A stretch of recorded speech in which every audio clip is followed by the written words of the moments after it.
Dinosaur by Stephen Llewelyn and read by CHRIS Barrie.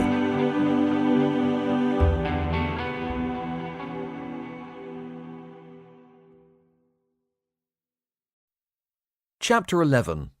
Gods and Monsters. Day 2 on planet Earth. Circa 99,200,000 BC. 0800 hours. Ship time turned out to be about 11 hours behind local time. It was also about 3 months in front. Before locking down his post to join the party, Singh had set the ship's computer the task of recalculating their clock and calendar to synchronize with ancient Earth, also deciding to save their own time and date for posterity.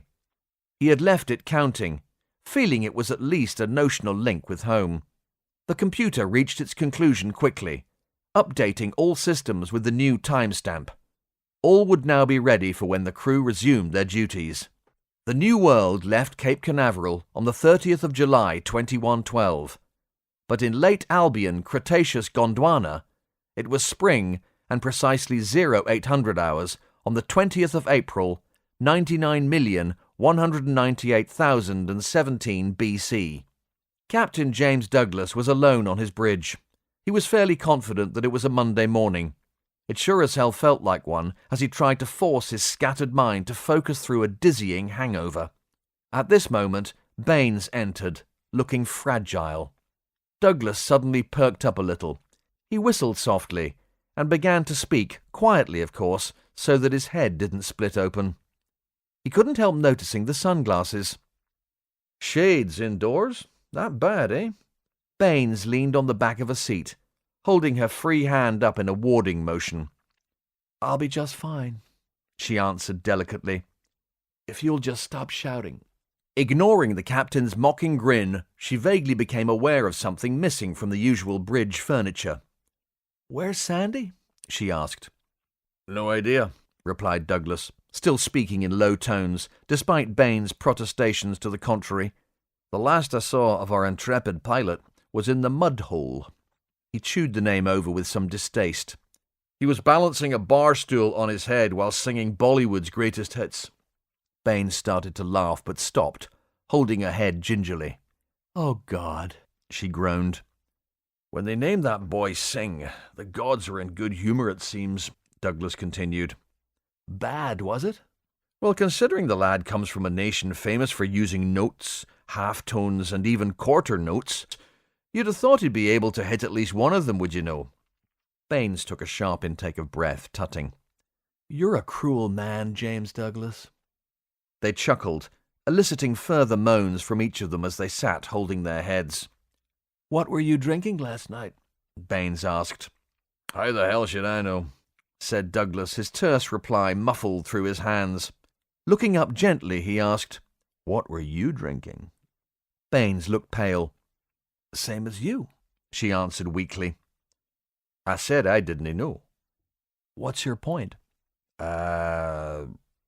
Replied Douglas, his woolly mind catching up. "This just won't do. I need to see Dave Flanagan and get a horse pill. I feel like Now, Captain." "Utting my eyes. What?" "Oh, nothing," said Baines. "I thought you were about to say shutting my eyes." "Something else. Never mind," she finished weakly. "If you're seeing the doc, get something for me too, would you? I'll keep watch on the back of my shades until you get back." "You do realize we still have a murderer out there, and we have to keep the bridge locked down?" asked Douglas. "Whoever it is won't be able to do anything for this headache, James. Besides, I'm all over it," she said, pressing a few buttons. She leaned back in her seat, saluting with her eyes closed. "Jill?" "Captain?" "You've locked down the bridge?" "As ordered, sir." "But I haven't left it yet." Baines coughed weakly, clearing her throat. I knew that," she said, undoing the lockdown. "Don't worry, Captain. We're parked. The handbrake's on. I'm ready for anything." Douglas snorted, instantly regretting it as pain beat drum and cymbal against the inside of his skull. He left the bridge to journey through a ghost ship, and soon found himself hoping that someone had crawled in to do a shift in sick bay. To his exquisite relief, Dr. Flanagan was indeed on duty and able to offer help. Douglas organised a senior staff meeting for 1100 hours, keeping it respectfully late in the hope that everyone would be able to sort themselves out gracefully by then. Gradually, both ship and pod crews were coming back to life after nearly 24 hours, excess all areas. By the appointed hour, the senior staff strode, or in some cases crept, into the bridge meeting room, a little less like the Walking Dead. Dr. Satnam Patel had put the most work into devising a strategy for moving forward, so the three councillors agreed that he should chair the meeting. "Welcome, everyone," he greeted, treating the fragile collective to a wan smile. "So this is it, and we certainly have a lot to do. We'll go through the initial issues we know of in turn, starting with a report about the prisoners. Would you care to start us off, Captain?" Nodding to the chair, Douglas began his report. "Firstly, Lieutenant Lloyd will be kept in his healing coma for another 18 hours or so. Once awakened, with Dr. Flanagan's approval, he'll be returned to the brig, and there he'll stay until we can work out exactly who's responsible for the situation we're in. Naturally, this also includes finding out who caused the deaths of our friends and comrades." He sipped a little water, grimacing slightly as his headache took another stab at him. "During the calamity," he continued, "when the computers were down and we were about to crash into the planet, or at least the atmosphere, someone tried to murder Lieutenant Lloyd." This was news to most of the gathering, and a shocked silence fell as each looked from one to another. What Douglas was about to say grated on him a little, but he decided it would be churlish not to continue. "Luckily, Dr. Flanagan arrived just in time to save him. Whoever did this must have medical knowledge. They seem to know their way around sickbay, too. The adrenaline used in the attempt was stolen from Flanagan's own stockroom." "That disgusts me," Baines stated flatly. Douglas looked at her in surprise. "Commander?" "I'm sorry, Captain," she replied.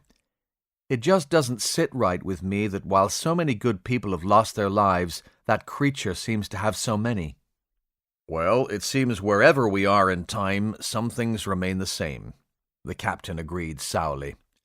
On a brighter note, the other prisoner, Hank Bernstein Jr., or as he now wishes to be known, Henry, which I suppose makes things easier, has been released following a short but thorough investigation by Rick Drummond. Rick, as you know, is our ex-detective who joined Major White's team as a security consultant. He could find no evidence to contradict the boy's story. It seems he really did simply find the bag whilst dodging security on a clandestine mission to see his new girlfriend. Douglas's exasperated smile was mirrored by others at the table. They had all been teenagers once, excluding Tim Norris, who still was. "The bag is being examined in more detail as we speak by Dr. Wright," Douglas continued. "We still have a known murderer and saboteur loose aboard the ship. We assume this person to be the owner of said bag. Although we're unsure of the extent of Lloyd's involvement, he clearly wasn't responsible for all that's happened, so finding this person has to remain a top priority. That's all for now. We'll make more information available as we have it." "Thank you, Captain," Patel resumed. "Now we'll hear from Chief Nasaki regarding the health of the ship and the project to convert the lifeboats to reconnaissance craft. Hero, please." He invited the engineer to speak on the next point. Hero sat forward, the black eye inflicted by Giorgio Bacchini blooming like a floral pattern a few days on. "We ran a full shipwide diagnostic this morning," he began, "and apart from the destruction caused by the explosion and the resetting of the ship's main computer, we are otherwise fully operational. There will also certainly be some outer hull damage due to the initial speed of our entry into the atmosphere, and, as I said, we still need to close the rip in the hull caused by the bomb. To that end, later today the captain and I will lead a team outside to look over properly and plan a program of repairs. Naturally, we need the ship to be in full working order in case we have to relocate in a hurry. I'll be able to put together a more thorough report after this." Hero paused for a moment. "I was going to say inspection, but I suppose mission is more appropriate?" The concept settled within the minds of the men and women present. Nothing would be straightforward from here onwards. The handful of humans would have to adapt to the basic premise that this Earth was not their Earth. Not yet. "Moving onto the lifeboats," Hero continued. "The little ships should be perfectly usable as small orbital and atmospheric craft. The only conversion work will be to alter the docking mechanisms so that they can recapture the pods upon their return. As the escape pods were originally designed for emergency use, the idea of uncoupling and redocking with the ship has never really been explored. In a crisis, the obvious purpose of each lifeboat is to carry a maximum of 10 people, either to the safety of atmosphere or at least away from a stricken vessel, keeping them alive until they can be retrieved by another capital ship. Once the evacuees are aboard, the docking bolts holding the escape pods in tight to the New World's hull are—" Hero tailed off, staring wide-eyed at Douglas. "Detonated," the two men called out together. Their minds raced through possibilities as they continued staring dumbstruck at one another until Mother Sarah remarked, "Clearly that statement has struck a chord with you, gentlemen. Couldn't play it a little harder, could you?" Douglas locked gazes with her, the shock of his epiphany still evident. "Hero may have just hit on something. We've been worrying really, all the last week how someone smuggled explosives on board to destroy the wormhole drive. There was very little trace evidence left at the bomb site, and the small amount of plastic explosive attached to the pod's reactor was unmarked and could have come from anywhere. Obviously, the only store of explosives on the ship belongs to Captain Gleason, as part of the mining effort for Mars. Naturally, his entire inventory was checked rigorously to make sure that nothing was missing." Douglas clapped a palm to his brow. "We never considered the lifeboat release detonators and charges. Ah, my head. I should check them straight away, sir," said the chief. "No, wait, Hero," said Douglas, holding up a hand whilst rubbing his forehead with the other. "This meeting is important too. Calm Giorgio and get him to look into it. And make sure he takes a couple of security with him." "Yes, sir." Hero turned aside from the table, opening a private channel to his subordinate. "For now," Douglas continued, "we should proceed with our meeting while this is verified." "Very well," agreed Patel. "Next on the agenda are the funerary rites of the people we have lost. As already agreed, we must cremate the remains so as to avoid the possibility, however unlikely, of polluting the fossil record with our presence. We must observe this strictly in order to preserve the timeline." "As it happens," interjected Sarah, "I know that the three men, Mario, Andreas, and Bud, were all Catholic, so I'll give them the full rights to comply with their faith. I've also spoken to Dr. Parrott, who told me that the lady, Jamie, was Christian in the wider sense, although of no specific denomination. He asked me to perform a simple Christian ceremony on the same day. I hate to say it, but with the danger and all, I've been preparing a few variations on burial rites to take note of the various religions on board. Obviously, I'm an ordained priest, but I want to respect the beliefs of everyone on the ship. I hope they will understand." "Mother Sarah," said Douglas kindly, "I'm sure everyone will agree there's no one more qualified to take care of us in that regard." Murmurs of assent followed his words, along with a few solemn nods of approval. "This does present an entirely practical problem, however," stated Patel. "At the moment we have nowhere to cremate anyone, which brings me on to our next point. Dr. Portree, would you outline your stage development plans for creating a compound, please?" Samantha Portree sat forward in her chair, the better to take in all the faces around her. "Now we've seen the lie of the land, we've begun drawing up plans for the ditch and earthwork arrangement we discussed previously, beginning with a crescent butted against the ship. When enclosed, this will give us multiple points of egress, both pedestrian and vehicular. It will also allow people to get some air. Our small compound will be topped with a log palisade cut to spikes to discourage climbers. If anyone ever built themselves a model fort when they were a kid, well, that's pretty much what we're talking about. The enclosure will have to be gated for our security, or should I say, physical safety. I doubt the dinosaurs will try and burglarize us. Tim interjected, raising a hand to speak. Please, Mr. Norris, Patel invited.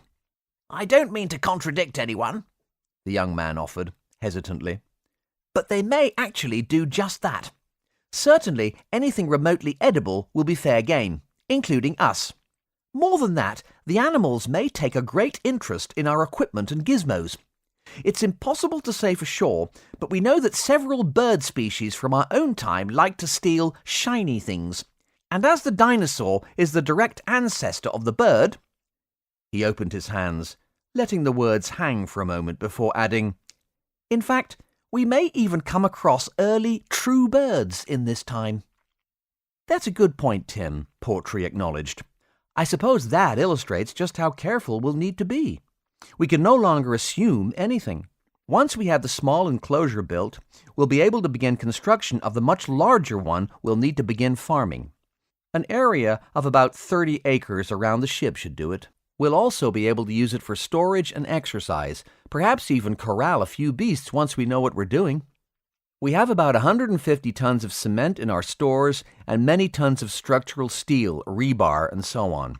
Assuming we can find a source of sand, we can make concrete and begin building safe huts around the compound where our people will be able to take refuge from predators.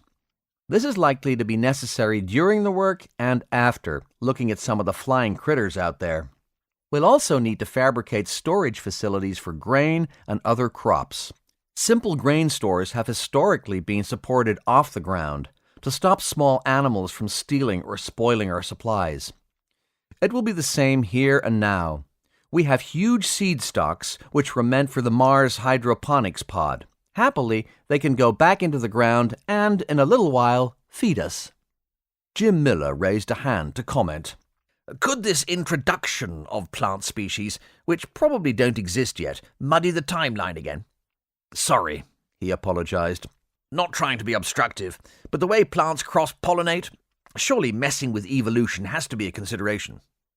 You're right, Doctor, said Douglas. But we probably won't be able to eat much of the vegetation out there, so once again, it's do or die. I don't really think we have much choice on this one. What about the concrete and steel structures proposed?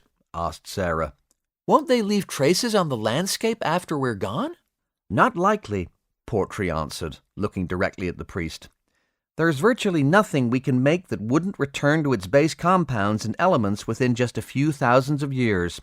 We're so far back that particular problem shouldn't affect us. Admittedly, it's a zillion to one chance, but our bones and those of any animals that have traveled with us are the only things which may survive.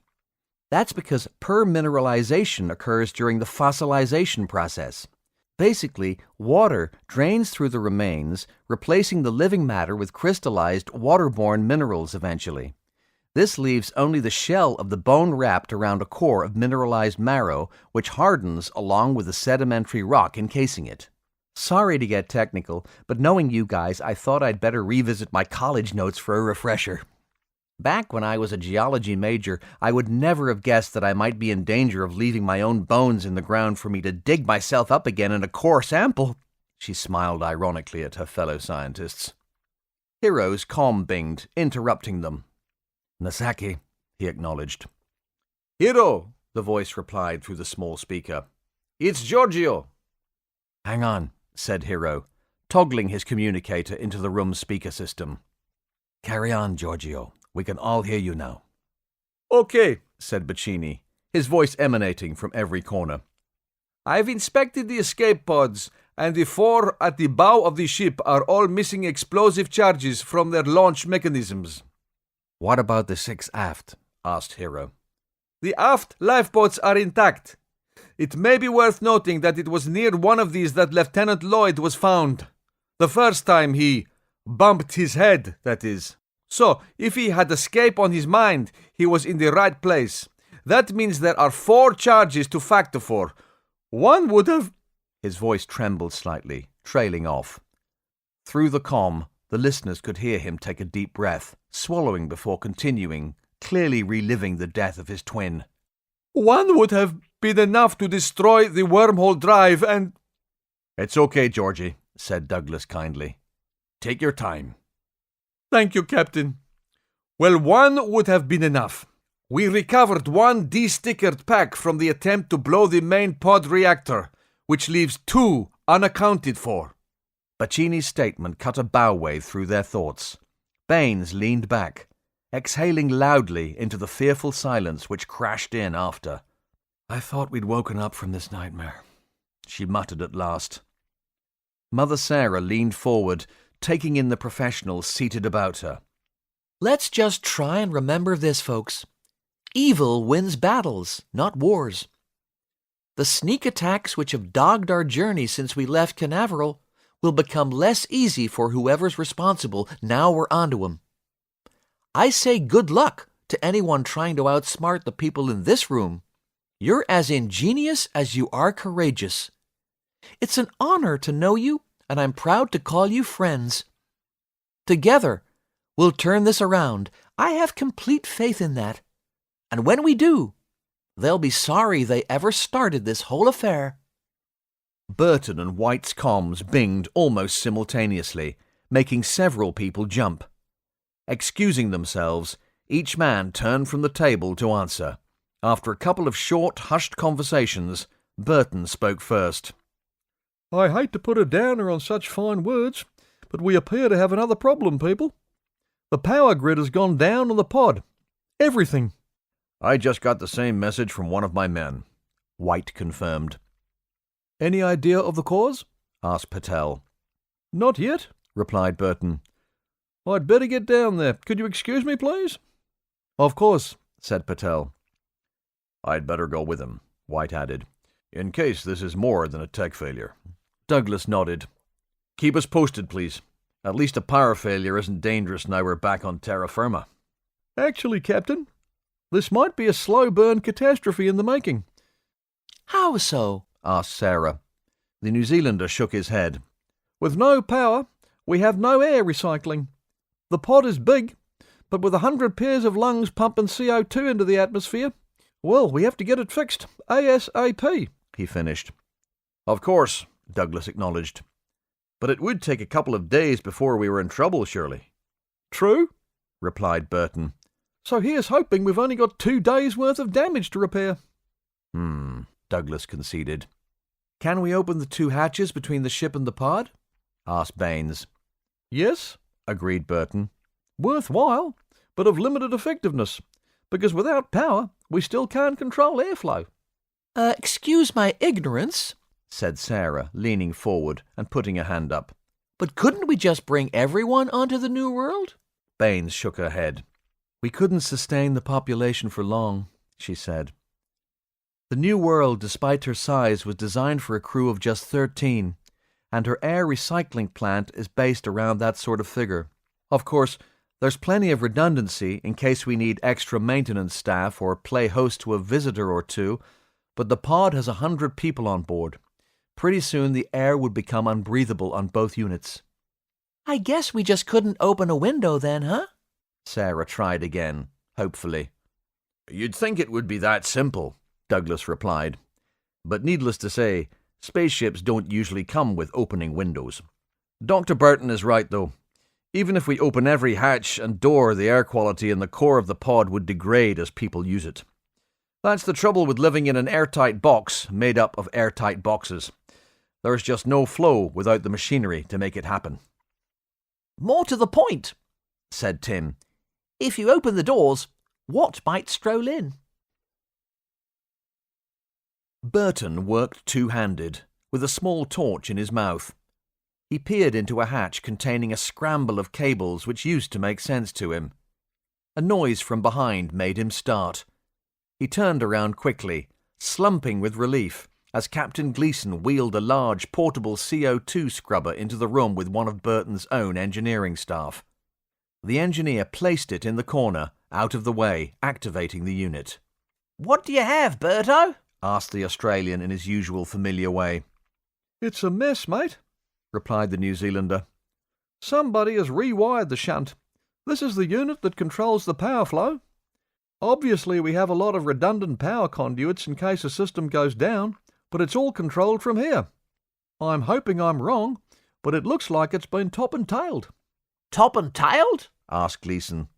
Yeah, sorry, I mean, if I was going to sabotage this crate, I'd scramble the power so that the high power circuits fed into the low power ones, and then it's frying tonight. Bring a plate. Surely this lot has breakers and RCCBs everywhere to stop it getting barbied, asked the Australian, gesturing to the myriad control panels around him. It does, and backups to the backups. But if you work your way through in reverse, you can bypass them all from this room. Then, basically, the breakers are out of the loop, and you can pop the lot. I take it you've checked the breakers? Yes, and surprise, surprise, it's bad news, Burton concluded acerbically. It's that easy to bugger all this up? Gleeson asked incredulously. Yeah, well, it could never happen, mate, could it?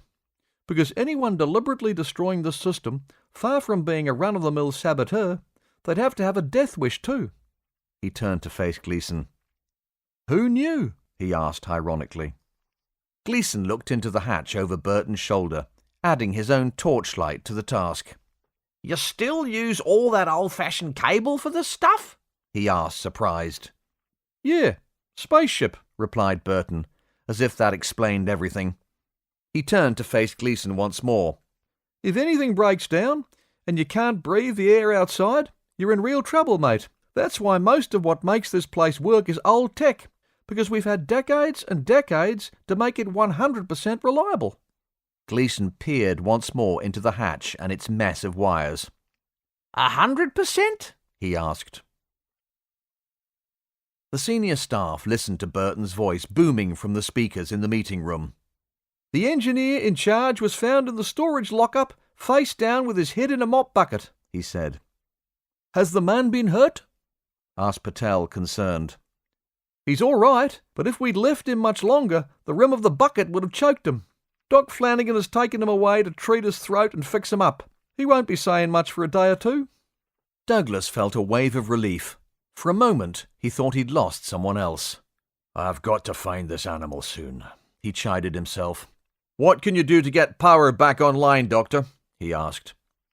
I've taken the core offline, and I'm heading down to the main plant room now. If all the safeguards in that part of the pod are okay, I'll be able to get partial systems running again from there before I start fixing the mess in the core and power distribution bays. That's good news, Doctor. Please keep us appraised, replied Douglas. Said Patel.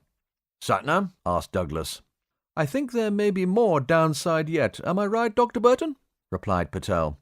Yeah, we can fix it, but it's going to take at least 2 days just to get a basic workaround, answered the New Zealander.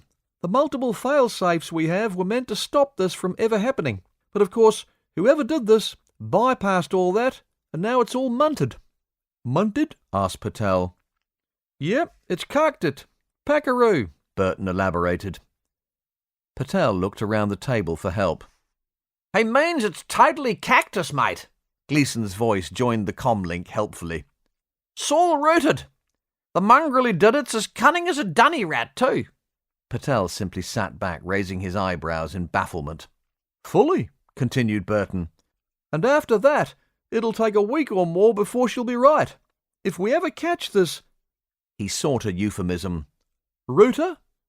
Captain, I suggest you set him free. Really?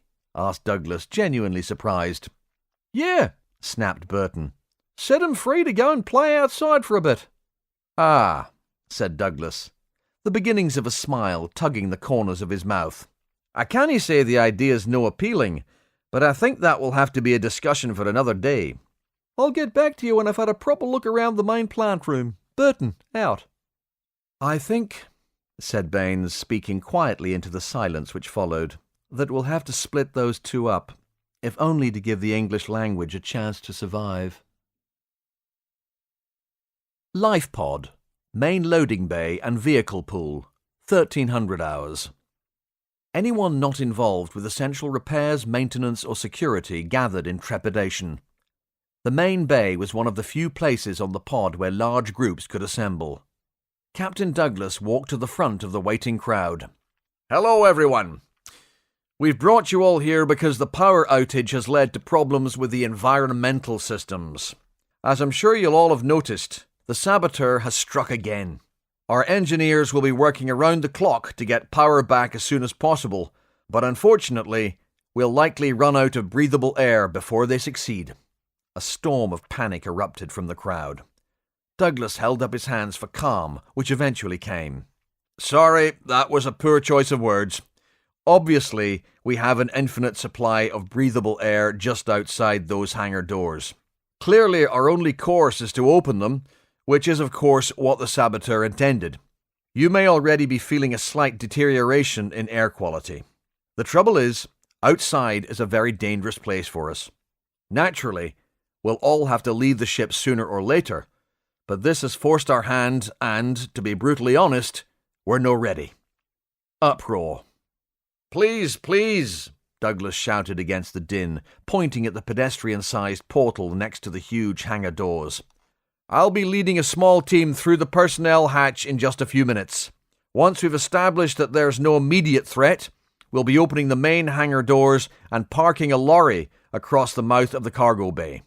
This should at least stop anything big from getting in.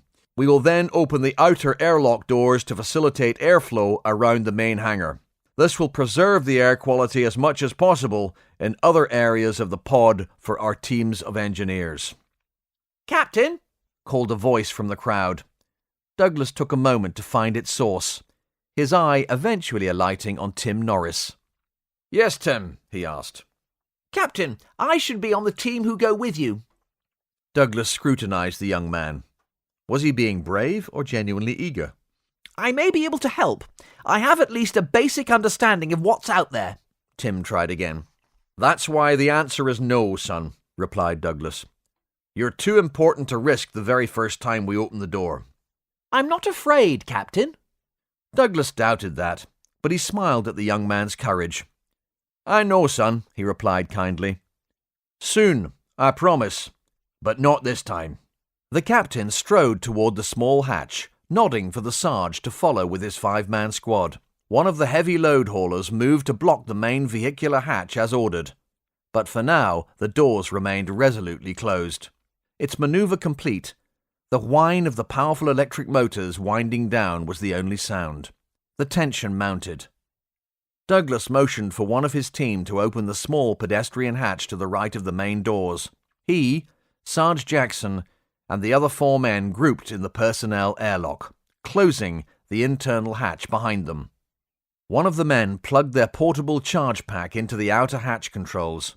Douglas stood at the threshold and, once the control panel was fully powered, turned to the Sarge. Slowly they grinned at one another. "Let's do this," he said, and tapped the hatch release, inhaling deeply the warm, humid Cretaceous air. The injured man lay in the hospital bed, a neck brace under his chin. "Has the pain subsided any?" Nurse Justin Smith asked, taking his pulse.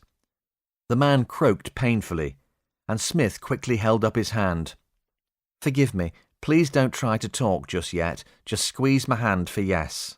The patient didn't squeeze. "All right, I'll give you a little more sedative to help you sleep. You'll be stiff for a few days, but a good, deep sleep now will kickstart the mending process," Smith explained soothingly, as he reached for the syringe behind him. It wasn't there. "Where's that gone?" he muttered to himself, frowning. He turned back to the injured man, saying, "I won't be a minute. Must have put it down somewhere. I'll just get another—" Justin stopped speaking as he realized the patient was looking behind him, eyes widening in terror. As the nurse began to turn, he felt a sudden, sharp pinch on the back of his neck, and his world became sideways, collision, blackness. Captain Douglas breathed in again, greedily. It wasn't just that the air was fresh, it was so new, fresher and sweeter than anything he had experienced in his life, despite the humidity. Wow, he thought. It's amazing how we've gotten so used to pollution. The air back home really is filthy. Grinning like a schoolboy, he turned to the men behind him. This reminds me of Neil Armstrong's first step on the moon, a giant leap for mankind. Being so far back in time almost feels like I should step out backwards. The men chuckled. The Sarge simply said, I wouldn't. Douglas saw the soldier's implacable face and laughed appreciatively. He squared his shoulders in preparation before taking his first ever step into the past. One step forward, and then one step back, followed by 3 more on his back. Shocked, winded, and unable to cry out, he was pinned to the floor and looking up into the muzzle of a dinosaur. The stricken man lay in his hospital bed, sedative already flowing through his veins, terror and the restrictive neck brace paralyzing him as the figure in black loomed. Viewing him coldly through a ski mask, his attacker produced a needle. The prone man's wide-eyed stare followed its point, but his limbs were lead in this fully realized nightmare. The sharp sting took his breath away, oblivion his only friend now. Finally, the tunnel of his vision closed to a pair of eyes, blue eyes, beautiful eyes. Ah! Douglas screamed, events completely unmanning him. The greeny, brown-skinned animal used its forelimbs to pin him to the ground, its snout snuffling around his face. The snout ended with a very dangerous-looking parrot-like beak. It studied him, his eyes all browns and yellows. Douglas watched the pupils dilate, Disney large, in the small, semi-darkened chamber. The eyes seemed so alien, and yet... Realizing that, aside from a clumsy foot in a painful place, the animal did not appear to be attacking him, he tried to enunciate this insight to his men. Unfortunately, it only came out as another shocked, "Ah!" Looking into the creature's eyes, he saw only clean windows to a simple soul, wide, innocent, inquisitive. Douglas calmed slightly, feeling the need to report this before anyone shot the animal. He twisted to the side, opening his mouth to speak, when his face disappeared behind a huge and unspeakably smelly tongue. "Ah!" Douglas screamed again, his entire repertoire at the moment, it seemed. The animal battered its eyelids, opening its mouth to reveal batteries of grinding teeth before letting out a squawk of indignation. Jumping up and turning with exquisite grace, the creature's powerful hind legs drove it away at an impressive lick, its head out forward, tail rigid behind. "Ah!" complained Douglas, wordlessly expressing his outrage at the men standing over him gaping. Eventually, one man snapped out of the trance which held them. "Sorry, Captain," he said, offering the Scotsman his hand. "Dinna trouble yoursel, I can manage," spat Douglas crossly, getting to his feet. "That's no what I thought was going to happen," he grumbled, a little incoherently. He took a moment to center himself, before straightening his uniform and stepping out of the ship once more, this time successfully. After walking about 3 paces, he stopped. "Oh, jeez," he said, wiping a hand down his cheek. "I stink like somebody took a wee on my face." The men behind him tried and failed to muffle their laughter, until the Sarge glanced their way, causing them to inspect their boots for possible lacing issues. Jackson stepped up next to Douglas and looked around, himself breathing deeply of the past. The captain turned to him. "Thanks for the rescue, Sarge," he noted sarcastically. The Sarge stared stoically at his superior. "If it had been a threat, I would have smashed its head in with my rifle butt, sir," he said simply. "Could you no have stunned it?" asked Douglas. "Would you have wanted me to, sir?" asked the Sarge meaningfully. Douglas looked at him askance for a moment, before the penny dropped. "Ah," he acknowledged. "Electric stun rifles, right? I'd have received the full shunt." "Exactly right, sir." "Sarge, how did you know it wasn't a threat?" asked Douglas, frowning. "One knows another, sir," answered the Sarge inscrutably. The captain raised his eyebrows, nodding to himself, pointedly not asking for further explanation.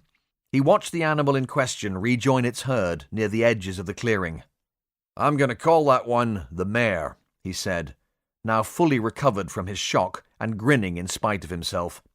Jackson simply raised an eyebrow quizzically. "Well, he welcomed us here, did he no?" explained the Scotsman, pulling a face after sniffing his uniform tunic. "Although I think he must have gotten a little confused." "Confused, Captain?" asked the Sarge. "Aye," said Douglas. He wiped a hand down his shirt and sniffed it, his eyes widening in shock once more. "I think this mare handed me the keys to the privy." The cat-like figure in black ran silently through deserted, soundless corridors. Upon reaching the crew quarters, they overrode the lock and broke into one of the billets. The door slid open, loud in a silence unnatural aboard a working ship. The intruder slipped inside, pulling a small rectangular package from a belt pouch. Just moments later, the prowler re-emerged, sprinting back down the corridor and heading for sick bay, straight to the store cupboard for another syringe.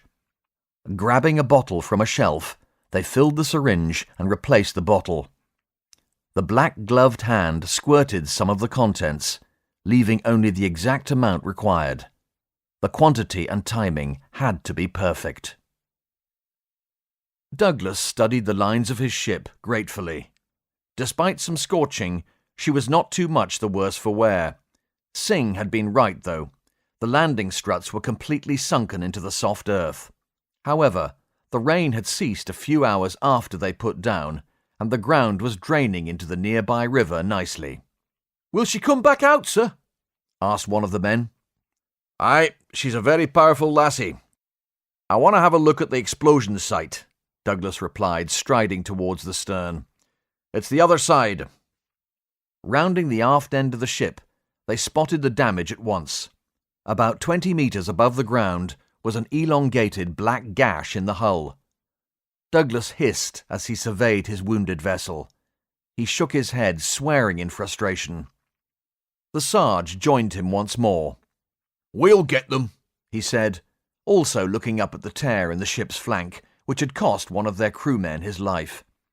Remembering young Mario, he quietly repeated, "We'll get them." A huge, rending crash obliterated their contemplations, making the entire party jump. The Sarge merely jumped round, weapon up, as a vision from another world unfolded before their eyes. They froze, staring. Tim and Woodsy climbed atop the lorry cab and looked out through the high-level viewport above the cargo bay doors. The vista really did take some getting used to. People say, it was another world. But even though this was technically the same world, the saying was not otherworldly enough to describe the scene. They were besotted with what they saw. "I can't wait to get out there," said Woodsy. "I can't get up there," said a small voice from below. The lads looked down to see Clary, Henry's 14, soon-to-be 15-year-old sister, looking up at them. Woodsy jumped down onto the load bed, extending his hand to pull the girl up. Tim repeated the action down from the cab. Woodsy saw an opportunity and pushed her bum up to help her, winking at Tim, who scowled down at him. "Thanks for the hand," said Clary, oblivious. "Yeah, thanks a lot," added Tim through gritted teeth. Naturally, Woodsy laughed. "Do you think they'll let us stay up here when the doors open?" asked Clary excitedly. "I don't think that will be a good idea," said Tim. Seeing Clary's disappointment, he expanded. "It could be extremely dangerous." "But we'd be okay up here, surely?" she asked. "Didn't you go to Tim's My First Dinosaur remedial class?" asked Woodsy, grinning wickedly. "Actually, my workshops were called Cretaceous Living," Tim corrected him importantly. "Dad wouldn't let me go," admitted Clarissa glumly. "They were really good," said Woodsy. "Honestly." Tim glared at him until his friend's face collapsed into laughter. "Why wouldn't your dad allow you to come to my lectures, Clary?" asked Tim, perplexed. "Probably because you're not good enough for Doka," supplied Woodsy, still grinning. "Doka?" asked Clary. "Daughter of Cap—" "Yes, we know," Tim interrupted. Woodsy laughed again, eventually infecting even Tim's scowl. "You're just a pair of ears stapled to a grin, do you know that?" He was laughing too now.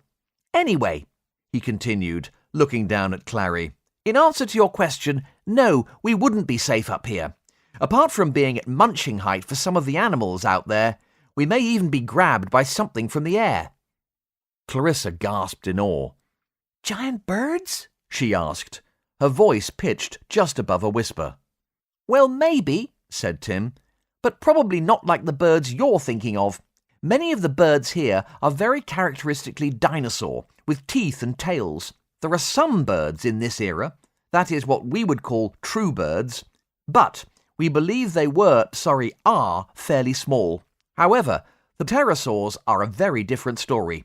There are some giant flightless birds too in the fossil record, but I'm not sure if they were here and now. I'll have to look it up." "Yeah, I'll be sure to bring it up at Dr. Raptor's next surgery," mocked Woodsy. "Hey, if there are birds here, does that mean that some of the dinosaurs lost their teeth? And if so, how? Too much chocolate? Rugby? Talking when they should have been listening?" "I love the way you make even a sensible question sound fatuous," replied Tim. "You should get a job interviewing people in the media." "Now that's not an answer, Mr. Norris, and I'm afraid I'm going to have to press you," Woodsy badgered, using his most official tone. Tim snorted. "Paleontologists discovered evidence suggesting that some dinosaur species, although born with teeth, later lost them as their beaks grew. Through many generations, they began to need their teeth for shorter and shorter periods of their development. Eventually, they were able to do without them altogether and were born with beaks." "Why is the word beak always so funny? I love it," interrupted Woodsy. "You would," said Tim. "You like to stick yours into other people's business enough. Now, I like the word thagomizer." "That doesn't surprise me at all," retorted Woodsy. "What the hell is a thagomizer?" "Look it up. It'll make your eyes water," laughed Tim. "Anyway, back to your beloved beaks. Early experiments in the 1980s provided evidence to suggest that birds from our time might still be able to generate teeth if their jaw tissue was artificially stimulated with the right type of molecules. It hadn't been categorically proven that birds evolved from dinosaurs then, so this was highly suggestive evidence at the time. It implied that our birds' ancestors would have grown teeth naturally if you went back far enough." Tim grinned, reaching his stride. "Actually, I read an interesting article about—" "I wish I hadn't asked, I really do," Woodsy cut him off. Tim faltered, gaping slightly at his friend's obnoxiousness, but Clarissa simply gazed up at him. "You know everything, Timmy. How do you get to be so smart?" she asked, with the frank and hungry adoration of a teenaged, almost woman in the presence of her latest idol. Tim felt the need to adjust his collar uncomfortably as his temperature spiked. Woodsy bent double, laughing at him. "Oh, Timmy," he said, as huskily as he could manage between giggles. "What a fat head you've got." "Will you just find something else to do?" Tim snapped, the edges of his temper fraying. Clarissa laid her head on Tim's shoulder, just staring up at him. He patted her head awkwardly. Woodsy hissed until a roar of laughter eventually burst out of him. "I'm going to leave you two love pterosaurs to the view before I laugh myself off the roof of this truck," he said, sniggering as he climbed down. Tim watched him walk away, laughing raucously. "Do you love pterosaurs?" Clary asked, dreamily. Tim put his face in his hands, blowing out his cheeks. "No, he was just... Well, never mind," he said, smiling down at her.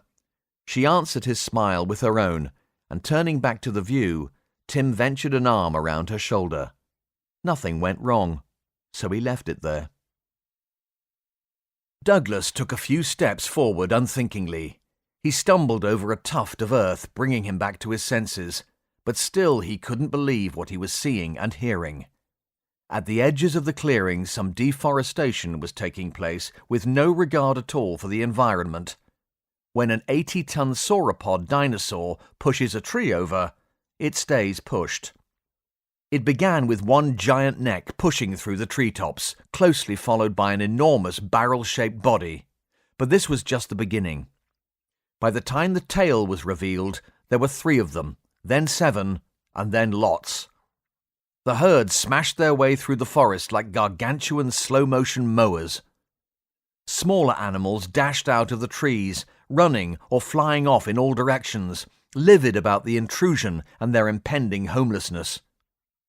Once the trees were felled, their tops were stripped at an industrial rate by some seriously big eaters. The herd must have numbered 100 or more. The youngest were around 5 or 6 meters in length from their small heads to the tips of their swishing and flicking tails, but these were just tots compared with the 40-meter-plus adults. Their skin tone ranged from green to brown, some more brown to grey. The 50-year-old man in Douglas's mind wondered if they changed hue with age, as the smaller ones were more forest-coloured. Perhaps this was a defence mechanism for the much more vulnerable young ones, allowing them to hide in the trees until they were big enough to join the herd? Those were the thoughts of the man, but the little boy in Douglas's mind just laughed for the simple joy of it all, and continued to laugh until the 50-year-old man let him out. All 6 men followed his lead, some even tearfully, laughing and marvelling at the sheer wonder of this life, the force shared by every creature that has ever lived or ever will live. As their hearts soared and the moment owned them, reality began a dirty tricks campaign. The trees off to their right exploded into motion as massive animals flew out of the forest in rapid succession, 10, 12, 15. They ran on hugely powerful hind legs, tails arrow straight, perfectly balanced, the claws on their smaller forelimbs reaching and grasping in anticipation of carnage. As one, their massive jaws gaped wide, bellowing challenge, and the roar was deafening, the speed alarming. Screaming, the piece fell. The 6 stood stock still, shocked. The Sarge was well versed in controlling his fear, but this was a test he would never forget. One of the giants ran close to the men, a huge male. It slowed, looking Douglas straight in the eye, and his legs felt like water.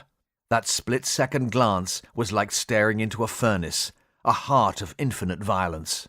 The animal roared again, and Douglas lost his balance, his ears ringing. Having checked them out, the creature suddenly picked up the pace once more, taking off after his brethren faster than any athlete could hope to match.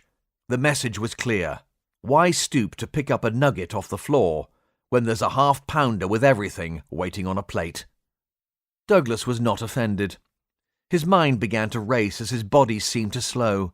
He felt such pity for these wonderful, majestic, peaceful creatures about to have their world torn apart, a vision so eerily similar to a film shown by Tim Norris just days ago. Shock dulled his mind as he struggled to process. Then he considered the new world, the bomb, Mario, images, connections, images. A sound began in his stomach, roared up through his lungs, and tore out of his throat. "Get the bloody hell out of here!" The spell broke. All 6 men ran like every demon in hell was after them, none even daring to break step long enough to check over his shoulder. After what seemed like an eternity, they threw themselves into the airlock, the last man in hitting the close. They collapsed, chests heaving, and that was how Commander Baines found them as she opened the inner hatch. "I take it that didn't go well?" she asked. "Let's just say," said Douglas, panting heavily, "that you can tell Dr. Portree we found some logs for her palisade, but I wouldn't try and collect them just yet." A little while later, Douglas and Baines observed the aftermath of the attack together from the safety of a high-level window. The small war outside had abated, leaving wounded on both sides. One of the giant sauropods, a sub-adult, had actually been brought down by the hunting pack. Tim was able to tentatively identify the herbivores as Argentinosaurus, before the herd began to move on, more in irritation than terror, it seemed, their swishing tails and bad-tempered, stamping tantrums shaking the ground. The Argentinosaurs seemed to accept the attack, and the loss, as a fact of life. Indeed, some of the hugest among them had barely glanced up from their task of knocking down trees and eating throughout the engagement. Far from horrified, They were simply too big to even be bothered. Prima facie, this casual attitude may have seemed ridiculous, but the Maposaurs certainly gave them and their falling trees a wide berth.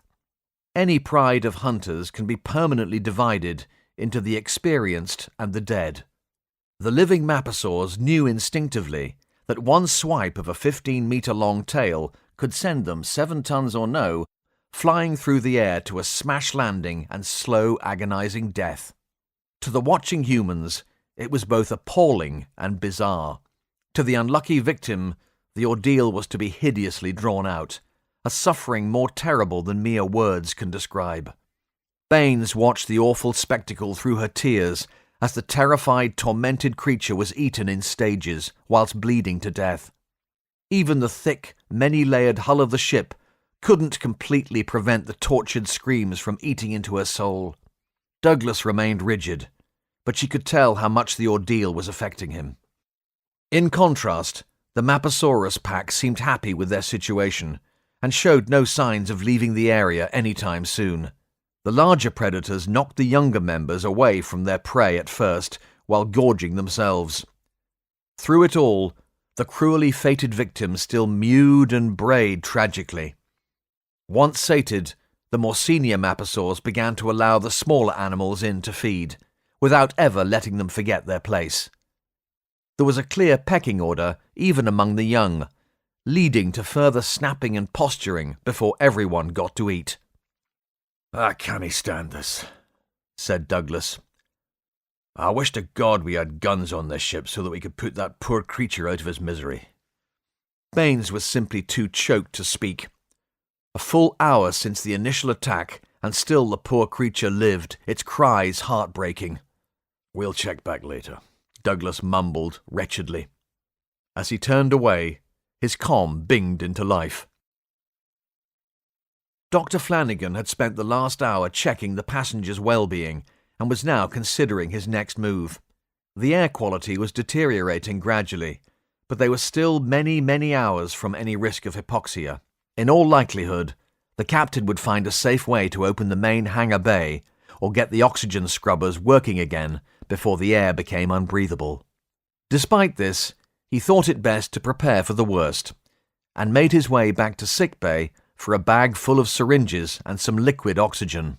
A rather desperate last resort, perhaps, but it would allow him to inject the solution into anyone collapsing from carbon dioxide poisoning or hypercapnia to keep their organs oxygenated. Flanagan always kept good stocks of liquid oxygen, believing no spacefarer should be without it. Chemically, the microparticles consisted of a single thin layer of lipids, in this case naturally occurring fat molecules encasing a tiny bubble of oxygen gas. An injection could buy anyone suffering from hypercapnic respiratory failure as much as half an hour without oxygen. Time enough to get the patient to mechanical breathing apparatus or a supply of natural air. The doctor walked into his sickbay humming tunelessly to himself, whilst running other precautions he might take through his mind. Lost in thought, he strode past the 2 patients, almost tripping over a foot sticking out from between the second and third beds. It belonged to Justin Smith, who was sprawled across the floor in an unnatural position. Flanagan desperately pushed the third bed aside, kneeling to check the nurse's condition. He almost laughed with relief when he found a strong pulse. A syringe lay on the floor near Smith, but more importantly, a discarded bottle of sedative lay on the bed he had just heaved aside. "At least they tipped me off as to what they did to you, kid." He stood quickly, walking to the medicine storeroom for some hydrocloxicobalamin, more widely known as B12B. He laid the prone man in a more natural and comfortable position on the floor, injecting him where he lay. Smith began to regain consciousness within moments. He said. "You okay?" asked Flanagan, helping the young man into a sitting position against the side of the bed. "I feel like I've been to a student party," Smith stated groggily. Flanagan chuckled. "Can you stand?" "Maybe." "Come on, let me help you," said Flanagan, hauling Smith to his feet. He swayed a little and compromised by sitting on the bed. Well, you're off the floor at least. What happened? Not sure, Smith replied, rubbing his forehead. I was about to give this chap a little more sedative to help him sleep. He looked at Flanagan clearly now. He was struggling with the pain. Next thing I know, I'm falling, and then it was now. Smith looked at his watch. I must have been out about 40 minutes. He caught his breath. Dave, if the attacker gave him a full syringe, he might be in serious trouble. He got up more successfully this time, staggering a little as he crossed to the man with the neck injury. Flanagan dashed around the other side of the bed, taking the man's pulse. Thready, he said with a grimace. I take it he got hit with the same stuff the attacker used on you? I only found one syringe and bottle. Justin shrugged. I assume so, but he'd already had some. If that evil sod's caused him to OD... He looked down at the man in his care. I'm sorry, mate. I just didn't see them coming. Flanagan grabbed Smith's arm across the bed. Hey, this wasn't your fault, kid. We're dealing with an A1 wacko here. I'm gonna hit him with some B12B. Check on Lloyd, will you? We might get lucky and free up a bed. You don't mean that, Dave. Justin gave him his understanding look. Don't I? Flanagan sighed. No, I suppose not, but I'm getting there. Smith gave him an indulgent smile and went to check on the regular patient. Come on, fella, said Flanagan, willing the attack victim back from the void. Come on. Slowly the man started to move, his eyes fluttering open slightly. His voice came as the merest rasp. That sleep went by fast. I still feel like crap. Flanagan laughed out loud this time, genuinely pleased that the man was okay. Someone knocked you out before the nurse was able to give you a nighty-night. Lieutenant Lloyd is as indestructible as ever, it seems. Justin called across the room. Can't say I'm surprised, drawled Flanagan. Looking back down at the man on the bed, he asked, Do you remember what happened before you went under? The man coughed, trying to rub his throat, but the neck brace denied him. It was a woman, he croaked. Flanagan and Smith stared at one another, incredulous. You saw her? asked Smith, striding back around the bed. The man managed a small, painful nod. Did you recognize her? asked Flanagan. In answer, he received an almost imperceptible shake of the head, followed by a whispered, All in black, with a mask. But the eyes... He coughed again. Blue. Pretty. Young. Was all he could manage, the pain racking his neck and throat. You take it easy, son, Flanagan soothed. That's hugely helpful. Now try and get some proper rest. I'll check on you shortly. He nodded for Smith to keep an eye on the man and calmed Sergeant Jackson. Sarge here. Sarge, it's Doc Flanagan. Can you spare 2 security personnel to guard sick bay? It's urgent. They'll be with you on the double, sir. Thanks, Sarge. And when you're done, can you meet me on the bridge? I need to speak to the captain, and you're going to want to hear it. Flanagan, out. The doctor strode over to his office. The small room was internal to the sickbay suite, and therefore did not require a sealable hatch. He turned the traditional handle, and managed to open the door a little way before it jammed. Pushing harder, he realized there was something on the other side preventing the door from swinging. He set his shoulder to it, and the weight budged slightly, allowing him to squeeze his head through the crack.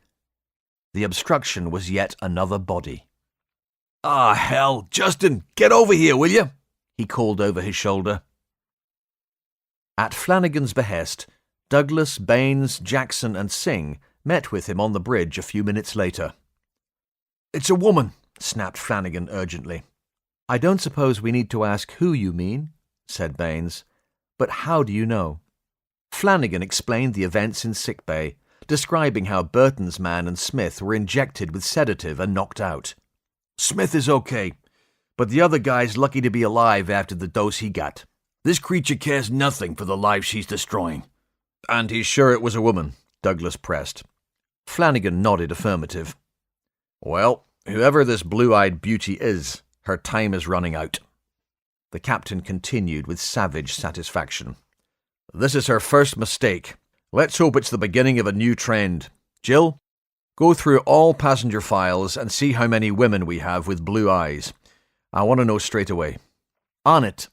Baines threw herself into a chair next to a terminal and began typing frantically. Douglas looked at Jackson. This is our first break, Sarge. I'm going to want to see them all, and I'm going to want to know exactly where they were an hour ago. Witness reports, the lot. Get Drummond, get White. Get everybody to answer this shout. The commander will forward the list to you in a few minutes. He leered quite uncharacteristically nastily, pointing through the bulkhead across the plain. Turns out those beasties out there aren't the only ones going hunting today. The Sarge nodded, saluted, and left. Got them, said Baines. We have 19 females on board with blue eyes. 2 of them are younger children, so that leaves 17 possibles. Burton's laddie said it was a young woman. Does that narrow it any? Douglas asked Baines. Well, no one is exactly old here, Captain. This mission was hardly a day trip to Bognor for a deck chair and an ice cream, but 8 of the women are under 30. He also said she was a looker, Douglas supplemented. Beauty is in the eye of the beholder, Captain. Should we hold a pageant? Besides, NASA would never allow anyone ugly to go into space. Surely you've seen all the movies. At least, not unless they're funny and crack jokes all the time. Baines frowned. Oh, she finished in a small voice. Douglas snorted. Huh. Dinna worry yourself, lassie. There's always room on my ship for people of ability. Oh, thanks, Captain, said Baines, deflating. You know just what to say to a gal. I'll just be in the next room if you need me, having my head fitted for a bag. The 3 men laughed as she stood and walked back to them. And by the way, she added, widening her eyes with exaggeration and pointing to each in turn with her index finger, in case you were wondering, brown. Do I need to search your quarters for blue contact lenses then? Asked Douglas deadpan. Is that your poker face again, Captain? Replied Baines with indolent sweetness. Douglas laughed, reinvigorated by this breakthrough, and best of all, this time the knowledge had not cost any lives. We'll need to see them all, but we'll start with the 16 to 30s. Is that our next move, or are you planning a vacation?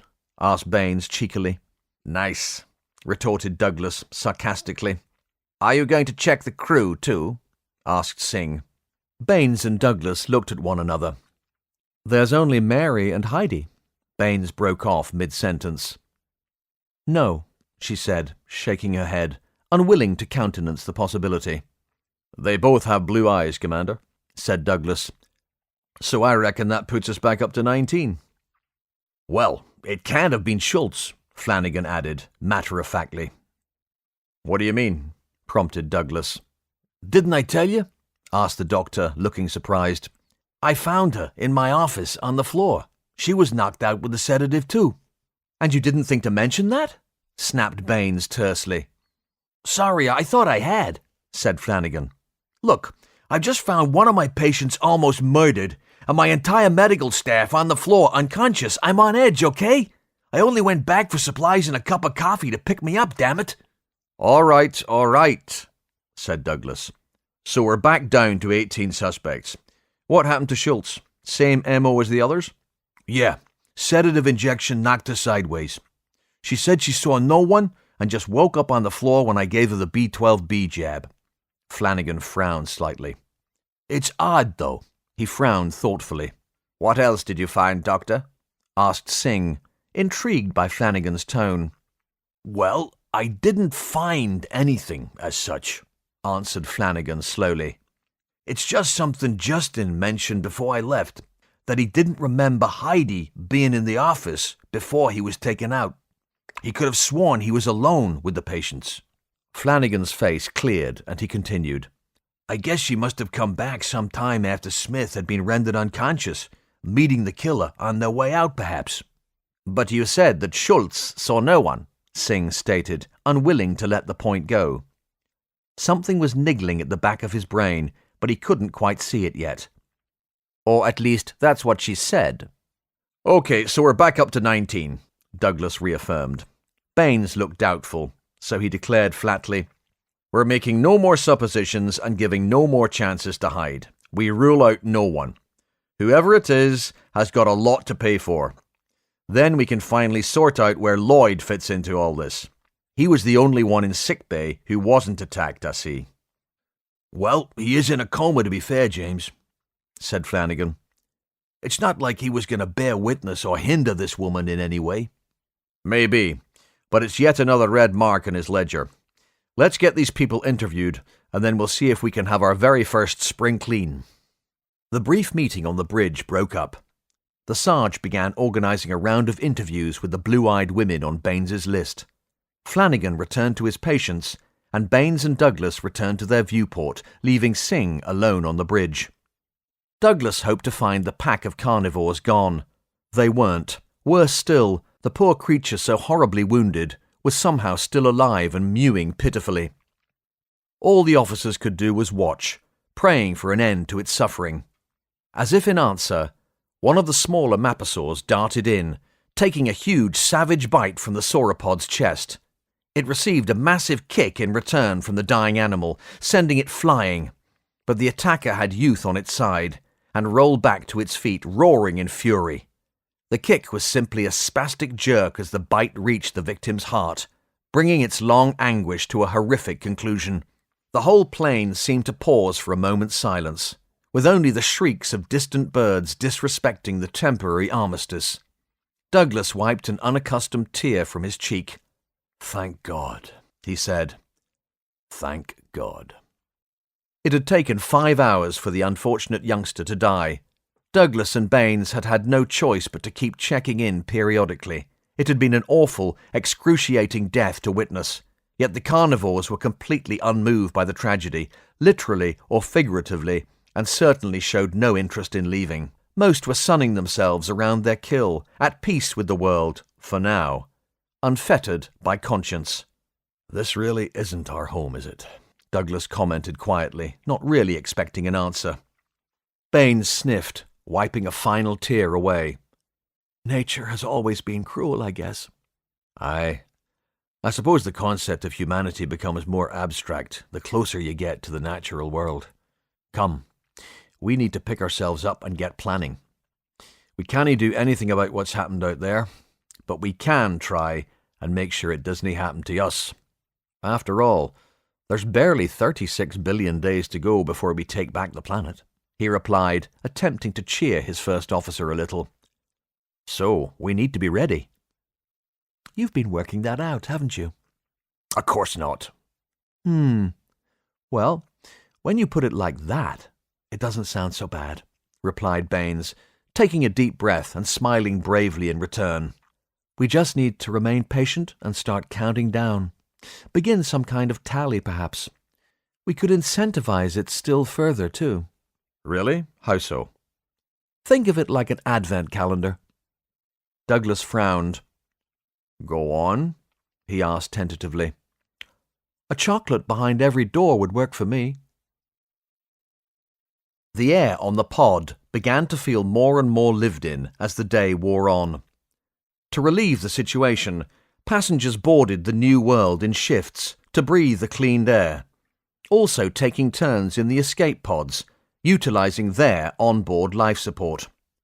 These measures slowed the degradation in air quality, leaving a skeleton staff of 30 or so individuals free to work about the pod, using a couple of portable CO2 scrubbers in the more enclosed spaces. Slowly, they began to restore the damaged power grid. But Burton's prediction of 2 days' work for a basic workaround looked as though it might prove accurate. Everything was indeed munted and packaroo.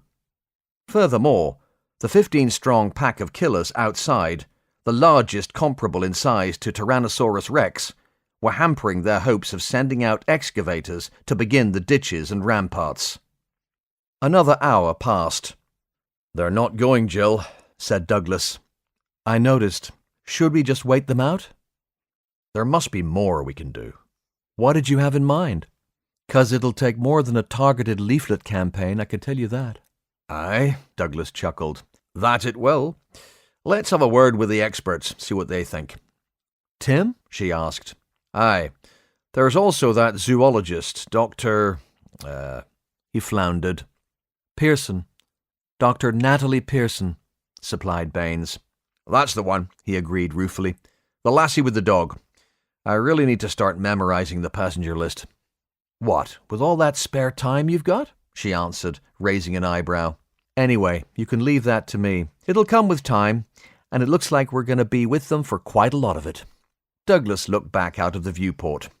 I hope so, he answered distantly. Come on, let's go and see if we can find out how long we're likely to have our guests outside. The Sarge and Private Jones guarded a corridor full of hatches, each of which led to one of the aft escape pods. Douglas greeted them with a nod to each. Which lifeboats have Mr. Norris and Dr. Pearson in them? Jackson checked the small screen on his comm. They're both in the same one, Captain. That one. He directed them down the corridor. Douglas thanked him and walked with his first officer along to Lifeboat 7. As he cycled the hatch, the 5 people inside looked up in surprise. "Time's up already?" asked Tim. No, Douglas answered. We need some advice. Can you and Dr. Pearson join us for a minute, please? Tim and Natalie dutifully followed the officers back onto the main ship, closing the hatch behind them. A muffled barking ensued. Baines laughed. "You'd better let him come along too, or your 3 friends in there will be deaf by the time you get back." Pearson cycled the hatch once more. A crack appeared, and Reaver burst through it. The collie gave one last woof of indignation, making plain his feelings about his mistress's thoughtlessness, and they all walked a little further down the corridor so as not to be overheard. I take it that Tim has explained the situation we have outside, Dr. Pearson, asked Douglas. "The Maposaurus pack?" asked Natalie. The very same, Douglas replied. We were hoping they might move along now they've... He swallowed distastefully. Eaten. "We don't think that's likely for some time, Captain," Tim stated. "No," said Pearson, taking up the explanation. "Tim has been bringing me up to speed on the animals here. If large predators from our time are anything to go by, or at least the few we have left, they could be camped out there for a week. Even for such huge beasts, there must be 3 meals at least for each animal on that carcass. Lions, for example, will glut a vast amount of meat, blood and bone, and then pretty much sleep it off for 2 or 3 days before repeating." "Won't it have putrefied after a few days in the sun?" asked Baines, wrinkling her nose in disgust. "Putrid to our delicate sensibilities," Tim chuckled. "To them, it's like adding barbecue sauce. It brings out the aroma and flavour."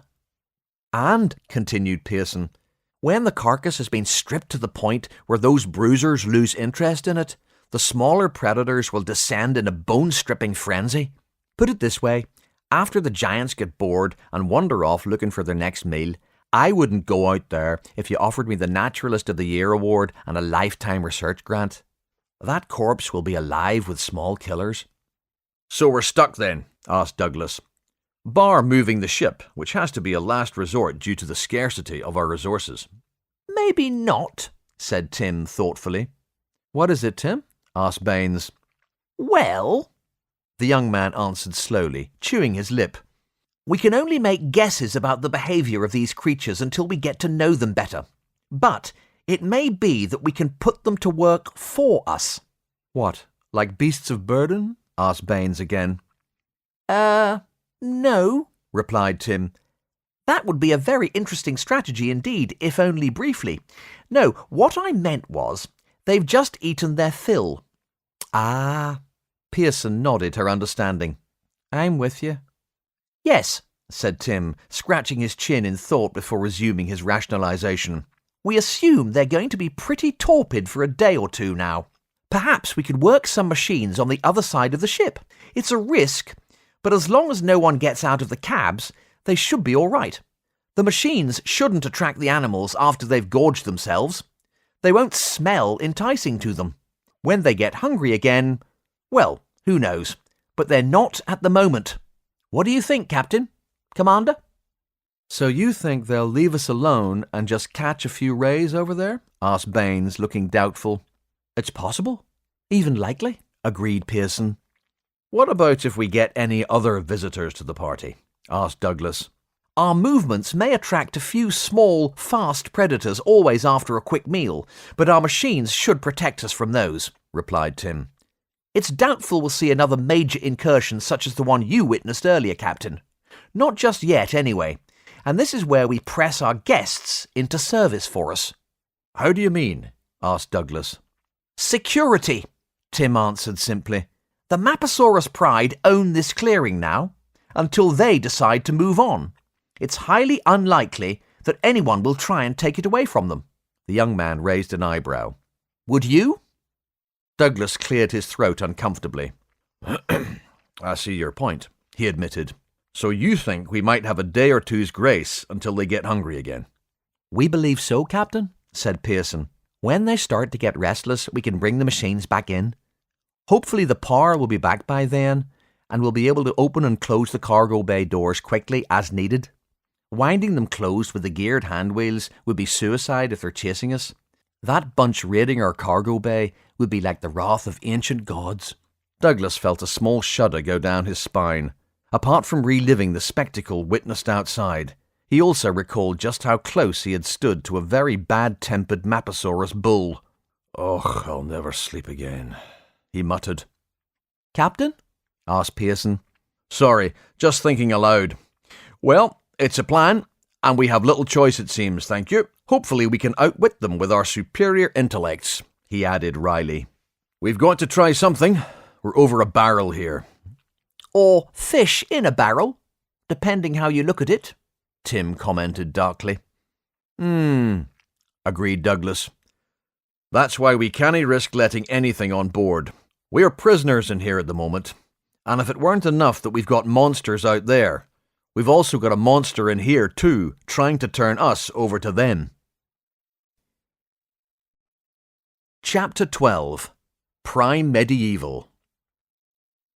Near the top of the New World, a hatch opened on the starboard side. The opener of the hatch dropped a large package on the deck, just inside the ship. It landed with a wet slap. The sun warmed it quickly, making it bleed.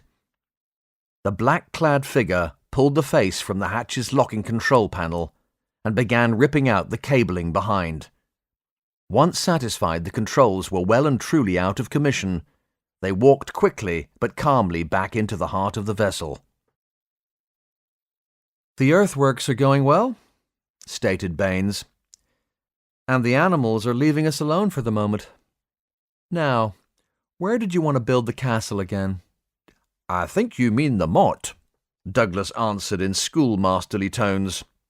What we're working on at the moment is the bailey. Did they teach you nothing at loony school? Loony was the slang term given to people who were born on the lunar sphere. You know, I was always rather proud of being the first loony, replied Baines, but the way you put that little inflection into the word makes me question the wisdom of telling anyone ever again. Glad to be of service, replied Douglas, wiggling his eyebrows. Have they enclosed back to the ship yet? Pretty much. They're just making a bit of a job of what will be the gateway today. After that, we'll need timber for the palisade and gates. Well, that herd of Argentinosaurus felled plenty of lumber for us. We'll just have to get the machinery over to it, said Douglas. Don't suppose our friends have left yet?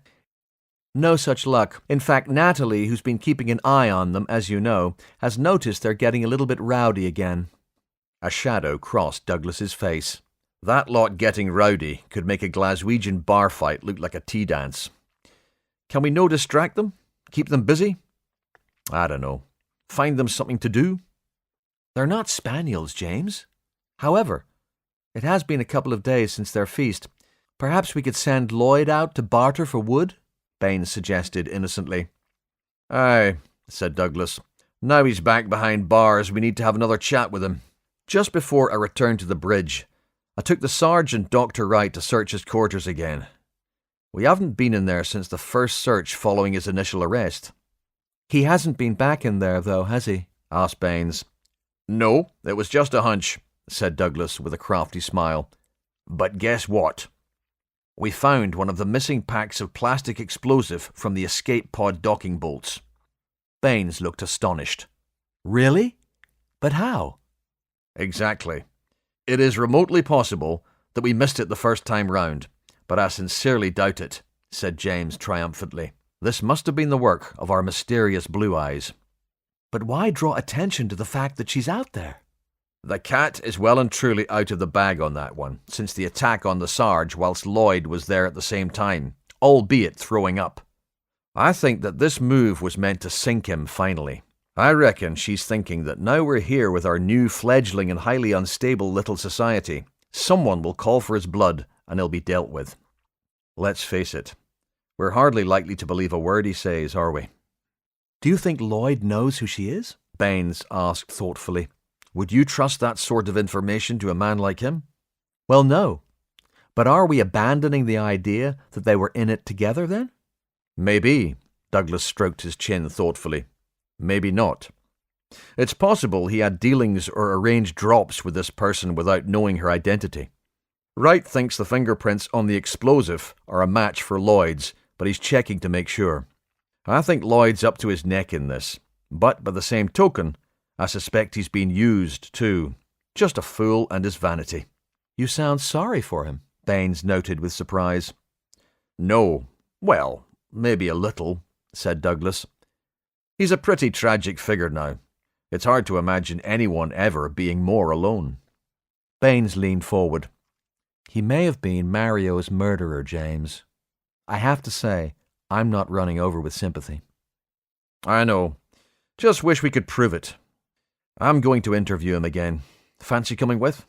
Definitely. He's locked up now, isn't he? Aye. Excellent. I'll bring the rotten fruit with stones in. Perfect. Dr. Wright arrived at the bridge, carrying the black sports bag found by Bernstein Jr. He activated the door chime and waited. The small screen next to the opening and locking controls lit up with the face of Lieutenant Singh. "How may I help you, Doctor?" he asked. "Hello, Lieutenant. I finished with the black bag," Wright replied, holding up the item in evidence for the camera. "The captain asked me to bring him the results as soon as I had them." The door slid open. "Come on in, Doctor. The captain and the commander are both with Lieutenant Lloyd at the moment, but you can leave the bag here with me if you like." "Okay, Lieutenant. My report is on this data clip," said Wright, handing the items over. "You may be interested to know that the data clip we found in the bag did indeed contain the program that took over the ship's navigational systems. Giorgio Bacchini's checked it out and concurs. Now you have the program, will you be able to back-engineer it to fix the ship's operating system?" "No, Doctor," Singh replied sadly. "Unfortunately, during the crisis, we had to wipe the OS and reinstall from factory settings, so we've lost ours forever." Wright nodded. "Bad luck. Oh, by the way, Giorgio also identified the tool belt and tools as belonging to Lieutenant Lloyd. He's certain of it. Apparently, he and his brother Mario had a certain familiarity with Lloyd's tools." Singh smiled sadly at the memory. "Yes, I remember some of Jeff's equipment had the unfortunate habit of going missing for days at a time. With 2 identical suspects and no hard evidence, it must have driven him crazy," he sobered. "Maybe it did. Are there any prints or genetic traces on any of the items?" "Yes, all Lloyd, even the bullet." Singh whistled. "Looks pretty black for him, then." "On the face of it, but I'm not wholly convinced." "How so?" "It's just that the items are completely clean apart from these very deliberate prints," Wright explained. "What I mean is, it's like he picked up each pre-cleaned item once, then put them down and never touched them again. If they'd been handled in the normal way, they would inevitably have been smudged prints all over them. What's also weird is that they're all right-hand prints." "I believe Lloyd is right-handed, Doctor, so that would follow, wouldn't it?" asked Singh. "Not necessarily. If I took a number of your personal belongings or work tools, say, and checked them for prints, would it be likely that you only touched them once, and with your right hand only? I can't help noticing that your teacup is on the left side of your workstation. Are you left-handed, Lieutenant?" Singh looked thoughtful. "No, I'm not. Now I come to think about it logically, I'd have to concede that those prints do sound a little unnatural. So how do you think they got onto the items if Lloyd hasn't handled them? There seems little doubt they were his." All I can say for certain is that each item was cleaned meticulously, and then Lieutenant Lloyd's hands, or should I say hand, touched each of them once, answered Wright. The how and the why are not my department. Singh nodded. I'd better call the captain with the main points of this while he's down there. He returned to his station to activate the comm and noticed a warning light flashing on the main pilot's console. Looks like that's not all I've got to tell him. His first comm message went out as an emergency call to Sergeant Jackson. Sarge, it's Sandeep. We've got an open docking airlock in Corridor 3 near the top of the ship. Can you get a squad up there straight away to check it out, please? Aye, aye, Lieutenant. Singh turned back to Wright quizzically. What the hell could have caused that? I'd better let the captain know that something else might be going on too. He's not going to be a happy chappy. Douglas and Baines sat opposite Lloyd's cell.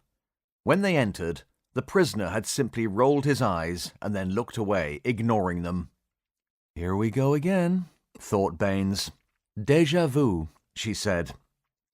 Lloyd remained silent at first, but clearly a retort was bursting to get out of him.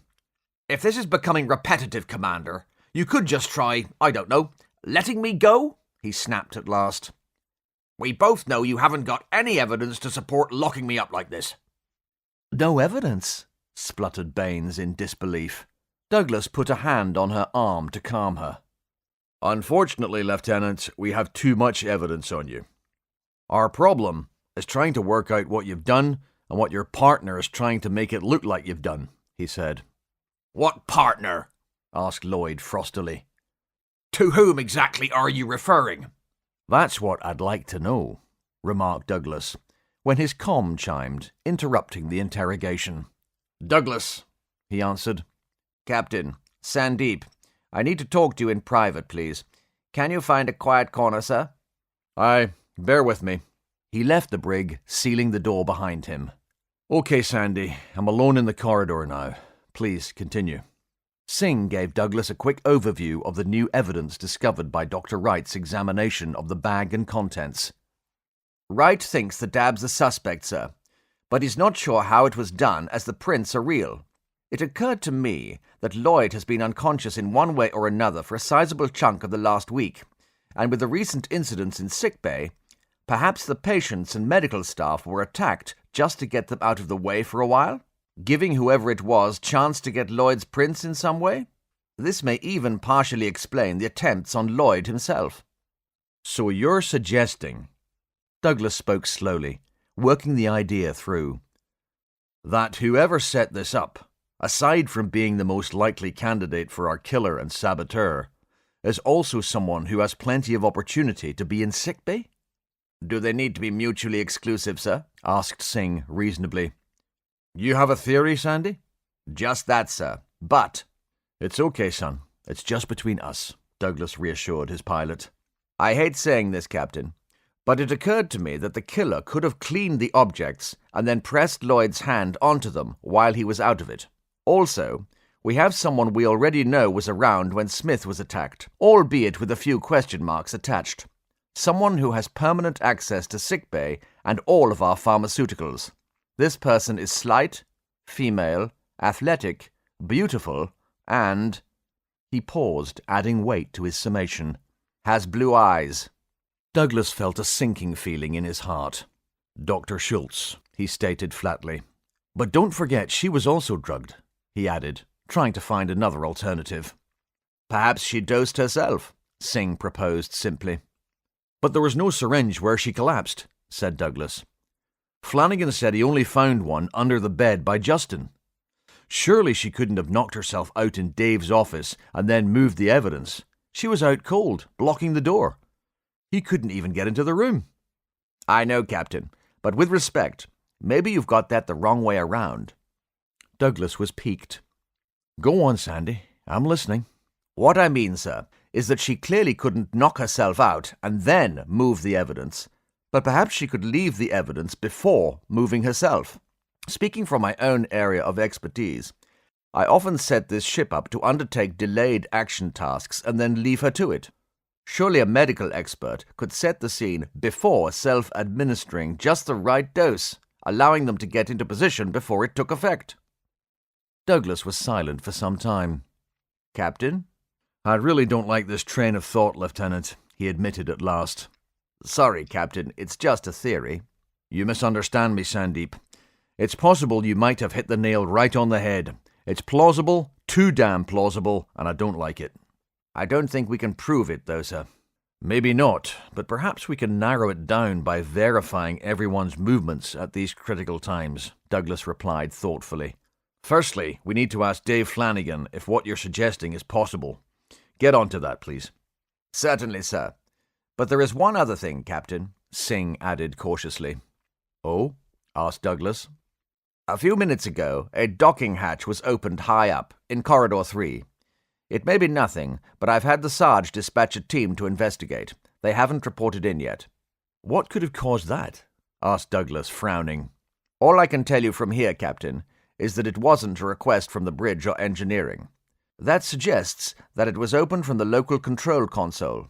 Trouble is, I can't get it to handshake with the bridge computer. I've locked all the external hatches down with a security code now, so that they may only be opened with the command authority of a bridge officer or chiefs of security or engineering. When I hear back from the Sarge, I'll get Hero onto it to find out the cause, sir. We should have locked those down a long time ago, damn it, Douglas fumed. I know, sir. Locking her from the inside once she has landed has never been a priority before. I'm sorry, sir. No, it's not your fault, Sandy, said Douglas. No one thought of it. It just goes to show that we need to reevaluate every aspect of security. Make time to go through it all with the Sarge, will you? Top to bottom, and let me know where we need new protocols. We can no longer afford to take anything for granted. Please stand by, Captain. I've got Private Jones on another channel. On the bridge, Singh flicked between channels. Go ahead, Private.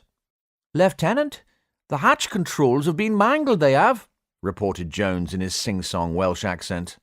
Singh rubbed his eyes with tired frustration. So it's sabotage? He asked. Almost certainly, sir. But I'm more worried about the infestation, isn't it? The what? Baines stared at Lloyd, who affected not to care. "Come on, Jeff, who is it?" she asked. "I'm sure I don't know what you're talking about," he answered airily. "Doesn't all this mean anything to you? People you've known for years in some cases are dying. Others too, just innocent passengers being taken to their place of work. How can you live with that?" His nonchalance was frustrating her. "I keep telling you it's nothing to do with me." "Right. So when you were busted out of the brig a few days ago, you were just an innocent bystander as the ship's systems were sabotaged again?" she asked disdainfully. "You may recall that I was seriously injured during those events," retaliated Lloyd, "and have been in a coma for most of the time since. What do you want from me?" He spat these last words, finally showing agitation himself. "Tell me what happened when young Paolo was murdered," Baines demanded, regaining her calm as Lloyd lost his. "I didn't see that," he answered sharply. "What did you see?" she asked patiently. Lloyd took a deep breath and let it out, relaxing a little. "I was facing the other way when I heard a wet crunch and the sound of a body hitting the floor. By the time I turned around, a figure in black was bending to take the man's security key." "Then what?" "Then they came towards me. Surely you've got all this on camera?" he asked, exasperated. Baines smiled at him sardonically. "You know we haven't." A flicker of confusion crossed Lloyd's face for a moment. "Cameras offline?" "Let's get past the bit where you pretend to know nothing about that, and tell me what happened next," demanded Baines. "You think I disabled the security cameras from in here?" asked Lloyd, raising his eyebrows. "I didn't know you had such respect for my talents, Commander. Still, I suppose I shouldn't be too surprised, really. I must seem extraordinarily gifted from your limited perspective."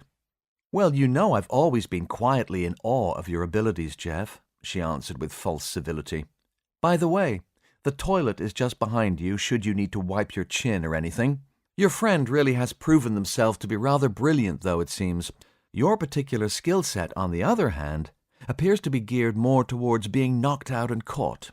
Don't get despondent, however. You've done a first-rate job on your end so far. Now, please continue." Lloyd gave her a look of absolute loathing. The arrogant man taunted. Baines smiled helpfully at him. "What do you know about it?" he asked eventually. Baines thought she heard just a hint of weakness in Lloyd's self-satisfied carapace of defense. "Tell me about it, then," she encouraged. "Impress me." "What could I say?" he continued, visibly pulling himself back together, much to Baines' irritation. "Whoever it was let me out and told me to follow them." "This person spoke to you?" she asked, leaning forward in her seat with interest. "What was their voice like? A man's? A woman's? Accented?" "Dunno," said Lloyd non-committally. "Try again, Skip," said Baines witheringly. "Their voice was distorted electronically," he explained with a shrug. Baines looked at him sideways for a moment, wondering if he was telling the truth about that. Her comm chimed, breaking into her thoughts. "Baines," she answered. "Jill, keep plugging down there," said Douglas's voice over the comm. "I'm on my way up to the airlock in Corridor 3. "Problem?" she asked. "Not sure yet. I'll call you when I am. Douglas, out." Lloyd sniggered nastily. "More trouble, Commander?" he asked unpleasantly. "Nothing for you to worry your little head about," retorted Baines, pushing her concern down. "Looks like it's just you and me," she smiled wolfishly. "Would you like some fruit?" Douglas ran into Corridor 3 to find Jones and Thomas standing with rifles raised towards the open hatch. The soldiers' uniforms were torn here and there, and they sported some nasty cuts on their faces, along with what were clearly defensive wounds on their hands and arms. The question died on Douglas's lips as he skidded to a halt, gaping at the half-dozen or so bodies on the floor, all around them. Down in one of the storage cupboards aboard the life pod, a robbery was taking place. The perpetrator helped themselves liberally to all manner of goods. Long-life food rations, climbing equipment, a rucksack, 2 pairs of bicycle panniers, detergent, water containers, and tarpaulin, along with a few other necessities for living rough. Once every compartment of every pack was stuffed to bursting, the thief checked their rifle over and stowed spare battery packs within a multi-pocketed waistcoat. The weapon had recently belonged to one of the extended security team, who had been forced to exchange it for a concussion. The black-clad figure nodded with satisfaction, pulling out an old US Army 9mm handgun from a hip holster to check that it too was loaded. Making their way down to the vehicle pool, they swiftly set about stealing a bicycle. The bicycles were originally for use on Mars. The linked nature of the Mars pods and other ancillary structures, such as the ore and mineral mines, made them ideal transport for the lengthy connecting tunnels without using power. The bike's wide wheels, designed to deal with the mixed, rugged surfaces down the mines, would also make traversing the rough ground outside the ship possible. Furthermore, the bicycle could carry or be carried to suit the challenging terrain of a world without roads. The thief slung the panniers over purpose-made frames mounted above the front and rear wheels. Throwing the rucksack around their shoulders, they snorted derisively. How they had made these weak people dance to every crisis. The vehicle pool was deserted. The pod work crews spread between the core and plant rooms, busy with repairs to the power grid. The way was clear all the way to the main pedestrian airlock hatch. From there, it was a simple matter to power the control console, using the battery pack left by Douglas's first away mission, and then open the door. Nothing happened. They tried the process again. Apply the power, build the charge, and nothing. Hero was alone in engineering. His security guards summoned away to help with some kind of search. He wasn't sure of the details, being far too busy working with the ship's operating system to be concerned with it right now. He had hated every minute since the reboot. No engineer worth his salt could put up with factory settings for long, and he was finding whole colonies of little annoyances every time he asked the computer to do anything. Tutting quietly to himself, he realized it was going to take him months to put everything back.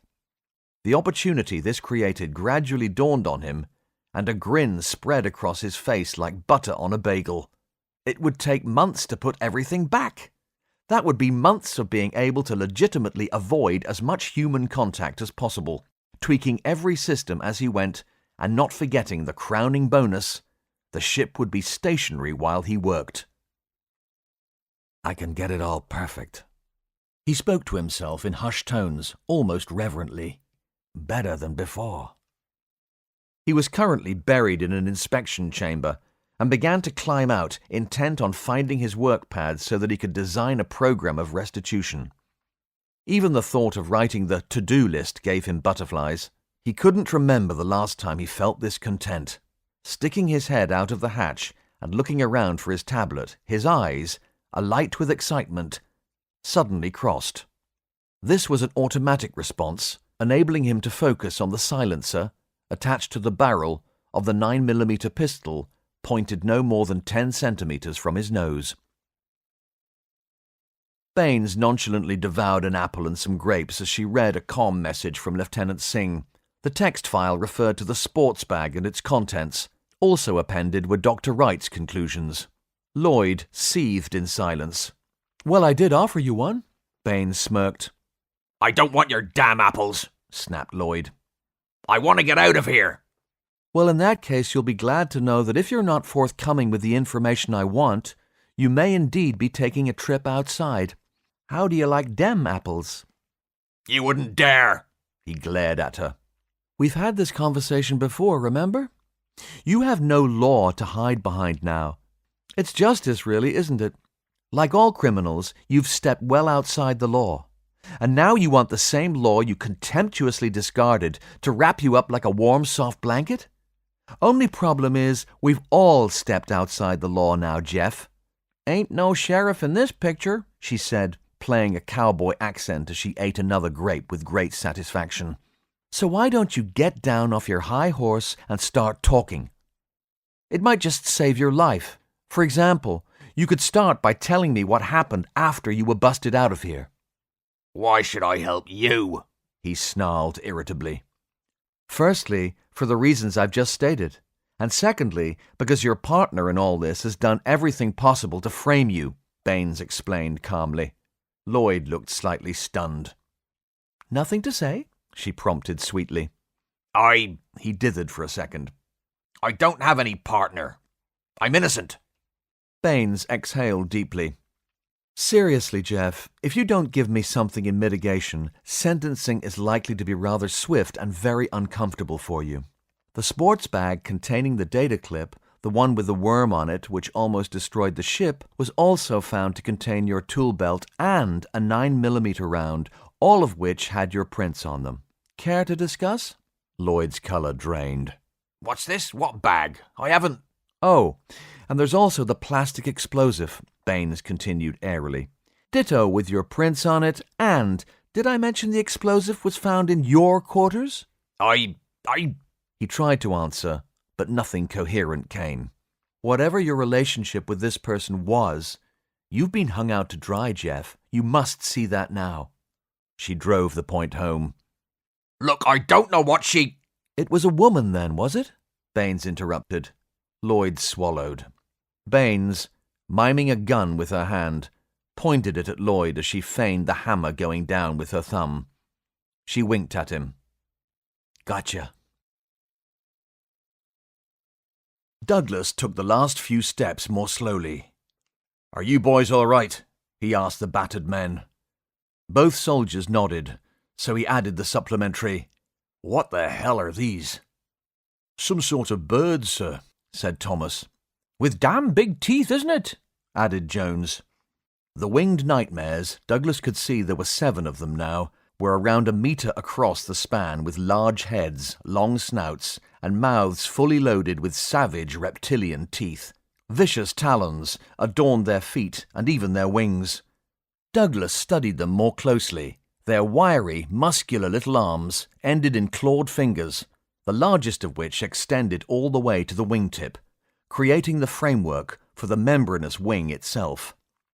They were leathery, but also had short, downy feathers over their bodies, all russets and reds. He guessed these helped the creatures stay warm and display, as with birds. Clearly all the same species, Each had a relatively short tail between their hind legs, which in turn were webbed together at the thighs. What did Tim call them? Pterosaurs.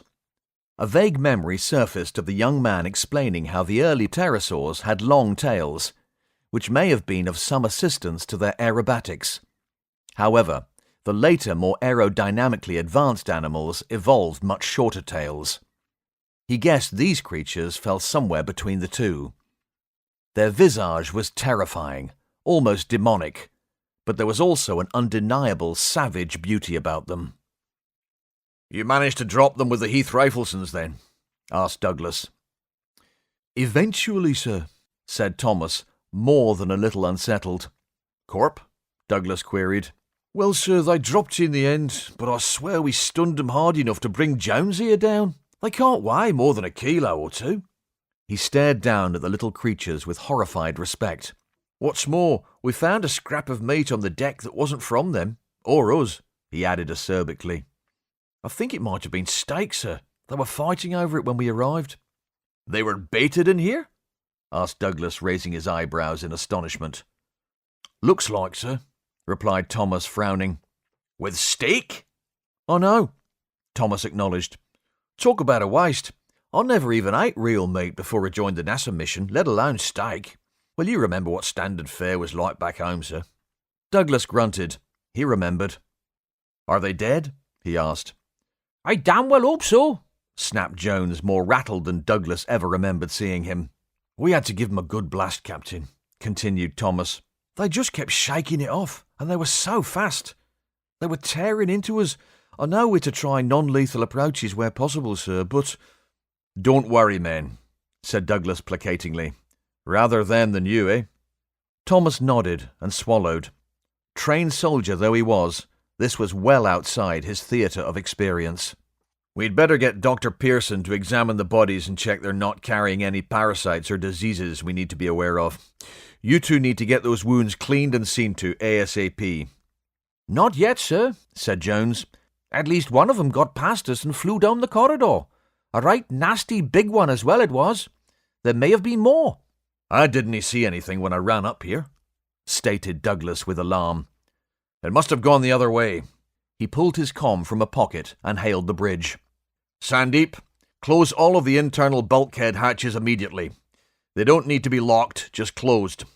We seem to have a vicious flying reptile free on the ship. Put out a ship-wide warning over the PA, including the Pod 2, if their comms are up yet, just in case. He studied the control panel on the exterior hatch. Better get Hero up here to repair this docking hatch too. The controls have been ripped out. It's like spaghetti in there. He turned back to the soldiers.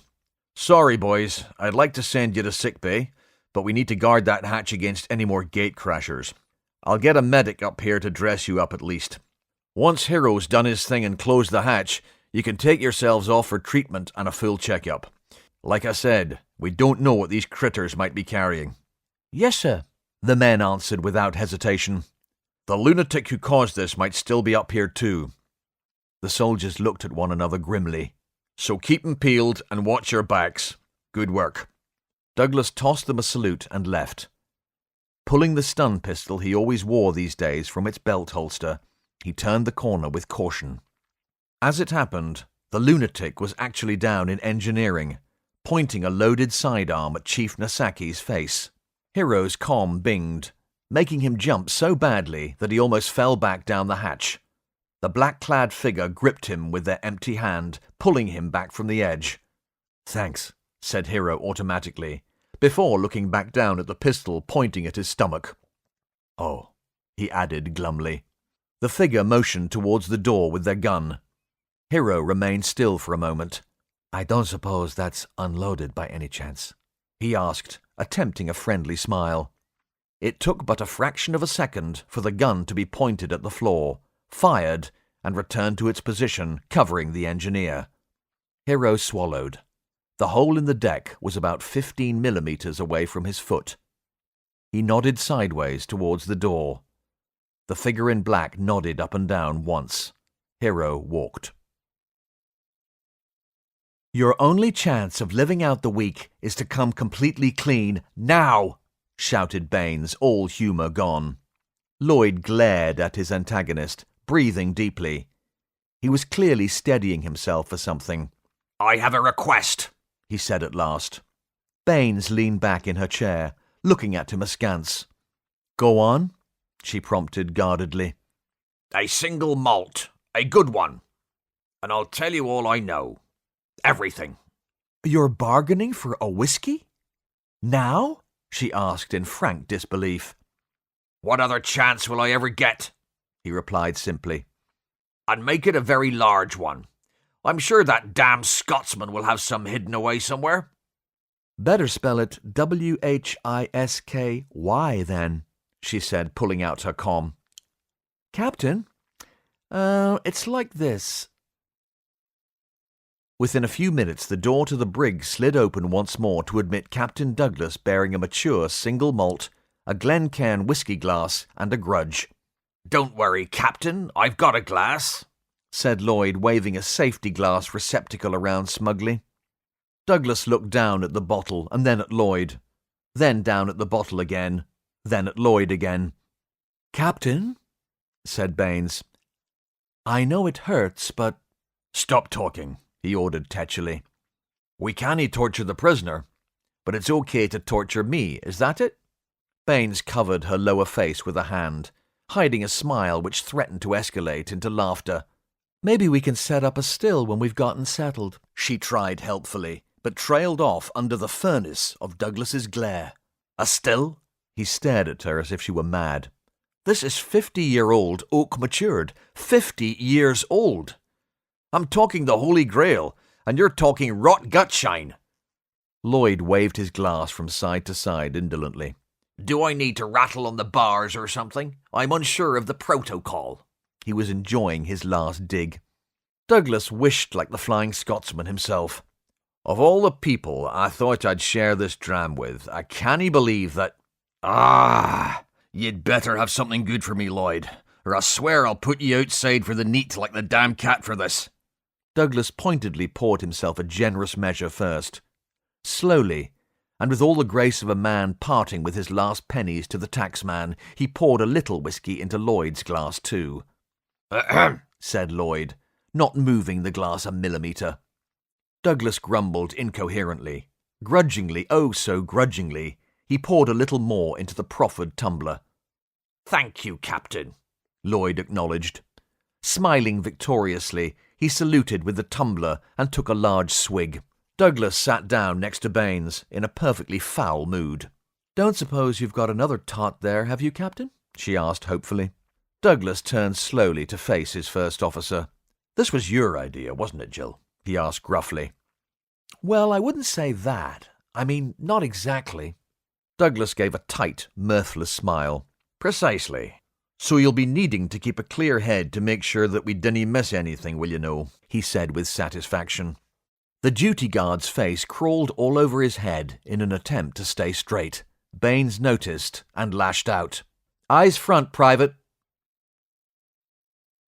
Hero and the masked figure made their way along eerily quiet corridors. To Hero's dismay, the security guard between the New World and the pod had already been dealt with. He sincerely hoped the condition was not permanent. Presently, they came to the main cargo bay and motor pool. He was pushed towards the small hatch alongside the much larger cargo doors, wondering what on earth his tormentor's plan might be. The figure retrieved a heavily laden bicycle from behind a parked lorry, still covering Nasaki with the pistol. A brutal push sent Hero sprawling in front of the personnel hatch. He picked himself up, turning back to face his captor in confusion. It was his first chance to stand back and study them, and he now suspected his life might be in the hands of a woman. She motioned towards the hatch. "You want me to open it?" he asked, incredulous. "Have you seen what's out there?" The masked head moved ever so slightly to the side as the gun raised another inch or two, the subtle movement and blue eyes speaking eloquently of patience expired. "Okay," he continued nervously, "but we have no power to these doors. When the captain's party went out, they used a power pack to open it. I don't have one." The figure merely lifted their head slightly, a subtle movement as the eyes darted around the engineer and back. Hero looked around, cursing inwardly, as his eye alighted upon just what he needed. Stowed against the bulkhead, behind a mini digger, was the battery set the captain's team had used to power up the hatch. Out of options, Hero complied, bringing the control panel to life. "Are you sure you want me to do this?" he asked, a tremor in his voice. The masked figure gave an economical, quick-jerk gesture with the gun, which was unmistakable. Hero hit the open button. Nothing happened. He looked around. Smiling nervously, he tried again. Nothing. He said. "It should have worked." The gun flicked back towards him, making him throw his hands in the air. Give me a minute, he cried, turning back to the locking mechanism. It looked like the pod's hatch had been locked down from central control. Powering it up must have allowed it to receive the command wirelessly. Hero frowned, not sure whether that was even possible with the power down all across the pod, and then he had it. "The Chief of Operations must have locked all ground-level access points down when we landed," he said, "just in case someone opened it up by accident. I wasn't part of the first mission outside because it turned out to be a security operation, but I think I can override it." The bulkhead portholes provided a low light, just enough to see by. Hero tinkered with the control panel in the gloom for a few moments. When all of the overhead lighting came on, illuminating the whole cargo bay, it took them both by surprise. The terrorists snapped their head this way and that, assessing the situation in a heartbeat, before turning back to Hero and pointing the gun at his face. The terrified engineer threw his hands up once more. "It wasn't me. That wasn't me." The black-gloved hand pulled back the firing hammer, putting the weapon to Hero's head. With their free hand, they pointed at the door. Hero gulped. Yes, I'm on it." Using his Chief of Engineering security codes, he attempted to unlock the hatch, and to his exquisite relief, it opened. He unplugged the power pack, unthinkingly leaving the inner hatch open behind him as he plugged into the external hatch at the other end of the airlock. He repeated the unlocking routine, too terrified to even look round. The hatch in front of him opened too, exposing him for the very first time to Cretaceous Gondwana. He peeked outside gingerly. The massive earthworks the construction team had built already stood 5 meters tall. Directly in front of the main cargo bay doors, 100 meters out, there was a large opening between the two ramparts, and through it he could see the clearing in which the new world had landed. The way appeared unobstructed right up to the tree line. Hero's mind raced. The shock and wonder of his location suddenly real.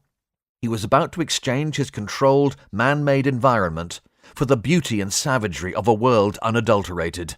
He would have loved to explore these musings and feelings more fully, but was all too aware of the clear and present danger standing right behind him. Slowly, hesitantly, he began to turn when all the lights went out again, but this time only for him. Burton whooped. "Let there be light, dude!" he exclaimed loudly. Gleason grinned as he shook the New Zealander's hand in congratulation. "It's a good start, mate." One of the panels began to beep at them. Burton studied it, his elation fading fast. "What the hell?" "What is it?" asked Gleason. "Some drongos opened the hatch down in the cargo bay," said Burton. The moment stretched as they stared at one another in confusion. "Why would—" Gleason began. Then his eyes widened in sudden understanding. He turned quickly to one of the other engineers in the plant room and snapped, "Get the captain on the line. We need security down in the main cargo bay, and I mean bloody yesterday, mate."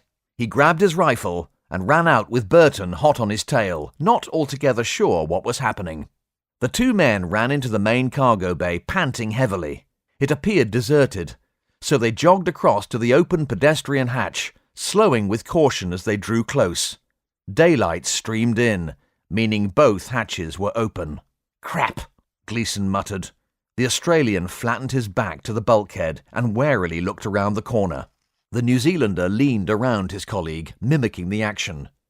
The sight which greeted them promised to return as a vision each night when they closed their eyes. "Whoa!" they shouted together, followed by, "Nesso!" Lieutenant Hironosaki lay across the threshold of the outer hatch, his body in the airlock, his head and one of his arms outside. Also outside, bent over and sniffing the prone engineer like an unfamiliar morsel at a buffet, was a huge female Maposaurus. "Ah!" Screamed the Oceanians in unison. Gleason's body remembered he was a soldier, and he automatically began shooting, the stun bolts hitting the animal's face with a percussive thump. The Maposaurus stepped back and grunted, shaking her head in surprise. After a moment she sneezed hugely, and all three men were hit by the return fire. After clearing her sinuses, she too found her voice. "Roar!" The magnitude of the sound almost stunned them as it bounced and rebounded in the small metal antechamber. "Ah!" The men retaliated.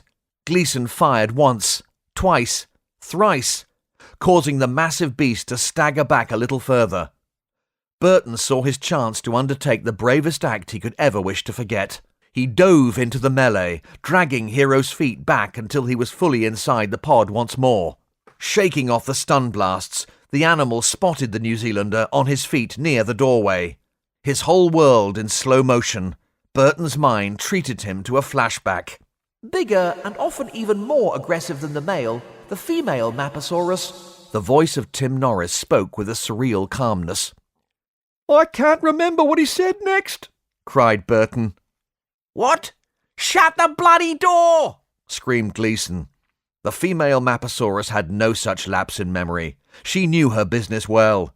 She opened her mouth wide and lunged, all rotten stink and teeth like steak knives.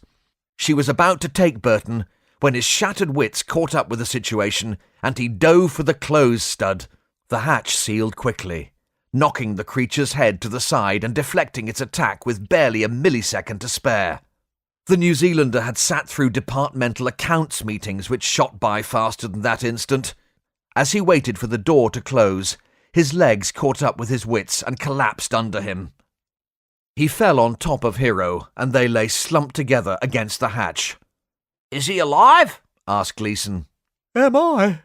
Asked Burton, tremulously, shock hitting him like a train. Come on, mate, on your feet. Burton refused to move for a minute. He was shaken and damn well not going to be stirred. Dr. Flanagan dressed the injuries to Private Jones's face and arms. The antiseptic must have stung like hell, but Jones barely flinched. Corporal Thomas was covered in plasters with a press and bandage wrapped around his left forearm. Before Flanagan could finish with Jones, his comm binged. He raised his eyes to the ceiling. "What now?" he muttered under his breath as he answered the call. Doc, it's Captain Gleason. I need you to get down to the main cargo bay in the pod, mate, said the Australian, sounding anxious. What's happened, Captain? Nasso's down. Step it like you're running for the dunny, Lieutenant. Gleason, out. Flanagan raised his eyebrows. Nassau? He repeated, slightly baffled. I think he wants me to move with alacrity. Sorry, Jones. I'll get back to you as soon as I can. Do you want one of us to come with you, Doctor? I mean, if there's trouble? Thomas asked with concern.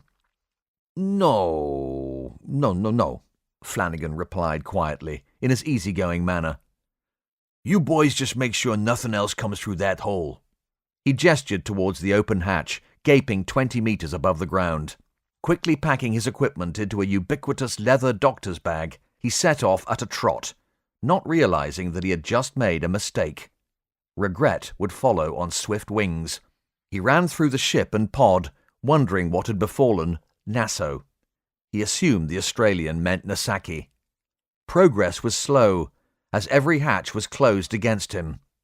They weren't actually locked, so he never thought to close them behind him, Singh's ship-wide warning completely driven from his mind in his rush to help an injured colleague. He ran. His heart pumped blood faster and faster, powering his muscles on and on. 2 snouts sniffed, hidden in an alcove as he ran past. The doctor had dead blood on his sleeves from the soldier's wounds, and hot blood coursing just beneath his skin. The killers released their clawed grip on an access panel, and surfing the currents left in the air by the running man, they rode his slipstream. He was just 2 hatches from his destination when they fell upon him from behind like javelins. Flanagan cried out in shock as the pterosaurs dove, knocking the 47-year-old army doctor to the deck with the ferocity of their strike. The murderous reptiles answered with a screeching cry of their own, as they set about their prey with tooth and claw. Rolling onto his back, Flanagan held the bag in front of him like a shield. Darting, diving, and screaming they came on, relentless. He punched and kicked, swinging the bag wildly at every opportunity, but the little animal's reflexes were liquid lightning. Every time he managed to land a bag or fist, they were already somewhere else, easily shaking off his glancing blows. The creatures were only small, but Flanagan knew he was in trouble and would tire long before they did, especially if they kept bleeding him.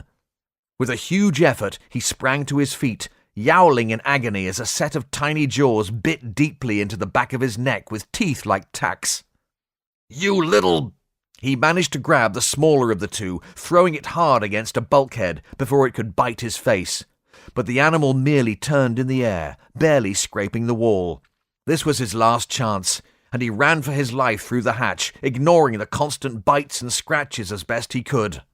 The final hatch was just ahead when Flanagan spun like a shot-putter. Launching his bag at the open control 10 feet away, he dove. Sprawled across the floor of the main cargo bay, he used the last wind in his lungs to scream, "Hey!" 2 of Major White's men helped Sam Burton to a seat. They left Hero where he lay, unconscious, unwilling to move him before the doctor's arrival for fear of causing further injury. Gleason and White stood aside, catching up quietly, when they all heard a sudden scuffle and a shout from the far end of the bay. Seeking out the source of the commotion, they saw Flanagan on the deck, under a savage aerial attack from a pair of bird-like reptiles. The doctor covered his head as best he could, while crawling to retrieve his stout leather bag and only protection. "With me!" bellowed White as he ran to help. Gleason followed immediately, the other 2 security operatives hot on his heels. It took just seconds for the 4 soldiers to converge on Flanagan's position, but even so, his injuries were mounting up. He screamed in agony, his strength almost gone. White aimed a stun bolt at the larger of the 2 reptiles, knocking the animal back and forcing it to fly a small circuit of the area to recover. Having shaken off the effects, it came back at him like a fury, screaming hate. The whirlwind of teeth and claws targeted his face and eyes. He suffered a deep bite to his cheek and a claw across his nose before he was able to bat the creature away. The animal easily outdistanced his ineffectual counterattack, but by circling to come again, it created an opportunity, allowing one of the skirmishers to take another shot. The low-power stun bolt found its mark. Deterred, the little pterosaur flew a much larger loop, creating yet more space between it and the men. The soldier dialed his Heath Rifleson to maximum, and when the next bolt struck, the pitiless, flying nightmare was reduced to scorched leather and blackened bone as it fell from the air, quite dead. Gleason ran in close to Flanagan as the remaining pterosaur kept up a continual, withering attack on the weakening, unarmed doctor. The Australian caught the creature unawares with an army boot, stunning it. For a moment it lay on the deck, flapping one wing ineffectually. But growing up in the bush among other vicious predators, Gleason knew better than to give quarter. He jumped on the creature, landing double-footed on its little body and head. There was a sickly crack pop, and the fight was over. He turned back to Flanagan, who was bleeding from a dozen nasty cuts and gashes all over his head and arms. Thanks for coming so quickly, mate," was the best he could manage. "Oh, any time," replied Flanagan, raising himself up on one elbow unsteadily. He felt very light-headed. "You okay, Dave?" asked White. "I could use a beer," he said, groaning weakly and raising his hands for assistance. "Help me up, fellas." "Shall I get that German doctor down here?" asked Gleason, full of concern. "You look like crap, mate."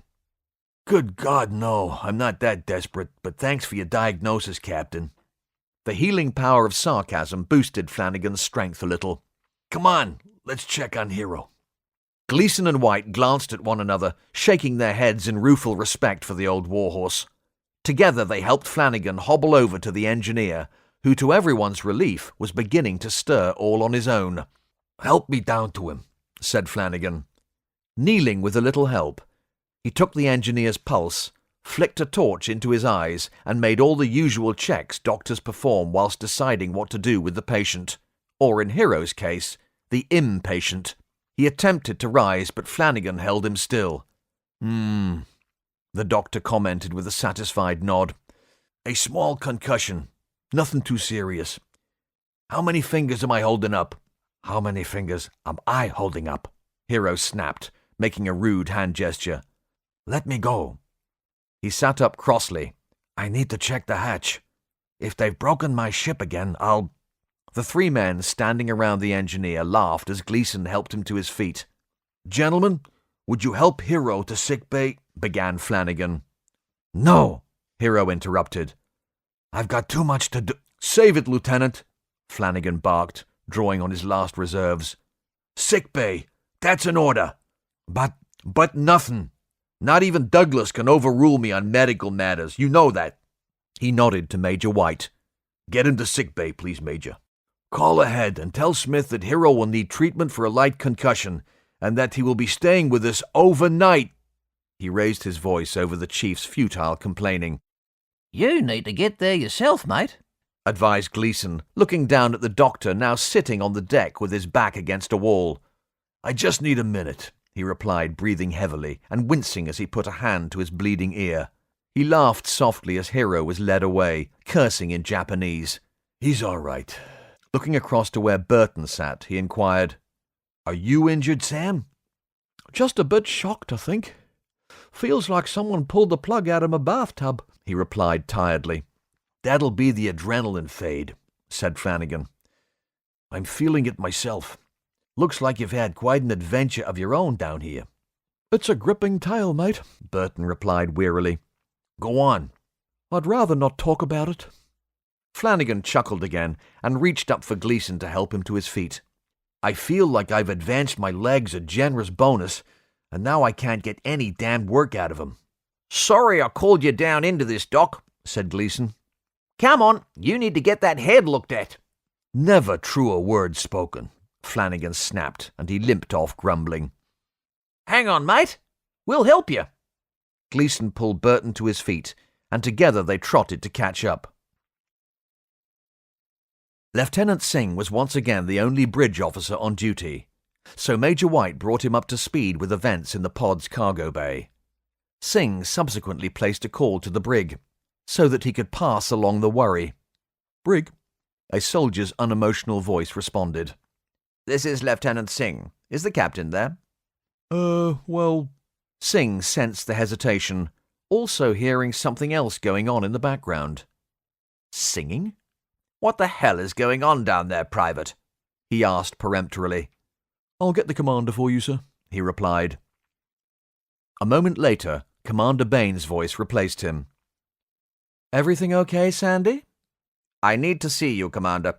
Can you and the captain meet me in sickbay, please?" "That may be a little difficult." Bain stepped aside and activated a small camera built into the wall comm, providing Singh with a fisheye view of the brig. He could now clearly make out the captain and Lloyd in the background, sat on the floor either side of the bars and brandishing their glasses out of time with an old army song. "And her legs were like the legs of a... and there she goes again, wearing nothing but the Union flag, lie, lie, lie." How's it go again? Baines moved back in front of the camera, rocking with suppressed laughter. "I'll meet you there in just a minute, Sandy. Baines out." Singh blinked as the connection was severed. Chuckling softly, he locked the bridge down and made his way to sickbay. Baines called the brig security guard to her. "When they've had enough, can you get Lloyd on his bunk and get the captain back to his quarters? Make sure that neither of them is left lying on their backs." "I used to be an MP, Commander," replied the soldier with a wink. "I know the drill." She nodded and left for sickbay. Baines arrived just before Singh. She was still grinning, but pulled up short when she saw Nurse Smith patching up Flanagan's myriad wounds and lacerations.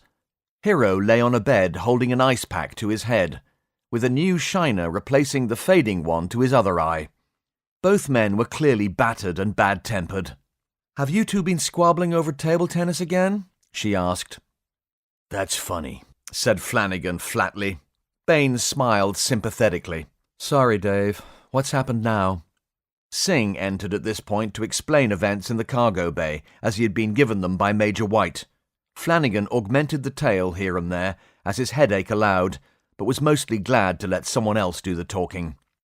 "I've dispatched Giorgio to fix the open upper hatch where the creatures entered the ship, and left orders for Jones to come down here for his plasters and bandages when it's sealed," Singh reported, frowning slightly. "He said, 'I'll come down now in a minute.' He says that a lot, but I'm not sure what it means." He shook his head in bewilderment. "Dr. Burton had the good sense to lock down the pod's external hatches when we landed, it seems. I wish we'd thought of that on the ship before those killer birds got in. Still, I suppose it wouldn't have prevented the saboteur from kidnapping our chief engineer to unlock them again, would it?" Singh looked over towards Hero, still lying down with his ice pack. "Or stopped Hero from almost becoming a T-Rex tuck box, for that matter." That was a lot funnier before it happened, Hero snapped moodily. Baines covered a smile with her hand again. "Why don't you tell us what happened, Chief?" she asked. I was having a really great day, Hero began, making a list of everything I needed to do to get Sekai well again. "Sekai?" asked Flanagan. It's his pet name for the ship, Baines whispered. "Continue, Hero, please." Okay, so then there was this gun in my face. I nearly fell down the... Oh, never mind. What matters is that it was the figure in black again, the same one who attacked the Sarge and myself a few days ago. I'm sure of it. I was route marched down to the pod and forced to open the hatch at gunpoint. I wasn't sure what to do at first. I mean, obviously, you'd have to be suicidal to go out there. However, they made it quite clear that this was exactly what they did want to do. "Did she speak to you?" asked Baines. No, said Hero, pulling the ice pack away from his head and inspecting the spot of blood on it. He relocated it to a slightly different position. "Only another 5 minutes with that," Flanagan interjected. "Then give it a rest for a couple of hours before trying it again." Hero nodded to the doctor, but spoke to Baines. "It was a woman, then? I thought it might be." "Yes," she replied. "Lloyd said she used an electronic voice distorter." "She didn't speak to me at all," Hero continued. "She didn't need to. Her eloquence with the gun was undeniable. I saw her riding away across the plain, just as I blacked out. I tried to fight it, but..." "Considering what happened while you were unconscious, you were much happier out of it, believe me," Singh muttered. "What do you mean?" asked Hero. "And what do I smell of?" Singh scratched his stubble, wondering, not for the first time, whether he should have kept his mouth shut. "Nothing to worry about, really. Burton dove in and saved you from definitely being eaten by a huge flesh-eating dinosaur, that's all. Unfortunately, when Gleason shot the animal, he made it, sneeze, apparently. Look, there's no nice way of putting this. You're covered in dinosaur snot. You know that unpleasant smell of sneeze? Well, imagine it from a snout over a meter long that has been buried in a rotting corpse left out in the sun for days. That's you, now." Hero pulled his hands up to his chest prissily, as if afraid to touch himself. "Dave?" he asked tremulously. "Can I have a shower, please?" "You might want to send Sam Burton a fruit basket, too. Or perhaps you should say it with shower gel, eh?" Singh added, grinning. "I know he got blasted too, and I'm pretty sure he blames you." Ignoring the pilot's taunting, Flanagan looked serious. "Jill," he said, "I'm real worried about Heidi. I thought she'd be here to stitch me up, but we can't find her anywhere." "You were better off with Justin, I think," Baines answered quietly. "I know we take the, well, you know," said Flanagan, "but she's a first-rate doctor, really. I'm worried what might have happened to her." "I think her absence now is proof that she was a lot more than that," Baines suggested sadly. Hero, Smith, and Flanagan looked from one to another, then back to the commander. Are you saying what I think you're saying? Asked Flanagan slowly. We knew she was one of the 19 possibles James wanted to interview, Dave, she began. Yes, but... No, Dave. She spoke over him, regretfully. It all fits. Times, locations, descriptions. Drummond has been working for days on who might have been at each incident site. He's got some insanely complicated flowchart arrangement on an easel in his quarters, apparently. I had a chat with him just after I made up the Blue Eyes list. That really tightened it up. Now the killer has left the ship, stocked up for the safari from hell, and Heidi, as we see, is missing. Is anyone else missing? Asked Singh. That's worth checking, just to be on the safe side, Baines replied. Can you get Ford onto that now? Ask him to take a register or something. Singh nodded and made the call. Has anyone looked for the man who was guarding the hatch between the ship and the pod? Asked Hero. I'm sorry, with everything he slipped my mind. I hope he was only knocked out. Baines touched Sandeep lightly on the arm. Ask Ford to find the hatch guard as well. Turning to Smith, she asked, Justin, can you get down there, please? The poor guy may need some first aid. Smith nodded, packed a few supplies into a bag, and left. Hope that's all he needs, Hero remarked. That woman's a killer. Flanagan was staring into space. You okay, Dave? Asked Baines gently. He shook his head slowly. All those people and all this pain. How did I not see what was right under my nose? None of us did, admitted Baines, trying to comfort him. We've got a psychologist on board who made enough money to be here, so I assume he knows something of his trade. I intend to have a chat with him when the dust settles, try and work out what sort of mind we're dealing with. We believe we know the who, which is critical, of course. Now I want to know the why. It's the only way we can fight her. Flanagan looked up. Fight her? I thought she was gone. For now, said Baines. But clearly there are powerful forces at work in that woman. She'll be back, and we'll need to be ready because she may have other help on this ship. You mean Lloyd? Asked Hero. Baines sighed, looking uncomfortable. Not exactly. I wasn't going to burden you with this, what with you convalescing and all, but... She rubbed her tired eyes, releasing some of the pressure she could feel building. Look, Lloyd has told us quite a story. Baines and Singh left sickbay together, returning to the bridge. Singh immediately took his station, requesting updates from Bacchini and Jones. Baines called Major White and Sergeant Jackson to meet with her. White was first to arrive. The man Schultz attacked, the guy guarding the hatch, is going to be okay, he said as he entered. He's had a bit of a beating, but Nurse Smith says he'll be just fine after a few days' rest. The Sarge entered right on his heels. He's lucky to be alive, he said.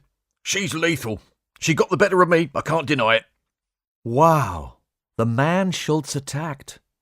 Baines couldn't help repeating. That's the first time anyone said her name outright, in connection with all this, I mean. Kinda brings it home, doesn't it? Where was he? Shoved into a closet down the hall, answered the Major. He was still unconscious when we found him. He turned to the Sarge. Do you think you could have stopped her? Jackson considered a moment. I don't know, he replied simply. Definitely not without cost. That's a sobering thought, Baines noted. Look, boys, the reason I asked you to come here was to discuss the new reality. We may have rid ourselves of a problem, but, yet again, a larger one has raised its ugly head. We're just not catching a break, are we? White addressed his question to no one in particular. Baines ushered the two soldiers towards the meeting room. Come and grab yourselves a seat. I've made some coffee. Before following, she called across to Singh. Sandy, you have the bridge. And Lieutenant, he turned his seat to face her. Commander? Keep the door locked. Lieutenant Singh pressed the locking control to seal the bridge from his console. Affirmative, he said, returning to his scans of the local topography. I'm planning a route for our flyover tomorrow with the captain. Despite everything, I can't help being pretty excited about it. Baines nodded.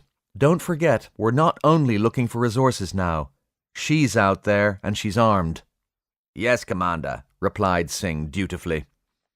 As he absorbed Bain's warning, an idea struck him, and he began typing ferociously. But that needn't stop you from recording the journey, she added. I thought we might show the film of your first flyover in embarkation as a morale booster for everyone. Singh stopped typing for a moment, looking up. I'll let you know when it's been through my editing room. He gave her a winning smile before returning to his labours with vigour, his inner little boy already in flight. Baines joined the other 2 men in the meeting room, and the 3 officers got themselves coffeed. All right, said Ford. I'll ask it first. Now what? Baines nodded, understanding the Major's frustration. We had a good long chat with Lloyd earlier, she began. He's decided to cooperate. White looked both impressed and quizzical. How'd you pull that off? All it took was the captain's pride and joy to get him talking, she replied with a wink. Pride and joy? Asked White. His 50-year-old single malt, she answered. The one he'd been saving. Jackson whistled. Yeah, she acknowledged. He was not happy. Well, not at first, anyway. Did he cheer up later? Asked Jackson, straight-faced. About halfway down the bottle, as it happens, Baines admitted. Anyway, the captain intends to go through this in council tomorrow, but I wanted you 2 to know about it immediately.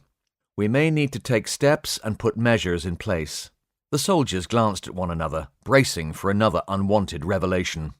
Lloyd said that he was paid a large sum of money to disrupt the ship. Disrupt, not destroy. Obviously, the money is pointless now, and as we're the only thing standing between him and the maw of a flesh-eating dinosaur, he wisely decided to fess up and toe the line. What did he tell you? Asked White. Apparently, about 6 months ago, a terrorist group contacted him whilst on leave. They're a faction well known for being rabidly against the Mars mission, their rhetoric stating dubious morality in an attempt to sublimate sneak attacks and violence. The main thrust of their griping is to make humanity aware that leaving Earth is against God's will or some such. Lloyd, for his part, didn't care what they believed. He believed that their money should be his money. So you see, he's not completely without a code. He knew the United Nations had tried to deal peacefully with this group on a number of occasions, but they did so without knowing how many layers were involved or who was really pulling the strings. The UN sent in mediators, of course, logically and systematically explaining the threat facing mankind. They drew charts and provided examples showing the positive effects of the colonization of Mars, how it will ease the strain on our planet's resources, etc., etc. Lloyd said he knew no argument was possible once religious tenets were cited. He only dealt with the group slightly, but he could make no sense of their position at all, even within the remit of their stated beliefs. Some of them may well have bought into it. Some people will believe anything. But he seems to think it might all be a front for something else. The terrorists' response made worldwide headlines a while back, though, you may recall. If humanity dies out, that will be God's punishment on the wicked, but the chosen will live forever in paradise. Remember that one? We can only infer that the wicked means us and the chosen means them. It's all crazy, like going back to the religious strife of 16th century Europe. Naturally, this latest set of nutcrackers also have all the answers, the same ones. Lloyd, however, merely hoped that they had the other half of his money. He was surprisingly candid after a few whiskies. The bad news for us is, when they enlisted him to their cause, they told him virtually nothing of their larger plans, and he'd not been stupid enough to ask. You can't blame him for that. They simply tempted him with a huge pot of money and ordered him to make a spectacle of the last Mars mission in a very specific way. A spectacle that mankind would remember forever, or for as long as we persist on a used-up, sickly Earth. In all likelihood, not forever. Still, as long as he spent his last years in luxury, the way he saw it, the rest of us could go to hell. Jackson and White simply looked at one another in disgusted silence. And do we trust this reversal, Commander? Asked White. I wouldn't trust him outside his cage, but I think he's telling us the truth now. His options are bleak, and his only real chance of staying alive is to give us whatever we need. She looked earnestly at White. I take your point, though, Ford. We certainly won't be taking everything he says as gospel without checking it out." "And that's all?" asked the Sarge. "Not quite," replied Baines. "I saved the worst for last, I'm afraid. His information boils down to this. Apparently, there's a whole team of insurgents among us." The Sarge paused, with his coffee cup halfway to his lips. Eventually he asked, "I don't suppose he was kind enough to tell us who these people are?" Baines shook her head. "He doesn't know," she corrected herself. "Says he doesn't know." "Did he happen to mention how many there are?" the Sarge tried again. "Could be 8, could be a dozen," she answered. He wasn't sure. White clunked his coffee cup down a little harder than he meant to, spilling the drink over the side a little. Baines was slightly surprised by this show of emotion from the usually unflappable Major. "You okay, Ford?" she asked. "Sorry." He sighed deeply. "Just look at the havoc one of them created, and now there might be a dozen more." "I know," agreed Baines. "And if they're all as deadly as Schultz, where does that leave us?" White continued. "Most of the people on this mission are scientists and families. The few soldiers we have aren't going to be enough. Not if they're all that highly trained and that organized." "We don't know that, sir," the Sarge broke in. "Presumably some of them will be from a technical background. That would certainly explain how they've been so damn good at hitting us in the soft parts." "I think you're right, Sarge," Baines concurred. "Though they will be no less deadly for it." According to Lloyd, the plan was to hijack the ship and take it on a mission of their choosing. "What mission?" Ford asked. He wasn't sure, but he thought it would be to do with Mars, explained Baines. He suspected they intended to hold the ship to ransom, or so he says. "You believe that's all he thought?" asked Jackson. Baines looked at him. "Why? What do you think, Sarge?" "For a start, the wormhole drive blew up near Earth. If he set that bomb, or was involved with it, he must have known we weren't never going to reach Mars," replied the Sarge, his London accent coming to the fore. Baines frowned. "You know, that passed me by," she said, a little shamefaced. "We've been through so much in such quick succession." She clenched her fists. "But that's no excuse." "Also," continued Jackson, "they clearly planned to bring their own crew aboard. So, at the very least, what would that have meant for all of us? Furthermore, if the ship was ransomed, what then? Were they planning to ask for money? They already seem to have plenty to splash about." "So what do you think could have been their purpose?" asked White. "Who knows?" said the Sarge, unusually animated. "A suicide run on New York, London, Berlin, Delhi? It's been done before, and wouldn't that make a nice spectacle in the media? However, my point is this. Even if Lloyd didn't know the details, he must have suspected it would be chips for the rest of us." He turned to Baines. "Did he plant the bomb that killed young Mario?" His last question hit hard. Baines bit her lip and then nodded slowly. "Yes," she said simply. "So, he was happy to murder one of our own," the Sarge stated quietly, sitting back, his expression unreadable once more. "I don't think it was that simple, Sarge. He said that the bomb was only meant to take out that room, which it did, and stop the ship, which it also did. He expected the crew to be at their stations during the explosion. For some reason, Mario was with the drive when it was engaged. He told us that had been unexpected, and he wished he could take that back." "Really?" asked Jackson, sourly. "Mario was a good kid. I liked him." "We all did, Sarge," said Baines. "But who knows? It may have been unintentional. In fairness, in the years I've known him, that's the only time I've ever seen Lloyd look like he was in any way contrite, let alone sorry. He told us something else I thought was interesting and possibly significant too. His explicit orders were to use a much smaller amount of explosive. He admitted to being in a rage when he planted the device. Something about another request for a senior posting being denied, coupled with the twins stealing his tools again. Another flicker of anger crossed the Sarge's face. "Of course," Baines continued, "he may have simply bottled it. I dare say he would have been panicking about being discovered at that point, and so he strapped the whole pack, from one of the lifeboat release bolts, to the drive. He knew it was too much, but also that it wasn't enough to destroy the ship. So he took the quickest route out of there, probably before he lost his nerve altogether. Apparently his contact at Canaveral had been very specific about the amount of explosive, so I'm guessing that the effect we experienced wasn't what was ordered. You're saying he had no idea we would be thrown back in time by exploding the new wormhole? Asked White. Apparently not, said Baines. And on that, I believe him. I just can't see him deliberately getting himself stuck here with the rest of us, especially if he was anticipating a fat payday. It's no good to him now. Pity he didn't care about the consequences at the time.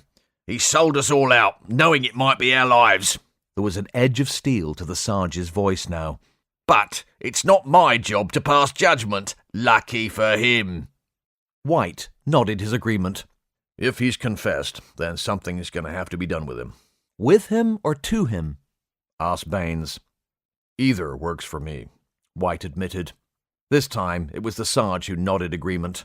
I understand your feelings, gentlemen, said Baines, attempting to calm the growing anger. But this is a complicated situation, and we can't afford to throw away any asset at this point. You think he might still be useful to us? Asked Jackson. I think it's possible, replied Baines. He may not be able to identify them, and frankly I'm quite happy to believe that they would have fed him only the bare minimum of information to get him on board with their scheme, but he may know other things. Perhaps even things he doesn't realize yet. It may simply be up to us to ask the right questions. He said that the black-suited, masked killer was a stranger to him. After being busted out of the brig, he was simply ordered to go with her and do as he was told, under threat of execution. They did some damage at the gravity control nexus, minor sabotage and not ship-threatening. Apparently, he knew nothing of the virus program designed to crash the ship, and then she beat him unconscious. He also stated that he didn't realize it was a woman at the time because she used a vocal distortion unit. Blind, is he? The Sarge interjected moodily. He must have been working with her for several minutes. Most men find the shape of Dr. Schultz distracting to the exclusion of pretty much all else. Point, agreed Baines. But, setting that aside for the moment, the loss of gravity Lloyd engineered, perhaps under coercion, was clearly to keep us busy while the new software took hold within the ship's operating system. As for whether she wanted Lloyd dead or not at that point, we can't be sure. Maybe she was interrupted. However, the attempt on his life in sickbay was certainly suggestive that he'd outlived his usefulness as a diversion and needed silencing.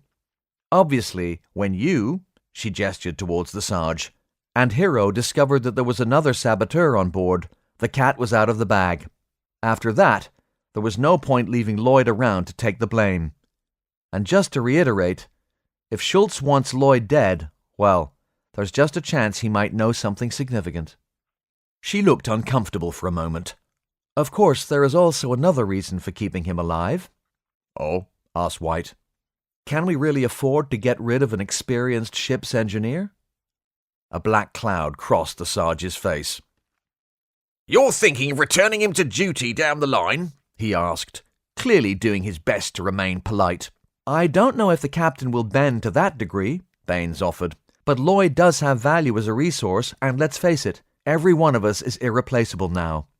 There are no more people. The muscles in Jackson's jaw bunched, relaxed, bunched, and relaxed again. Moving on from that point for the moment, he said diplomatically. We need a plan to ferret out those other insurgents as soon as. Agreed, said Baines. Trouble is, where do we start? We don't even know if our own security team can be trusted. Hell, even one of us could be involved. We can't proceed like that. We'll never make it, White stated simply, in a way that brooked no contradiction. I know it goes against all military training, but we can't fight a Cold War while we're in the middle of a real one. So let's just agree to agree that it's not us and carry on from there. If we don't work together, we've lost anyway. Silence fell. Lost in their individual thoughts and concerns, it was a while before anyone could bring themselves to speak further. Who else knows about this? Jackson asked eventually. Douglas, Singh, Flanagan, Smith, Nasaki, and the three of us, replied Baines. Just crew. Good. We should keep it that way, at least until we know more. The Sarge suggested seriously. The captain intends to tell Mother Sarah and Dr. Patel tomorrow, said Baines. He feels that it would be wrong to deny the council. The Sarge looked away, frustrated. Civilians? He asked in disbelief. I know, but you know what he's like. He hates the idea of military in charge of government, or working underground no matter how small the scale. He's such a good man, Sarge. He's one of the best men I've ever known, the Sarge replied, completely without rancour. But if this leaks because of a point of honour... He left the sentence hanging. The one ray of sunlight I can see throughout this crisis, said White, is that it seems only Lloyd and Schultz have been active. This suggests that these sleepers were only to be activated under certain circumstances. Dare we hope these circumstances can never more be realized in light of our situation? Being lost in the past and all? You think this might change if the captain informs the council? Asked Baines. The Major laid his hands on the table. I'm simply saying the more people who know that we know, the more dangerous the situation becomes, Commander. If this should leak, things could get real ugly real fast. Surely it's best to keep it quiet. Firstly, if they don't know we're onto them, they won't feel the need to be so careful, and, secondly, if they do know we're onto them, they may have a knee-jerk reaction. You mean the sleepers might wake? White nodded, and a dozen fanatics loose on this ship could end this party altogether. A fair point, Ford. But let's say we can keep these sleepers sleeping. Then what? We all just carry on and say no more about it? No, but we really need to buy a little time, Jill. Time to get to grips with everything. If we can keep them sleeping just long enough for us to turn this situation around, we might be able to stop running all over the ship, putting out fires, and hit back. We need to build. Between these crazies and those monsters outside, we can't even get our feet under us. Can't argue with that, Baines agreed. However, with regards to the insurgents, I don't think we can assume what they may or may not know. And I don't think we can even start unraveling this mystery until we know exactly what their mission was, and most importantly, what the hell it is they want now. I agree with that, Commander, said the Sarge, and it gives me an idea. I said we should keep this quiet, but, on second thoughts... Baines and White looked at him in surprise. Penny for your thoughts, Sarge, Baines prompted. Jackson answered slowly and thoughtfully. Maybe playing it close to our chest won't achieve anything after all. Maybe we should just ask them. 0700 hours came around very quickly for James Douglas. He raised his head off the pillow, groaned, and put it back down.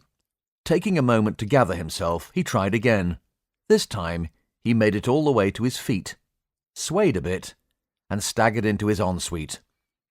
Looking in the mirror, he couldn't help recalling a very similar mirror in a very similar ensuite back in his quarters at Cape Canaveral just a fortnight ago. However, the face which stared back at him 2 weeks ago had presented itself rather better. 2 weeks, he thought groggily. 2 weeks since their world had been turned upside down. People often use that phrase, and yet... what the hell do they know about it? He spoke the thought gruffly, through a throat on fire. After his shower, shave, and, morning preparations, he was dressed and off to work. He arrived at the bridge only to find it locked down. Despite hitting the open 3 times, the doors remained closed, resolute in their dumb insolence. Labouring under his hangover and muttering under his breath about being locked out of his own damn ship, Douglas keyed his captain's security codes to unlock them, finally stepping onto the bridge. As the ship was no longer in motion, a 24-hour duty was no longer deemed necessary, and he was glad to be the first in. It would give him a few more minutes to recover before he had to face anybody. He sat in his command chair, collecting his thoughts quietly. A door behind him opened suddenly, making him jump. Commander Baines strode out of the small galley off the bridge, bearing his usual first coffee. I thought I was first in, he said blearily. And I thought you'd need this before you see anyone else, she replied sympathetically, with just a hint of mischief in her eyes. How did you know? Asked Douglas innocently. Well, it occurred to me about the same time as you broke into song last night. As you made me the designated driver, and thank you for that, by the way, I watched you with interest. My observations went something like this. He's all right. He's all right. He's not all right. He's not all right. Oh dear. Douglas laughed in spite of himself, pulling up with a grimace. Oh, my head. Baines indolently tapped a small box of painkillers on the arm of his chair. I knew there was a reason I promoted you, he said. How come the bridge was locked down if you were in here? Yes, she replied. Sorry about that. I made it an order last night after what Lloyd told us about the others. Obviously, I couldn't run it by you as you were... Off duty? Douglas supplied helpfully. That's as good a description as any, laughed Baines. Look, I had a meeting with White and Jackson last night, and the Sarge made a suggestion. It's pretty wild, but not without merit. I'd like your take on it, please, James. Baines explained Jackson's revelation plan. You're right, that is pretty wild, he said. I'm meeting with Sarah and Satnam at 0800 hours. I'll see what they have to say about it. Care to sit in? Douglas's meeting with Mother Sarah and Dr. Patel went well. With everyone in agreement, plans were laid for the implementation of the Sarge's idea later in the day. The captain kept the meeting as short as possible, because that very afternoon he and 4 others had a date with Cretaceous Patagonia. Surveying their surroundings was critical to their survival. That it just might be the most exciting flight plan ever devised was hardly his fault. Afterward, he strolled through the ship, whistling cheerfully, exchanging pleasantries, and even a few jokes with the people he passed. With Schultz's departure, he felt that a load had been lifted, and hoped the lighter atmosphere would continue. Making his way down to the laboratories deep within the pod, he sought out Dr. Norris. Members of a team were dissecting the small pterosaurs which had invaded the ship. He greeted the people at their workstations with a smile, despite the gruesome spectacle.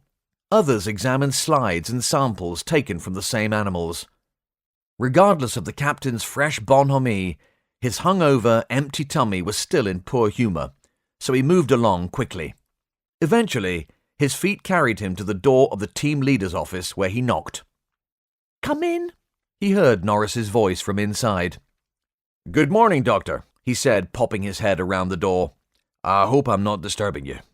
Captain, said Norris, standing up behind her desk. please, come in. Have a seat. Thank you, Doctor, replied Douglas, taking the proffered chair. It's probably about time you started calling me Patricia. Only if you'll call me James, he smiled. I've come to ask you a favour, Patricia. Oh? I'll be happy to help in any way I can. Well, this is no ordinary request, so don't feel pressured to acquiesce. You intrigue me, James. I need to borrow your son, please. Oh. I said it was nae ordinary request, repeated Douglas. You see, we're going for our first flyover in the ship's shuttlecraft. Obviously, I don't need to ask Tim if he'd like to accompany us. I'm sure he'd rip me arm off for the chance. Quite, agreed Norris non-committally. We don't plan to land the ship on this occasion. It's just a look around, a brief geological survey and mapping trip, using aerial scanners only. I know how much Tim wants to see the animals out there, and from our perspective, his knowledge could help us gain a better understanding of what we're seeing. Naturally, I wanted your permission before bringing it up with the laddie. There should be no danger, but... He let the caveat hang. But everything we do here is potentially dangerous, she completed, nodding her understanding. She thought for a moment. I'm sure he'll be able to help you, James. So, okay. More than that, if he ever got wind of this conversation and found out I'd said no, he'd probably ignore me for a month. She smiled. He'll be over the moon. When do you plan to leave? This afternoon, 1400 hours. And you won't be landing. Scout's honour, Douglas promised, raising 2 fingers to his temple. Very well. Could I just ask one thing, James? Of course. Could I tell him? It seems like all I've been able to give him of late is bad news. This will help to make up for it, I'm sure. Certainly. Until later, then. Thank you, Patricia. 1400 hours. Shuttle Bay, USS New World. Captain Douglas keyed his security codes into the shuttle's access panel. About a week and a half after locking the craft down, he realized. The events immediately following the explosion and destruction of the wormhole drive came back to life in his mind. Events which had scattered his crew all over the ship in the hope of preventing the bomber's escape. This was the exact spot where Singh had explained how they were lost almost 100 million years in the past. He was surprised how long ago it seemed as the hatch opened, despite the near-constant panic since. Turning to his shuttle team, he said, "This is it, lady and gentlemen. We're finally going sightseeing. Our intention is to spend an hour or so only on this first trip, just to get our bearings and see what's within a 20-mile radius of our landing site. As you know, our main mission is to look for mineral deposits and potential mining sites. We also need to keep an eye out for any sign of our rogue Dr. Schultz. I know it's a needle in a haystack, a needle that will be intelligently camouflaging itself in a haystack, actually, but we'll keep them peeled nonetheless. Follow me, please." Douglas nodded to the Sarge, who headed a 6-man armed security detail on station in the shuttle bay, and stepped aboard. The small shuttle crew of 4 followed closely behind, Lieutenant Singh taking the helm as Douglas sat in the co-pilot's seat.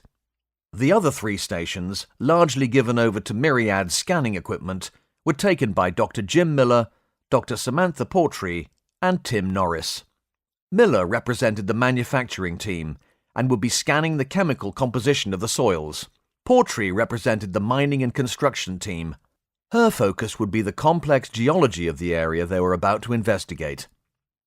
Lastly, Tim Norris, as the acknowledged expert on the Cretaceous period, was in charge of Christmas morning, or that was how it felt to him. He was ecstatic, and quite possibly the only member of the crew for whom life just kept getting better and better. If a low flight over a world full of prehistoric animals was not enough, earlier in the day, the captain had recruited him, along with Dr. Natalie Pearson, to put together a new zoology team. To Tim's delight, Natalie's ever-present sidekick, Reva, was also determined to be involved with this project, as in all things. He could certainly be described as a specialist in the field of bone collection, particularly with regard to testing them to destruction. True to the nature of his species, he was utterly undaunted by size. Tim and Natalie were tasked with building a comprehensive understanding of the fauna they would all be sharing their lives with, possibly even the rest of their lives with, and not just the fauna. Fortunately, Patricia Norris's team also included a couple of botanists who awaited the shuttle's findings as avidly as everyone else. The botanists' original assignment had been the adaptation of Terran flora and fungi for life on Mars. They had little paleobotanical knowledge, but the opportunity to observe life from a completely remote, previously inaccessible age was irresistible. How could any scientist fail to be excited by the prospect, despite everything? When the crew's attention turned to planting and rearing crops, their knowledge would become invaluable.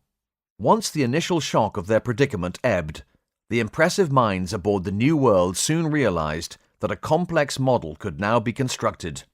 By using knowledge gained in the 22nd century alongside hints left in the fossil and geological records, added to observations from the actual past as now seen, they could piece together a unique picture of evolution.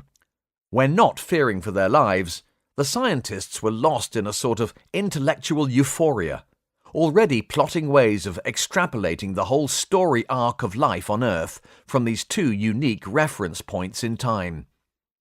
For many of the science staff, this evolution unraveled was mesmerizing.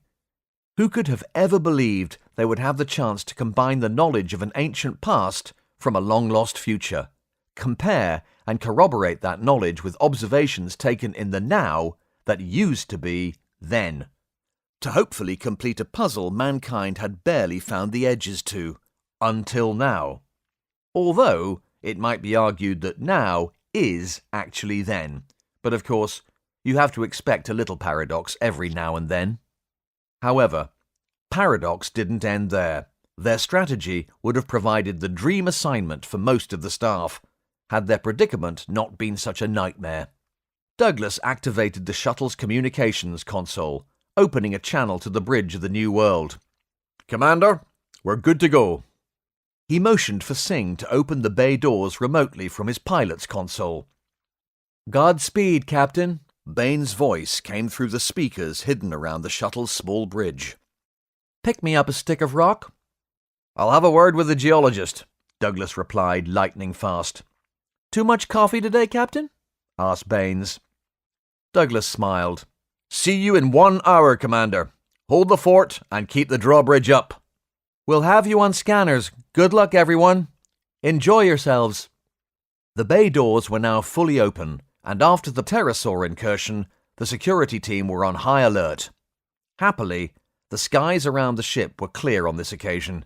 Singh raised the shuttle gently on thrusters, easing the little vessel forwards with great care. He kept the maneuver tight and smooth, the power low, the safety of the men behind them his primary concern. Once outside the shuttle bay, they hovered 15 meters in the air. The height gave them a superb view of the incomplete defensive earthworks so quickly excavated behind the backs of the Maposaurus pack. Singh slowly fed power into the jet turbines, gently turning the little craft away from her mothership. Commander Baines sat alone on the bridge of the New World, watching the shuttle grow smaller in the monitor. "Come back in one piece," she muttered quietly.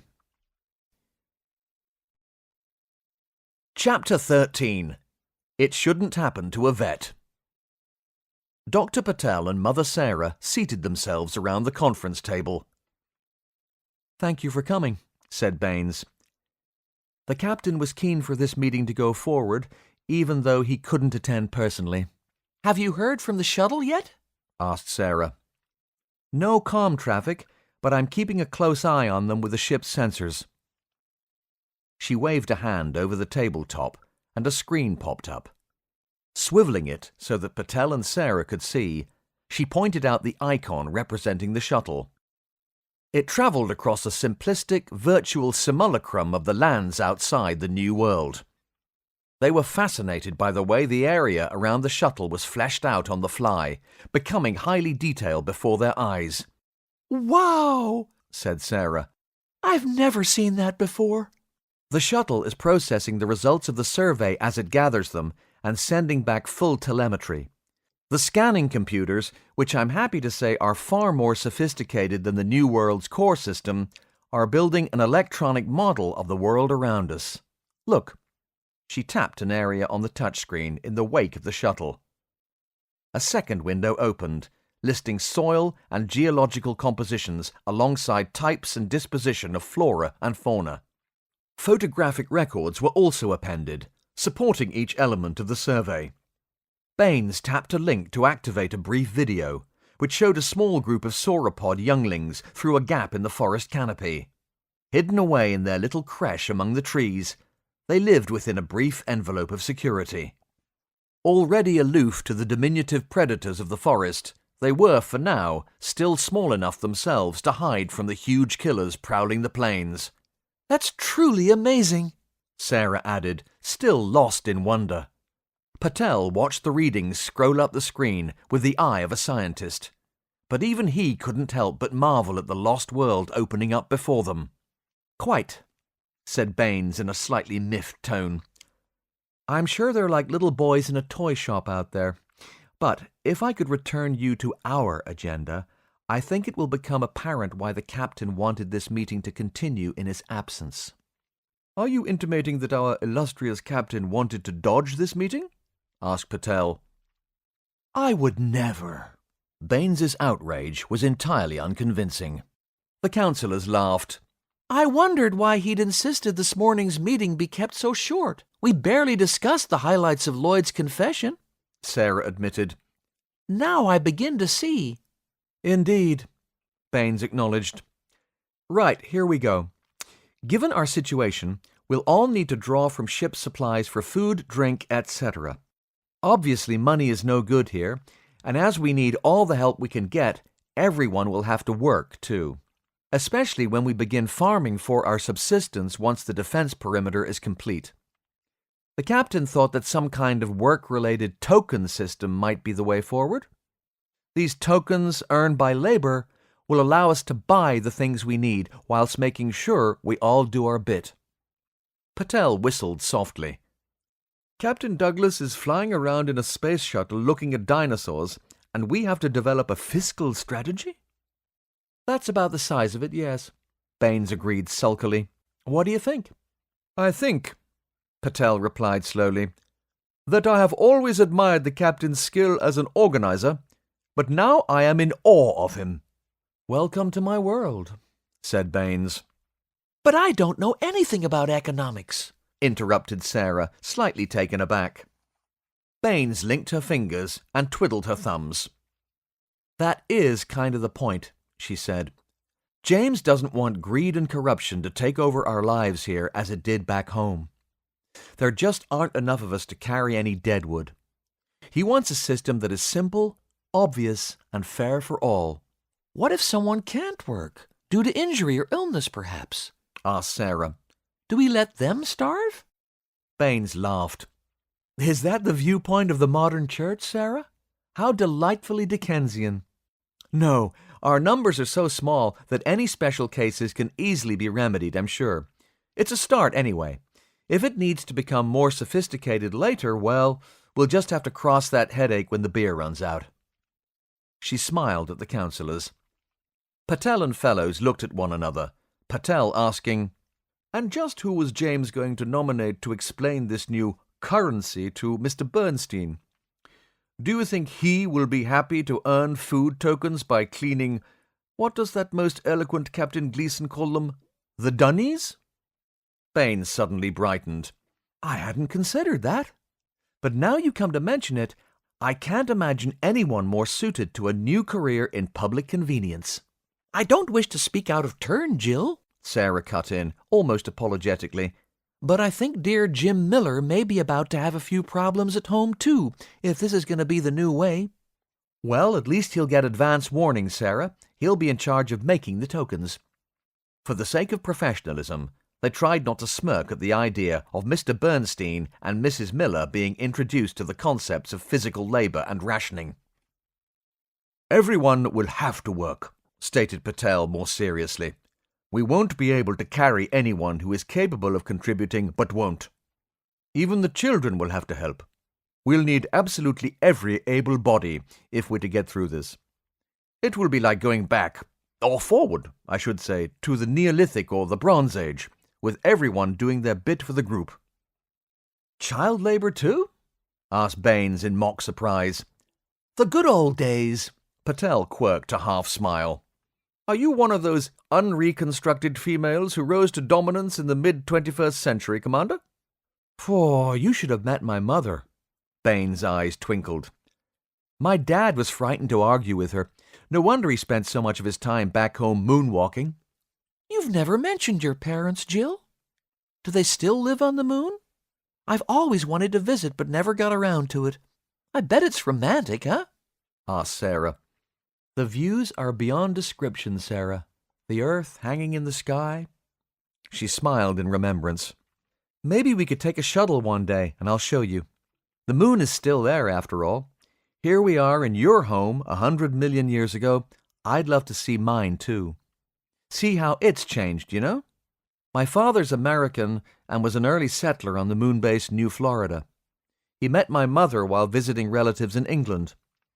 After queuing for what seemed like an age for a loaf of bread, that's what the British have always done, apparently, according to Mum, a rather attractive young woman also stranded in line caught his eye.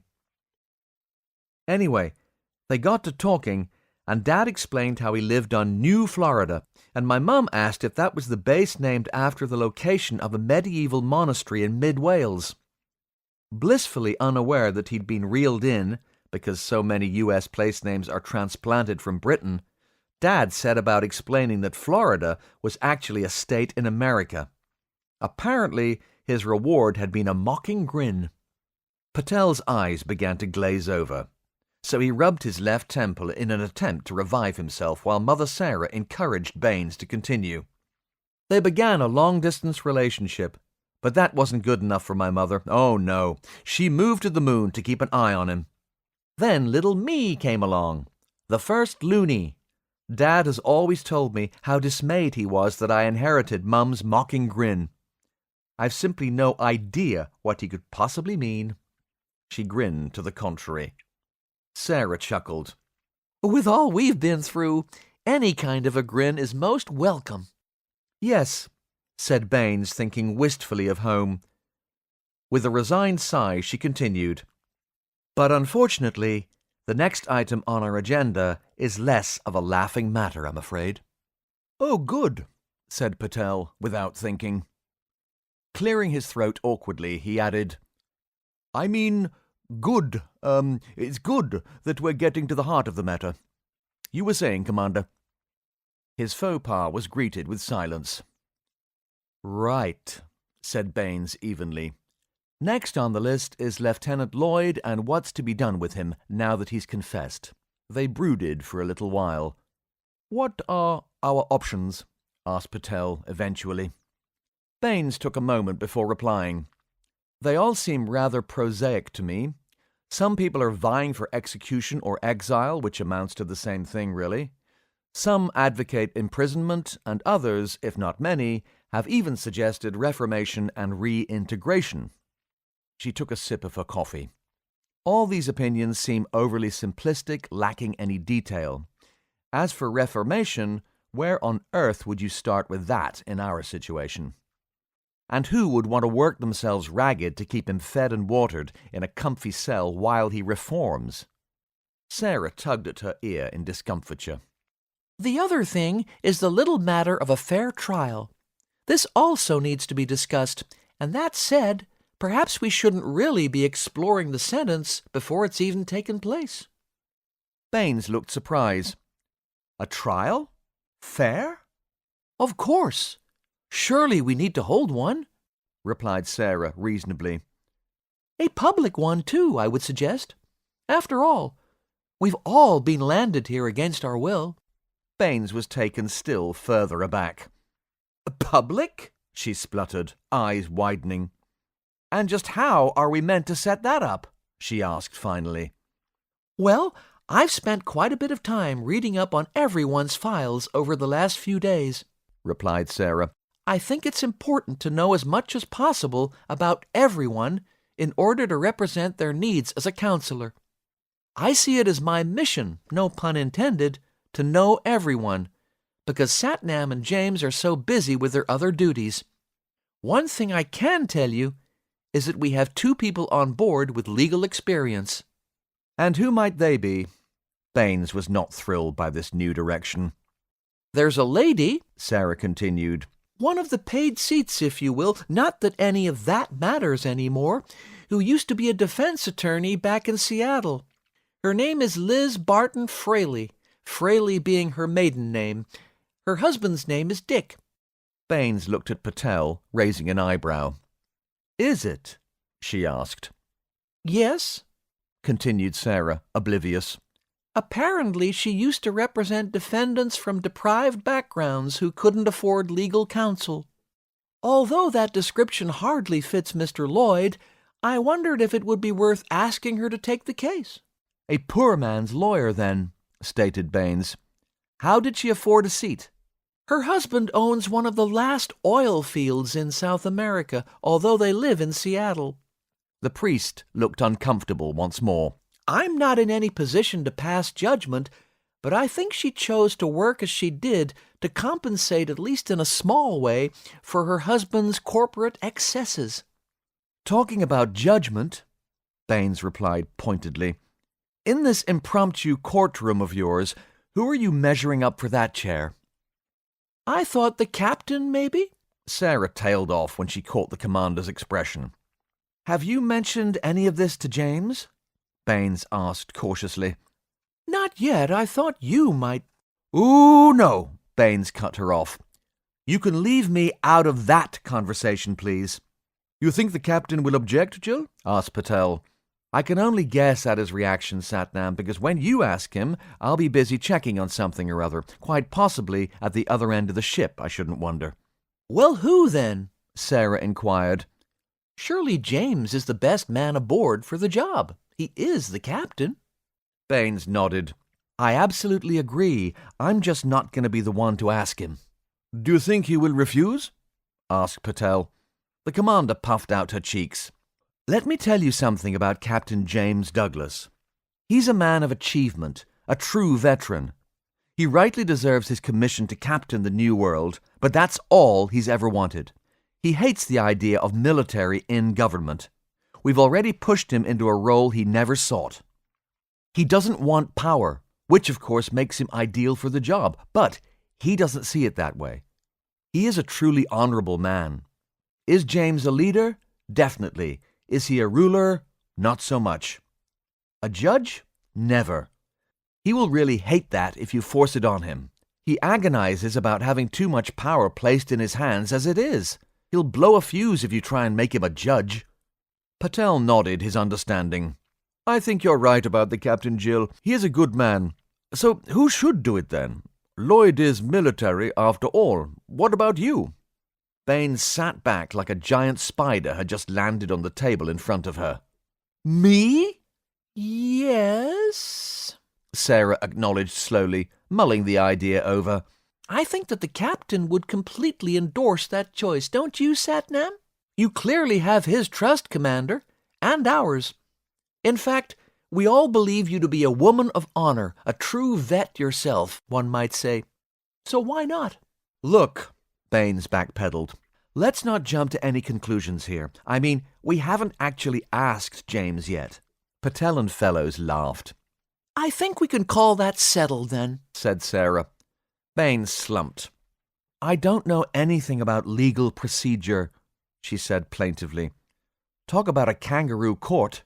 I don't know anything about economics, replied Sarah with a tight smile. We all have our little problems today, don't we? All you will need to do is listen impartially to the learned counsel, added Patel reasonably. What about a jury? Asked Baines. I'm sure we can choose 12 respectable, fair-minded individuals at random from the roster without too much difficulty, replied Sarah. No, we can't, said Baines flatly. Have you forgotten that our crew is apparently liberally salted with hidden terrorists now? Ah, said the priest. Exactly. A vengeful light flickered in Baines' eyes.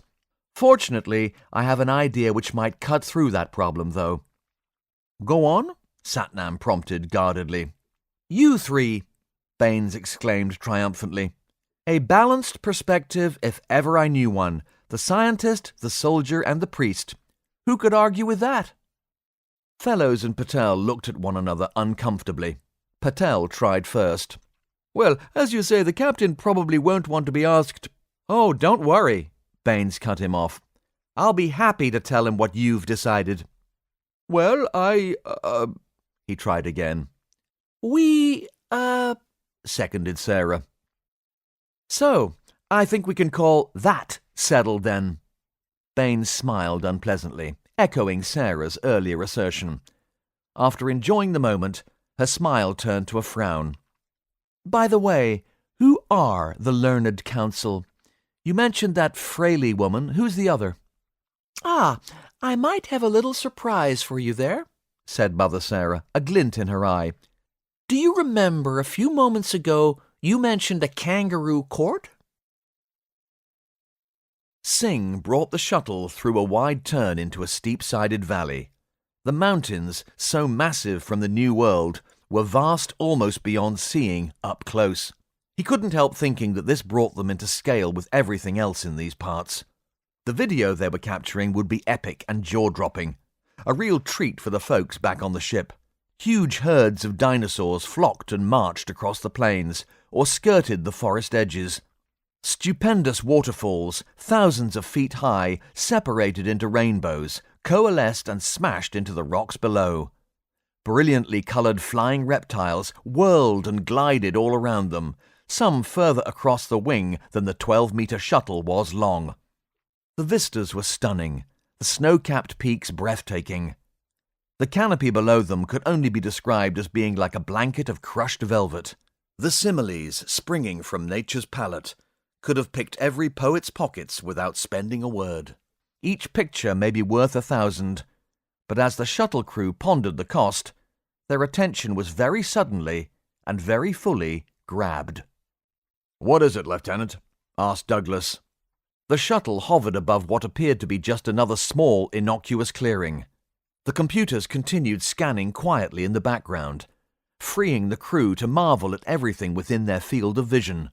They would have moved on, but a constant beeping from one of the sensors demanded attention.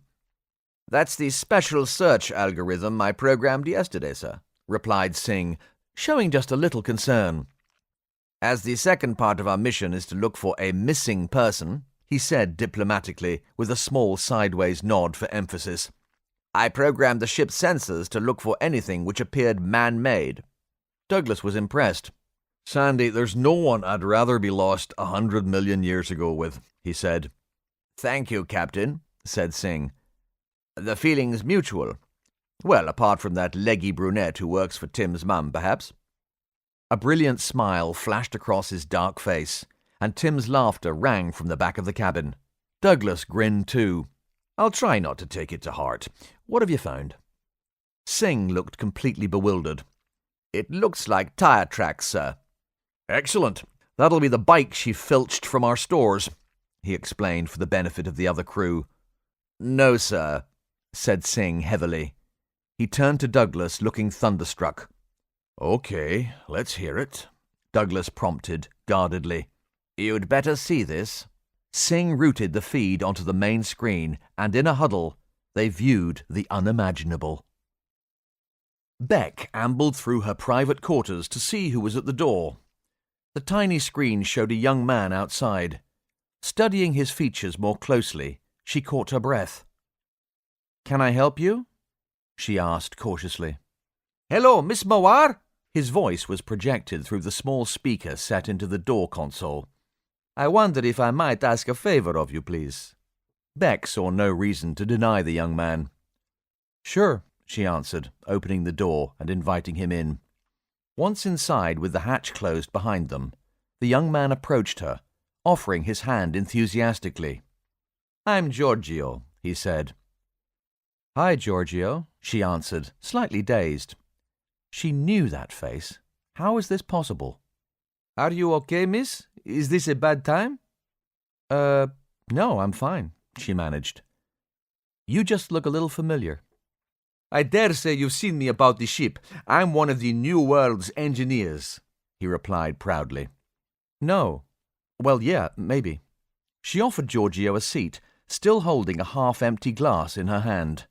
When she turned around, she emptied the other half all over the carpet.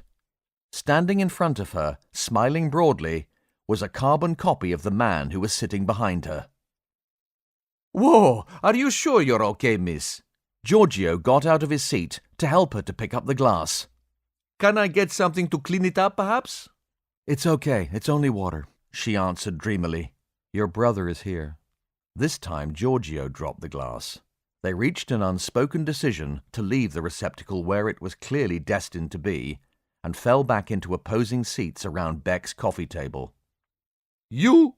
Giorgio hesitated. "You knew Mario?" "No, but I saw him once, the night we landed here." Giorgio opened and closed his mouth a few times, but to no avail. All he could do was stare. "Maybe we could use glasses with more than water in them," said Beck, getting to her feet. Moments later, she returned from the kitchen bearing a couple of brandies. Both men were still there, so she gave the drink to the one for whom it would do the most good. Giorgio tried again. "You came to see me about your brother," she said. It wasn't a question. "His name was Mario, did you say?" She felt a little more relaxed after the brandy stiffener. Giorgio merely nodded. "He's here, now," she admitted, glancing at the ethereal double of the man seated in front of her. "Do you have a message for Giorgio?"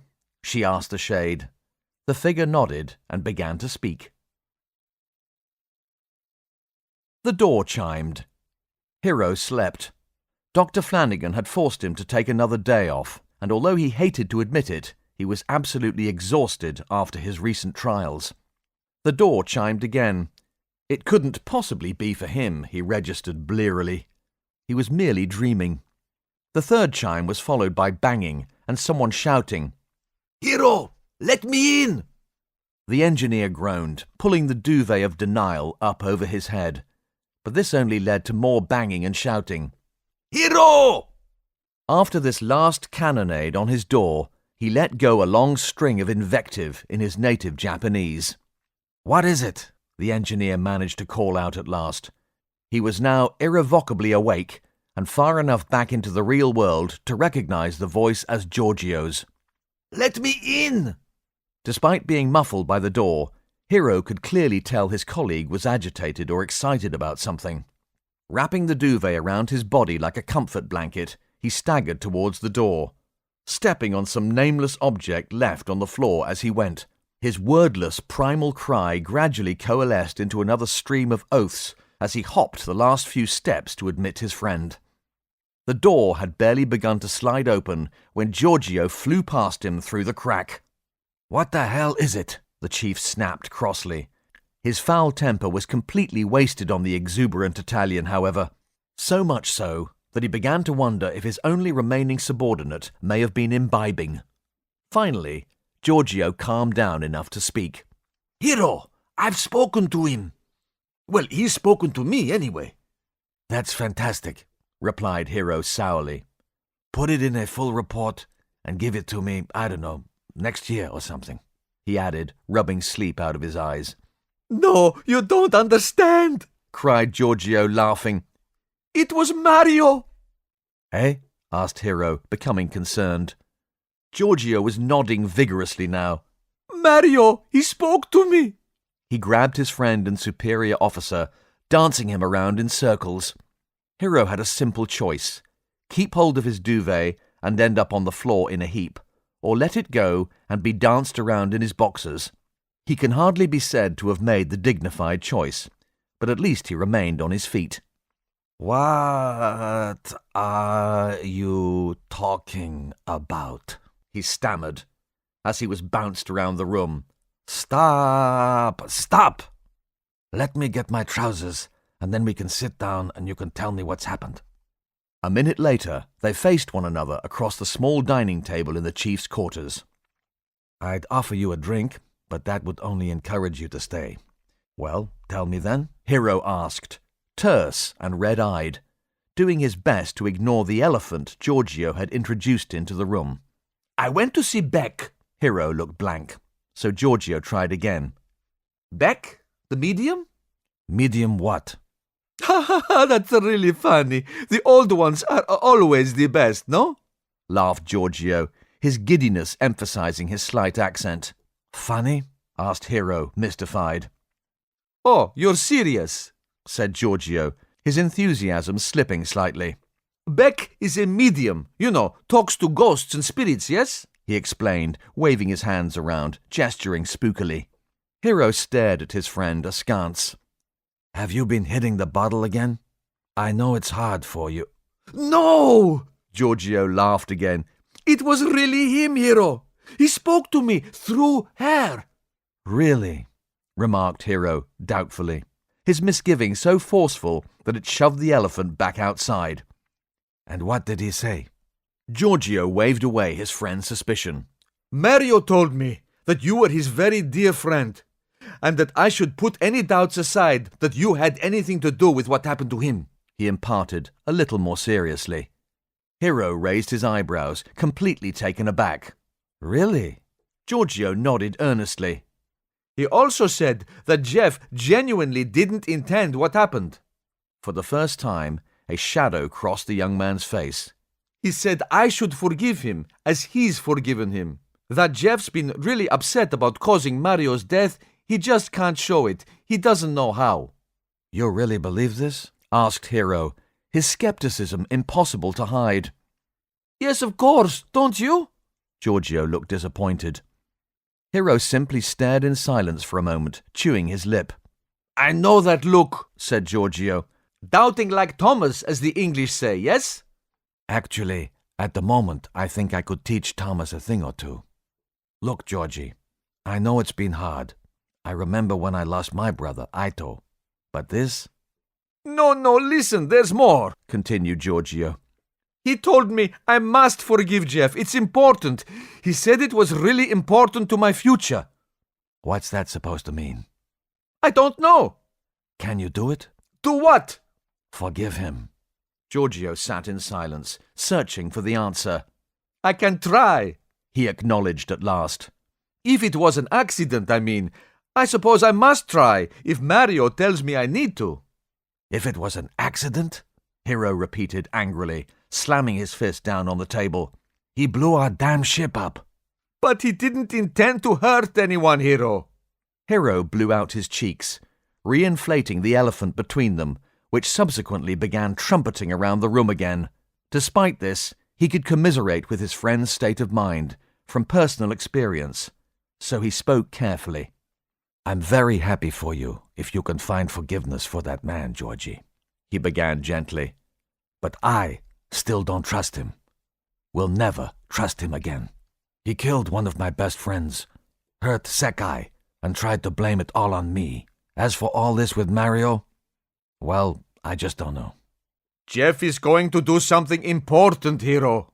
Bacchini studied his superior officer and best friend in the whole new world for a moment, adding solemnly, I know he is. Mario told me. Hiro wore an expression of sympathy, but decided the situation needed nipping in the bud before it turned the younger man's head altogether. So what, you think he's going to save us all? Do something wildly heroic in spite of himself at the very end? From a prison cell? Hiro could feel his exasperation rising, so he tried again, putting it in the terms that one geek might use to another. Georgie, he's bad news. Bad all the way to the end. This is Jeff we're talking about, not Gollum. Can you tell me what I'm seeing? 'Cause I know what it looks like, but I can't believe it.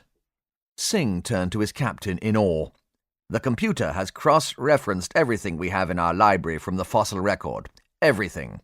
Including the much more in-depth research notes from Tim's personal files. He placed his hands together, almost prayer-like as he pondered. It's not a couple of parallel millipede tracks, I can tell you that, he said at last. In fact, Michelin tracks might be closer to the mark. But, tried Jim Miller. They are fossilized in stone, yes. Singh finished the sentence for him.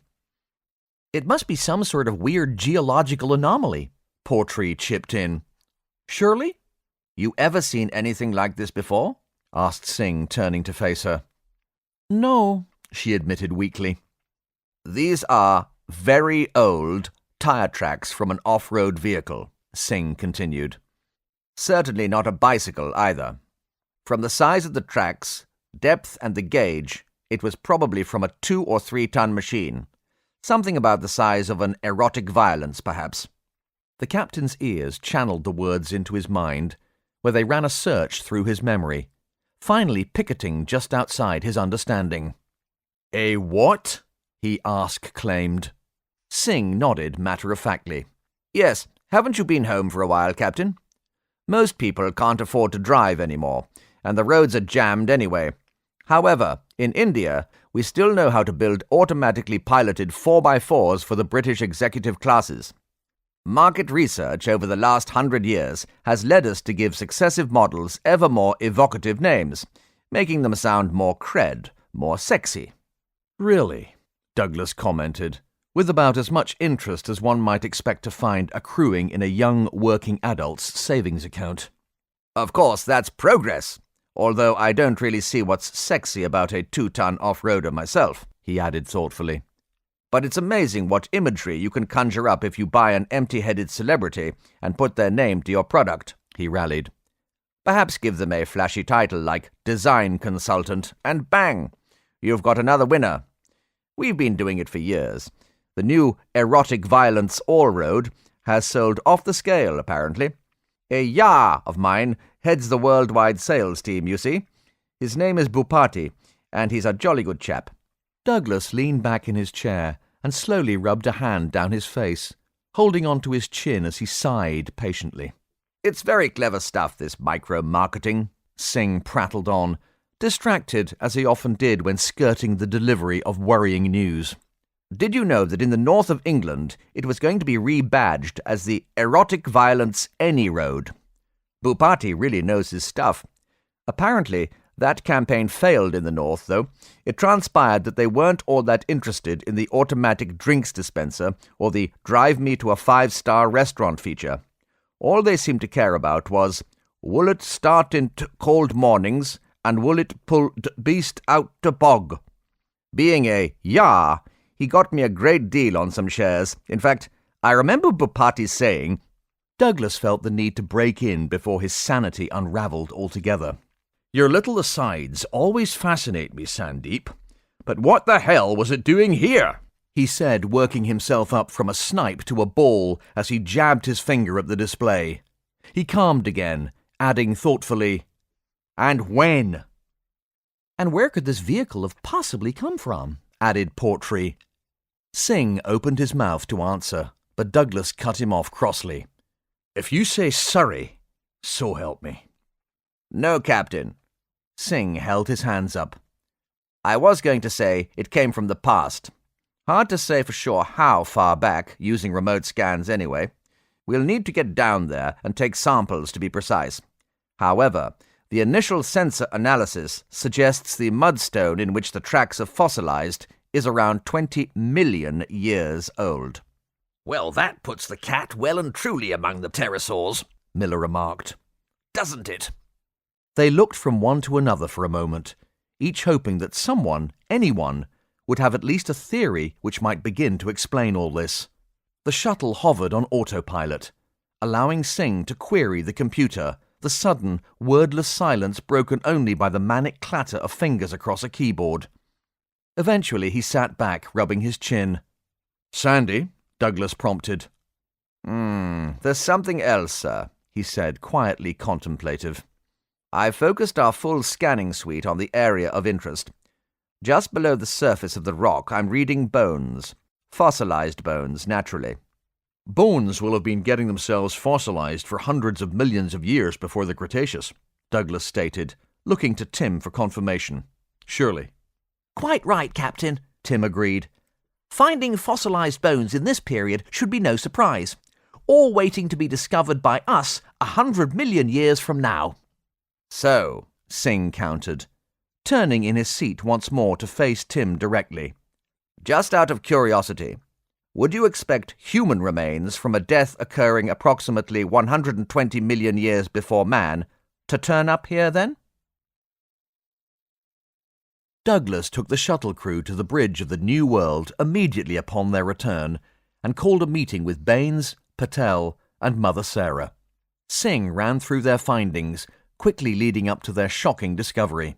Douglas edited with a nudge back on track here and there. At last, they all sat in silence, attempting to digest what they had learned.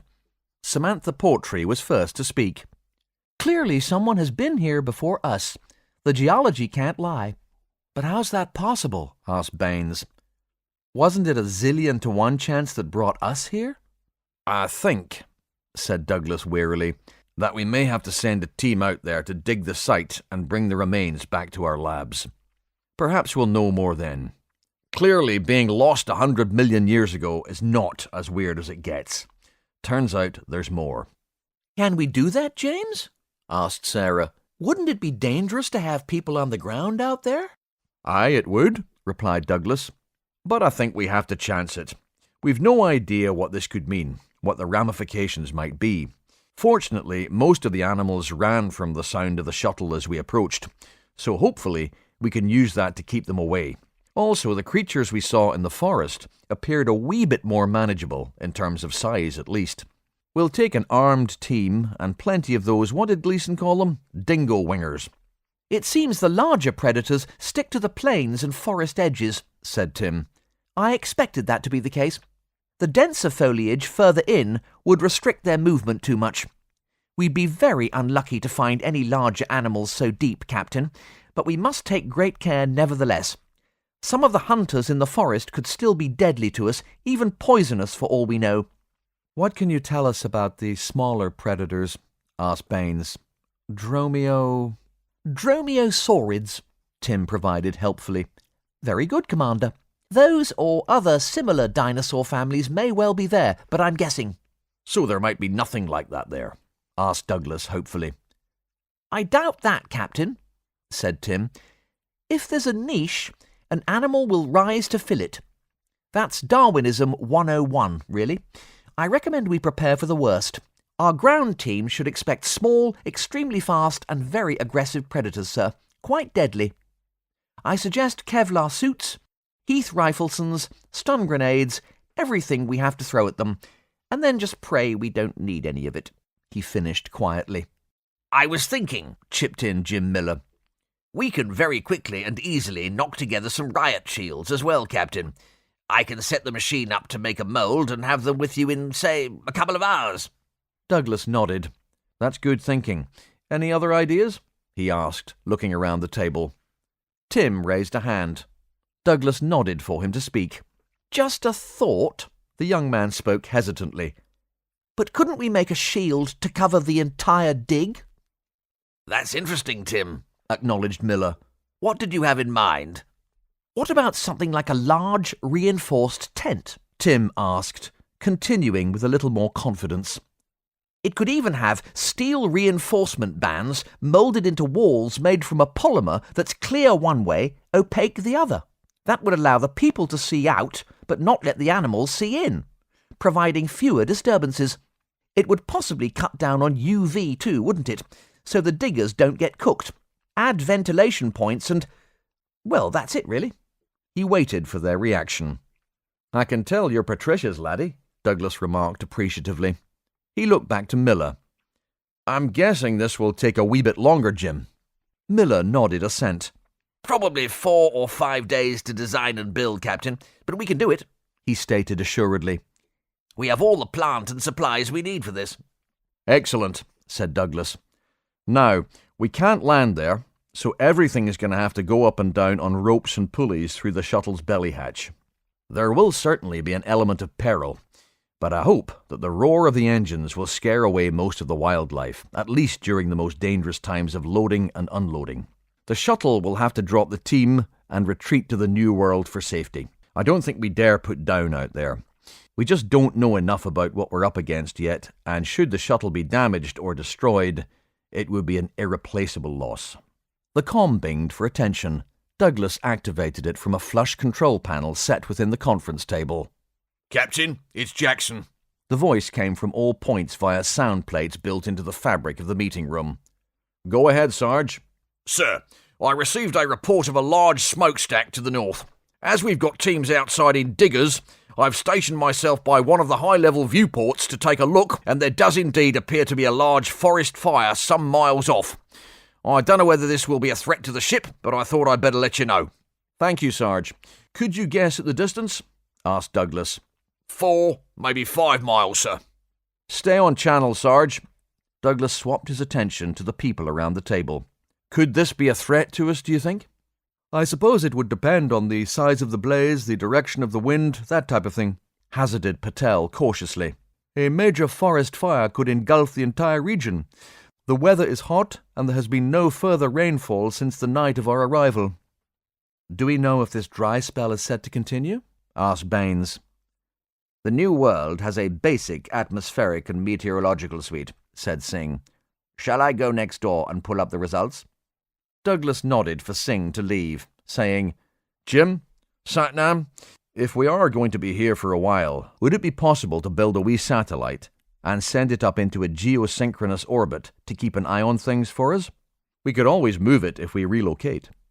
Patel and Miller nodded to one another. "That sounds sensible, James," said Patel. "We can borrow a lot of the design from the systems built into the ship. With a full sensor suite as well, it could be very useful indeed. Perhaps it could even spot signs of Schultz." "Actually, I may have some very good news on that front," said Miller. "We have a small communications satellite on board already." "Really?" asked Douglas, pleased to receive positive news for a change. "Yes, Mars has... will have?" Miller smiled, confusing his tenses and himself. "I'll start again. When we left, Mars had a satellite in orbit already. The problem was, with 4 townships spread around the planet, the coverage wasn't great, and the residents were getting pretty cheesed off with the constant comms blackouts. NASA very kindly gave Sam Burton a second one, which is safely packed away in the pod cargo bay. With a few additions like cameras, extra sensors, and a meteorological suite, we should be good to go. Probably take about a week or so to prep it, I'm guessing. Then the shuttle can run it up into orbit, and Bob's your uncle. Mankind's finest hour, said Baines darkly. Jill? Asked Douglas. We've been here all of a few days, and we're building a spy satellite. Think of it as a weather balloon, replied Douglas wryly. With teeth. That could be a great asset, Captain.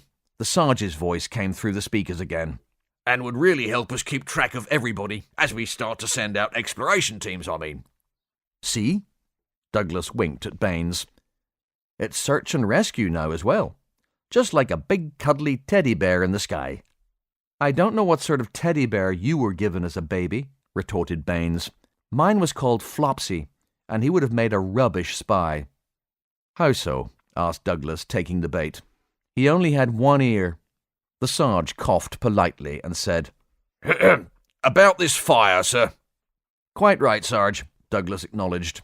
What do we think, people? Captain, Yes, Tim. when we came back in the shuttle, I couldn't help noticing the digger drivers were out again.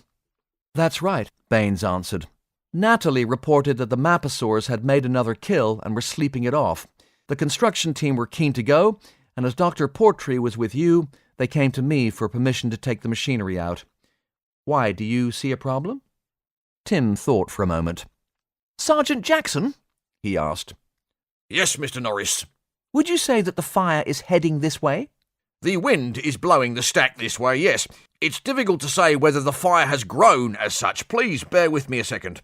The channel went still for a few heartbeats. I'm just looking through my electro-binoculars, and yes, it does seem to have grown a little. I'm not sure if that means it's bigger or closer, though. And the wind is blowing it towards the ship? Asked Tim to clarify. Yes, sir, it appears so.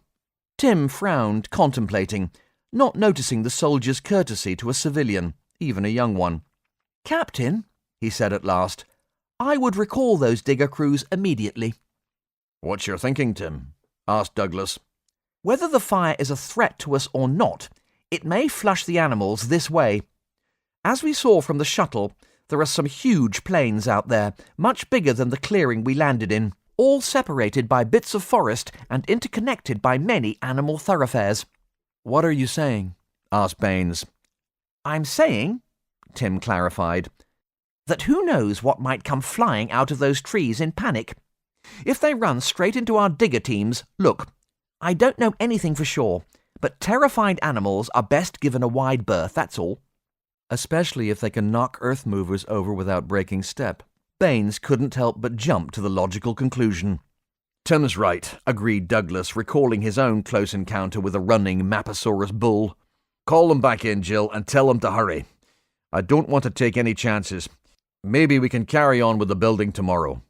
Captain, said Singh, stepping back into the meeting room, there's a large weather system forming to the east out at sea.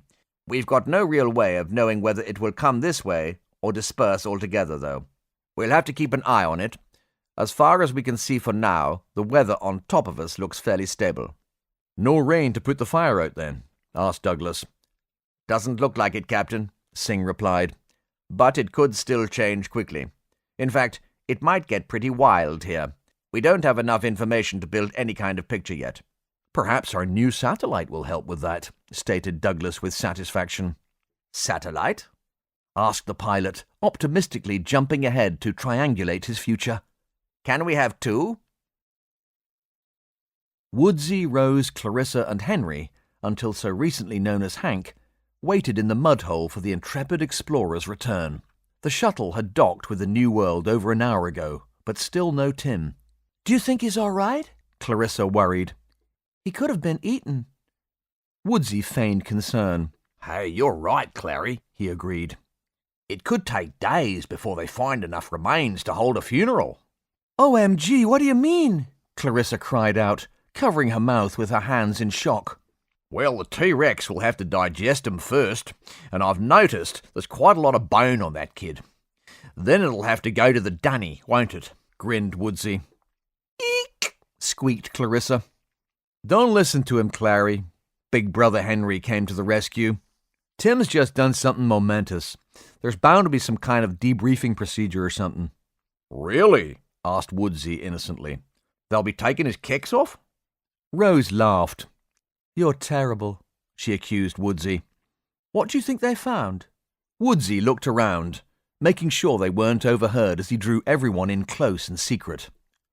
Well, there was talk, he whispered, about buried treasure. Rose took a sharp intake of breath. Really? She asked, wide-eyed. Like gold in the rocks or the river? Woodsy, will you cut it out? Snapped Henry. Woodsy burst out laughing. You know, you're getting old before your time, mate. There are too many women in your life. Well, with your pickup lines, that's never going to happen to you, is it? Henry retorted, making them all laugh. I wish he'd hurry, though. I'm dying to know what they've seen. Yeah, said Woodsy. I can't wait to see the film they've promised us. I mean, we've all seen monster movies, but to have it all just outside the door, wow! Do you think they'll ever let us outside? Asked Rose. Of course they will, said Henry. When it's safe. I don't want to go out, said Clarissa. Not with monsters out there. Henry gave Woodsy a thump on the shoulder. See what you done now? Hey, Woodsy cried out, scandalized. It's not my fault. I didn't put 'em out there. You're the one calling 'em monsters, putting a stupid idea into her head, Henry said hotly. Putting an idea into her head? Woodsy threw the words back, eyebrows shooting up in disbelief. Well, someone had to put one in, mate. It's hardly standing room only in there, is it? Look, said Henry. Look, said Rose, pointing. It's Tim, shouted Clarissa, and the squabble completely evaporated as they jumped out of their usual seats to surround the conquering hero, assaulting him with questions. 8 vehicles worked the defensive ramparts. 2 30-ton excavators were assigned to manufacturing Pod 4's vehicle pool, and both were outside moving huge bucketfuls of earth around and dumping it into 2 tipper lorries. Such powerful machines made short work of the movement, their massive, toothed buckets carving up the land like cheesecake in a New York deli. The lorries drove the spoil back inside the earthworks and up the ramps formed at the rear, depositing it on top to be layered and levelled later. A pair of smaller 10-ton excavators worked behind the larger machines, using their spreader buckets to neaten up the sides of the steep-sided ditches in a smoothing, tamping action. At the top of the rampart, 2 comparatively tiny 3-ton machines worked to level the surface before trenching for the timber palisades. The teams split into 2, with 4 machines working each side of the D-shaped rampart, separated by the gap left for the proposed gateway at the centre. They were working well, everyone eager after a frustrating couple of days' inactivity due to, of all things, dinosaurs on the site. Despite the inarguable validity of their work, archaeologists and paleontologists can be the construction workers' worst nightmare. However, the New World digging crews circumnavigated this whole issue, deriving literally massive delays straight from source in the form of living fossils. Glad to recommence work, the only thing the drivers had left to complain about was the lack of any radio stations. Almost 100 million years would pass before commercials gained keyless entry into homes and workplaces, paying their way in with the occasional song. Undistracted, the drivers noticed the smokestack sometime before they were recalled to the ship, watching it steadily approach. At such a distance, it had caused little concern, but orders were orders. Both of the mini-diggers at the top of the banks began their descent, their progress painfully slow, despite the fully ramped and trafficable nature of the enclosure's inner face. The crews manning the larger machines near the stern of the New World also dutifully stopped work and started back towards the pod's main cargo bay. The bow team were a little ahead of schedule and reluctant to lose ground. The 3 remaining drivers took a vote, deciding that another few minutes would enable them to complete their task. This in turn would allow them to relax indoors until the go-ahead was given for work to commence on the palisade. They pressed on, and within a few minutes were indeed finished ahead of schedule, happily bantering across the airwaves and giving themselves a pat on the back for a tidy job. The lorry easily outpaced the excavators, leaving them behind. It soon made its way through the cargo bay doors, huge tyres throwing clumps of mud and soil everywhere. Unfortunately, the tracked machines were still outside the unfinished compound when the ground began to shake. What did you see, Timmy? You're so brave to have gone out there. Adoration was written all over Clarissa's young face as she gazed up at him. Tim began. Before he could find an appropriate answer, Woodsy butted in. "Oh, yes, please do tell us, Timmy. Please, please," he simpered. "You're my hero, Timmy." Stop calling me Timmy, Tim snapped crossly. "You don't get offended by Clary calling you Timmy," Woodsy bit back. Everything you say is calculated to offend. Rose let out a bark of laughter. Grinning broadly, Henry prompted, "Come on, Tim, we're dying to know." Tim recounted his flight over Cretaceous Gondwana, describing all of its mysteries and miracles. He talked of the animals he had seen, the huge pterosaurs circling around them whenever they slowed or hovered, the extraordinary beauty of the mountains, and the refracted colours of the waterfalls. Reliving it in his mind, he was numbed by the enormity of all he had experienced and the sheer privilege he had been granted. I can't believe it, he said finally, almost breathless. Can't believe what? Asked Rose. Tim shook his head ruefully. Take your pick. We also found some fossil remains on the ground. "You landed?" asked Woodsy, looking impressed. No, we weren't allowed to do that. "You had the captain with you, dude," remarked Woodsy. "Who could have stopped you?" You don't know my mum. The captain promised her we wouldn't set down on the first trip and wisely kept his word. What were the fossils? Asked Henry. Tim looked uncomfortable. I can't tell you, sorry. What? The other teenagers chorused. I'm sorry, really. Trying to wave down their annoyance, he explained, I was in a secret council meeting. I can't tell anybody about it. You're having a giraffe, mate. We're not just anybody, Woodsy blurted. I'm sorry. I've been placed in a position of trust and I'm not going to let the captain down, Tim replied seriously. Wow, exclaimed Clarissa in hushed tones, completely awestruck. Aw, come on, tried Woodsy again. Look, said Tim, Lieutenant Singh is going to prepare the footage we recorded for a public viewing tomorrow evening. It's going to be awesome. The captain will tell everybody what we found, and if he decides to make it common knowledge, then I'll answer any questions you have. Deal? Deal, the four thoroughly disappointed teenagers replied lifelessly. Well, the least you can do is get around on Timmy, chided Woodsy. Will you stop the Timmy thing? Asked Tim wearily, knowing he was wasting his breath. Rose looked thoughtful. What are we going to buy drinks with when the money runs out? She asked. Huh? Asked Henry. Well, it's not like we can make or earn any more, is it? How will we buy things? Rose asked again. Tim looked impressed. You know what, Rose? That's very perceptive, that is. I don't know. Never even thought about it, to be honest. Your dad's minted, though, isn't he? Woodsy asked Rose. It'll be a while before you run out of mints, surely. We were, she stopped speaking, allowing new Rose to take over. Comfortable, she hedged. Woodsy sniggered at her. But that was before the disaster and everything. Surely it's all different now, she added, frowning in thought. Well, isn't it?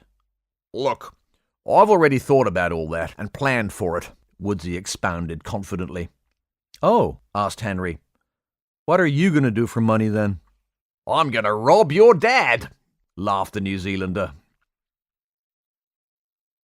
The Sarge saw them coming from his vantage point near the top of the ship and activated his analog radio, shouting into the receiver. Digger crew! Get back to the pod now! Move it! He stole a quick look through his electro-binoculars. Your position is about to be overrun. Repeat, you are about to be overrun. Get out of there! He watched as the diggers became even more jerky and awkward in their movements, which probably meant they were flat out. Unfortunately, this only equated to the speed of a fairly slow jog. Not nearly enough. The clearing where the New World slept suddenly erupted as a terrifying menagerie broiled out of the forest. From the Sarge's bird's-eye perspective, it bore all the chaos and madness of an early mosh pit, but there were no friendly faces or helping hands to pick up the fallen from this dance. The downed stayed down, and the crushed remained crushed. As creatures of all shapes and sizes barged their way into the clearing, the noise was almost stupefying, with every individual battling frantically to place as much distance as possible between themselves and the oldest of all enemies, fire. The stampede broke about the enormous edifice of the ship like a heavy tide, a forced divergence around the world of man. This changed landscape saw the unlucky cast into the new ditch or crushed blindly against its rampart. Fortunately for mankind, the construction teams had just about done enough. Now fully encircled by the surge, their massive earthwork protected the new world from the rush and smash of thousands of tons of terror on the run. Although the rampart held, the ditch below it writhed with bodies, all attempting to scramble back out at any cost. The tide had stalled. Any animals that made it around the ship now faced a new challenge. Despite taking their ease for the last day or so, the Maposaurus pack had become increasingly agitated as they too scented smoke. The Sarge's radio crackled to life. "Sarge, this is Natalie. They're moving, all of them." He had taken the earlier precaution of tasking Dr. Pearson with keeping vigil their side of the ship for this very reason, while he watched over the digger crews working his side. The veteran soldier intended to be ready, just in case they were forced to display the better part of valour, and in a hurry. He had been right. "Oh, Turkish delight," Jackson spat vehemently. He toggled the talkback switch. "Understood. Sarge out." The Maposaurs were a marauding pack of killers, no doubt, but scavenging was also well within their scope. The indiscriminate, mostly accidental killing taking place all around sent them into a blood frenzy. It was Mappy hour. These terrible, beautiful, incredible creatures belonged to the family of carnivorous dinosaurs known as Carcharodontosaurs. The Latin name Carcharodontosaurus literally meaning shark-toothed lizard, and almost too good for metaphor, the sharks were circling today. However, as they fought their way around the obstacle represented by the New World, they encountered threats even to their majesty. The first was the deadly crush which took the lives of 3 of their number. The second was a rival pack of Giganotosaurus, flushed out of their own territory by fire and set on a collision course. They converged exactly where the hapless digger drivers attempted their escape. Giganotosaurus was a larger cousin of the deadly Maposaurus. Ideally, they would have avoided one another where at all possible, hunting separate domains to circumvent the sort of injuries which might result from a direct confrontation. However, as the digger drivers caught up in the melee were becoming all too aware, this day was not shaping up ideally for anybody. Terror drove the men almost out of their minds, whereas the wall of flesh, teeth, and claws pursuing them was fueled by it. A demonic horde on the trail of 2 interloping apes, lost in a past they barely understood. Battered and shaken, they gambled everything on a final, valiant effort, all the while praying not to be overturned. Though their machines moved with excruciating slowness, the world outside seemed to leap, lunge, and scream by the driver's windows as if on fast forward. As the tractors rattled and juddered over rough ground, and even a few bodies, the drivers were able to summon the last of their wits to spin their cabs through 180 degrees. Although still at a crawl, travelling in reverse made sense, enabling them to face both the onslaught and raise their huge buckets as deadly defensive weapons. Just in front, and feeling like a man making harbour in a storm, the driver of the smaller excavator eventually pierced the incomplete gateway. He was now inside the ramparts and reaching for the safety of the cargo bay. The new earth walls were being tested, but so far they stood resolute, deflecting the stampede around him and the entire new world in waves. The operator of the larger machine found himself in a less favourable circumstance. Bringing up the rear, he trundled over the massively oversized causeway created to carry plant across the ditch and into the enclosure. Eventually, this earthen bridge would be narrowed and the sides battered, to prevent slippage and create a more defensible entrance. But the builders had simply not been granted the time necessary to undertake this stage of construction yet. In its current state, almost 15 metres wide, and with naturally sloping edges, the planned defensible causeway actually provided the ideal platform for an assault on the gateway. A batter is a backward-leaning slope created to retain a bank, or in this case, the sides of an earthen bridge. However, almost 100 million years into the future, the word battered will become more commonly associated with fish and chips. Giganotosaurus and Maposaurus, masters of their respective domains, faced off like warring clans at the gates to the New World. With each adult averaging between 12 and 15 metres in length, they completely straddled the land bridge behind the plodding earth mover and covered quite a sizable area around it. The gently inclined edges offered no protection at all from the sides. Carnivorous theropod dinosaurs were in no way subtle. They filled up their space, and at that moment, the stranded machine operator began to feel them filling up his too. Some of the most dangerous animals the world has ever bred faced this last man in the middle. He faced his death. A giant yellow earth mover on a bridge, travelling more slowly than any other object within theatre, was more than a little disadvantaged in terms of camouflage.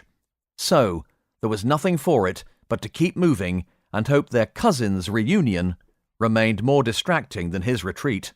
Without armaments, his chances of surviving the serrated savagery of those jaws was slim, especially en masse. Assuming he made it as far as the gateway, he could only trust that in the end, his 30-tonner might just prove the last word in blunt instruments. Both packs needed to defend the area from their competition. Even in the throes of terror, the stampede attempted to avoid the impending bloodbath, causing an outgoing compression wave. The general chaos escalated still further as a large group of enormous sauropod dinosaurs finally caught up with the retreat and began shoving into the herd from the rear. Their strategy of hiding among the crowd was deeply flawed, about as successful as a man trying to hide in a puddle. But the forces they brought to bear were unstoppable.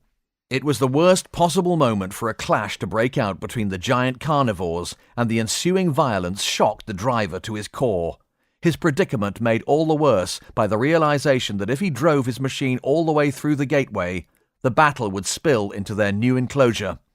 He stopped his tracks in their tracks, at the halfway point, blocking the entrance between the two ramparts. It was all he could do. Out of options now, he made a stand. Terrified and alone, he truly saw death at work, praying fervently that this metaphor would not soon appear directly under his name, in his obituary. His only solace was the fact that his colleague would now reach the safety of the ship, thanks to the blocked entrance he now provided. The wholesale slaughter distracted most of the predators away from the petrified driver. However, there still remained enough animals at the sides of the engagement to press a partial attack on the monstrous, bright yellow invader, with a view to cracking open the tempting snack inside. Massive bodies flung one another against walls of the gateway. As he swung the bucket threateningly, the man couldn't help noticing that the edges were beginning to crumble in some areas, despite their 20-metre depth. The killers came on. Sandwiched between rough earthen walls of his own making, the man felt like a quarry in his own quarry. But he couldn't flee. If he moved, others would die. His body shook uncontrollably as courage alone fought the overpowering impulse to get out of his cab and run like hell. The Sarge reached for his comm, once more opening a channel to the captain. Douglas here. The captain was back on his bridge and in his command chair. Sir, we've got a man in serious trouble out there. One excavator didn't make it back. He's trying to hold the gateway, fighting the dinosaurs off with the digger's bucket. It's bizarre. Those monsters are fighting a war, and that poor sod's right in the middle of it. But the commander ordered them in several minutes ago. The astonishment in Douglas's voice rang clear, even through the comm. And most of them did as they were told, Captain, but for a couple of stragglers, clever Herberts, who thought they knew better. The lucky one of the two is just entering the airlock now. Sir, can you send Lieutenant Singh out in the shuttle? Maybe he can buzz the animals, using the noise of the jets to back them off, like you suggested earlier. A short moment passed as the Sarge waited for a response. "He's on his way, Sarge. Good thinking. I hope he's in time to help. Can you order a team to watch the skies when the shuttle bay doors open, please? We've got enough trouble by all accounts without having the ship invaded." They're already en route, sir. I took the initiative. "Glad you did, Sarge." Captain Gleason stood with Major White at the threshold of the cargo bay's main vehicular hatch watching the horror show. Each was armed with a Heath Rifleson and a bandolier of dingo wingers. A few smaller animals milled about the compound, having slipped in, more by accident than judgment, before the gateway was blocked by the excavators. None of them appeared threatening. Rather, they looked lost, wandering along the base of the ramparts searching for a way out. The driver of the smaller digger had just achieved the relative safety of the cargo bay. He was clearly terrified, possibly even in shock, but White barked orders at him, showing no mercy. "Crank this goddamn thing back around and guard the door," he bellowed at the shell-shocked driver. When he didn't respond, the Major grabbed the man's shirt, shaking him. "You've already caused enough trouble, mister, so help now. Do it!" White jumped down from the machine, allowing the traumatized driver to maneuver into a defensive position, at least partially blocking the bay doors. The 10-ton excavator now faced forwards, with its backfill blade on the deck for added stability, and its 2-meter-wide spreading bucket raised high to meet any possible challenge. Although the spreader had no teeth, the awesome hydraulic strength of the machine still made it a brutal bludgeoner, and the leading edge a lethal cutter. White returned to Gleason. "Ready to play hero again, Elvis?" he shouted above the din. Gleason wore his most sarcastic expression. "Uh-huh," he answered simply. The giant toothed bucket of the 30-tonner swung across the mouth of the ramparts in graceful arcs as the arm hinged and straightened, pushed and twisted, craning in a fashion almost as bird-like as the dinosaurs themselves. Defending the bottleneck of the gateway, it put Gleason in mind of an avenging swan from hell. The two soldiers shook hands and, steeling themselves, ran towards the fray. The animals attacked the digger completely without fear, but quickly learned respect after a few sideswipes sent them tumbling. A full-grown Giganotosaurus slipped under the arm of the machine, making a beeline for the driver. But one devastating drop of the massive bucket, made deadlier still by gravity, cut the creature almost completely in two. Blood and entrails sprayed all across the gateway and the excavator, the sudden splatter entirely blocking the driver's view. The cab's windscreen wiper activated automatically, and there was a surreal moment where the driver's 3-cubic-meter, one-man universe was filled by the sound of an electric pump delivering washer fluid. However, claret curtains soon parted to reveal a killing corridor, where monsters, driven berserk by the stench of gore, indulged a savage, wide-eyed bloodlust. 2 Maposaurs remained within the pinch point between the ramparts. As one, they secured the corpse of the Giganotosaurus with a taloned hind foot, while chomping huge mouthfuls of flesh. Snouts livid red, teeth clogged with shredded meat, dripping with nameless fluids and mucus, they shared the unexpected repast for a moment only, before turning on each other. The machine operator watched in horrified fascination. Clearly the pack's allegiance during the hunt shifted with the wind, possibly breaking down entirely after the kill. A behavior equating to little more than guidelines, it seemed. Regaining his senses, he backed his machine away a little further. He stayed within the 20-meter-long gateway, but creeping even a few meters back towards the new world made him feel better. Outside the man-made enclosure on the land bridge, much of the fire appeared to be leaving the greater skirmish. Both sides seemed to sense the threat of mutually assured destruction and began to take a step back. Accepting opportunistic snaps at anything close, the giant theropods slowly retreated into a shouting contest, battle lines redrawn. The Maposaurs outnumbered the Giganotosaurs, but the latter's greater size and strength leveled the playing field, and so the fighting degenerated into a contest of wills and nerve for the spoils. Within the gateway, the brief spat between the Maposaurs came to an abrupt end as one of the animals gave one last roar of indignation before limping away. The victor glutted itself before any others showed an interest in the digger's kill. Despite the sudden surplus, the giant still had a greedy eye for the man, just out of reach inside his hastily reinforced container, becoming emboldened each time the digger came to rest. The operator could only defend from one direction, but against a single adversary this was achievable, especially as the creature was currently the sole beneficiary of an unexpected banquet. If the driver continued to reverse his machine back out of the bottleneck, he would leave the dinosaurs a clear run at the open cargo bay behind his position. Stalemate. He also had another pressing concern. After the big push on the ramparts and all his self-defense diggering, the massive batteries which drove his machine were almost depleted. He breathed deeply, using this lull in combat to contemplate his next move while he wiped sweat from his brow. His name was Red, and he had joined the Mars mission with his younger brother to find excitement. His brother had been on the other crew, the ones smart enough to obey their orders and get back inside the ship.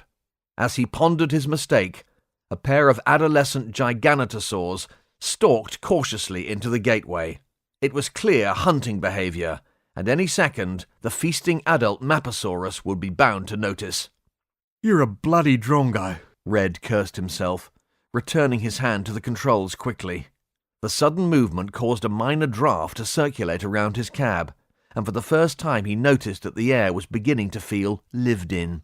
He sniffed his armpit. "Could be worse," he thought. When the crack boom of explosions erupted to either side of him, it nearly was. His hands, holding the control joysticks in a death grip, jumped, sending the bucket up and to the side. The house of the machine spun quickly in a completely unpredictable movement that caught one of the youngsters by surprise, launching him into his packmate. The packmate was so unhappy about it that she attacked the victim back in his face. Other animals were beginning to explore the opposite end of the gateway, and the whole chaos seemed primed to erupt once more, when two men came out of nowhere, running left and right of the heavy machine. They were soldiers, but despite shouting insults at the top of their lungs, they nevertheless appeared impossibly small and fragile, scaled as they were against the blood-spattered earth mover and its huge adversaries. Gleason and White threw small stick grenades at the giants, sending deafening bangs echoing around the narrow gateway. The beasts were certainly spooked by this turn of events. White and Gleason hoped the bangs would scatter them, perhaps even create a stampede in the opposite direction, as one might expect from a herd of cattle. It was 50-50, but luck was not on their side, and their shooing tactics failed. The situation was more akin to wading through a pack of wild dogs than cattle. Kicking out and shouting, one hopes, to cow them, whilst always running the risk of making them angrier still. Ultimately, what really made the situation worse was that these were not dogs. The roar was ear-splitting. As one, they charged. "Wow!" Elvis sang out. "Run!" White bellowed. The giant predators slammed into the excavator. Despite the driver's heroic attempts to stabilize his machine by turning and dropping the bucket, it was too late, and the digger went over with a terrible groan and clang. Still strapped into his harness, Red decided his only choice was to stay put, play dead, and hope Tom Wood's protective cage would save him. As the combined forces of this new super pack scrambled over the stricken earth mover, the two soldiers began what must surely have been a contender for the longest run in history, or prehistory. Gleason looked over his shoulder into a vision from darkest revelation, terrible gnashing of teeth and all. With more than 60 meters still to cover, the monsters bore down on them. Everything changed in a heartbeat, as a sonic blast, so loud it knocked White and Gleason to the ground, reverberated around the enclosure. They rolled onto their backs, expecting the end, only to find themselves looking up at the belly of the shuttle, jet thrusters throttled wide open. All was noise and dust. Something smacked White in the face, and he knocked it reflexively aside before realizing it was a rope. Communication was not possible, so he slapped a piece of it into Gleason's hand, wrapping the piece he had around his wrist. The rope began to rise and rise faster as the ship climbed vertically. In an action somewhere between that of a rope trick and a yo-yo, the two men popped from the top of the dust cloud, coughing heartily into a clear sky. "Bloody lucky that wasn't a diesel," shouted Gleeson, looking down at the toppled digger and trying to distract himself out of his panic. Why? White shouted back. Would it have exploded? "No," drawled the Australian. "he's turned it over, mate. He'd have never got it going again." White's response to this invaluable titbit was lost, however, because at that moment they were both hauled through the cargo hatch of the craft. White's men simply grabbed them by whatever they could reach, launching the pair quite unceremoniously into the hold behind them. Considering the alternative fate they had avoided by a hair's breadth, the officers were not overly put out by this rough treatment. One of the men shouted above the engine noise. "Just the two of you, sir?" White and Gleeson glanced at one another before looking down from the hatch. "The driver's still in the middle of all that," yelled Gleeson. All four men now peered through the dust at the turmoil below them, dismayed. "There's nothing we can do," acknowledged White sadly. "We'll lose the whole ship if we go down there." Gleeson's colour drained. "The ship?" he shouted. White caught on immediately and turned to his men. "Call the pilot and get him to order the pod cargo hatch closed." The driver of the small digger remained on guard at the threshold of the pod's main doors. He saw his workmate's machine go over and the running soldiers fall. As the deafening sound of powerful jet engines filled the enclosure, his view was obscured by a blinding dust cloud, and out of that dust came the attack. A young adult Maposaurus burst past the digger before the man at the controls could react. A soldier standing in the path of the creature screamed, a scream which cut off almost immediately. Feeling like he was in a dream state, his movement slowed. The operator turned his machine in an attempt to bat the animal away.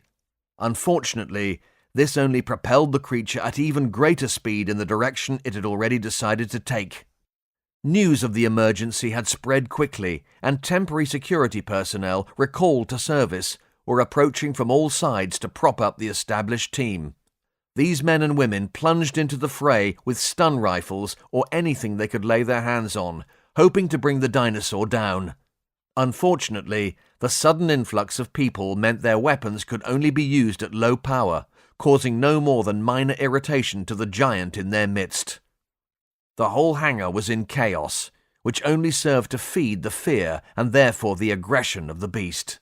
Corporal Thomas had been standing just inside the outer hatch next to the smaller excavator when the animal tore past, forcing him to dive out of the way. Now back on his feet, he could see other carnivores skirmishing still near the edges of the compound outside. They were getting accustomed to the noise of the shuttle's engines. He prayed the distraction would hold a little longer as he shouted for the digger driver to creep his machine back over the threshold and retreat inside. The pair of young giganotosaurs skirted the fracas, still working in tandem. Corporal Thomas spotted them at once. They moved more purposefully than the other animals out there and seemed to have already shaken off any surprise caused by the noisy jet engines. Probably no more than 3 years old and barely half grown, they were already the weight of bull elephants, and they were fast. More than that, they were heading his way. They locked eyes on the soldier and charged immediately. "Oh, crap! Jonesy, close the outer hatch! Close it now!" he bellowed urgently. Luckily, Private Jones was attentive to his post at the cargo bay door controls, despite his near brush with the huge Maposaurus which raged past him just seconds before. The hatch sealed with a teeth-jarring clang. The echo ran loudly around the vehicular airlock, but it was hardly the note of safety Corporal Thomas had been hoping for. They now had a much larger predatory dinosaur trapped in the ship with them. He ushered the machine operator back towards the inner hatch. Already rolling, the driver rotated the house of the excavator once more to face the latest threat. Inside the cargo bay, the Maposaurus was also spinning around, furiously, taunted by little creatures it didn't recognize or understand. Its senses were bombarded with strange, unnatural sights, smells, and sounds. Although enormous, the animal was also afraid and knew only one way to express its distress. It lunged. Although surrounded by a ring of antagonists, they were mere mouthfuls. It would require at least 5 of them to provide a decent meal. However, this time, the lethal jaws snapped on nothing but air. Its 5 a day would have to wait. The people encircling the dinosaur were also afraid and had frustrations of their own. They could harass and confuse, but no one dared risk hitting one of their fellows with 500,000 volts.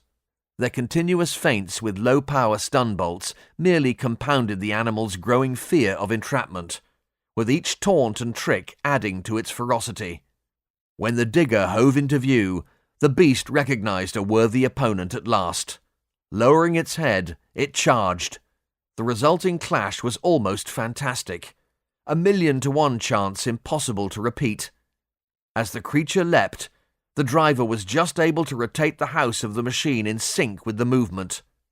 Bringing the boom and dipper around in a graceful arc, with sublime timing and almost surreal gentleness, he deposited the enraged Maposaurus back into the voluminous airlock from which it had sprinted just moments before.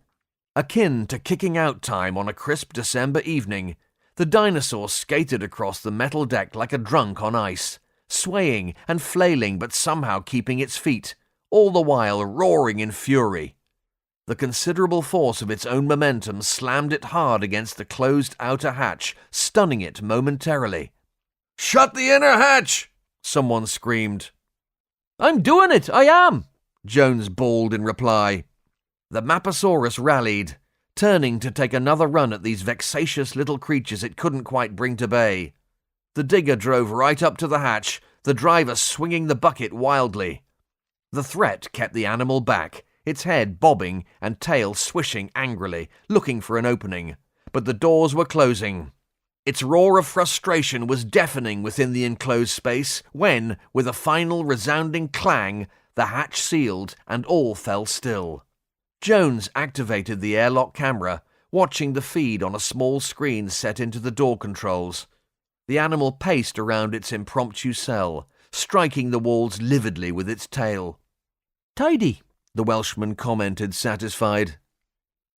Captain Douglas arrived during the aftermath, jogging over to view Jones's catch. The men watched the caged animal, mesmerized. "Is there any movement from the man still outside in the other machine?" he asked eventually. Jones summoned a separate feed from the external camera above the main hatch. The digger was on its side with no movement around it. "Not that I can see, sir." Douglas shook his head sadly. "Okay, let it go," he said quietly. Jones opened the outer hatch, and the dinosaur ran towards freedom, still roaring defiance. Singh hovered above what now looked very much like a war zone. White and Gleason joined him on the shuttle's small bridge. As the dust began to clear, they saw the animal burst from the pod cargo bay, retracing its steps to the enclosure's gateway. From there, it ran to find its family. No longer a monster, just a frightened animal seeking the comfort of its kin. The Maposaurs and Giganotosaurs were now separated by several 100 meters. As that distance increased, they wound down the ostentation of their aggressive display proportionally. The conflict had reduced both sides, and many of the survivors were visibly wounded. Within moments they had disappeared from the clearing altogether, once again in pursuit of the migrants from the fire. But both sides the poorer for their exchange. Each pack instinctively chose a different route, thus completing the inevitable cycle of diplomacy, war, diplomacy. Singh shook his head sadly as he viewed the broken remains of so many creatures caught in the wrong place at the wrong time. "What a mess," he said. "And what a waste." He activated the comm. "Singh to the New World." "Jill here, Sandy. Go ahead." "Commander, we're all clear now. Please send out a rescue team quickly. The digger driver may have survived." "Understood. Bring her home, Lieutenant. I'm opening the shuttle bay hatch for you now." Douglas watched in silence as the remains of the fallen soldier were collected from the cargo bay floor. The body parts were wrapped with as much dignity and respect as possible and removed to the cold storage facility in sick bay, now most definitely a morgue. As the stretcher was lifted, he ordered all servicemen and women to attention, holding his salute until the bearers were gone. Natalie Pearson also waited respectfully for them to leave before approaching the captain. He was facing away from her, so she stepped alongside him, gently touching his elbow. "Dr. Pearson," he acknowledged sadly, "how can I help you?" "I know this is a bad time, Captain," she apologized, "but it can't wait." Douglas took a deep, steadying breath. "Of course, Doctor. Please continue." "We need to send a work crew out there straight away, sir." "Why, Doctor? The digger driver has been retrieved mercifully alive, no less. What else is there to do?" "The bodies, Captain," she said. "They have to be piled and burned, and I'm sorry, sir, but I don't mean tomorrow." "The dead animals?" "Yes, sir. If we leave them, this clearing will be a free buffet for every predator within a 10-mile radius. The smell of fire and charred bodies will also help to keep the animals away." She gave Douglas an intent look. "We must act while those creatures are spooked and on the run from here. They won't be for long." Douglas nodded. "Of course. Thank you for the heads up. I'll get Sergeant Jackson to liaise with Dr. Portree straight away and get a crew on it." When Natalie did not leave, Douglas asked, "Is there something else, Doctor?" "It's a bit unsavory, Captain." She rubbed her eyes and smiled wearily. "That wasn't a pun. We should perhaps gather some food. In a world of eat or be eaten, it might be wise to use this opportunity and find out what's good and what's not, so to speak. I suggest we select from the herbivores. I should be able to advise the teams out there. No need to risk Tim Norris." Douglas bowed to the logic of the zoologist's proposal and nodded his acceptance. He gave the Sarge his orders and walked over to where Dr. Flanagan checked on the two fortunate digger operators. Flanagan, his arms still in a sling and his head bandaged, turned as he approached. "Captain," he greeted.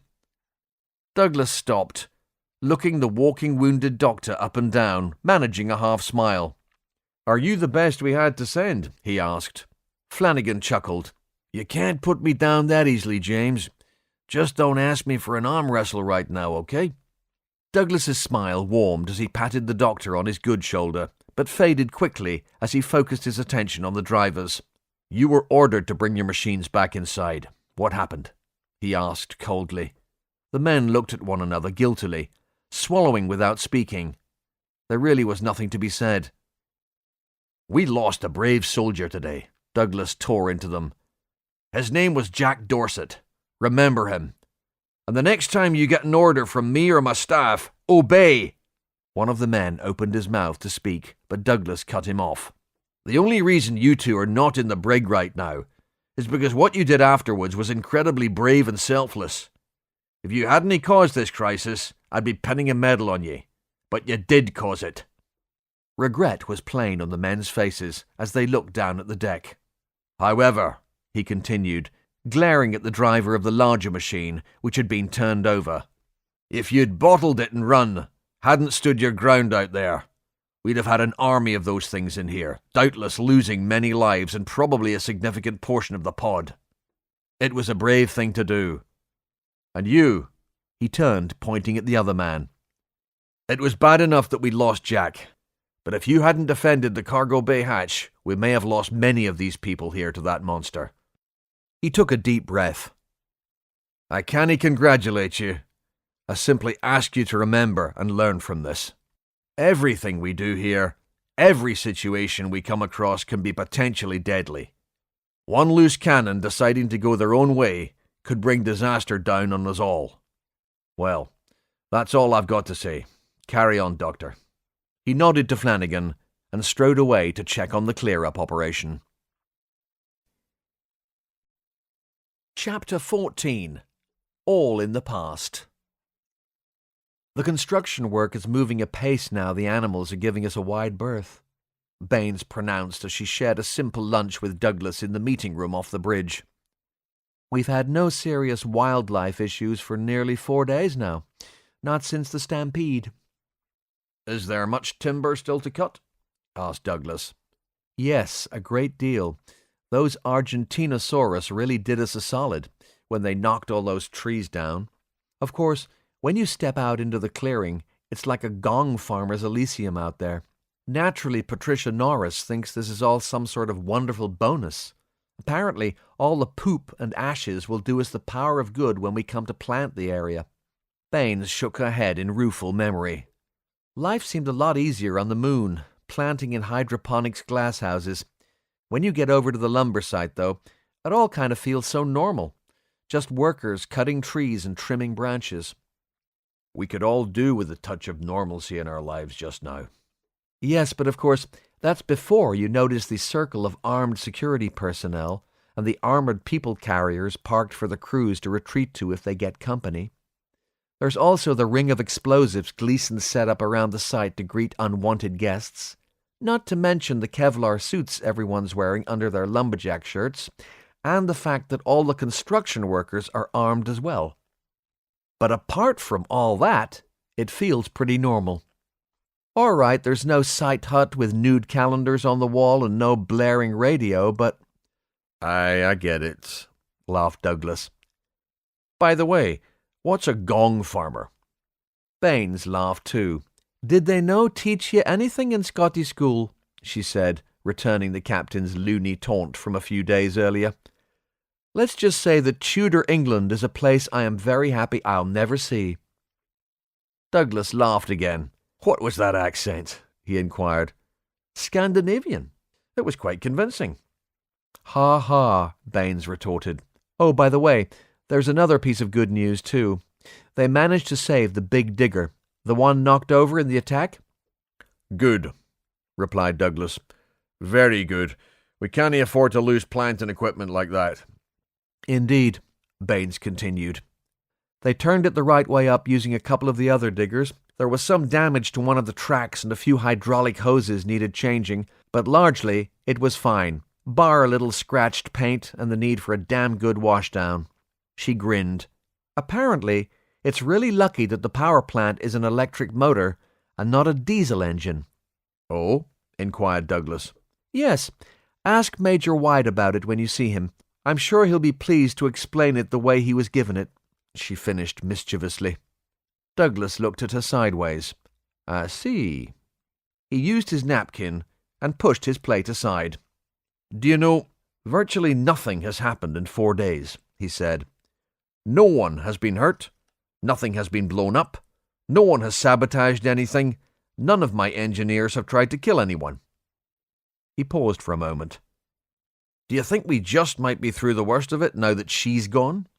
I wouldn't like to bet on it, Captain. We still don't have the first clue who the others are and what their play is. We've only Lloyd's word that they even exist, though, Douglas pointed out. That's true, but it does make sense. We certainly can't sit on our laurels. Douglas sighed. Aye, I suppose. Baines looked at him with concern. Are you okay, James? Aye, I just can't help wondering if I could have averted all this, with nothing more than a few kind words and an attempt to care more about a man under my command. Lloyd, you mean? Aye.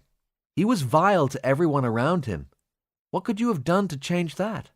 Douglas looked anguished. I could have tried, Jill. That drink I had with him the other night was the first and only time I've ever shared more than the shortest possible moment with the man. Well, I do have to refer you to my last comment, James. It was hardly your fault. He drove everyone away. Aye, but maybe he wouldn't have taken such drastic action if I'd just tried to include him a little more. He was genuinely upset about Mario. Once he decided to confess, it all came out. He's so alone, Jill. More alone than anyone in the world right now.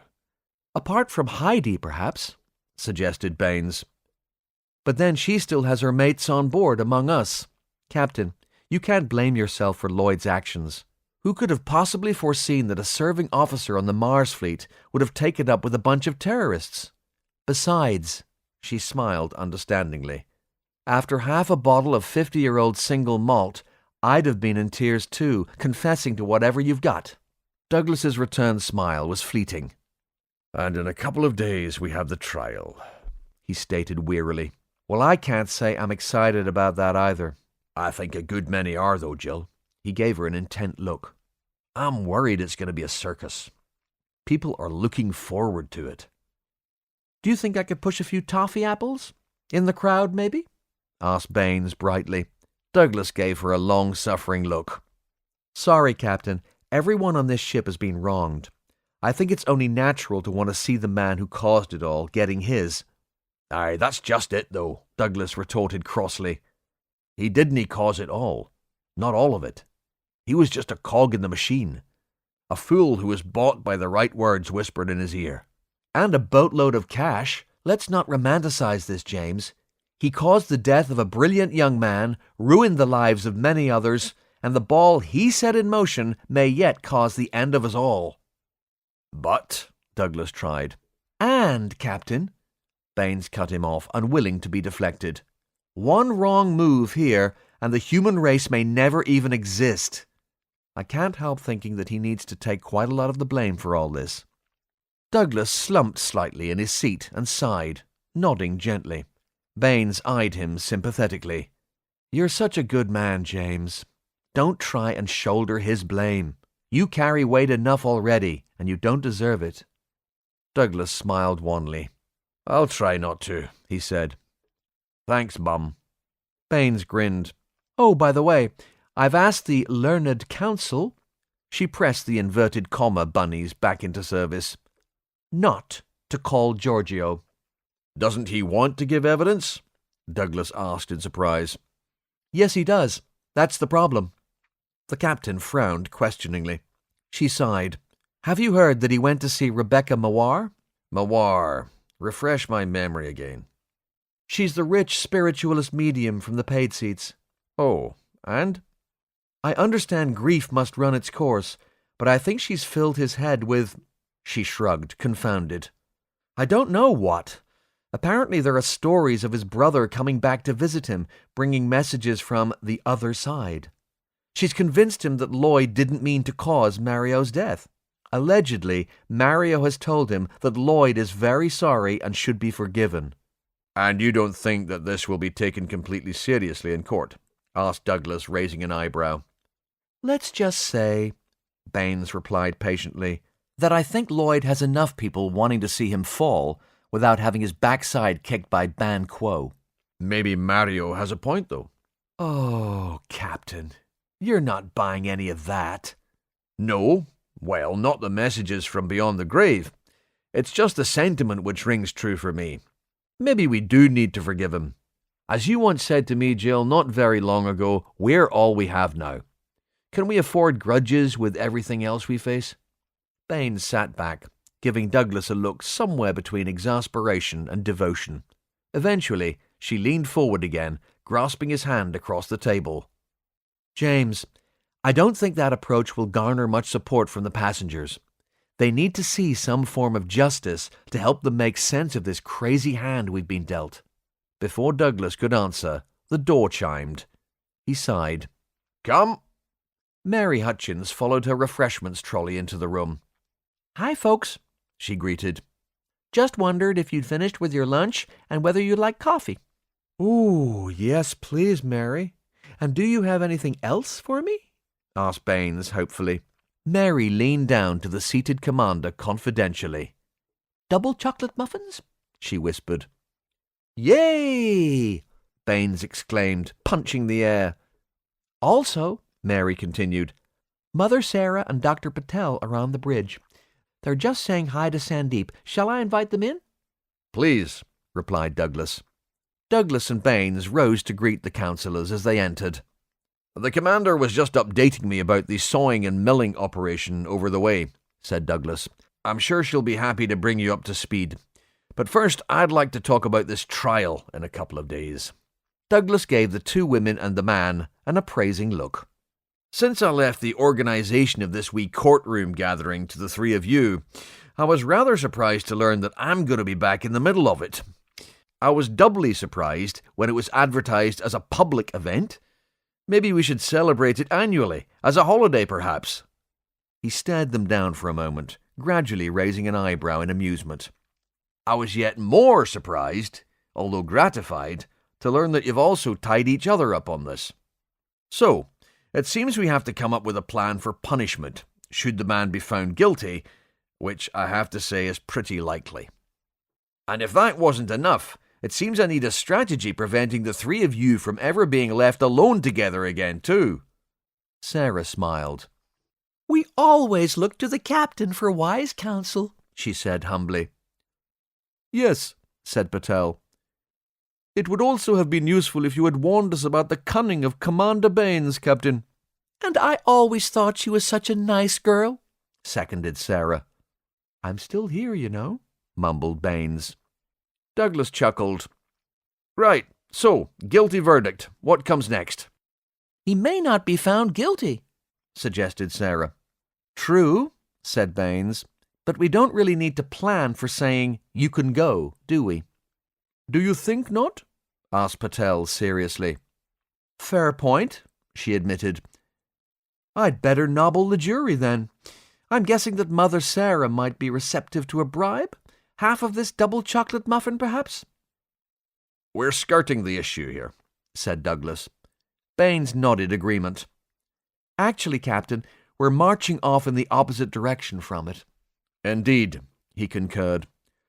So the choices are banishment, imprisonment, or we have no way of readjusting the man, and I can't bring myself to order the death penalty. No, agreed Sarah. Surely we've evolved beyond that, even here. I wouldn't want to carry the order out myself, added Patel, so I can hardly insist that someone else do it. Banishment amounts to the same thing, you know, Baines pointed out inconveniently.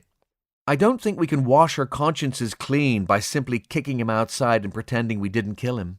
So it's imprisonment, then? asked Sarah. Douglas and Patel nodded. Okay. Devil's advocate. What if that's not enough for the mob? Asked Baines. What if they don't feel they should have to work their backsides off to keep him in a nice safe cell on 3 squares? Especially since he caused all this, yet they will be the ones out there risking their lives, planting, harvesting, and gathering. Douglas, Sarah, and Patel eyed one another uncomfortably. Are you saying, Douglas asked carefully, that you would want to order the death penalty? I wouldn't want to, Captain, replied Baines, but I may have to consider it. From a resource perspective alone, he would be a liability, and it may cause all kinds of unrest among the people. People who are looking to us to protect them from what he and his compatriots have done, may still be doing for that matter. We should also consider that sending the strongest kind of message like this might help us with these same compatriots in the future. Douglas sighed with great sadness. We'll leave it to your best judgment, Jill, he said quietly. But if you don't want the responsibility, I'll do it. I can't let you shoulder this too, Captain. I just need some time to consider my best course. Well, knock off early then. Go and take a little R&R, said Douglas. By the way, he added, brightening a little, they're putting that damn sign up tonight at the bar. There'll be a bit of a do on. Maybe you'd like to go. Perhaps we all should. The ceremony will make it official. It's the mud hole, and yes, it's stuck. Baines appreciated the captain's attempt to cheer her up. Well, I should really go back out to check on the defensive works and the lumber treatment, Captain. Don't worry, Jill, I'll do that, replied Douglas. It's about time I went and saw it all, anyway. You won't have to, Captain. They have a whole team out there, she replied seriously. Won't have to what? Saw it all. Sarah burst out laughing, shaking her head, completely tickled. Douglas blew out his cheeks. Jill, I just gave you the afternoon off, so why don't you make like a tree? Baines groaned, rising from her seat. Oh, you did not just say that. He did, laughed Sarah. I would never have believed it, Baines rejoined. Douglas stood up, pointing at the door. Will you get out of here? He laughed. After a few moments, the giggles came to a natural end. Sarah wiped her eyes and called Baines back. Just before you go, Jill, do we have a completion date for the first stage of the fortifications outside? A few folks have asked when they might be able to leave the ship, and I'm still mindful that we need to put those poor people we have in the morgues to rest, too. Maybe their funerals will bring a little closure to the bad times for the people they left behind. It's close now, Sarah. Most of the palisade is already on top of the ramparts. The crews are bringing lumber for the gates and walkways into the new compound to work on, making things much safer. We'll only need to defend the narrow gateway soon. And the skies, of course, added Patel darkly. Yes, once we've completed the fort, for want of a better description, that will be our biggest concern for people outside, Baines agreed. At the moment, all we've got is helmets and Kevlar armor. Maybe we'll be able to manufacture a glass dome or something, if the geology boffins can find enough of the right kind of silicates and a source of crude oil to begin developing polymers from scratch. She shook her head ruefully. Not a tall order at all. So what you're saying is our people will be working the land and riding out of the fort in suits of armor? Asked Sarah. How delightfully primedieval, Patel contributed one of his extremely rare puns. Apart from the riding, agreed Baines, our Dobbins are a little thin on the ground. Not necessarily, replied Douglas with a knowing smile. We've got rides?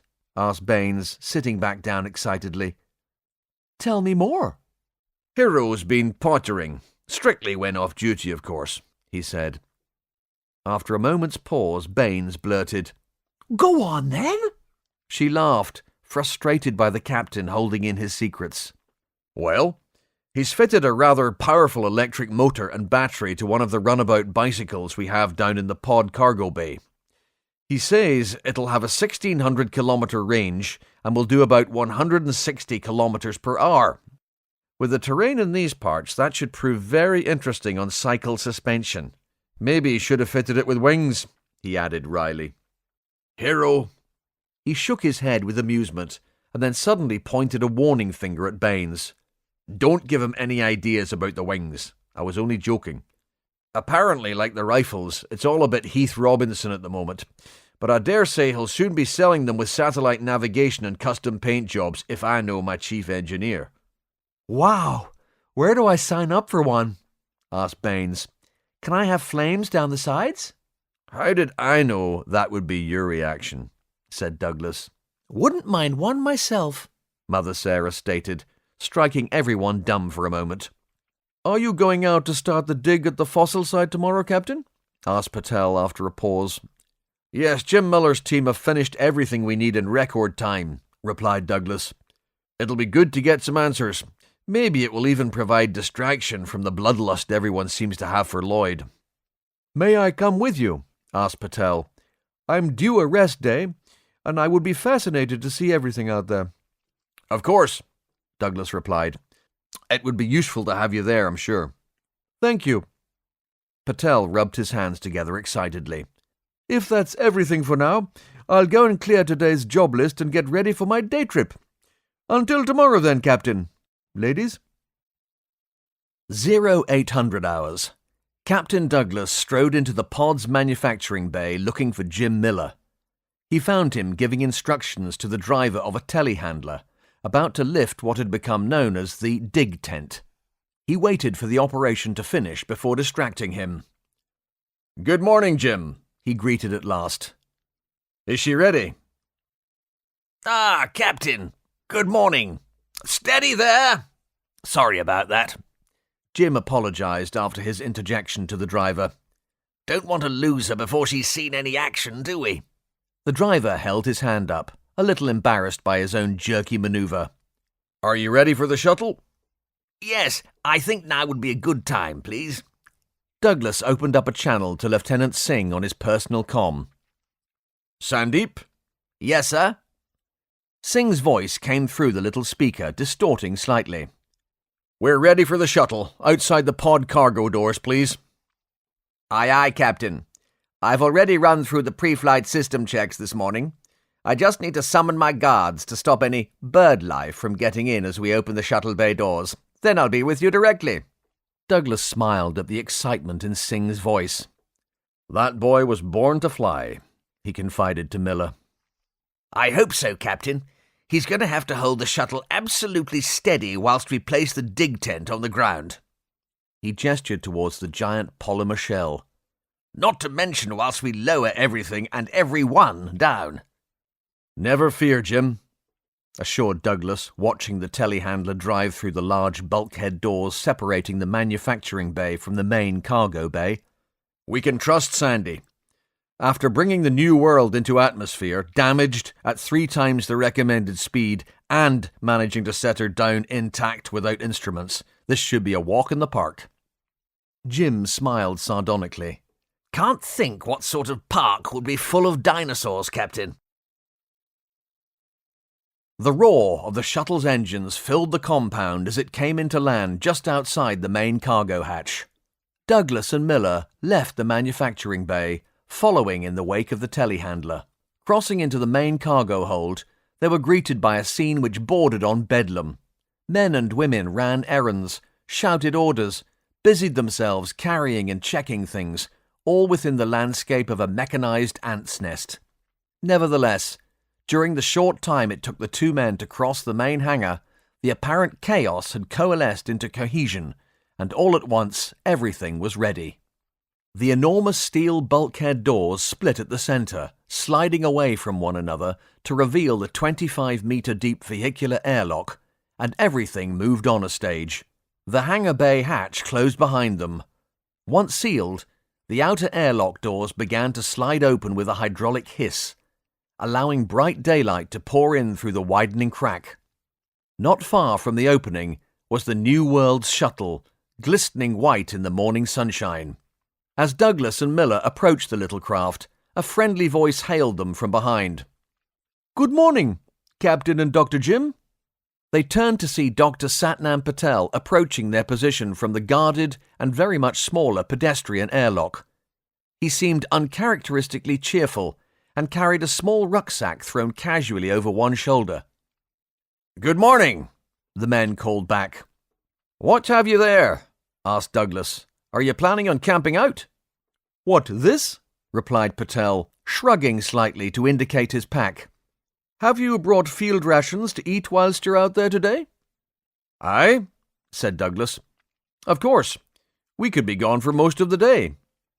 Well, Patel continued, clearly pleased with himself, I haven't. He pulled the bag from around his shoulder, opening the top slightly. The aroma of fresh Indian home cooking caressed their nostrils like a lager lout's lover. Ooh, the 2 men chorused. I don't suppose, asked Miller hopefully, that you could stretch that a little, perhaps? Don't worry, Patel answered knowingly. It occurred to me while I was preparing this that you British would never forgive me if I didn't bring enough curry to go round. The dig crew gathered around the shuttle's cargo hatch. After a few moments, it opened to reveal Lieutenant Singh, who beckoned them aboard. Douglas gestured for Patel to lead the way. After you, Satnam. We'll just follow you like a couple of Bristol kids. Most of the loading team made their way back into the pod via the pedestrian hatch. Only a couple of men and a few guards remained behind, standing ready to link up the dig tent to the winch cables that would be lowered from the shuttle once airborne. The captain exchanged nods, smiles and greetings with everyone as he passed them on his way up through the little ship. Leaving the cargo hold centre aft, he strode through the small passenger area centre forward, finally arriving at the craft's small bridge. Miller and Patel followed him. Singh and Natalie Pearson were already at their stations. You got roped into this as well, Natalie? Asked Douglas cheerfully. We've no expert diggers, no paleontologists or archaeologists, so here I am, she stated. I've very little experience, but I did spend a week on a dig in Arizona when I was a student. We were looking for dinosaur fossils. Can you believe that? And now here I am in the time of the dinosaurs digging up human remains. Does anyone else feel that we might have simply been drugged and this is just one almighty psychotic episode? I wake up every morning hoping for that to be the case, lassie, Douglas replied kindly. We also have one of our historians aboard, Pearson continued. He's strapped into one of the passenger seats behind us. She put her hands to the side of her mouth conspiratorially. He doesn't like flying, she whispered. So, he caught a spaceship to Mars? Exclaimed Douglas jovially. Well, I did mention that point, Captain, and he said after a lifetime of reading history, he thought it would be rather nice to make some. Fair play, Douglas acknowledged. But why's he here now? As I said, Captain, our experience in digging archaeology is very sketchy. Apart from a week in the desert, I've only ever studied living specimens. At least the only ones that weren't were fresh on the autopsy table, explained Pearson. So presumably he has the right sort of experience? Asked Douglas hopefully. Pearson winced slightly. Not exactly, Captain. When he was a kid, he spent a summer at Vindolanda digging. He said it was that which got him interested in archaeology. However, it also threw into sharp relief his preference for indoor work, which didn't get him dirty or make him sweat. Hence, he went the history route instead, she finished with a chuckle. Douglas pinched his nose to ease the pressure headache he could feel coming on. Great, he said, trying not to look too forlorn. So, what's our armchair historian's name? Thomas Becket, replied Natalie, showing her amusement. Douglas pulled back, raising his eyebrows. Our historian is Thomas A. Becket, he asked, disbelieving. I know, she laughed, but he swears he's no relation. Luckily, he's happy with just plain old Thomas, never Tom, she added sternly. Douglas rubbed a hand down his face, shaking his head slightly. I'm with you, Natalie. This has to be a drugged-up hallucination. We're ready to take off, Captain, Singh cut in. Okay, said Douglas. Make the announcements. Oh, sir, Singh retorted, like a disappointed schoolboy. Douglas snorted. It's the drugs, it must be. I can't believe any of you lot are real. He strapped into the co-pilot's seat. All right, he said. If it makes you happy, then it can't be that bad. The pilot sat back in contentment. Natalie, Jim and Satnam simply looked from one to another in bemused bafflement. Then Douglas spoke. Good morning. This is your captain speaking. The crew and passengers elsewhere on the little ship were slightly bewildered, as the captain's fasten your seatbelts message was accompanied by hoots of laughter from the bridge. Commander Baines sat alone on the bridge of the New World, typing up a report on the construction team's progress. The captain was adamant that all their actions be fully documented, in case they ever found a way back. We're lost 100 million years ago, and I still have to fill out reports, she addressed the air. Still, I suppose it would make a hell of a read if anyone ever believed a word of it. Her musings were interrupted as the bridge-com binged for her attention. Commander Baines here. Commander, replied a disembodied male voice. This is Dr. Klaus Fischer. Would it be possible to interrupt the captain for a moment, please? Frowning momentarily, she eventually placed the accent, just a hint of German to the otherwise excellent English. I'm afraid he's not on the ship right now, Doctor. May I be of service? Certainly, Commander. Could we meet, please, just briefly? Of course, Doctor. I assume you're in the biology labs? I'll meet you there. Baines made sure her work was saved, while feeling guilty about being saved from her work. A few minutes later, she walked into Patricia Norris's domain, deep within the pod. The biologists were all hard at work early, it seemed, although Patricia appeared to be involved in an animated discussion with her son. Words such as beer, and shouting, and graffiti, and woodsy floated across the room. Grinning at the normalcy of the little domestic, betwixt teen and parent, Baines continued past them. Dr. Klaus Fischer strode across the lab to greet her with an unexpected cup of coffee, for which she thanked him. It is only NASA's finest, I'm afraid, the German biologist apologized. Thank you for seeing me so quickly, Commander. If you would kindly follow me, please. Dr. Norris has graciously offered me the use of her office for our chat. He ushered Baines into the office, offering her a seat. So, Doctor, she said, how can I help? Commander, there are 5 German nationals on this ship, he stated. Clearly embarrassed, he added, As you know, There used to be 6. Ah, said Baines, seeing where this was going. And you feel associated? Implicated?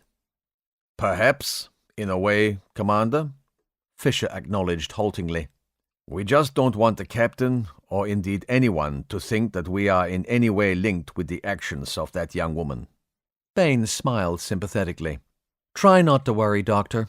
I don't think people would believe that you were. I know it hasn't even crossed the captain's mind, if that's any comfort.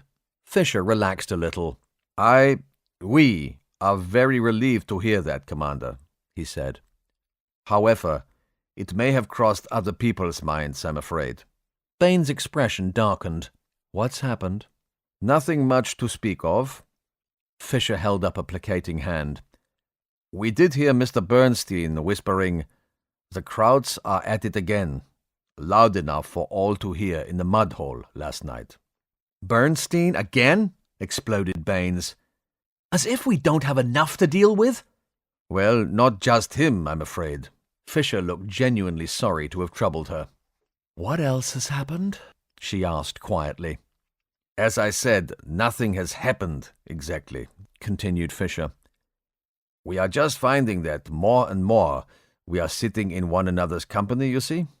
Please explain precisely, Doctor. I simply mean that a few of the other crew, and I must stress only a few, seem to want to move away from us. I'm sorry to burden you with something so trivial, Commander, he apologized. Not at all, Doctor. Nor do I think this is trivial, she replied thoughtfully. I'll have a word with the captain and see what he'd like to do. I will also impress upon everyone the importance of inclusivity. Dr. Schultz was, Fisher sought the right phrase, rather outspoken when it came to certain points of view. It's fair to say that Heidi possessed a strong sense of nationalistic pride. I didn't think it was any more than that, was it? I'm not completely sure, Commander, he said, also looking thoughtful.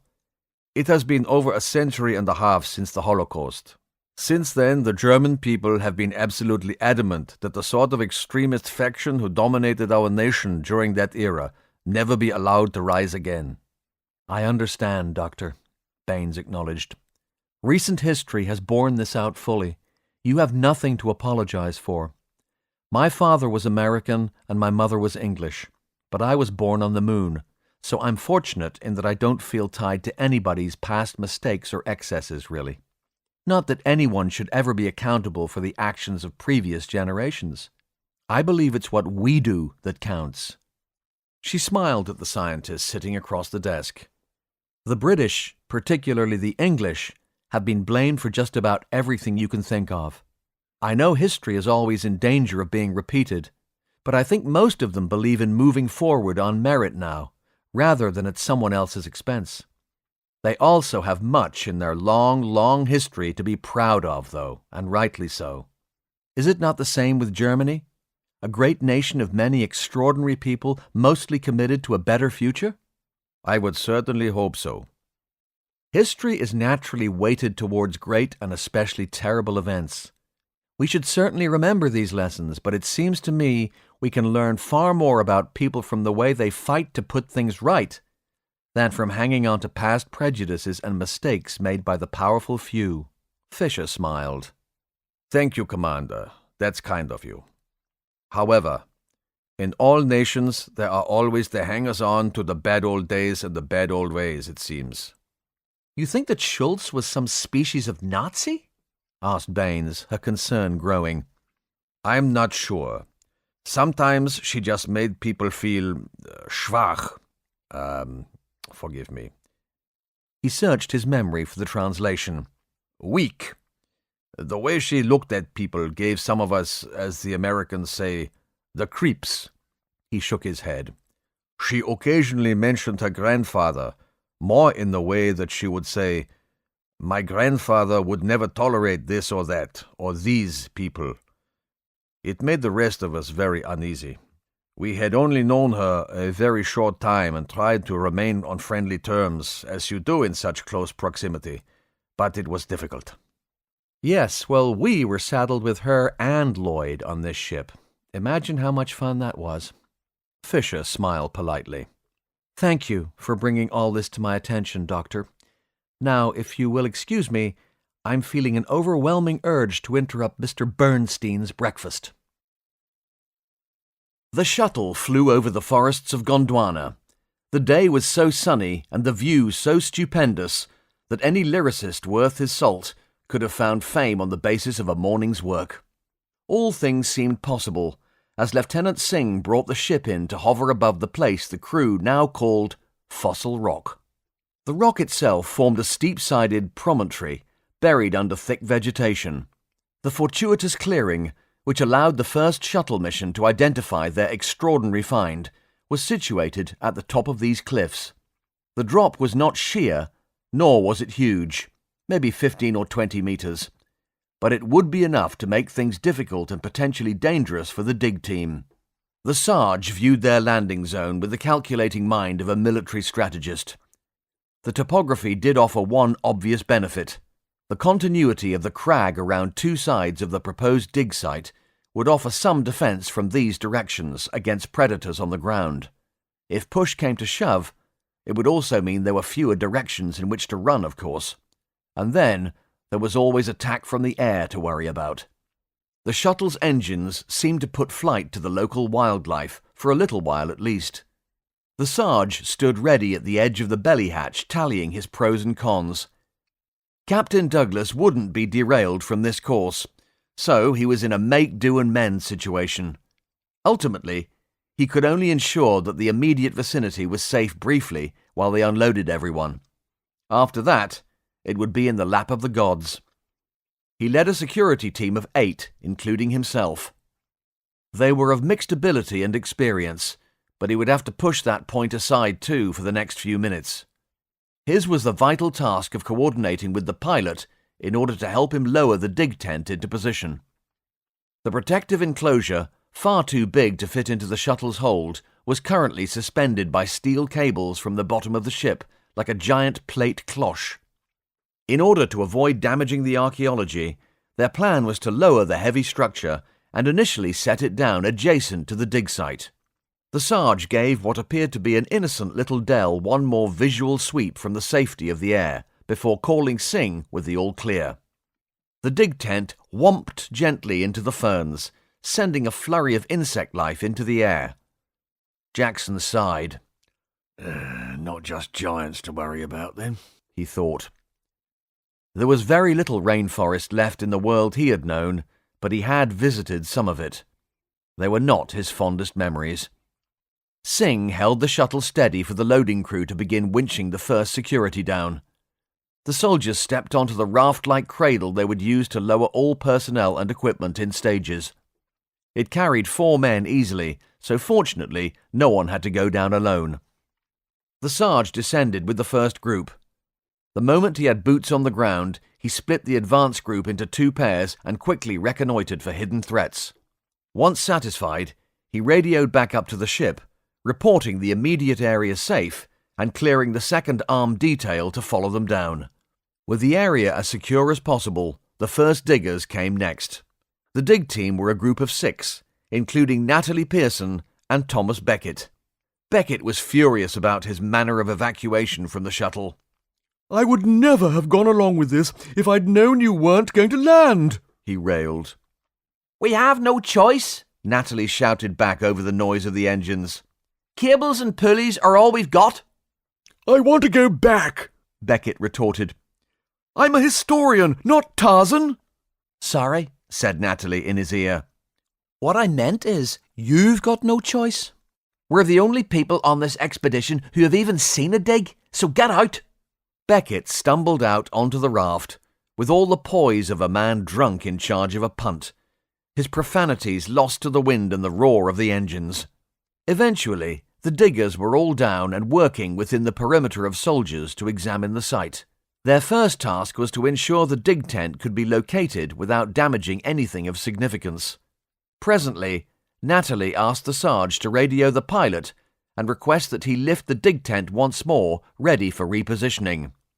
Several nail-biting minutes later, the dig tent was placed near the edge of the cliff and over the archaeology.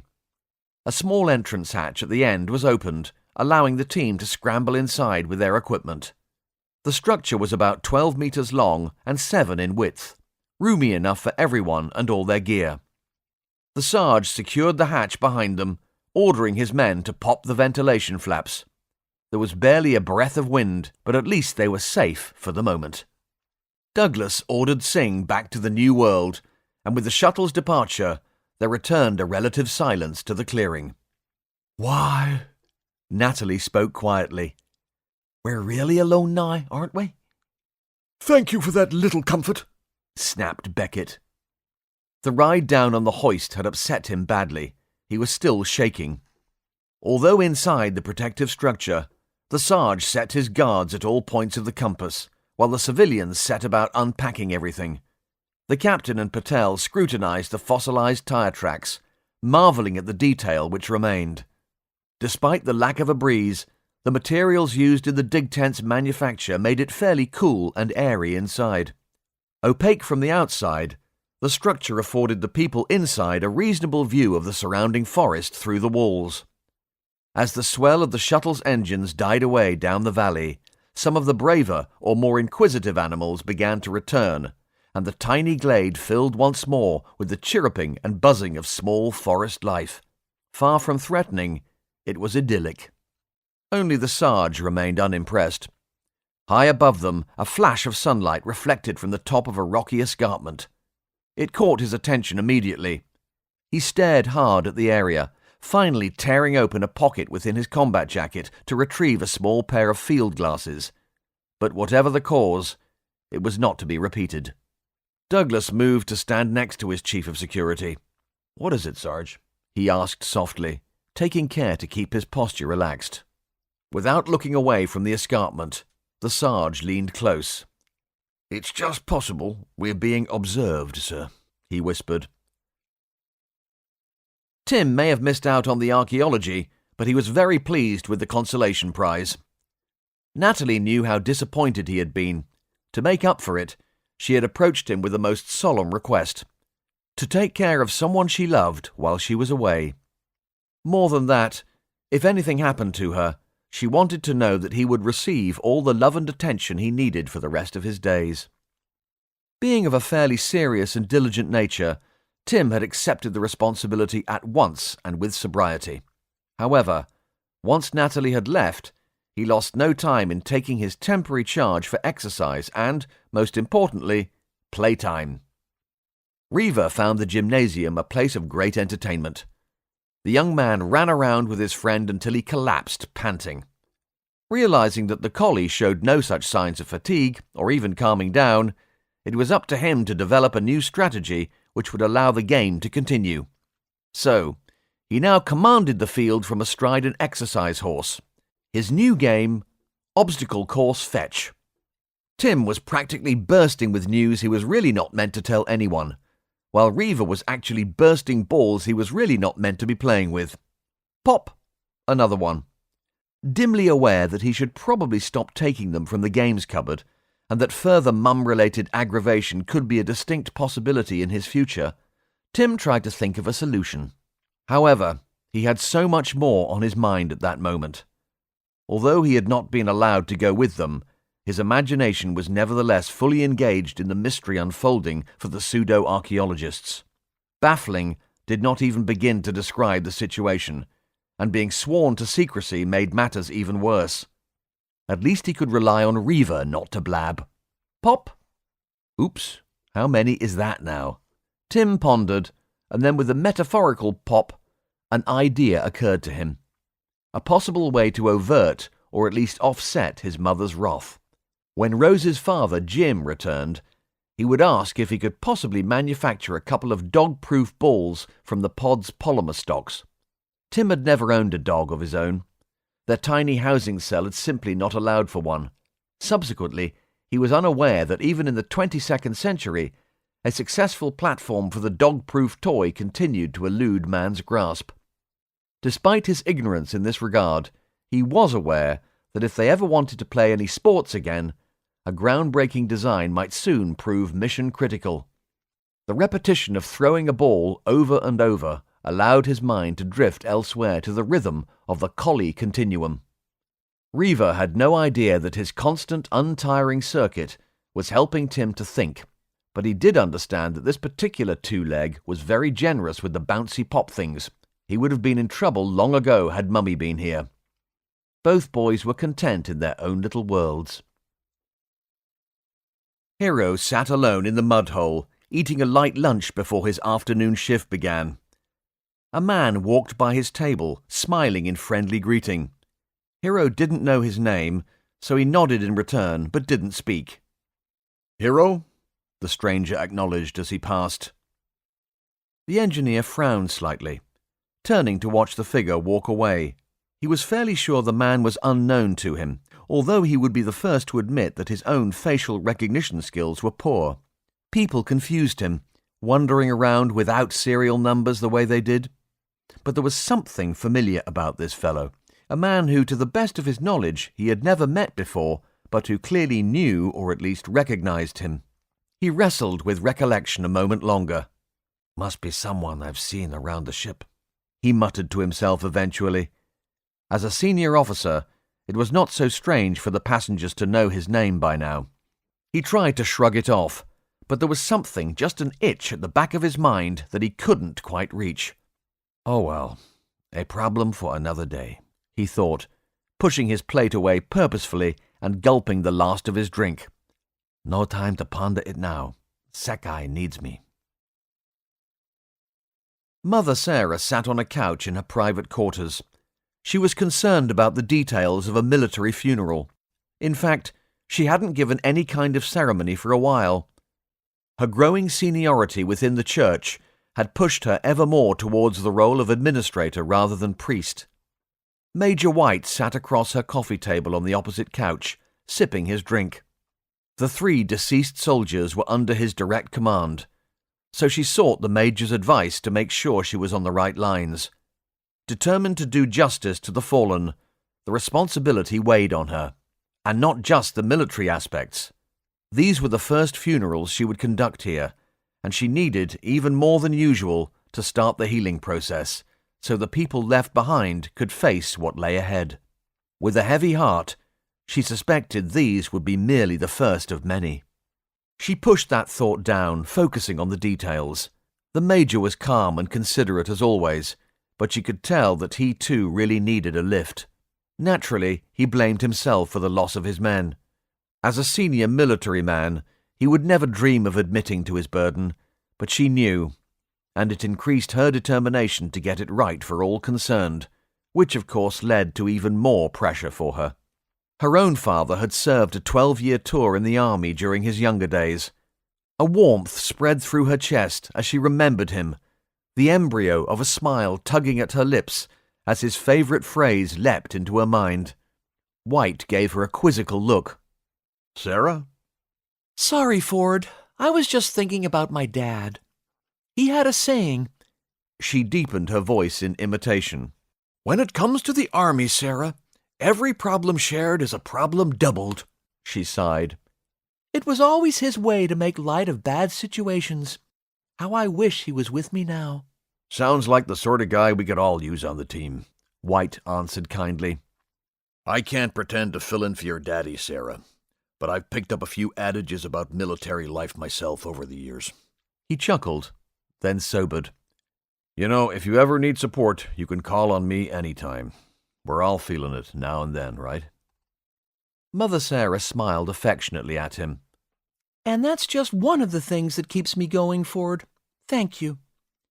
Despite this whole situation, we're all in it together, or at least most of us are. I'm learning to admire and love the folks on this boat. We've all been shoved so far outside of our comfort zone that it seems like pure science fiction sometimes. But I guess the personal and interpersonal problems we face are common enough. All I know for sure is that I, like all my new friends, no, like my new family, will not shrink from my duty. I'm not digging that up, snapped Thomas Beckett, outraged. What did you think you were going to be doing here? Asked Natalie, equally outraged. I see my role as purely supervisory, the historian pronounced pompously. Oh, really? Replied Pearson. So, you see yourself in the role of overseer, do you? Perhaps you should watch us dig while you document and catalogue the finds? Pack them up nicely, that sort of thing? Exactly, Beckett agreed. Pleased this tiresome, energetic type was finally beginning to understand the subtle nuances of the role he had carved out for himself. I totally agree, said Pearson. You do? Of course you do. He was clearly warming to his new standing within the community. Absolutely, she stated with conviction. Then she pressed a shovel hard against his waistcoated chest, almost smashing his gold pocket watch. Beckett stepped back in surprise, grappling with the implement to stop it from falling. As soon as we have some finds, you can analyse and document to your heart's content. Until then, you dig. But he sputtered. Do you want to survive this little field trip? She asked. Clearly this pampered, patch-elbow jacketed library loafer needed the facts of life on safari explained to him. Well, The longer we stay out here, the more chance there is of something going wrong out there. Natalie pointed through the walls of the dig tent. Animals are easily spooked, but before long they will become inquisitive. Knowing the sort of animals we're dealing with, do you think this would be a good thing? Well, of course, I wouldn't want to. Dig then, Natalie barked. We can't afford any passengers on this trip, and every minute counts. Anyway, she added, smiling sweetly, think of it as good practice for when you have to help out with the planting of spuds and cabbages when the compound is complete. I'm a historian, not a farmer. It seems there's no end to the things you're not, Thomas. I'll tell you what I'm not. I'm not even being paid for this. That's what I'm not. Paid? I thought historians were used to working and studying all hours for little or no reward. Well, if all this is simply about invoicing, once you've dug the cabbage patch, feel free to submit an agrarian reform bill at your leisure. Now come on, Thomas. Before he could bluster any more, she shoved him towards the tiny excavation already underway, courtesy of some of Samantha Portree's construction workers. Even Dr. Patel was down on hands and knees, scraping away with a pointing trowel in his hand and a look of beatific pleasure on his face. By the middle of the afternoon, they had managed to lift a section of the fossilized tire tracks out of the ground, packaging them safely onto one of the storage containers brought from the ship. Other team members had managed to retrieve a skull with the top dentition almost intact, along with half of the lower jaw, a few ribs, some lower vertebrae, and most of the pelvis. Were this an ordinary archaeological dig, and the remains those of some long-forgotten Saxon farmer, for example, it would have been a very poignant moment for all concerned. As with all archaeology, the idea and the mystery of touching the past, finding out about people just like us, is always fascinating, always thought-provoking. Imagination takes flight when attempting to reconstruct the daily routines of someone as they built, farmed and played.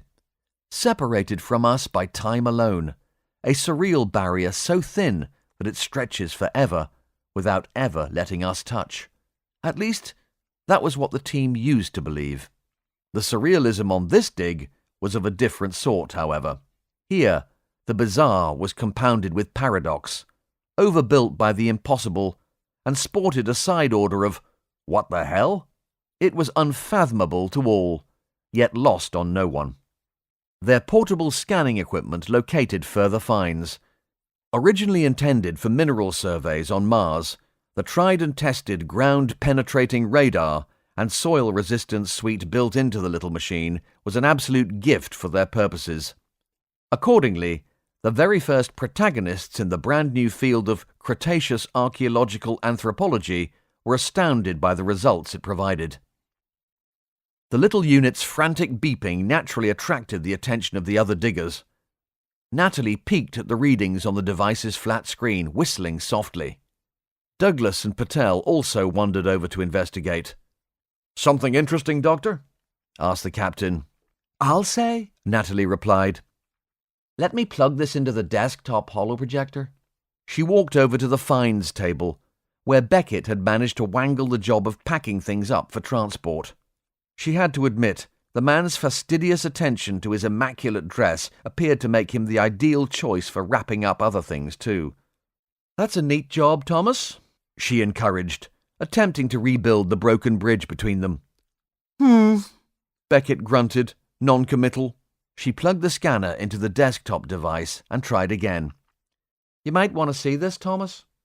A partial representation of the dig site sprang into being, constructed from nothing more than controlled incoherent light.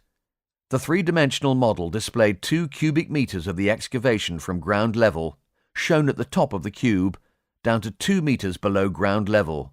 What it displayed made everyone gasp in wonder. Locked within the rock were many human bones, slightly disarticulated, but still resting in the approximate shape of a human skeleton. Viewing the representation in 3 dimensions this way, Natalie guessed that a survey of the next virtual cube might reveal even more. However, even this first slice through the geology held further intrigue for the ad hoc archaeologists, for it clearly showed 2 sets of earthly remains entombed within the mudstone. "That's amazing," Natalie gasped. The full ramifications of this find, even the clear and ever-present danger, were temporarily driven from her mind by the wonder of discovery. "From the remains already uncovered, I'm pretty sure the first skeleton is male.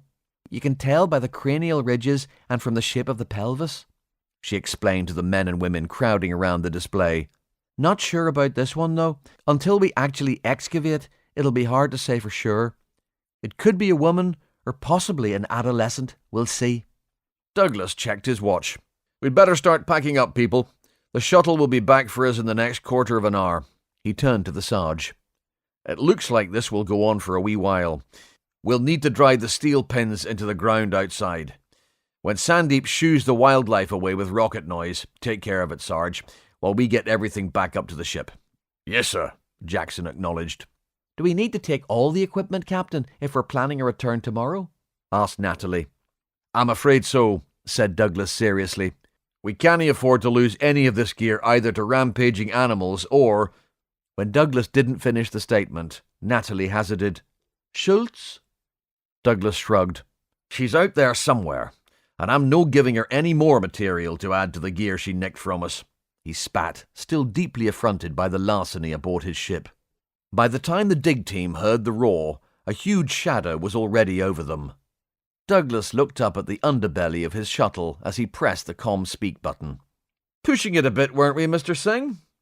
"Must have been the direction of the wind, sir," the pilot answered. Douglas raised an eyebrow slightly. "How about dropping us a rope, Lieutenant?" "The boys in the cargo hold are already on it, Captain. Sending the cradle down now." Douglas nodded to the Sarge, and the soldiers climbed out through the hatch to set up a perimeter around the cradle's landing site. The shuttle engines appeared to have cleared the area of wildlife once more. Douglas wondered whether the animals might get used to this and adjust. A disturbing thought. Once the Sarge gave the all-clear, the dig crew moved quickly, loading their pre-packed finds and equipment back onto the hoist cradle. After a few trips up and down, it was the turn of the diggers themselves. Finally, the soldiers came up in 2 lifts, bringing the operation full circle as the belly hatch sealed.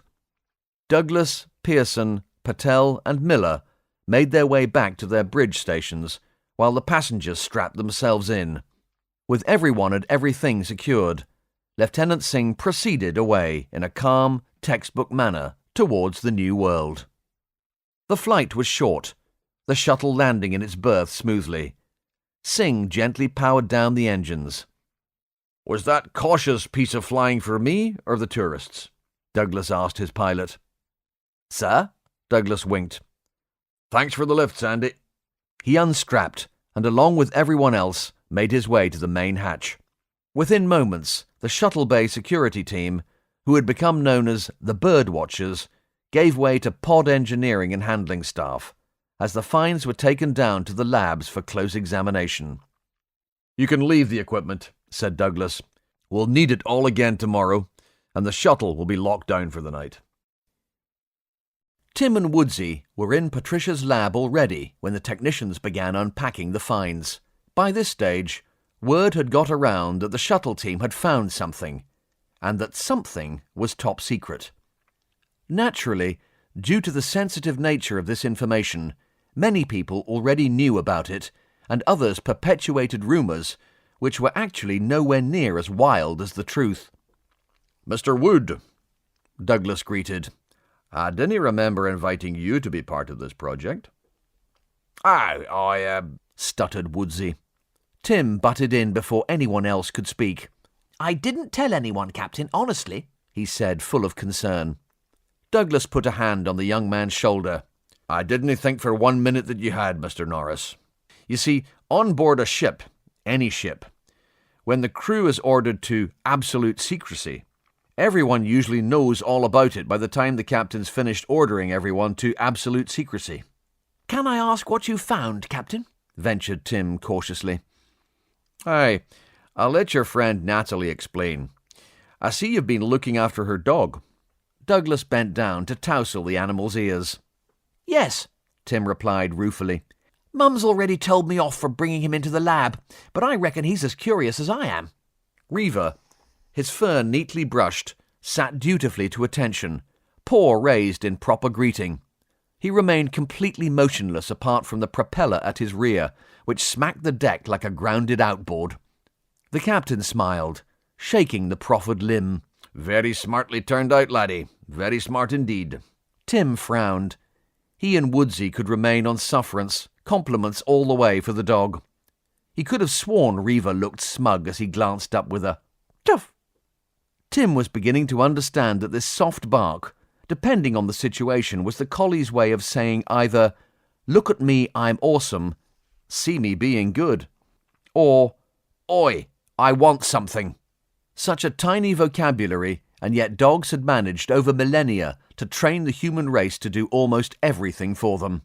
The young man's musings on just what "it's a dog's life" actually entailed were interrupted as his mother and her team gathered around for Dr. Natalie Pearson's briefing. The group were rapt by the dig's findings so far, and Natalie's short disclosure was greeted by a protracted silence while everyone grappled with this latest twist. There's little doubt as to the age of your finds, then? Asked Patricia. The shuttle scans give a reasonable ballpark, replied Natalie. I'll send one of the core samples we cut from the rock and a bone fragment down to Dr. Portree. She has some fairly heavy-duty radiocarbon dating equipment amongst her mining gear. Dr. Pearson, how long do you expect it to take before we get results back? Asked Douglas. An in-depth study will take weeks, but we should be able to put the highlights together this evening, Captain. It may give us a bit more direction for tomorrow's dig. Very good, doctors. I'll leave it with you. Douglas tossed them a casual salute and left the scientists to their intellectual frenzy. Sitting alone in his quarters later that evening, Douglas mulled over a long and very eventful day. The peace and solitude soon became soporific, and he began to nod. Time to turn in for the night, I think, he yawned. Barely had the words left his lips when the door chimed. He sighed. So much for that, he muttered, walking to the door and activating the small screen built into the locking control panel. No one could afford to be complacent these days. The screen lit up to show Dr. Pearson waiting patiently in the corridor. Douglas pressed open and smiled in greeting. Natalie, come in, please. She looked tired but determined. Hello, Captain. I'm sorry to disturb you so late, but I thought you might want to know what we found. I didn't want to spring it on you tomorrow. I'm sure you'll have some thinking to do. Douglas frowned slightly. That sounds ominous. Please have a seat, Doctor. He offered his guest a drink, pouring them both a wee dram as a nightcap. Natalie accepted the tumbler gratefully. Thank you. So, what is it you found? He asked. Something that's almost beyond belief, Captain, to be honest, she said. I mean, even more than usual around here. Go on, he encouraged. The radiocarbon dating analysis came back, and the initial prediction of about 20 million years old seems to have been borne out. However, what's even more extraordinary is that Patricia Norris thinks she's identified the man. Douglas stared for a moment. Come again? I know, Pearson sighed exhaustedly. You may want to top your glass up before you hear the rest, Captain. Douglas thought it would be remiss to disobey Doctor's orders. He topped the zoologist's glass up too. She looked like she needed it. Thanks.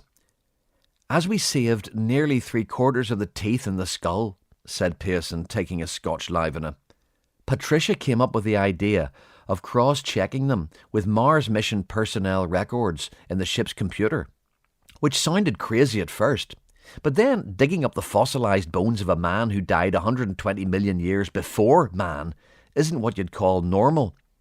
So we thought, why not? And what did you find? Asked Douglas, unsure whether he wanted to know. I'm sorry to break this to you, Captain, but the man we found was a friend of yours. Natalie paused. Perceiving that Douglas was either unwilling to ask, or was perhaps incapable of asking who it was, she regretfully let the hammer fall. Forgive me, but we're fairly sure that the bones we found were the fossilized remains of Captain Bessel. The news hit Douglas like a gut punch. Arnold Bessel, he managed eventually. She nodded sympathetically. I'm so sorry, Captain. You're sure? There's no doubt? Asked Douglas, unwilling to believe. As sure as we can be, she shrugged apologetically. It's not just the dental records. We shaved off sections of bone. It's mostly fossilized, but there are still some traces of DNA in the shards. It's on the limits of our technology given the age, but we ran it past Dr. Wright, who cross-referenced the DNA samples once again with Mars mission personnel records. He said there was a close match with the DNA sample we have on record for Captain Bessel, close enough to be familial. Add the fact that Captain Bessel had no family working within the Mars mission or NASA to the dental records, and it seems fairly conclusive. She took a breath to continue, but faltered, looking uncomfortable. There's more? Asked Douglas, picking up on her reticence. Possibly, Captain, she admitted. You must understand, though, this is more conjectural than the evidence we have for Captain Bessel. Go on, Doctor, Douglas prompted stoically. We've analysed the scans of the other body.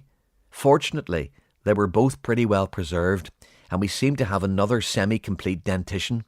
Obviously, we haven't excavated the second skeleton yet, but from the initial scans, and the resolution on that scanning equipment is superb, we think we have another match. Lieutenant Audrey Jansen. Audrey, Douglas repeated morosely. She was Arnold's pilot. They were both friends of mine. Fine officers. Yes, Captain, I'm sorry.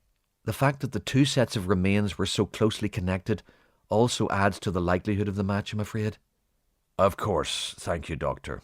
You've done a remarkable job. He sighed and took another drink. I'd better tell Lieutenant Lloyd about this too. Really? Asked Pearson, too surprised to be courteous. Sorry, Captain, I didn't mean to pry. Douglas smiled sadly. No need for apology, Natalie. Lloyd and Audrey had a thing going some years back.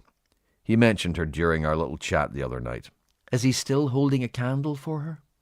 One in each hand. He'd never admit to that outwardly, of course, but I think I should let him know. It's the least I can do.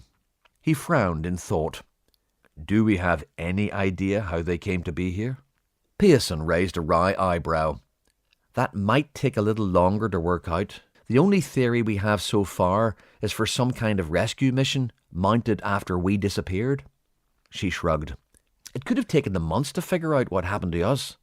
If they managed to find a way to replicate the effects of the disaster, presumably without blowing a massive hole in the side of their ship, and follow a wormhole back here. She tailed off, considering the possibility. All I can say is, if that's what they did, it was incredibly brave, Captain. They could have ended up anywhere or anywhen. So, they left after we did, and arrived 20 million years before us? Asked Douglas in disbelief. It's just a theory, she shrugged again. They and their ship, the USS Newfoundland, were all safe on Earth when we departed. We left first and they arrived first. I've no idea how the hare and tortoise figure in this story. Her expression became uncomfortable once more. The thing is, Captain, They must have been fully kitted out for a rescue mission. You see, unlike us, they knew where and when they were going. More or less. That makes sense, agreed Douglas. What's your point? Simply that they arrived 20 million years ago and clearly never left. Now, you can bet NASA called in the top minds in the world to prepare them for this period, she stated. However, despite almost certainly being as prepared as anyone could possibly be, they, she faltered. Died? Asked Douglas. Natalie nodded awkwardly. So what chance do we have of surviving? Is that what you're saying? He asked again, sagging slightly. Poor Arnold. Poor all of them. But what courage, Natalie. What courage to have done that. His voice was hoarse with admiration. I've known Arnold Bessel most of my life. Since we were children. His father was American Air Force, based in Scotland for a few years. We stayed in touch from then on. His influence helped me get this post, in fact. He put his head in his hands and sighed deeply. I'm sorry, Captain. Natalie stood, placing a hand on Douglas's shoulder. I'd better leave you. I'll see you in the morning. Douglas got to his feet wearily. Thank you, Natalie. I'll see you in the shuttle bay at 0800, and well done, he added seriously. I may not like your findings, but that's outstanding work. Thank you, Captain. I am sorry, she repeated gently. However, just before I go, there's one piece of news which is a little more hopeful, perhaps. Oh? Asked Douglas, lifting slightly. Yes, Dr. Satnam Patel was with us when we made these discoveries. He said it gave him some new ideas about how to think about our problem. If they managed to deliberately manipulate a wormhole to travel back here, then he just might have the beginnings of an idea to take us home.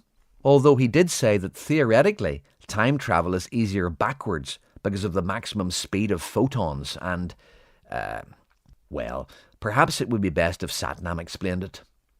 Aye, replied Douglas, chuckling softly, but I doubt it would help.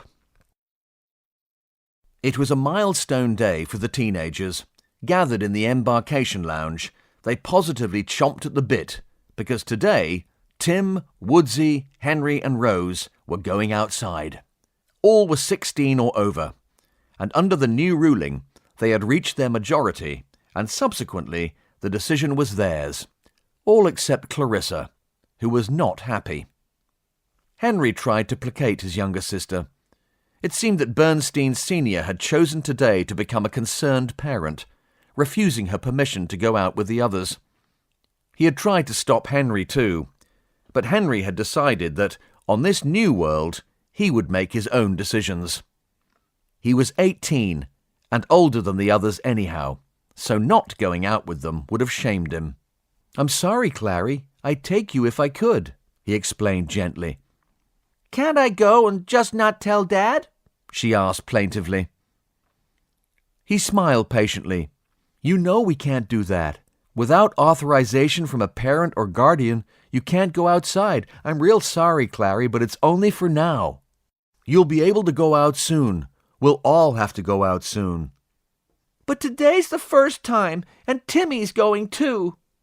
She fought back tears of frustration. Henry attempted a hug, but she pulled away. You could try and talk Ma around, she asked, giving it one last try. Ma will just do whatever he says, said Henry, trying to keep the bitterness out of his voice. You know that. Try Pa again, then. He looked down at her sadly. When I tried, it just made him worse. You know he was still spitting nails about that chewing out Commander Baines gave him about the Germans. Look, I promise I'll take you out with me as soon as I can, okay? Huh? Clarissa slumped and turned away. Henry pulled at Tim's sleeve. Try and cheer her up a bit before we go, will you? Tim nodded and caught up with Clary as she set off on her slow walk. Rose and Woodsy were laughing about something, so Henry went to investigate. Hey, what's with you two? He asked. Rose gave Woodsy a shove. It will get big again. Henry raised an eyebrow, wondering what on earth the New Zealander had told her this time. Rosie looked to him. Tell him, Henry. Tell him what? He asked, mystified. I've told her about the effects of wearing a Kevlar helmet, mate, Woodsy admitted, grinning broadly. The long-term effects, that is. And what would those be? Asked Henry. Kevlar chemically bonds with human hair at the molecular level, causing permanent flattening, Woodsy explained sagely. They use it as a cure for people with frizzy hair. Henry immediately saw where this was going, so he adopted a serious expression. Yeah, I'd heard that, he agreed. Apparently it's irreversible, too. He looked at Rose's voluminous blonde locks, shaking his head and sucking his teeth with concern. I doubt you'll ever get it back like that again, he postulated sadly. No, squeaked Rose, putting a hand to her hair. Surely my lifting gel will get it back, she asked, really worried now. Well, you might get away with it the first time, replied Henry. But the effects are cumulative, or so I've heard. Woodsy was nodding vigorously, loving it.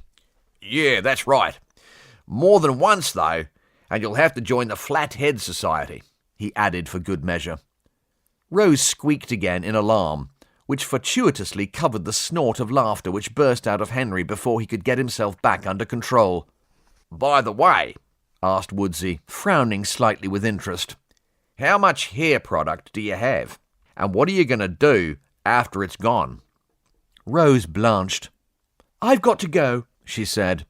What? Why? Asked Henry, troubled by this new direction his carefully planned morning had just taken. Because if Mum realises that our hair and makeup products will come to an end, she'll hide them all. Woodsy and Henry burst out laughing. What are you going to do? Asked Henry. Divvy them up and stash your half? No, Rose retorted. I'm going to steal most of it and hide it. The boys laughed again. Surely that can wait, asked Woodsy. We are about to step outside onto prehistoric Earth. Rose shook her head. No, it can't.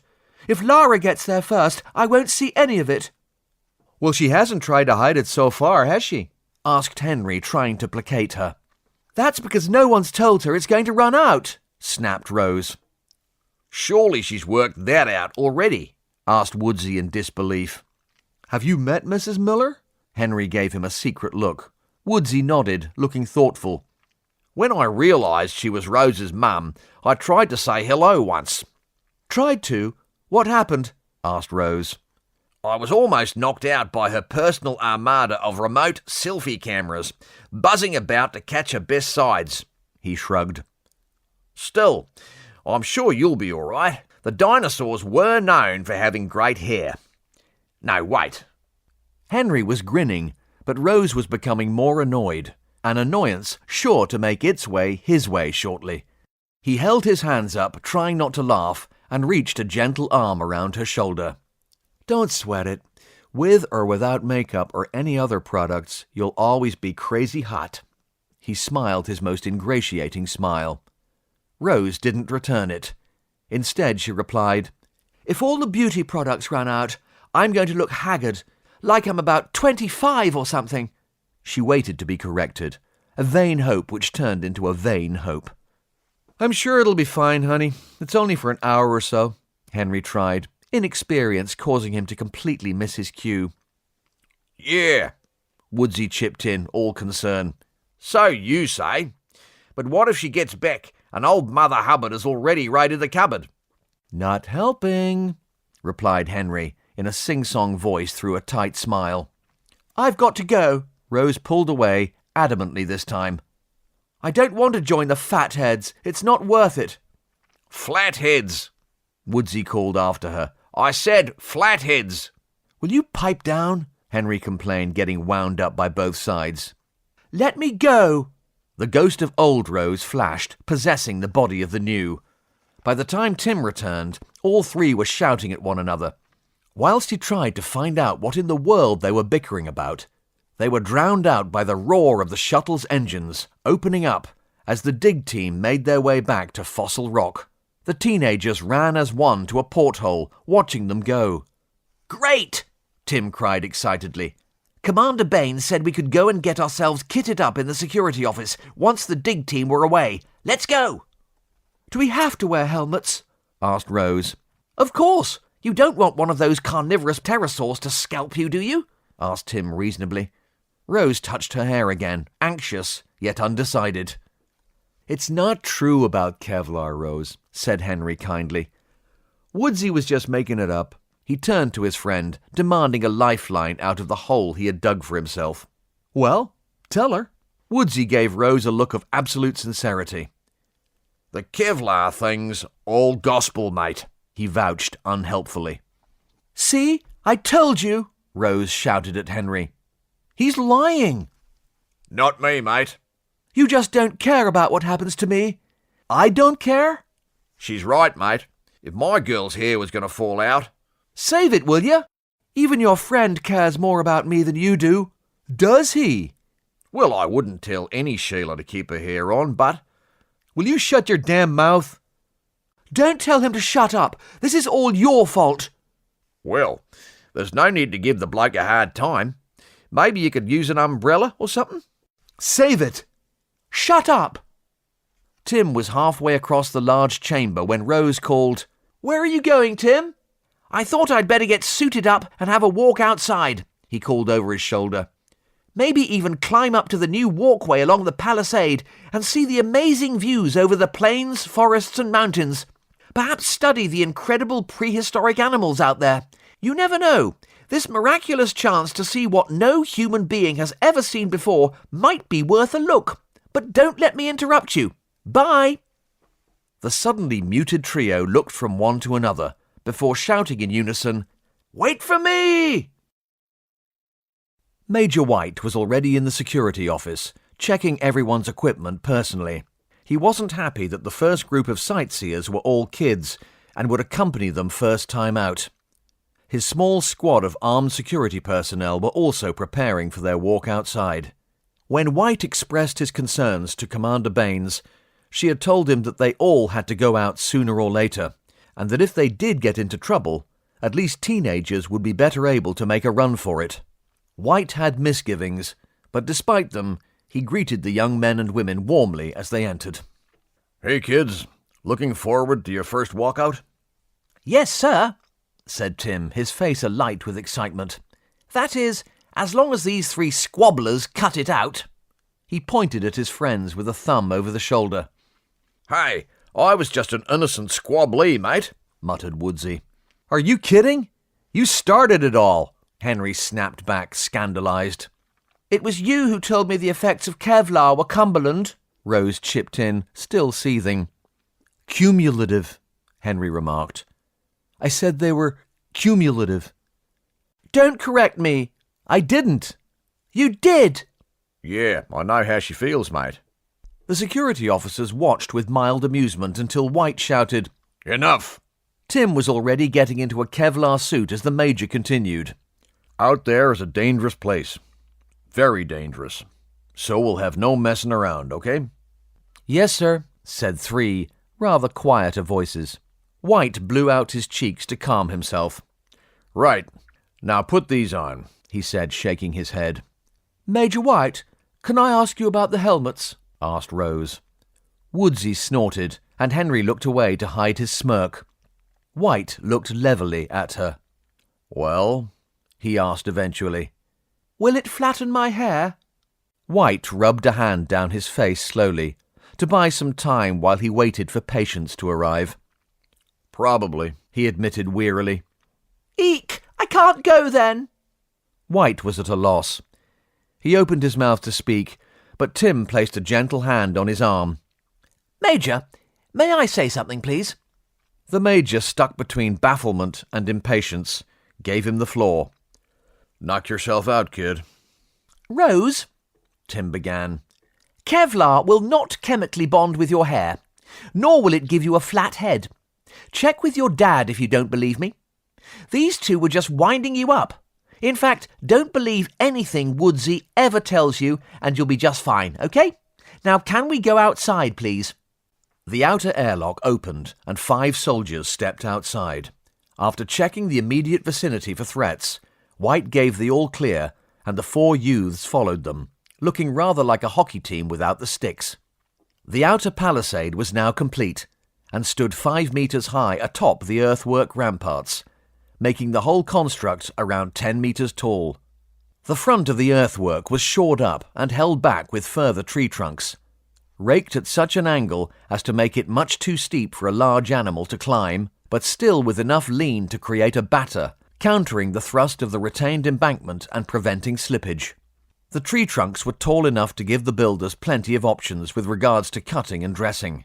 The 5-meter timber walls both extended another 2 meters underground, deeper in some places. The workmen used trenches dug by the smaller machinery to situate the trunks. Heavier plant then drove them still further into the earth before backfilling.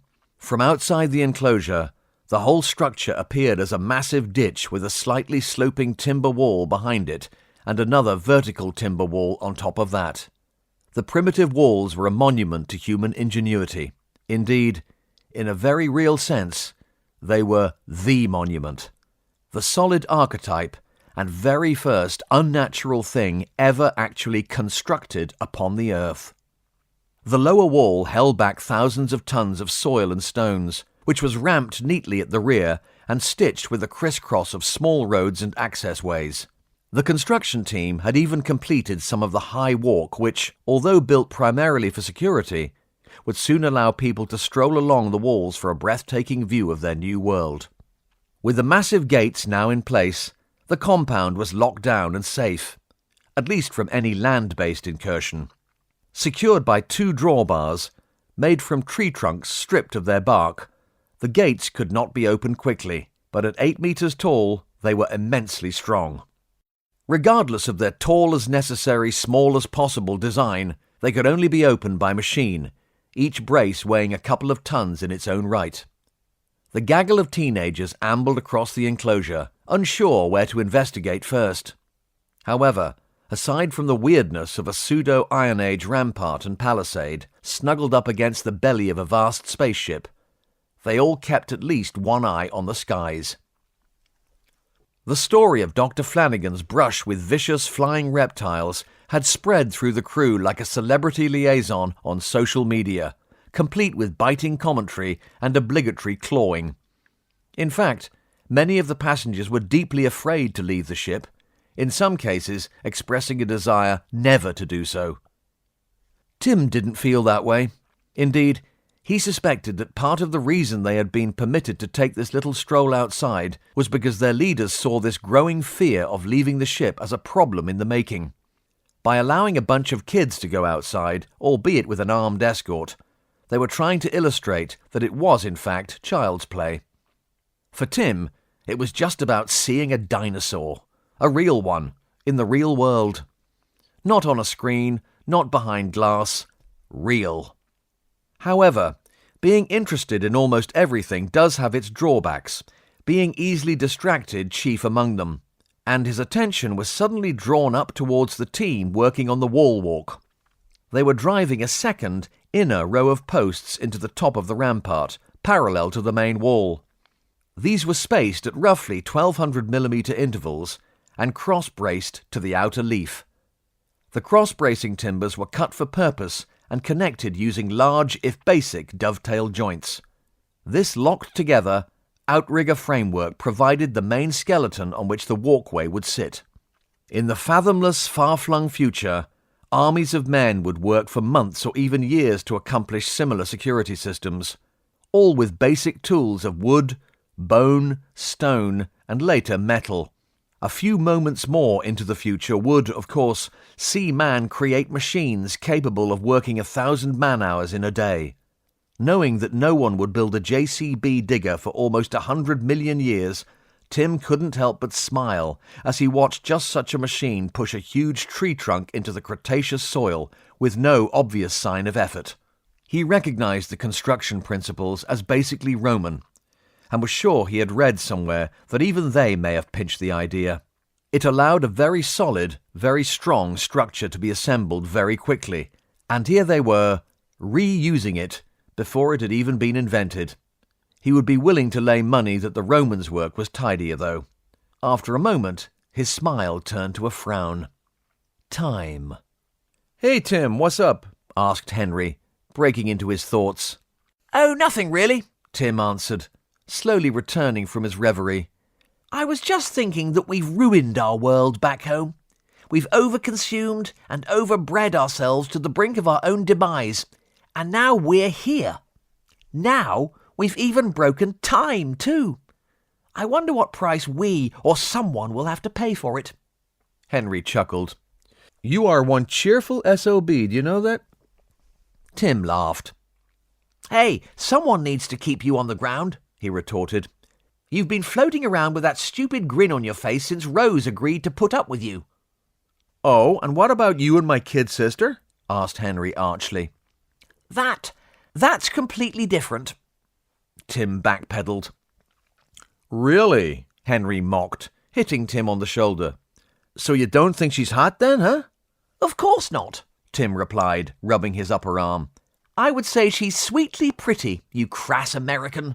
They laughed together, but reaching the top of the rampart, both fell silent. Awe, for once, without shock. "That is truly momentous," said Tim. "Awesome," agreed Henry.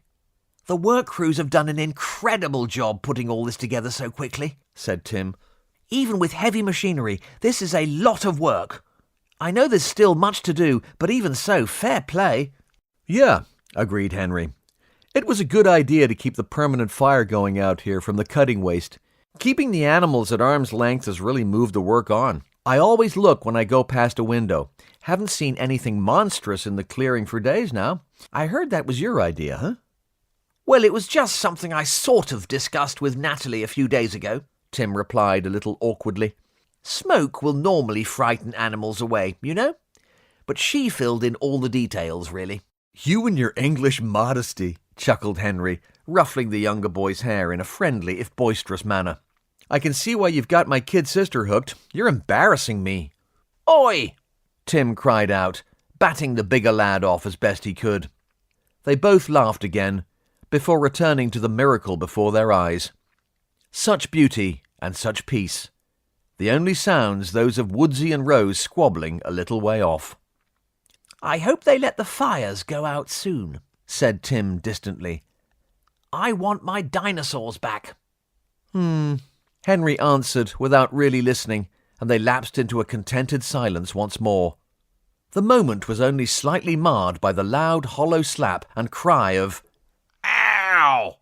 as Rose carried out a surprise durability test on the New Zealander's Kevlar helmet for him. Henry and Tim ignored them. "Hey, Tim." "Yeah?" Tim replied, barely able to tear his eyes away from the view. "This is all so incredible," Henry continued mildly. "And things have been going pretty well for days now, haven't they?" "They have," Tim agreed, smiling dreamily now. "It's like we're starting again. All brand new," he added, gesturing with a sweep of his arm. "So," Henry pressed on doggedly, "how long do you think it'll be before it all goes to crap again?" The monsters may have been keeping their distance, but the gods were listening. A deafening crack and boom rolled across the plain and forest. Tim ducked in surprise, seeing Henry do likewise. They turned around sharply to see vast, blacker-than-black clouds amassing behind them. While their focus had been fixed on the sweeping vista to the west, a storm front had rolled in from the baby Atlantic 50 miles east. It drove inland towards them with almost supernatural speed. Bang! Lightning struck the new world. The Leviathan just sat there and took it stolidly, as the super-high voltage worked its way down her flanks harmlessly into the ground. "Any second now, it's going to—" Tim may as well have mimed the rest of his comment. The rain did not start so much as it just happened. There was nothing, and then there was deluge, enveloping them like liquid shrink-wrap. The water, it could hardly be called rain, bounced off the young man's body armour with the sound and thrash intensity of a blast beat. Tim turned to Henry, streams shelving off his helmet and shoulder pads. "You know, the next time you want to ask me something," he cried above the sudden accompanying wind. "Yeah?" "Don't!" Natalie knelt in the pit at Fossil Rock, studying the two fossilized skeletons partially revealed at the center of the excavation.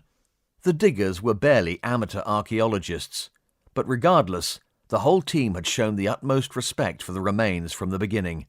Now their identities were known, there was a real sense of reverence as the finds from the former NASA officers were handled and cleaned.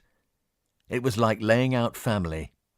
They were down to the second skull, but there remained much stone still to clear around the female. The work demanded great care, and to fully expose her without damage would certainly take more time than they had today. Her, Natalie thought. When did that happen? Yesterday. These remains were just a collection of bone-shaped stones, mere representations of lives long extinguished. Now, they not only had noun, but personal pronoun and even proper noun. Added to that, when the New World left home, a little over a fortnight ago, these people were alive and well and safely on base at Canaveral. Natalie wiped her brow, taking a moment to consider. And now they're 20 million years dead? Leaving aside that they died 120 million years before either of them were born for a moment, how do we even begin to work through that intellectually, let alone spiritually? She sighed, deciding it might be best to record what they had at this stage. Hopefully, viewing the excavation with a more empirical eye might help us shrug off some of the insanity which seemed to have become their lives, at least for a little while. Besides, if they continued down, they might run out of time. Before she could say as much to her digmate, communication became almost impossible. The explosive white noise was immediate and deafening, but seemed to roll in and out to even greater severity. Everyone reacted by covering their ears involuntarily as they watched the light outside fall black as night. The trees, bent double by the sudden violence of the storm, began to shed almost at once, bombarding the dig tent with frightening force. Natalie climbed out of her trench and walked across to the Sarge. Comforted by his silent unflappability, she yelled, "Where the hell did that come from?" above the din. I don't know, he bellowed back. but I hope it doesn't stay over us. I know! It's killing my ears! She shouted, still covering them. Jackson shook his head and pointed up. They won't be able to fly in this. We're stuck here until this blows over. Oh, crap! She cursed, a comparative whisper when compared with the roar outside. Douglas decided against visiting Fossil Rock with the others that morning, choosing instead to meet with Lloyd. Delivering the news of bereavement to family and loved ones was every commanding officer's worst nightmare. He had done his best, but the situation with Lloyd added another layer of complex discomfiture. Lloyd had taken it quietly enough for his own part. Of course, it was hard to know how bad it was underneath. He left the brig with a sigh of relief and set off for the bridge, barely travelling 3 steps before his comm sounded. Douglas, he answered. Captain, it's Jill. We've been hit by an enormous weather front. No warning, just blat. We have got to get that satellite up, Douglas remonstrated aloud. Yes, sir, but the immediate issue is we can't go out or fly. This is a big one. Are the construction crews back in?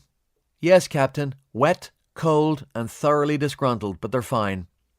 And the kids? Are they back inside? Affirmative. Surely Sandeep's back with the shuttle by now. Yes, he's been back a while. Is there a but or a however about to break into this conversation, Commander? Yes, sir. It's the dig team. We're not sure when we'll be able to reach them in this. Ah, crap. Douglas strode onto his bridge. So what do we have? He asked directly. A storm from hell, replied Baines. And it's getting worse, Captain, Singh added. Hurricane force winds on the way. Oh, surely it's just April showers, said Douglas. These squalls always caught you by surprise, even back home. We've got 150 mile-an-hour gusts, Singh reported. Bit rougher than bonny Scotland, Captain. Oh, I don't know. It gets pretty fierce up in the Highlands, laddie. The compound is beginning to flood too, continued Singh. which will make it difficult to go out at ground level until it subsides. Not without flooding the pod cargo bay, anyway." "Oh," Baines commented quietly. Both men turned to look at her. "Jill?" asked Douglas. Of course you know our water stocks are finite, Captain." Baines sidled adroitly up to the bombshell she was about to drop. "That's why we chose this clearing, because of its proximity to the river, yes?" The men waited for more, completely unwilling to help her out. "Well," she tried again, "I was speaking with Satnam Patel about a way of refreshing our supplies. Obviously, building a pipeline from the river is out of the question at the moment. So, we came up with the idea of taking one of the shipping containers we have down in the cargo hold, welding the doors shut and reinforcing them. They're already made to fit on our lorries, so transport to the river and back should be no problem. Satnam had some welders cut the top off the container, using the steel to build baffles along its length to prevent the buildup of wave pressure along the tank. Apparently, this might destabilize the truck or even turn it over. The baffles were fitted, leaving spaces at the top and bottom so that the tank can still be filled and drained easily." Douglas waited patiently for his first officer to finish, sighing heavily as he put his head in his hands. "That was a hell of a story, Jill. Now why don't we skip to the crappy ending?" he asked. "Captain?" she ventured innocently. "Oh, aye," confirmed Douglas. "I've developed a nose for these things. Let's have it." "I know we don't have many lorries," Baines soldiered on, "but I thought, a bit of rain couldn't hurt, could it?" "What have you done?" "I ordered them to drive the new water tank outside to catch some rainwater. Naturally, it made sense to leave it on the lorry for ease of moving it later," she trailed off. "Can we bring it back in?" Douglas asked Singh. Singh shook his head. "This flash flood is like nothing I've ever seen, sir, even in the Indian monsoon season. Unfortunately, the new compound is rather keeping the water in too. It's probably up to the wheel arches by now. The river's up over its banks, you see, so it's likely to get worse. And quickly." He turned to face his superiors. "The groundworks and palisade were constructed with extraordinary speed out of a necessity to keep the wildlife out. I don't think we can blame anyone for leaving drainage for another day." "No, we can't blame those hard-working boys," said Douglas. "But what about our wee lorry out there?" "All I can say is it hasn't floated off yet, sir," Singh reported, calling up a feed from one of the external cams. "Are we going to lose it, Sandy?" Baines asked, looking slightly green in the gills. The pilot checked his instruments. "It's been raining for an hour, Commander. If it continues overnight, the truck will be underwater. The weight of the water tank on its back should keep it in place as it fills. But as for the electrics..." "Wait a minute. Aren't the trucks airtight and subsequently watertight?" asked Douglas. "They were built for Mars, after all. Aren't they basically spaceships without flight capability?" "Yes, sir, but only their cabins and crew spaces are spaceships, as you say. The rest of the vehicle is basically just a lorry. It's insulated against extreme cold, and the workings are protected for heavy duty, but that's all. Although we were affecting weather changes on Mars, flooding wasn't a projected issue for some years, possibly not even within the expected working life of these vehicles. I mean, they're okay in the rain, but..." He looked at Baines apologetically. "Neither our technicians who adapted the vehicles nor the original builders anticipated anyone taking them in any amphibious maneuvers." "And the levels are too high to open the pod hatch, even if we're quick?" asked Douglas. "If we opened the outer airlock, it would flood to at least a meter depth. I could check with Hero or Sam Burton, but I'd be concerned about how the electronics would..." Singh stalled, interrupted by a massive rending grumble as the ship lurched. The movement was momentary, but a slight pitch on the floor could now be felt. "What the hell was that?" cried Douglas, hanging onto the back of his chair in case it came again. "Oh my God, we're sinking," Baines called out, checking her instrument panel. "Captain," Singh spoke as calmly as he could manage, I'm afraid I'm going to have to recommend against opening any of the hatches just at the moment.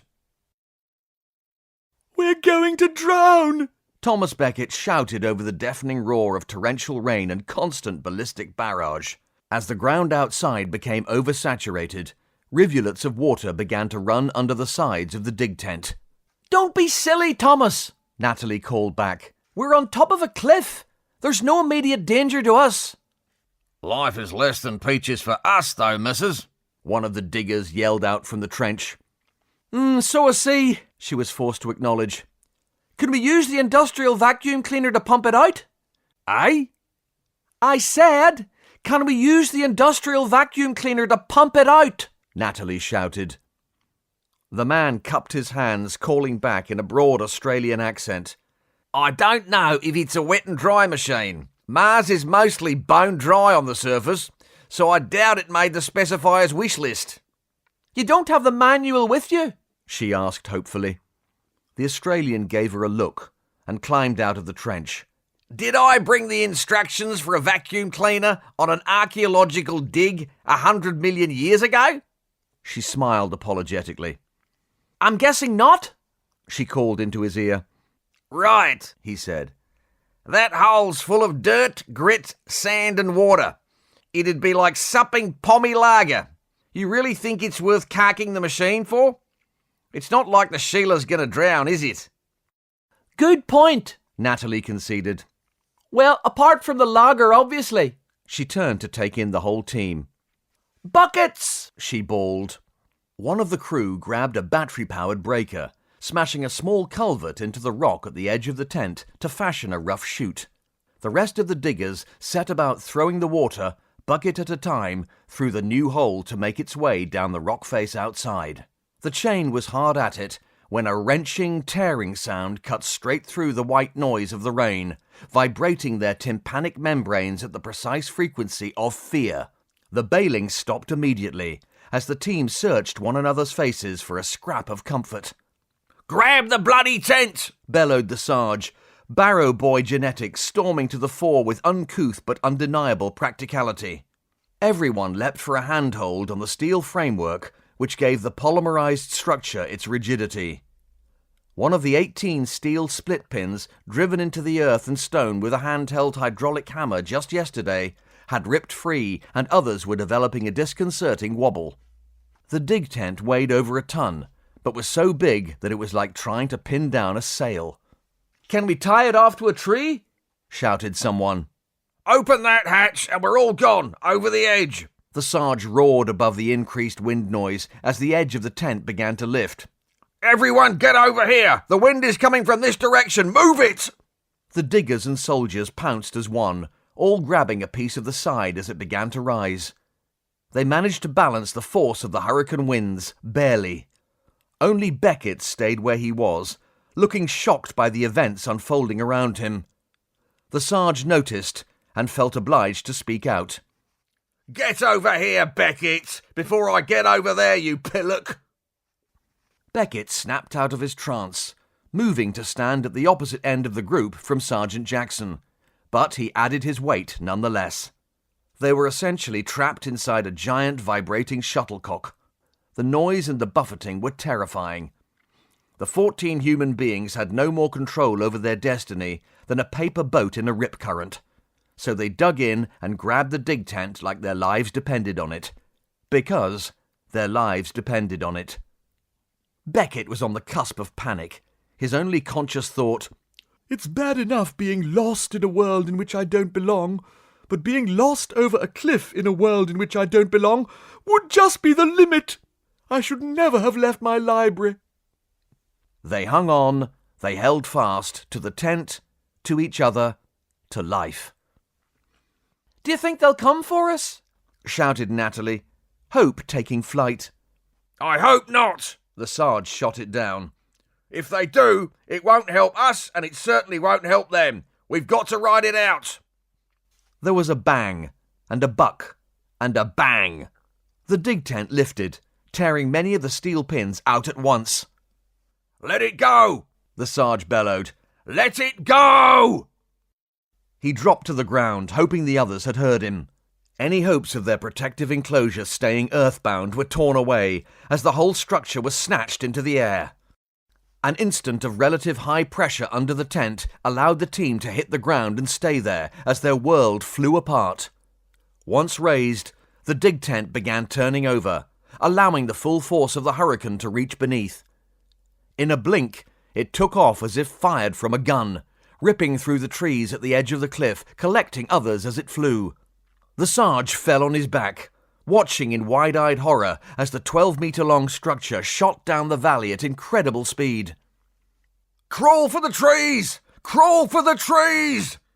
he roared above the storm and the rain. He grabbed Natalie by the straps on her denim work dungarees, dragging her after him. Miraculously, everyone made it to the tree line, despite being drenched, breathless, and terrified. This was fortunate, but the trees themselves were also under attack from the winds. Stooped over, some cracked, while others lost limbs alarmingly.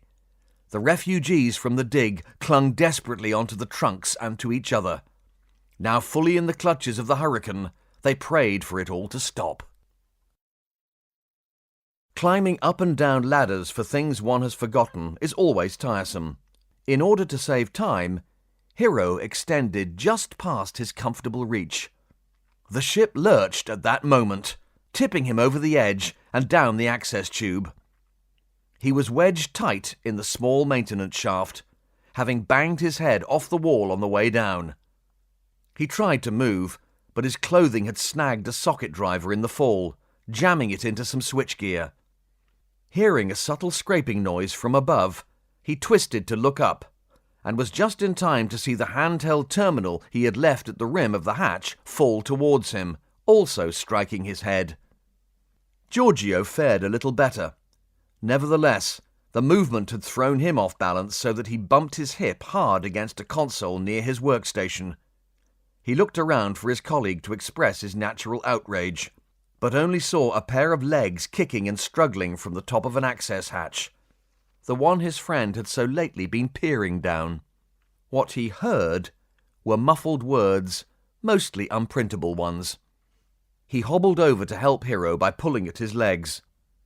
This did little to release the engineer, but it certainly released another string of invective.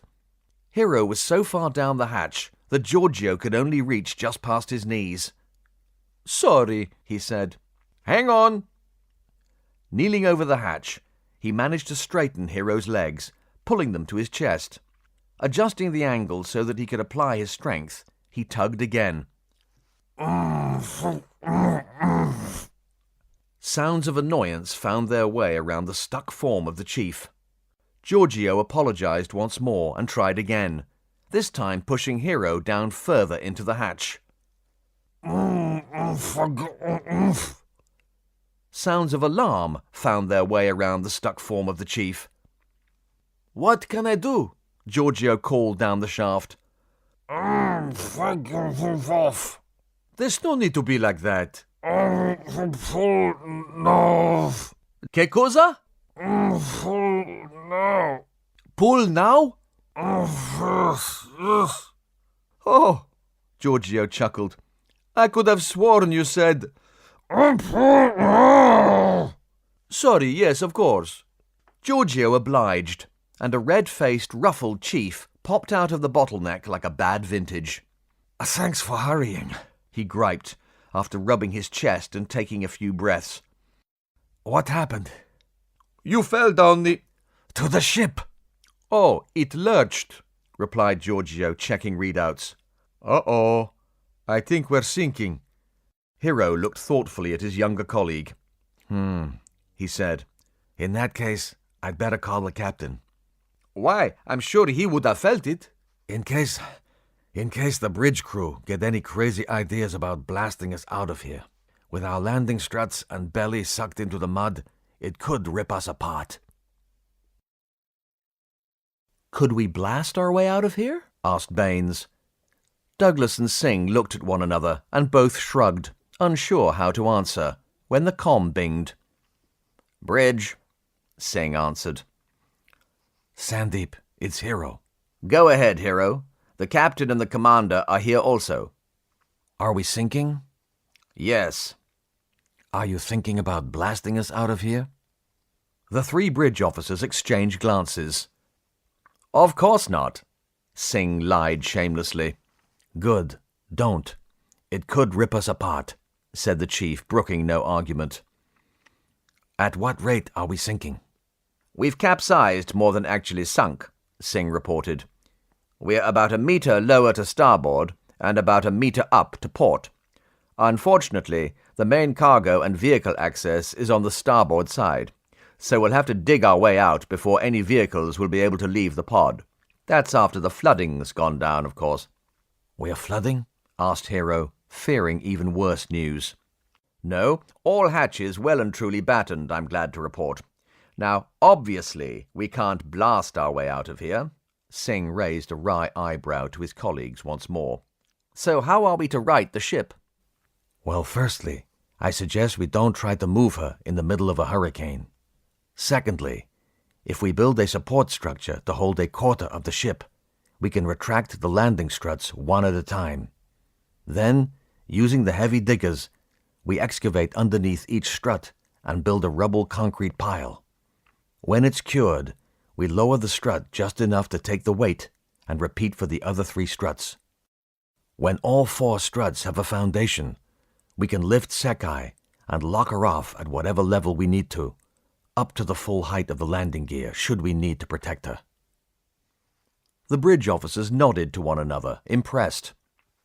That's brilliant, Hero, said Douglas. Did you just come up with that off the hoof? No, sir. I put the plan together when we landed, but building the enclosure took priority, as there were concerns about missing the crop planting season. I see. I take it there's not a lot we can do about the situation right now, then? Asked Douglas. No, sir, replied the engineer. Not unless it's the absolute last resort before the end. If it became an emergency, we could uncouple the ship from the pod and attempt the liftoff without the payload. I suppose we could then reattach using the grapplers and pull the pod back into position from the air. But that would be really risky, sir. Suicidal in this weather. Understood. So what, then? We just keep sinking? Asked Douglas, looking around for ideas. We must wait for the weather to change, and hope we don't capsize past the point where my plan can work, sir. Hero answered. I did argue with Doctors Norris, Patel, and Portree at the time that, although the earthworks are very important, I believe building a foundation for the ship to sit upon is just as important, sir. In the event of extreme weather, for example, where floods might destabilize the ground. Hero didn't finish his sentence with an exclamation mark, but they all heard it. Well, as it turns out, Hero, you were absolutely right. Douglas flashed a pained look towards his fellow bridge officers. I think we're all agreed here that your plan should be the very first thing we do once this situation has blown over. Now, can you put your brilliant mind to work on another problem for us, please? What's that, sir? The chief asked, completely immune to flattery. We have 14 terrified people out there in all this, so how the hell can we get them back without smashing the shuttle into the ground? I'll think on it, sir. Engineering, out. The comm fell silent.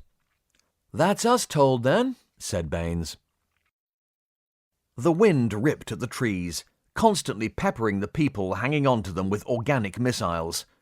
The exposed team, already terrified, were now freezing too, each wondering how long their death grip on the tree trunks could be maintained. Their equipment and finds flew either into the forest or over the edge of the tree-strewn cliff to the river below. They watched them go, powerless to do anything else. Their tables were long gone. All that remained was a small case, bobbing, still earthbound against all the odds. Eventually, the battle was lost, and it too flew off into the unknown with just about everything else. No! Shouted Beckett. What's the matter, mate? The Australian construction worker called over the howl of the wind. All my sandwiches were in there, and my tea flask, wailed Beckett. The Australian laughed, despite everything.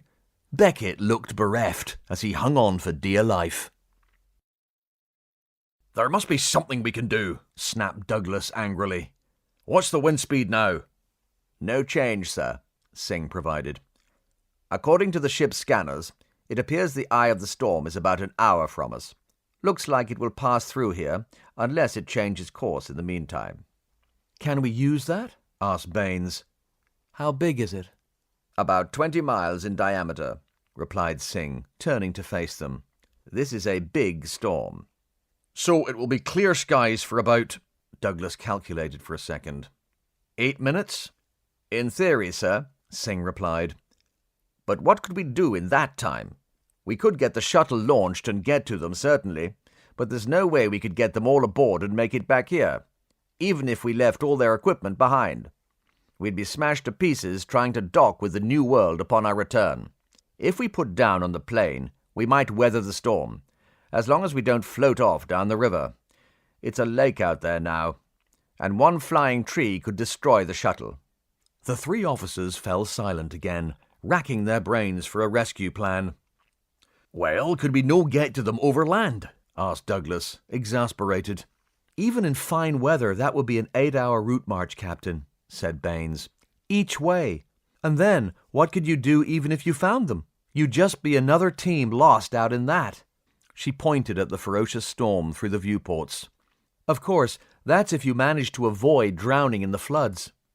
What if we chanced getting a vehicle out? The captain tried again, willing to consider anything at this stage. The ground rises away from here towards Fossil Rock, and those big all-wheel drive trucks we have should be able to wade a meter, surely. We could always pump the water out of the airlock. Hey, Baines interrupted. We've already got a vehicle out there, a 32-tonner with 8-wheel drive, no less. Douglas snapped his fingers. Of course, he exclaimed. The lorry you abandoned in the storm. Hey, Baines repeated plaintively. All we need to do is reach it, continued Douglas, oblivious. And if it's got a partial load of water on the back, so much the better for weight. Grasping for any solution, his mind worked quickly now. Perhaps we could lower ourselves down from a high-level hatch. Baines shook her head, the excitement ebbing quickly as her second thoughts trounced the captain's plan. Captain, whoever goes out there will be blown all over the place and smashed against the ship in these winds. I'm willing to risk it. Douglas slapped his right fist into his left palm with determination. But then what? Baines asked in disbelief.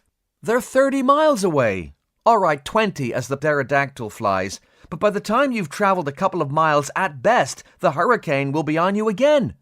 True, admitted Douglas. But when it catches us, we'll have more chance in a huge truck like that than on foot. They can travel home in the back once we've ditched the water. When we flew to Fossil Rock the first time, we followed a game trail that wended its way through the forests between the plains. It took us most of the way there. It will be slow, but I believe that beastie outside could make it. Captain, said Baines, trying to calm the situation, that game trail may not even be there anymore. These winds could have filled any trails or tracks with dead trees by now, for all we know. I've got to try, Jill, Douglas replied, distress evident in his voice. I sent those people out there for a completely non-essential purpose. I can't just abandon them to their fate. You weren't to know the storm was coming in, James, Baines argued, her face colouring as she grew more nervous of what the captain's guilt might force him to try. No one could. Singh interrupted mildly. There's also the matter of the gates. What? The gates, he repeated patiently. They're shut and barred. The bars weigh a couple of tons each, I've been told. We can only move them with one of the diggers, remember? And we can't get the diggers out. Exactly. Thank you, Sandy. Placing her hope in reason, Baines hammered her point home. There's no way of getting that lorry out of there. The captain felt as though his colleagues were ganging up on him, and was now looking mutinous. No mean feat on his own ship. Doesn't the lorry have a crane? He inquired, jutting out his chin. Captain, Baines pleaded, you're talking about stepping out of a high-level hatch, abseiling down the hull of the ship, getting into the lorry, driving it across the compound if it will even move, getting out of the lorry in water and muck up to your waist, putting the crane legs out onto soft mud, operating the crane to swing a couple of large trees out of their hoops, dragging the gates open and driving away. And all that in 150-mile-an-hour winds? She took a deep breath. James, please! We all want to save those people, but if I'd suggested that, you'd lock me in the brig. You know you would. I mean, do you even know how to work a high-ab? I'm nae going to abandon those people, and I cannae risk anyone else, Jill, said Douglas, getting stubbornly to his feet. I'm the captain. It's my duty to try anything which might save them. Anything. No matter how long the odds. Yes, you're the captain, Baines restated, also rising and laying a placating hand on his shoulder. That's exactly why we can't afford to lose you. As much as we want to save them, James, we need our captain too. So, what do you suggest I do?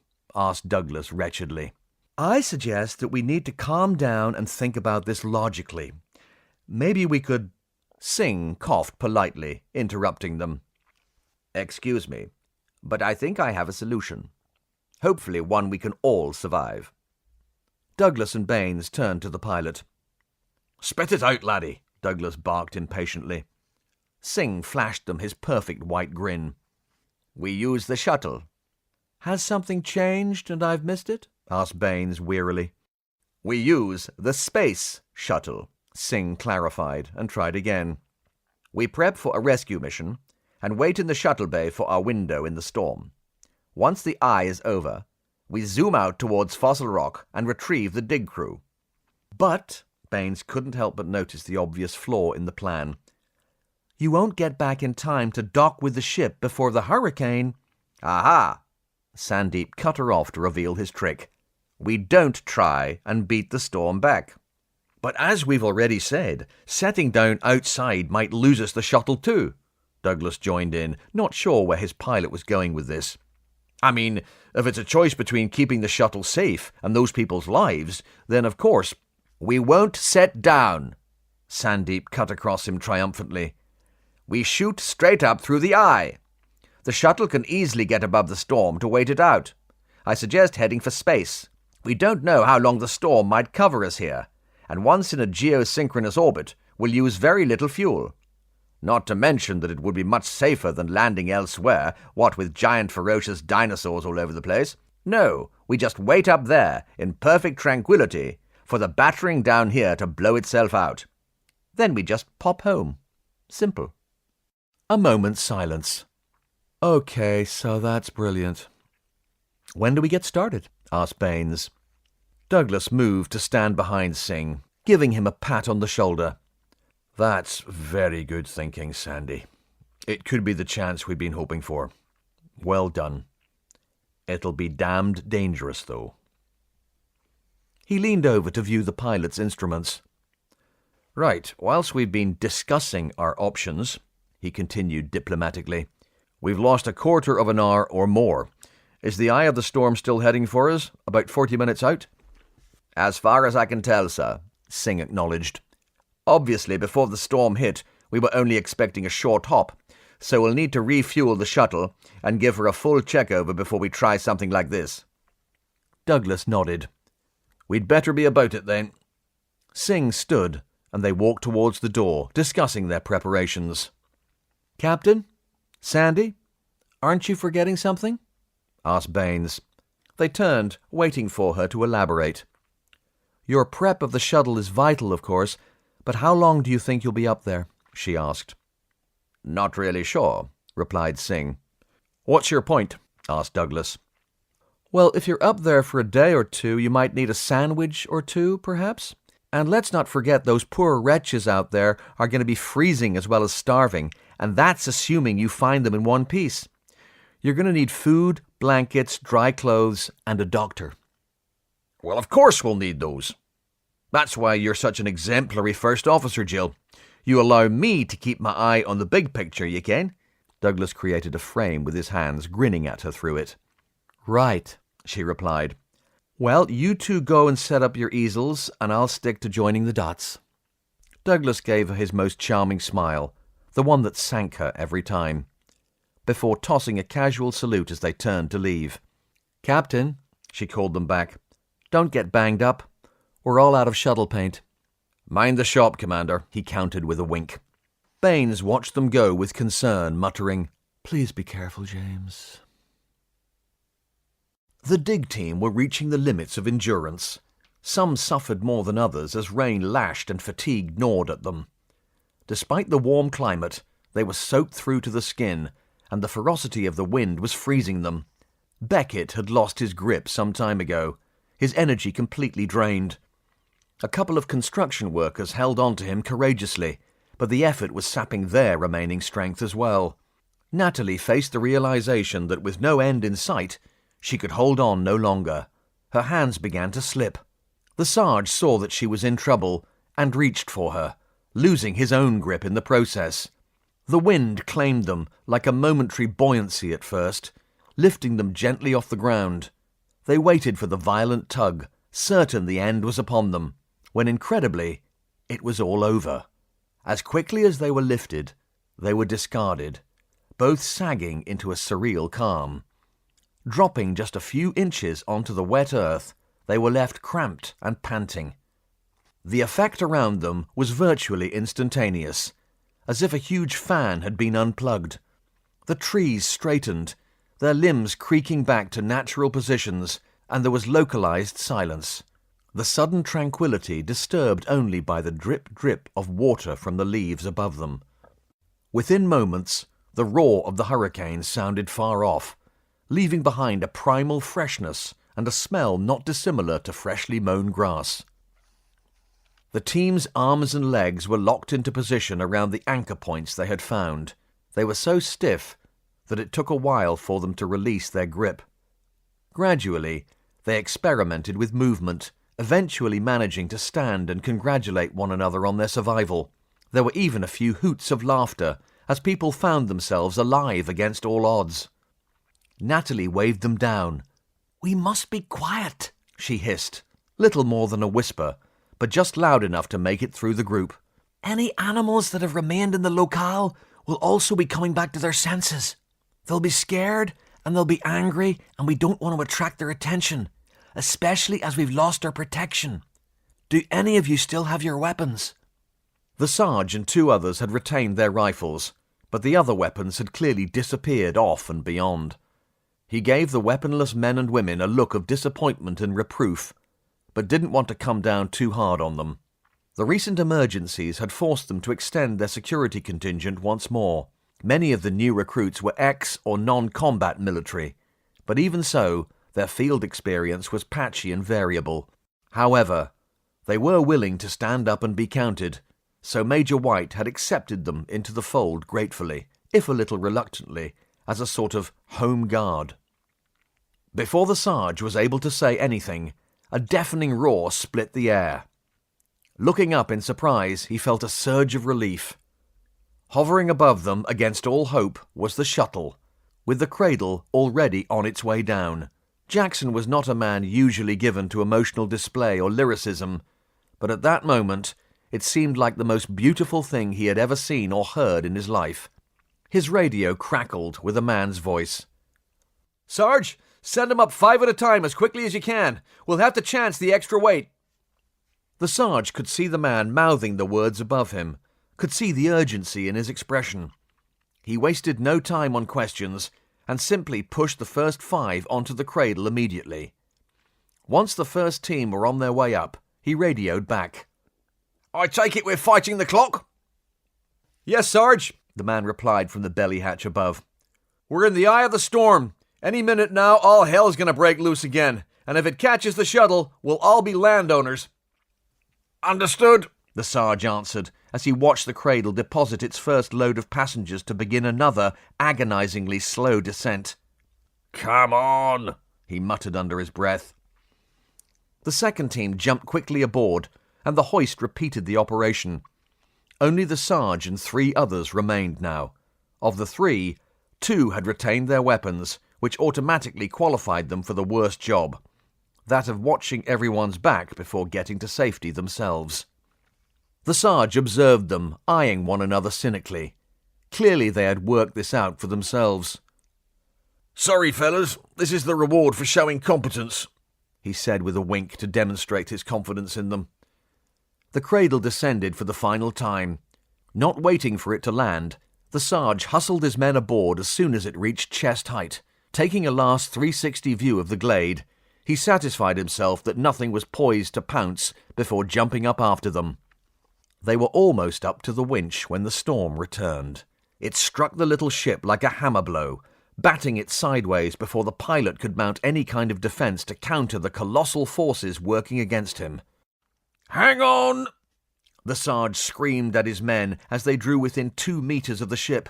The crew in the cargo hatch leaned out courageously, straining against their harnesses with arms outstretched to help.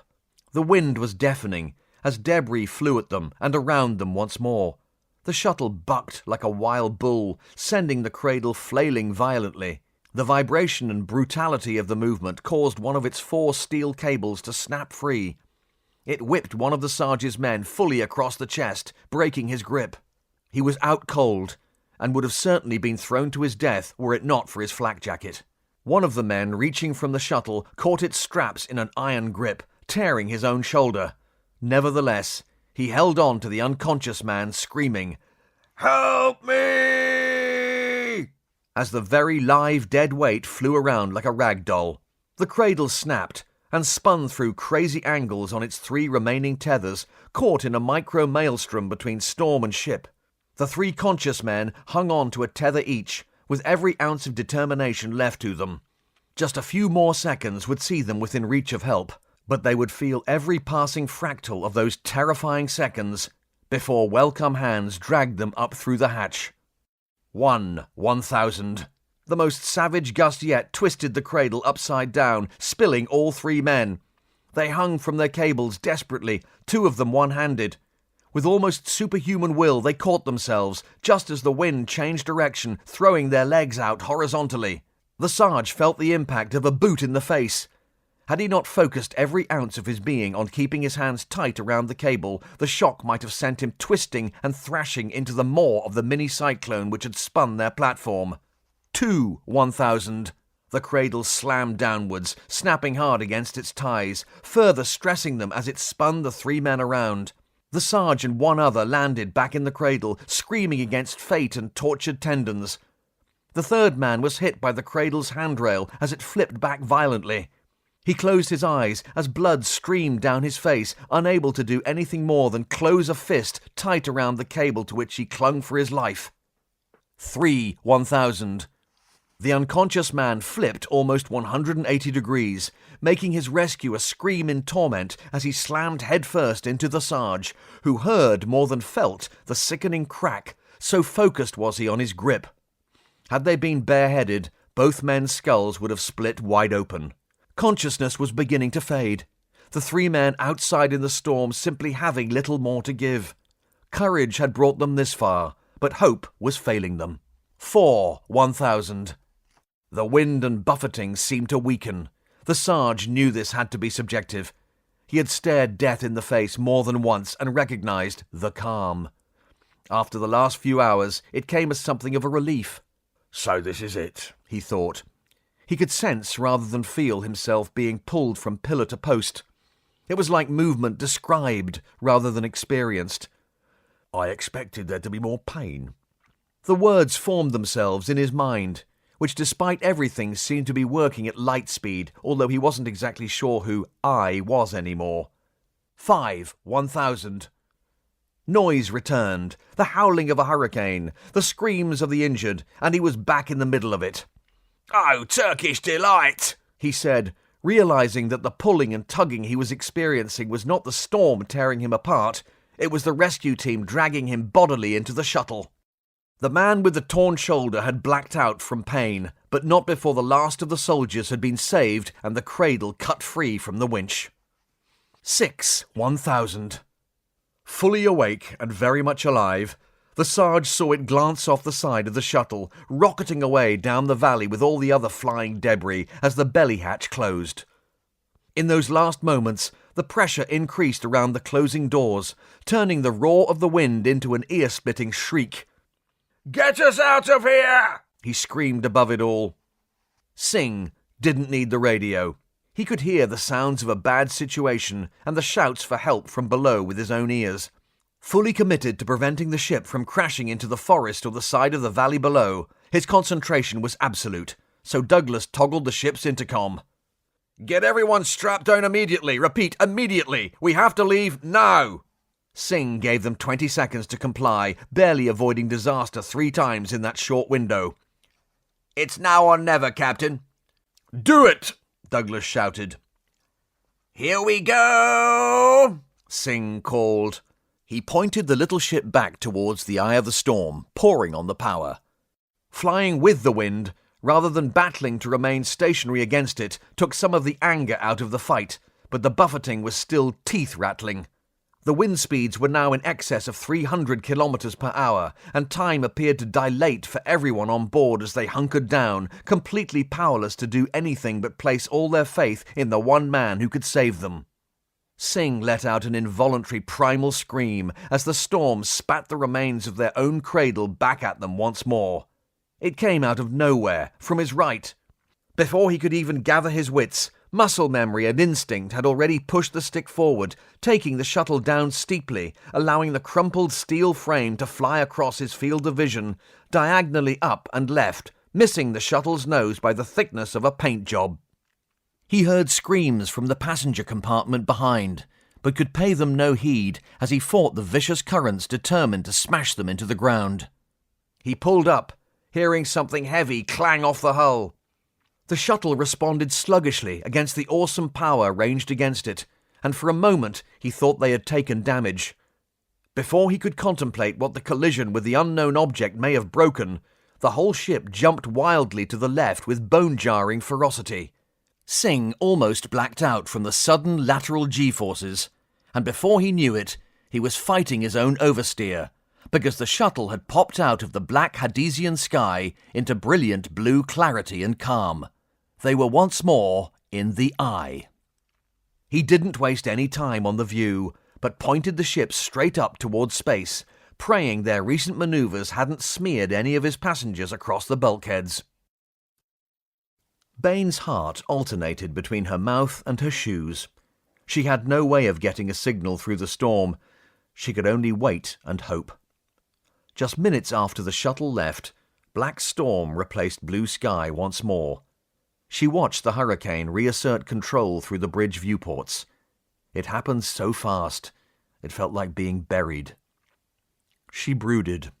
Presently, the doors to the bridge chimed. Activating the screen on her console, she saw Mother Sarah waiting in the corridor outside. She opened the doors, allowing Sarah to enter, and was pleasantly surprised to see Mary Hutchins follow with her trolley in tow. And behind her, a furry presence capable of banishing almost any frown. "We thought you could use some quality company," said the priest.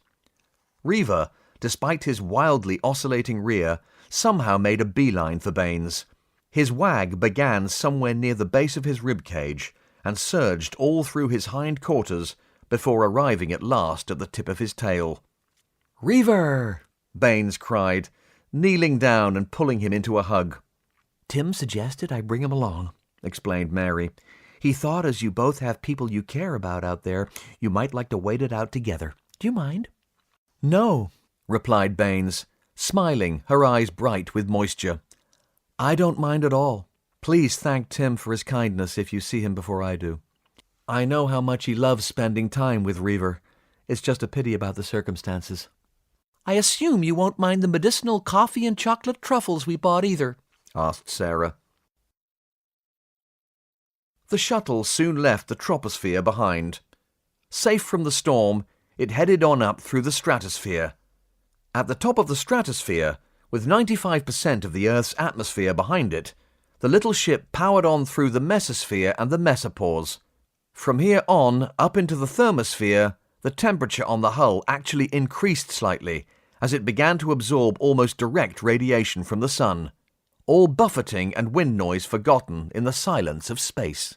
Singh stayed on the power, breaking the immediate hold of Earth's gravity and flying into a geosynchronous orbit, a little over 22,000 miles above the surface of the planet.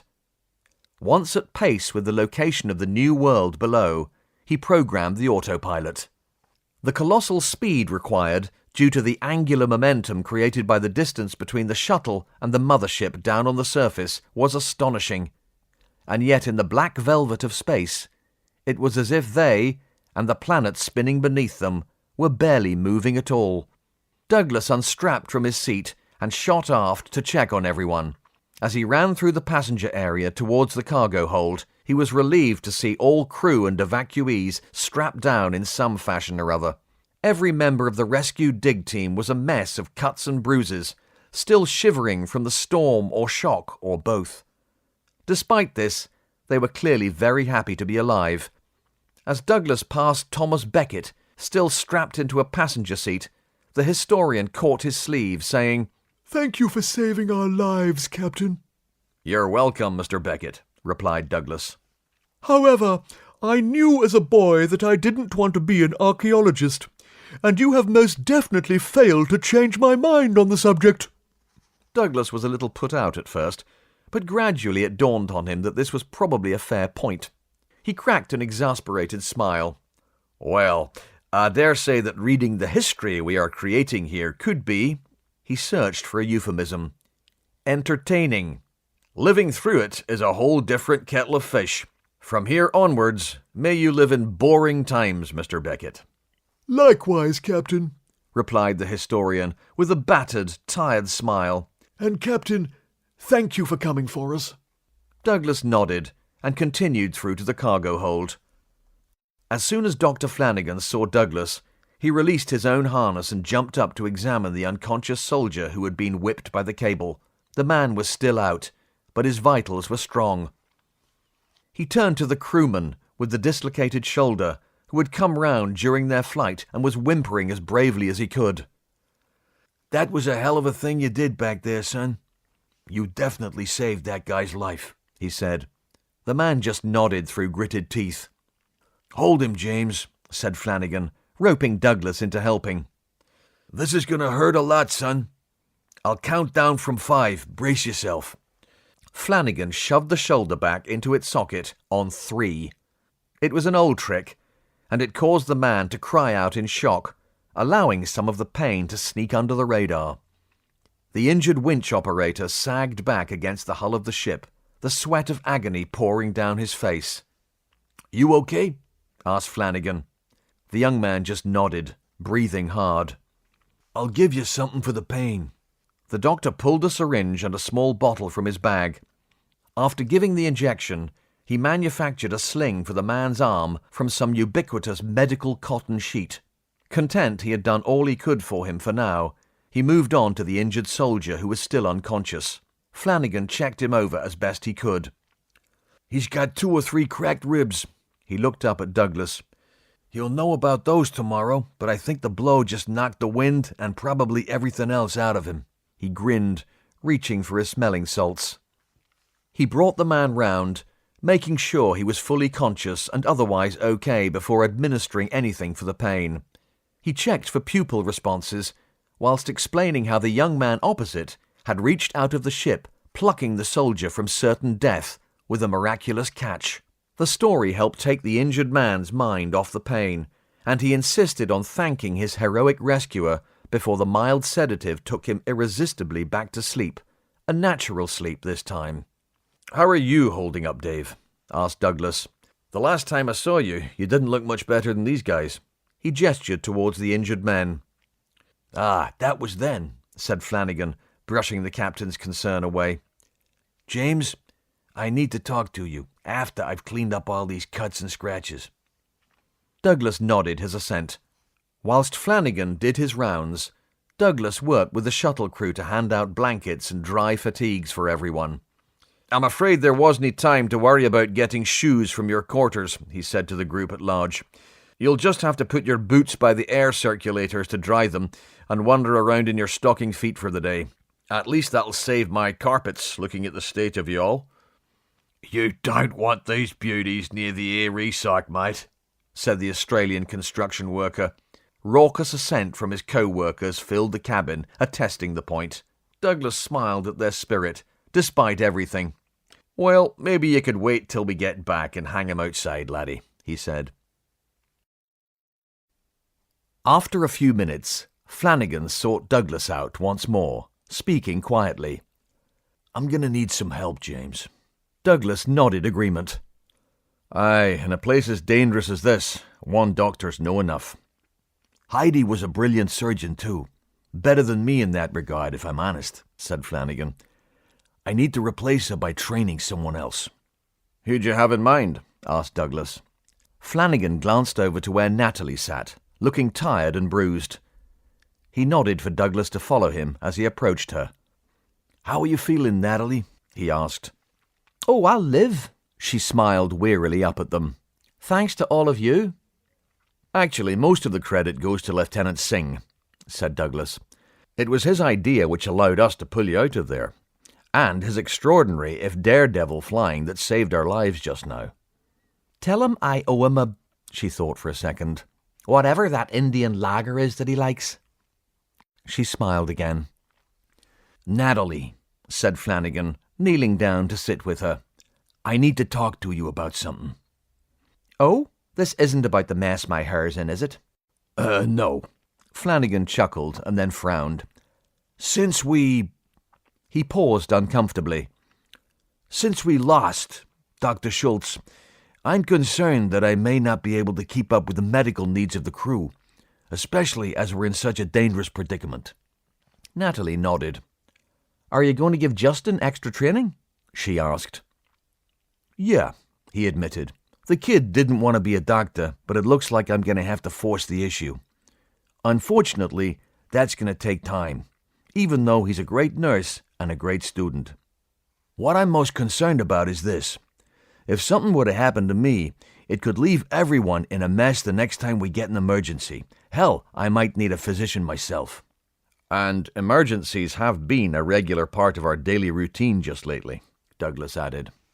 Indeed, Flanagan agreed. Now, I've been doing some digging through people's files over the last few days, while I've been feeling sorry for myself in sickbay, he added with chagrin.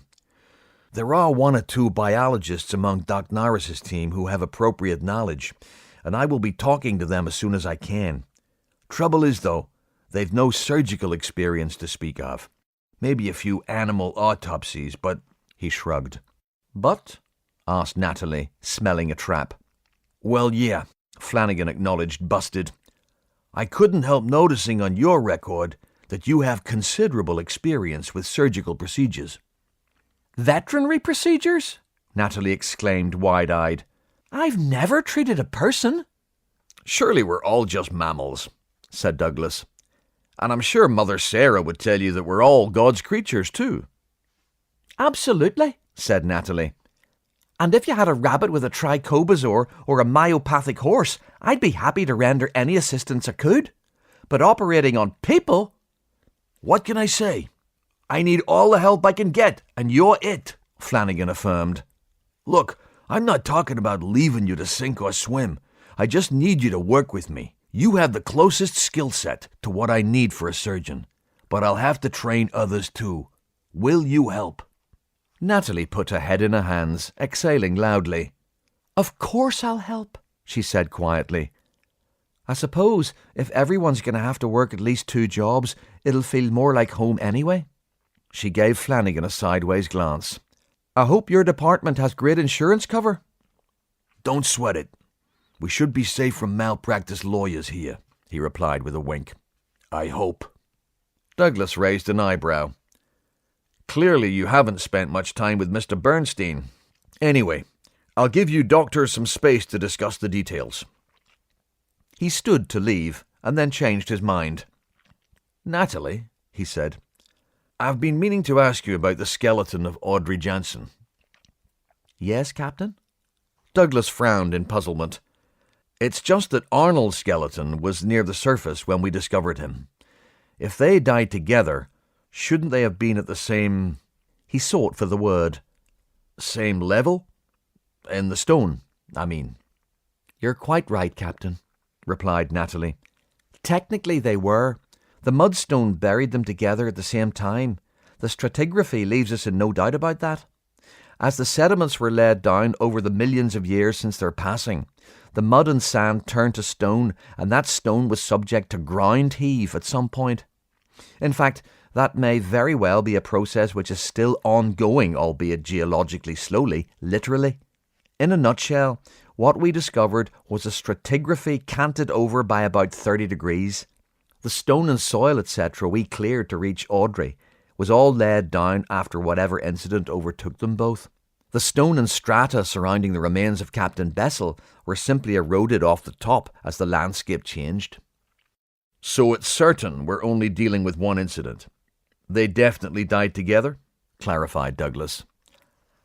As certain as we can be. It's highly likely they were both laid down and stratified within a very short window. The fact that some of the bones were slightly disarticulated and mixed up makes it entirely possible they went together, perhaps even sharing the same fate. Natalie's scientific interest in the puzzle left her feeling slightly guilty as she remembered these long-dead individuals were actually the captain's friends. People he may well have been sharing a drink and a chat with just a few weeks ago. "Sorry, Captain," she felt the need to add. He smiled sadly at her. I can understand the fascination, Natalie, he allowed. It's a remarkable story. I'm just a little too close to it. He nodded to the doctors and made his way back to the shuttle's small bridge. Lieutenant Sandeep Singh was lost in a study of impossible perspective as he looked down upon the Earth. He loved this view of home from orbit, although of course this Earth was not the home of his childhood. All the continents were just a little off, but there were certainly recognizable patterns. India was still thousands of miles south of the rest of Asia, but nowhere near as far from home as one of her sons. Despite the beauty and awe, a twinge of homesickness clutched at his heart. He missed Fang, too, and hoped she had been taken in by one of his cat-loving friends back at Canaveral. He pulled away from his sorrows, deciding it was best to focus on just how lucky he was to see such things. What always amazed him was just how big a planet was. There was nowhere you could place yourself to adequately understand its size. From space, they were just perfect circles of this colour or that, almost abstract. Of course, were he any closer, he would be down upon it, which would provide no perspective at all. He decided his favourite view was from here, from orbit. Maybe it was the vibrant blues and greens, dusted with white caps and draped with clouds, all beautifully lit against the starscape beyond. Or perhaps it was the way the sphere's majestic curve disappeared just around the corner, forever, no matter how hard you chased it. Truly a God's eye view, though even this couldn't fully reveal the scale. After all, when a mountain becomes so small it can barely be singled out, what does one measure against? Completely lost, Lieutenant Singh sighed in exquisite agony. Thoughts as far away as his home, he linked his hands behind his head and leaned back contentedly. "Everything okay, Sandy?" asked Douglas. Singh jumped, so markedly that playing cool was never an option. Douglas chuckled. "Sorry, laddie. Did I surprise you?" "I was away with the angels, Captain," the pilot replied ruefully, before a frown of concern crossed his face. "Is everyone okay back there?" "Aye, nothing that won't mend, and it's all thanks to you. Well done, Lieutenant, really." Douglas patted the younger officer companionably on the shoulder. "We were lucky, sir." "Well, we knew the plan was dangerous, but we were desperate," Douglas acknowledged. "All those people back there owe you their lives, and that's a fact. I doubt that any of them would have survived that storm much longer without shelter or protection. But most importantly, we made it." He took a long look out of the viewport before continuing. "We didn't get the chance to take this in when we arrived last week. I've absolute faith in you as a pilot, Sandy. Never doubt that. But the speed we came in..." He shook his head, whistling softly. "I've got to admit it, I thought we'd had it. I can't believe it was just last week." "I know," Singh agreed, gesturing towards the Earth. "We were only heading away from her a fortnight ago. Everything fine, just another day in the office." "Aye, and the speed that hurricane came in, knocking everything sideways, was like an allegory for what happened next, and since," Douglas remarked, frowning. "That weather system really caught us with our trousers around our ankles today. We must get that satellite up here. Pity we haven't got it on board now, in fact." They lapsed into a thoughtful, companionable silence, each lost in the view for a moment before Douglas continued. "Aye, there's nothing for it. we'll have to come back up here again. Singh caught Douglas's reflection in the viewport. "Oh no," he replied, deadpan. They both laughed, forcing their recent stress and fear to recede a little. "It's beautiful. Home, but not home," remarked Douglas. "Maybe we should let others come up here with the satellite. Give someone else the chance to see those wonders, eh? What do you think?" Singh continued to laugh quietly. "With respect, Captain, I disagree." Chapter 15. Redemption and Sacrifice. Baines felt nervous and self-conscious before the 100 or more souls in the embarkation lounge, now hastily rearranged to double as a courtroom. Up on the dais, she sat behind the bench. At the bar, to her front and right, sat Liz Barton Fraley. Front and left, Captain Elvis Percival Gleeson. Lloyd sat to Barton Fraley's left, looking disgruntled. When offered legal aid, he had strenuously protested, preferring to represent himself rather than trust anyone else to get it right. In the end, Douglas had insisted he accept counsel, to ensure the trial was conducted as fairly as possible. After all, the people were watching. Baines found Lloyd's attitude comforting in a way. Repentant Lloyd was a wholly unholy thing, just another anomaly on a ship already turned upside down. The captain's forced exile in orbit had delayed the trial by a couple of days, but now it was upon them. Baines could see that all involved looked uncomfortable. Patel, Fellows, Douglas, Gleeson. Me, she thought. The only people who didn't appear overtly concerned, irritatingly, were the defence. Barton Fraley was obviously used to this sort of thing, although the circumstances and the surroundings might have given her pause. Lloyd, on the other hand, simply wore his usual look of annoyance, appearing more irritated than afraid. This, in turn, annoyed Baines. He could at least have the decency to look more nervous than I feel, she thought. Who's on trial here, for goodness sakes? She sighed. She was doing a lot of that this morning, and couldn't help wondering if they could really do this. She felt like they were just making stuff up. Still, there's no backing out now, she thought, so I might as well get the show on the road. It was perhaps unsurprising that NASA neglected to furnish the new world with a gavel, so Baines had improvised by borrowing a 2.5-pound lump hammer and some steel plate from the construction department. She struck the plate twice, wincing guiltily at the loud clack. Concerned for the safety of the electronics within the podium, she checked under the plate, making a mental note to bring the hammer down more gently next time. The Sarge, on cue, shouted, "Order!" His usual way of bringing about order was to shout, "Shut up!" or "Shut it!" in his salt-of-the-earth Cockney accent. A sergeant at law he wasn't, and Baines was secretly amused by the veteran's attempt at formality. She allowed a few moments more for the gathering to calm completely, before asking Gleeson to set out the case for the prosecution. Gleeson, for his part, had been even less enthusiastic about his involvement than the others drafted. His education in the law came as something of a surprise to everyone. His was an old legal family, controlling a substantial and long-standing practice down under. His father had pressured him into the University of Law, where Gleeson achieved a good degree and looked all set for a successful career within the firm.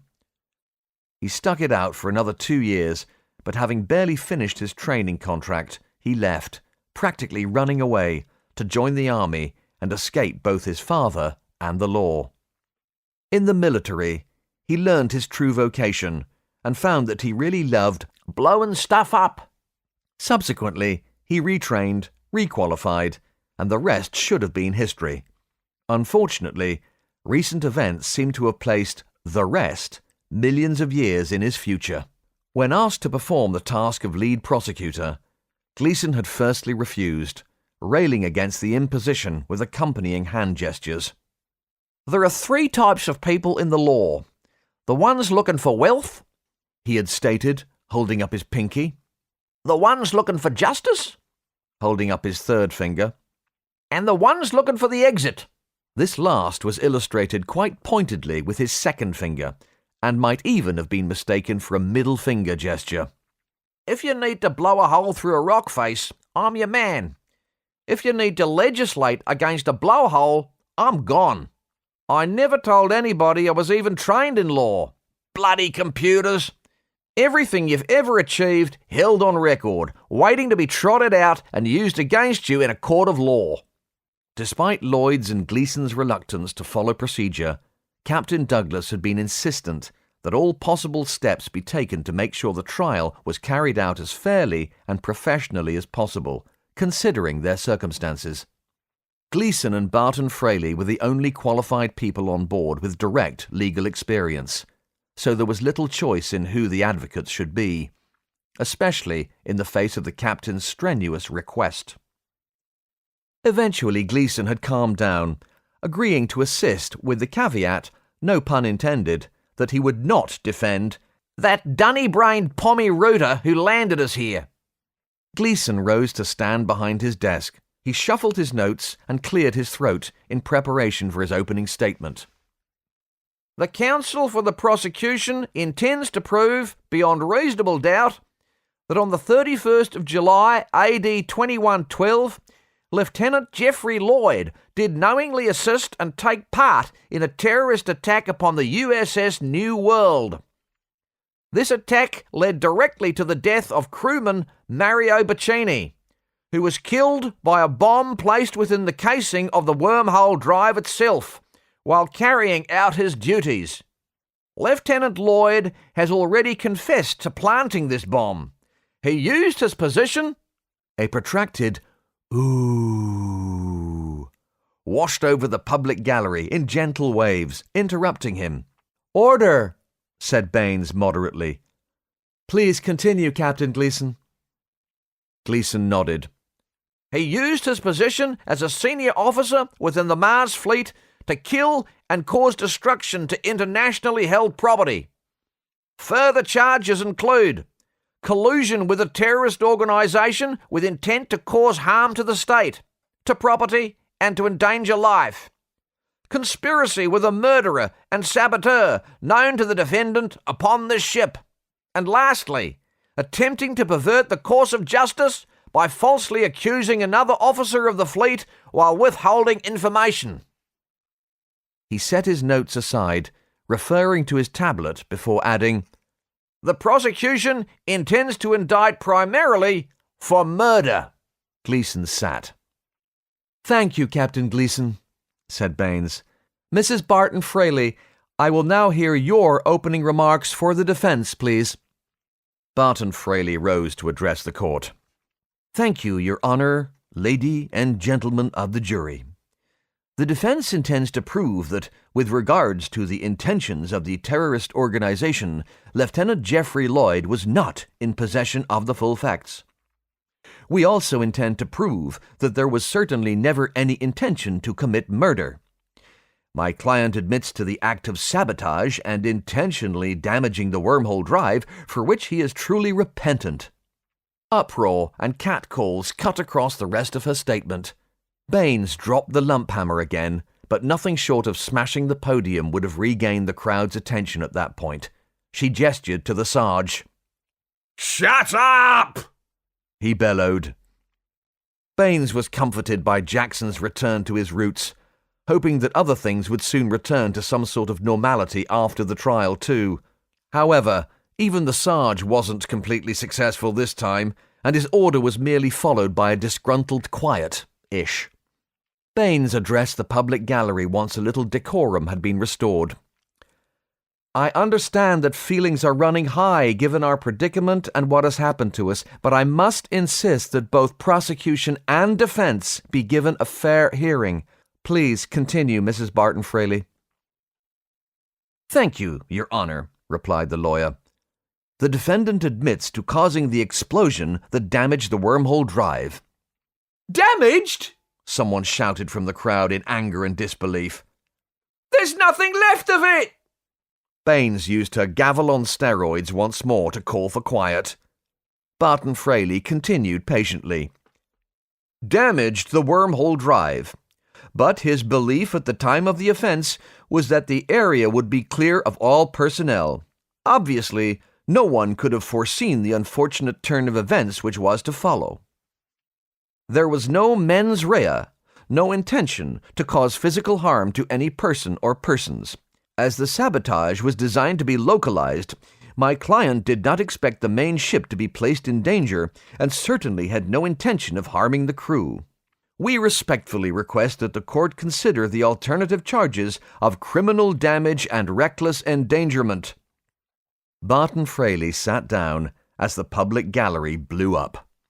It took a little while to restore some semblance of decorum. Eventually, Gleeson rose once more to address the court. Baines recognized the defense, inviting him to speak. The Australian turned to his learned colleague, tasking her with a couple of questions. What evidence have you been looking at? Are your eyes painted on? The public gallery roared with delight.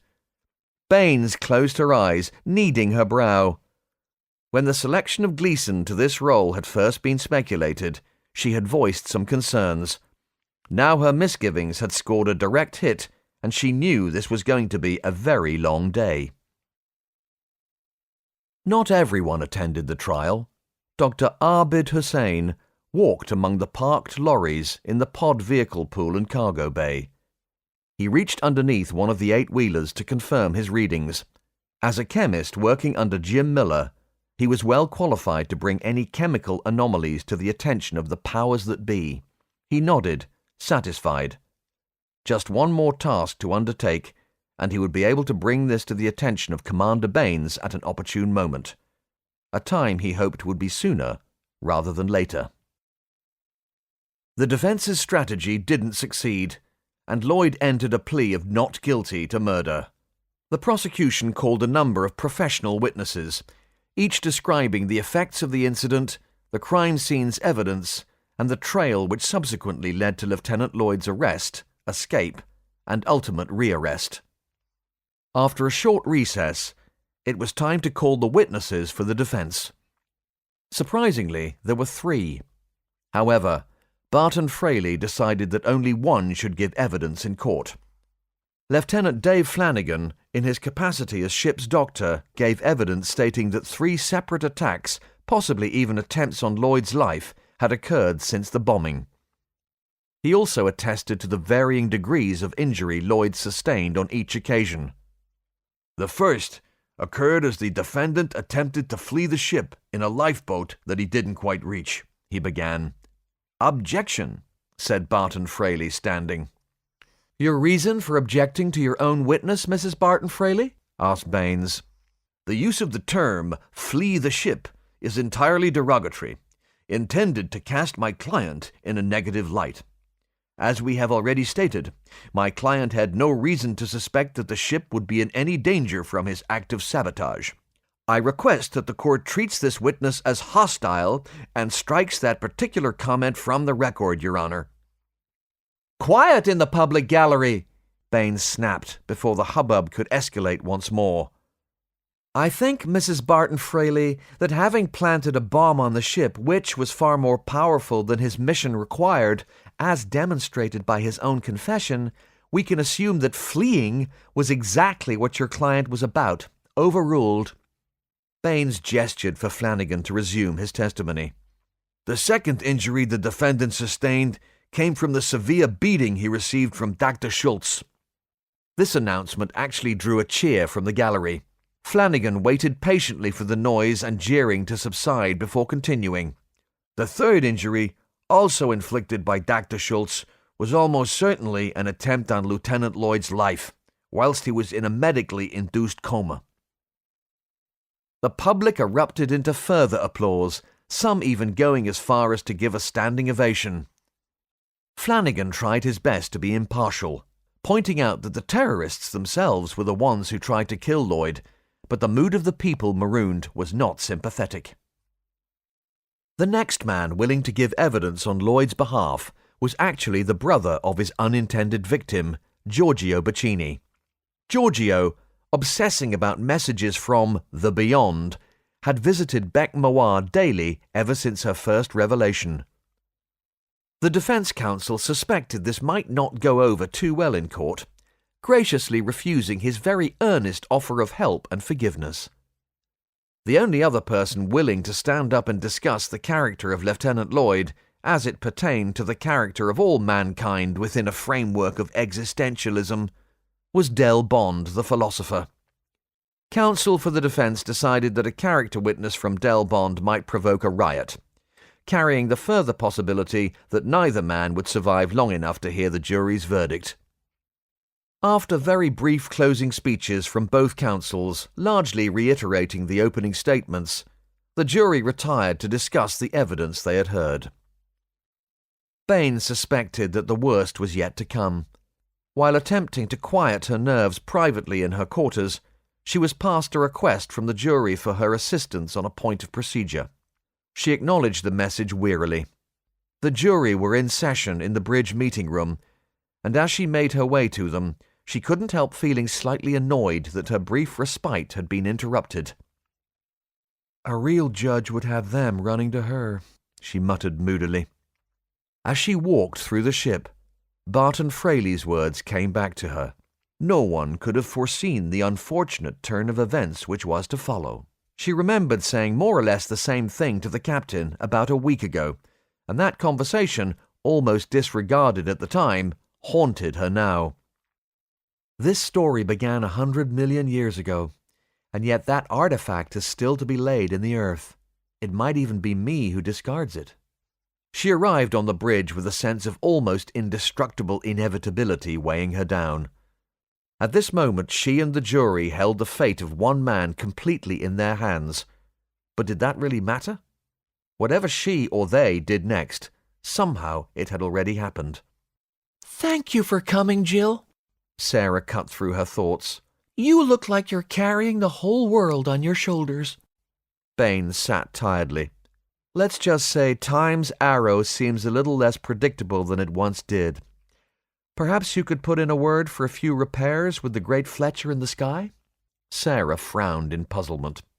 Forgive me, Sarah, Baines explained. I get a little grouchy when I'm beat. You did well, Jill, said Douglas. That could have degenerated into a complete circus out there. And it would have, Baines noted, if we'd let the clowns take the stand. Patel chuckled. You don't think Mr. Bond's testimony would have helped proceedings then? Who knows how that could have ended, replied Baines honestly. Look, Jill, Douglas cut to the chase. When we give the verdict out there, we need to know how severely you intend to sentence him. Baines looked taken aback. Is this ethical? The counsel and pressed jury looked uncomfortable. Eventually Douglas shrugged. No, he admitted simply. Probably not. It's just that if we find him guilty... If? Then will that mean the death sentence? We really don't want that, Jill. We can't justify it. So just to be clear, James, you would pronounce him innocent to avoid that judgment? The triumvirate eyed one another awkwardly. Douglas shrugged again. Possibly, he said. Baines studied him for a moment. And you'd watch our whole society, such as it is, tear itself apart, all to save that man's life? The man who did this to us? We're not savages, Jill, said Sarah. And we should be better than the man we are sentencing, added Patel. Baines raised her eyebrows, staring at Douglas, waiting for his two penn'orth. The captain looked extremely uncomfortable, but didn't speak. And you think we can afford this kind of sentiment? Asked Baines. All 100 of us? 100 million years from home, with no one but ourselves to rely on? You don't think the people out there, the people who are trusting us to make the right decision, by the way, will be disgusted if he simply walks away? And walks to where, incidentally? No one answered. So she continued. You see, we've had this conversation before, but you still haven't given me any answers, let alone options. She addressed her last question to the captain directly. If I let him go, what do you really think will happen, James? I'm damned if I know, Douglas acknowledged irritably. But execution? It would be kinder than exile, answered Baines. Jill, said Douglas. No, James, Baines cut him off. I understand the dilemma and the weight of conscience, I really do. But we are supposed to be representing a system of justice here, and justice for all, not just Lloyd. We are behaving like some kind of secret cabal, making deals, trying to obtain outcomes without risk to ourselves. She breathed heavily, looking angry now. I suggest that no one right now feels the weight of this more than I do. But I agreed to take on this role so that the council wouldn't have to. So that any blame down the line wouldn't affect your ability to rule. She stood, facing the triumvirate across the conference table. Speaking not as commander of this ship, but as the judge you made me, I instruct you to carry out your duty and deliver your verdict. Your verdict should, furthermore, be based on the weight of evidence you have heard without fear or favor. I will carry out the duty you have asked of me to the best of my ability. She looked each of the three councillors in the eye, one at a time.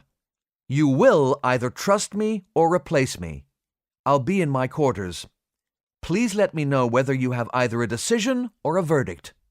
Sarah and Satnam looked like they had received a smack in the face. Douglas stared for a while and then smiled slowly, not with humour, but with pride. I apologize, Your Honour, he said with a glint in his eye.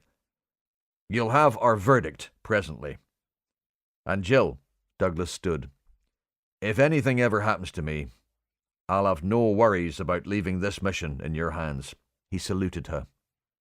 Events had left Baines a little at sea, but she saluted the captain and strode from the room without another word. The court resumed its session a little under 2 hours later. Baines was really feeling the burden of judgment now.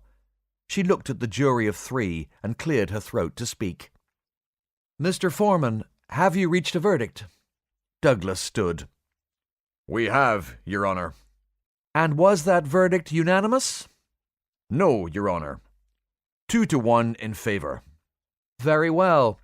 In a case as serious as this one, I would prefer a unanimous verdict before proceeding with sentencing. I suspect your difficulty stems from the fact that although there seems virtually no doubt that Lieutenant Lloyd committed this terrible act, there is little direct evidence that he intended to murder crewman Mario Bacchini. If I permitted a charge of manslaughter, would that enable you to draw a concurrence? Douglas, Fellows, and Patel huddled for a few moments. While they discussed this new direction, Lloyd's situation seemed to finally bear down on him. Already prepared for the worst, this development may have created an opportunity for a lighter sentence, but looking at the attitude of the crowd, the mob, he doubted it. This was going to be bad. And with that realization came a strange kind of peace. Always a scornful man, teetering on the edge of anger, his last breath seemed to expel it all as he arrived at a second realization. Acceptance was all he had left. Maybe this is what dying will feel like, he thought. I know I've done terrible things I can't put right. Being a military officer in a position of trust only makes my crime all the more damning. Maybe a quick, humane end would be for the best. Maybe the only thing I can do for the people I have stranded here is give them a sense of justice, or at least revenge. Captain Douglas stood once more, and all Lloyd's thoughts seemed to jam. His breath caught and his stomach lurched. It was time. Your Honour, we can now give a unanimous verdict, he pronounced. Baines nodded. Very good, Mr. Foreman. For the crime of murder, do you find Lieutenant Geoffrey Lloyd guilty or not guilty? She asked. Not guilty, Douglas stated clearly. A second, much louder, "Ooh!" gusted through the public gallery. Baines brought the hammer down again for quiet. For the crime of manslaughter, do you find Lieutenant Geoffrey Lloyd guilty or not guilty? There was absolute silence as Douglas swallowed looking Lloyd in the eye. Guilty. A slow clap came from somewhere near the back of the tiered seats, but was soon overpowered as people began shouting, "Not enough!" However, before the passengers' outrage could really get going, Baines stood, shouting, "Silence!" She glared at what she couldn't help feeling was more audience than concerned populace. "This is not a game! This is not to entertain you! One more word or sound from the gallery, and I will have you all removed. Is that clear?" The build-up to this moment had stripped all her usual affability, and she stood red in the face, furious. Few people had ever seen this side of her, and silence fell immediately. "Lieutenant Lloyd," she continued, retaking her seat. Her voice, measured once more, filled the silence following her outburst. "You have heard the verdict of the jury. Before I pass sentence, do you or your counsel wish to offer any words of mitigation?" "Ha! Mitigation!" Hank Bernstein Sr. called out scornfully. Baines went puce. "Sergeant Jackson," she bellowed, "remove that man immediately!" "Hey, who the hell do you think you are, lady?" Bernstein bawled across the cavernous room as the soldiers grabbed him. Baines' temper was scathing as she quietly, but within the hearing of everyone, snarled, "One more syllable out of you, Bernstein, and it'll be the brig again, damn you! And next stop after that will be outside with the Dinosaur, so bite your lip!" Bernstein was manhandled away, stunned and speechless, as Baines turned back to the defense. "I apologize for the disruption, Lieutenant Lloyd. Do you or your counsel wish to speak?" she asked with cold calm. Liz Barton Fraley made to stand, but Lloyd gently pushed her back down, standing himself. "I wish to speak, Your Honour, please," he stated evenly. Baines nodded. "Please," she invited. Lloyd took a deep breath. "I didn't want this trial," he said, an unusual introduction for mitigation, but everyone listened in silence. "The reason I didn't want it was because it was not necessary. I understand why the council needed a show of fairness and justice for you all, so that this little society can hold together. If I can help with this last act, then I am content. However, the trial was not necessary, because I am guilty of killing that young man, Mario Bacchini, and whether I intended to or not is beside the point now. My actions have led us all to the predicament in which we now find ourselves. I was selfish.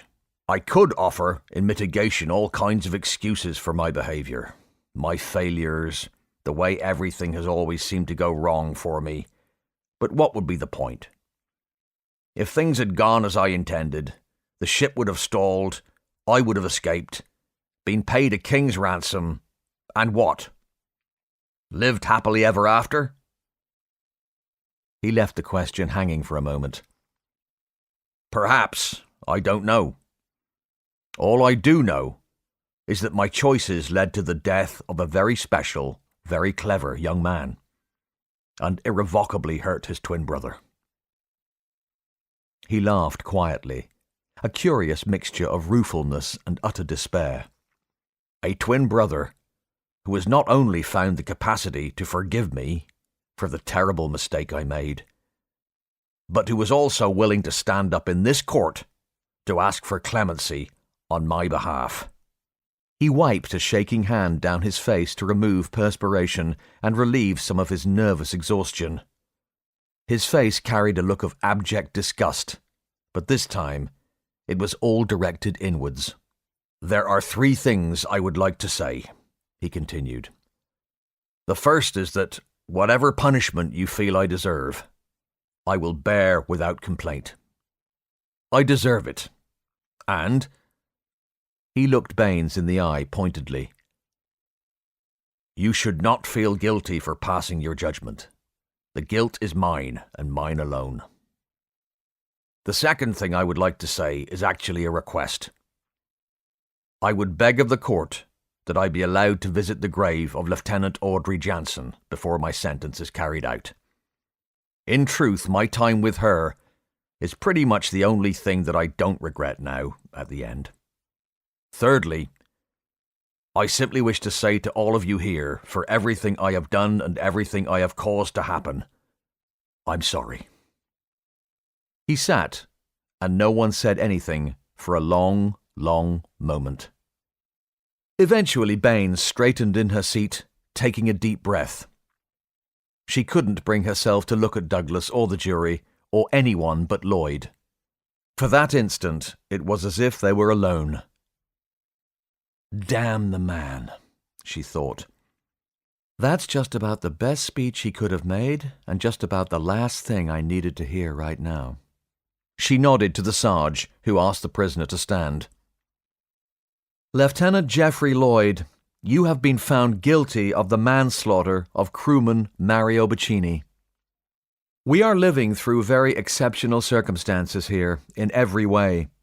For our society to function, we must have rules and punishment for breaking them, and there can be no more serious offence than the unlawful killing of another. Although you may not have intended to cause the death of Mario Bacchini, you deliberately manufactured a situation where such a thing was possible, with no regard for anyone or anything other than your own agenda and enrichment through criminal activity. But, as I said, these are times without parallel, and our options for punishment, due to our situation, are limited. It seems that I can only choose between exile, which will almost certainly mean your death, execution, which many here believe you deserve, or imprisonment, which we can ill afford. You have compounded one bad situation on top of another with your actions. However, we need absolutely every person we have in this time, in this world, and throwing an experienced engineer away will not help our circumstances. However, you are the reason we're all here and the reason Mario is not. She took several steadying breaths, staring down at Lloyd. Whatever she did now was going to upset someone, so she chose what she hoped would prove the most useful and least damaging course for the future. We're all balancing on a knife edge, she continued. Any action against the safety of our people must be followed up with swift retribution, or we will not survive. She tapped a finger on the bench in time, emphasizing each word. Sometimes that may well mean an eye for an eye, or a tooth for tooth. We cannot afford leniency or weakness when we are fighting for our very existence every day. Our survival will only be possible if we can trust one another, and laws are an important part of that trust. Some are saying that the conditions in which we must now live should dictate our responses, and that a premeditated criminal act leading to the death of another should also carry the sentence of death. The difference between premeditated unlawful killing and murder being little more than semantic. Your actions, Lieutenant Lloyd, have gone still further beyond this crime, by starting a chain of events which have led to the deaths of others, and, it's possible, may even lead to the very end of human life altogether. Less than 2 centuries ago, back in our own time, you would have simply been court-martialed and shot for what you've done. Lloyd closed his eyes and lowered his head. The room was absolutely silent now. However, as I have already stated, these are completely unprecedented times. From the evidence we have heard today, and from the words of remorse out of your own mouth, I don't believe it was your intention to kill Mario Bacchini, or indeed cause the level of damage which came from your actions. But this most certainly does not exonerate you. She paused to let her meaning sink in. So the sentence will be as follows. You will be stripped of your rank and all privileges thereof with immediate effect. You will serve 6 months in the brig, with the possibility of 1 short reprieve to visit the grave of Lieutenant Jansen at Captain Douglas's pleasure and discretion. Lieutenant Jansen was a fine officer, and should be mourned by all who knew her. In your time alone, I hope you will consider your future as part of this crew, as part of this society. I hope you will also consider all of the things you can do to earn the life that has been given back to you. Sergeant Jackson, take him down." As Lloyd was led across the floor, he paused in front of the bench, giving Baines a simple nod. It was a salute. It was a thank you. It was an apology. It was all that couldn't be said. Baines waited for the excitement to quiet before rising one final time to speak. "If you would all remain seated, please. Captain Douglas has an important announcement to make." She stood behind the bench, bowed to the court, and walked to the side of the stage, stepping down with relief. Douglas passed her on his way to the front of the auditorium, giving her just the ghost of a wink. Baines moved away from the group, finding a quiet place to lean against a wall, out of the way. She heaved a huge, shuddering sigh as she let some of the tension of the last few days escape. Her legs suddenly felt likely to give way, so she bent her knees, keeping her back straight against the wall. The run-up to the trial and the anxiety of the event had weighed more heavily than she realized. But for better or worse, it was over now, and there was nothing else to do but pray she had made the right call and would never have to do anything like it ever again. Mother Sarah approached her. The priest didn't speak, but merely knelt to give the commander's hand a companionable squeeze. After sharing a brief look of understanding with the younger woman, she returned to her seat next to Patel, who also looked towards Baines. Catching her eye, he too nodded his approval. An undercurrent of low murmuring struck up as Douglas made his way to the podium. The renewed disquiet seemed to flutter among the tiered seats like nervous birds in a dovecot. Today had already proved full of drama, and Captain's announcements were rare and often serious. He looked around, taking in the faces of the people for whom he was now responsible. "I know it's been a fairly harrowing day for us all, but whilst we're together, there's something else you should know." Right, now for some more bad news, he thought to himself, taking a deep breath. "We've recently been given compelling testimony, which suggests that we have a small team of terrorist insurgents among us." A gale of incoherent chatter tore through the passengers. Douglas understood their concern well enough and allowed a few moments for the first wave of shock to dissipate before proceeding. He raised his hands for calm, and the crowd quieted quickly. "It seems there was a plan in place to hijack the New World rather than destroy it," he admitted. The grumbling outrage of over 100 people resumed immediately, and Douglas waved his hands once more, waiting for it to ebb. Eventually, a brittle silence returned, everyone leaning forward to hear more clearly. "We know or suspect there may be as many as a dozen people potentially still working with Dr. Schultz to take our ship away from us. We don't know whether they wanted to take hostages after their attack, or whether it was simply the ship they were after. We do know Schultz wasn't alone. Indeed, had it not been for Lieutenant Lloyd's eventual assistance, we might never have realized the full extent of the danger we're in, even now. At least, not until it was too late." Uproar forced him to stop again, as angry voices railed once more against the leniency the prisoner had received. Clearly these people, stranded in a nightmare world 100 million years away from their friends and families, considered Lloyd's change of heart rather too little too late. He waited once more for the noise to abate before continuing. "Please try and stay calm. I can understand your anger, but you need to hear this." Douglas took a moment to decide how best to play things. He could feel the crowd's anger, but he couldn't spare them this knowledge. All their lives might depend upon it, so he pressed on. "Whatever their agenda or plan was, must surely be irrelevant now.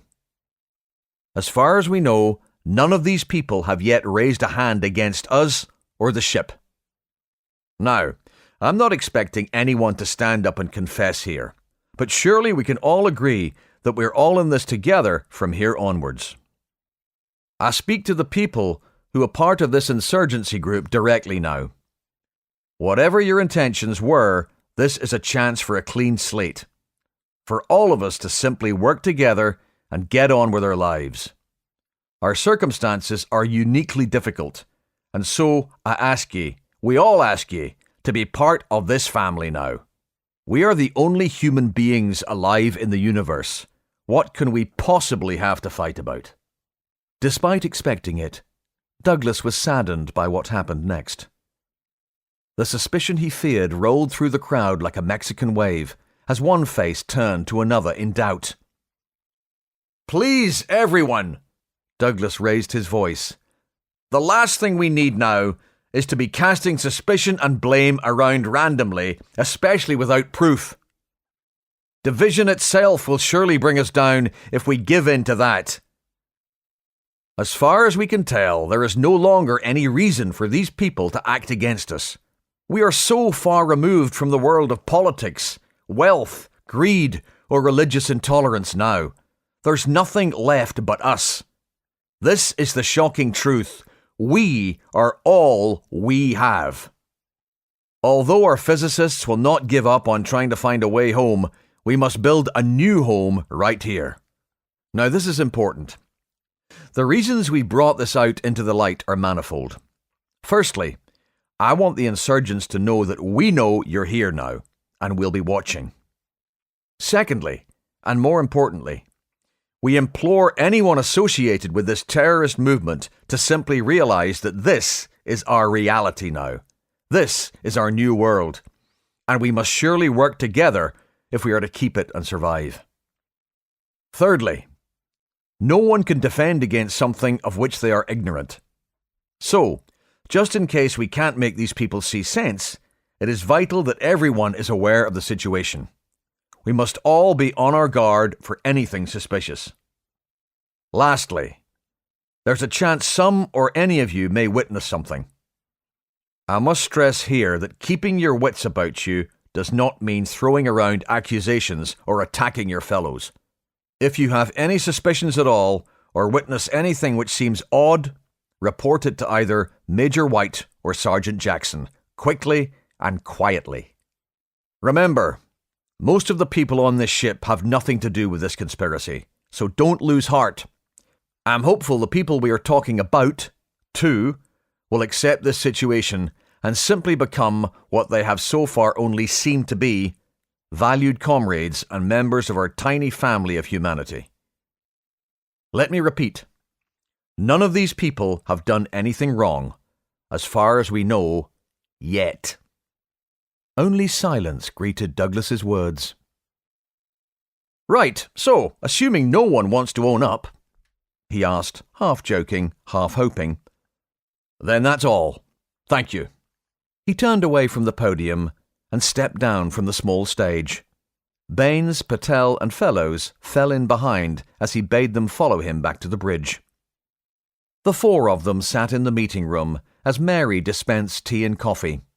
Baines was utterly drained. Douglas gave her a warm but appraising look. Was it always your intention to sentence Lloyd the way you did, Jill? Throwing us the lifeline of manslaughter? He asked. Baines placed her elbow on the table, supporting her head wearily with her right hand. I'm sure it would be improper for me to answer that question, Captain, she answered with just a twinkle of usual humour. Quite right, agreed Douglas. I would have done whatever I had to do and expected no less from the jury, she added hoarsely. She relaxed a little. But I have spent the last few days trying to find an answer, any answer, which might at least partially serve all ends and serve our future. 6 months was not nearly enough for the things he's done and caused to happen. But we're simply not in a position where we can incarcerate him for years. I just hope it's long enough to take the edge off the bloodlust and the hatred. We've lost enough. As long as Lloyd plays the part I hope he will, we may all just get through this incident without too many scars. You did a remarkable job, admitted Patel. Not just out there, but in here too. You shamed us, and you were right to do so. He looked to his co-counselors. It's a lesson we should never forget. Luckily, said Douglas, stretching languidly as the tension ebbed from his body, I've got a first officer who keeps me honest. They all smiled at that. Your courage saved a man's life today, Jill, Sarah added. The compromise you struck may have saved our society from tearing itself apart, before it even had chance to get started, too. Hopefully, we can all move forward now, without a stain on our consciences. Well done, Jill. Really, well done. As long as Lloyd doesn't let me down, said Baines, a shadow of concern in her already dark eyes. Do you know, Douglas remarked brightly, I don't think he will. I'm taking a team out to Fossil Rock tomorrow in the hope of salvaging the wreckage of our equipment. I don't know if we'll find anything, but we have to try. I'll take Lloyd with us so that he can say his goodbyes. We're not risking the trip twice. I've decided to take the remains of Arnold back there too. A flicker of sadness crossed his face. Captain Arnold Bessel and Lieutenant Audrey Jansen, he murmured. They've been together so long, I can't bring myself to separate them now. It seems wrong. He turned to the priest. Maybe you would come with us and say a few words, Sarah. I'd be happy to, James. I haven't been outside the ship since we boarded at Canaveral. It would do me no harm to take in a little fresh air. Giorgio wants to come as well, said Douglas. Obviously, when I said yes, I didn't know that Lloyd would be coming with us. I'll have to warn him and see what he says. As we promised Lloyd, officially, that he can visit her grave, it would be a poor show to renege now. Apparently, Giorgio and Mario both knew Audrey too. I didn't realize until all this. It promises to be an interesting little trip, he concluded sardonically. They finished their drinks and turned in for the night, all spent, after an emotionally exhausting day, a day which, just possibly, had not turned out too badly in the end. The giant spaceship dominated the clearing, despite the only natural illumination coming from a quarter moon. Through the darkness, hundreds of windows twinkled with the light of controlled electricity, a force never before seen on this world. The eyes of the night watched the ship. One pair in particular studied the vessel, patiently waiting at the edge of the clearing. Intelligent eyes. Blue eyes. Their patience was rewarded presently, as a white light began flashing rhythmically, sending very deliberate, syncopated patterns out into the night. One creature alone in the entire outside world was able to decipher this complex message represented in light and understand its meaning. Dr. Heidi Schultz waited for the Morse code to cease before kneeling to ignite a small fire she had prepared earlier. She came to the same spot at the same time each night, but tonight was different. Tonight, there was a message. She couldn't risk sending a return in case it was spotted by the wrong people. Whether understood or not, it would advertise her presence. She waited for the fire to establish itself before pouring stolen disinfectant onto the flames. This action wasn't to douse them, but to add the boric acid the chemical contained to the tiny conflagration. The flames flared bright green as Schultz ran away through the forest, finding her way using infrared goggles also lifted from the ship's stores. Her message, a completely oblique will-o'-the-wisp to all but the one for whom it was intended, was received. She continued to run all the way around the new world, to the opposite side of the clearing from her little fire. The green tinge hadn't lasted long, the fire itself burning out some minutes later. She waited in the darkness.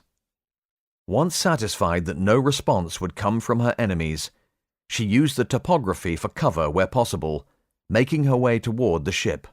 The new world had capsized slightly during the storm, and she was able to find a tuck underneath the port side.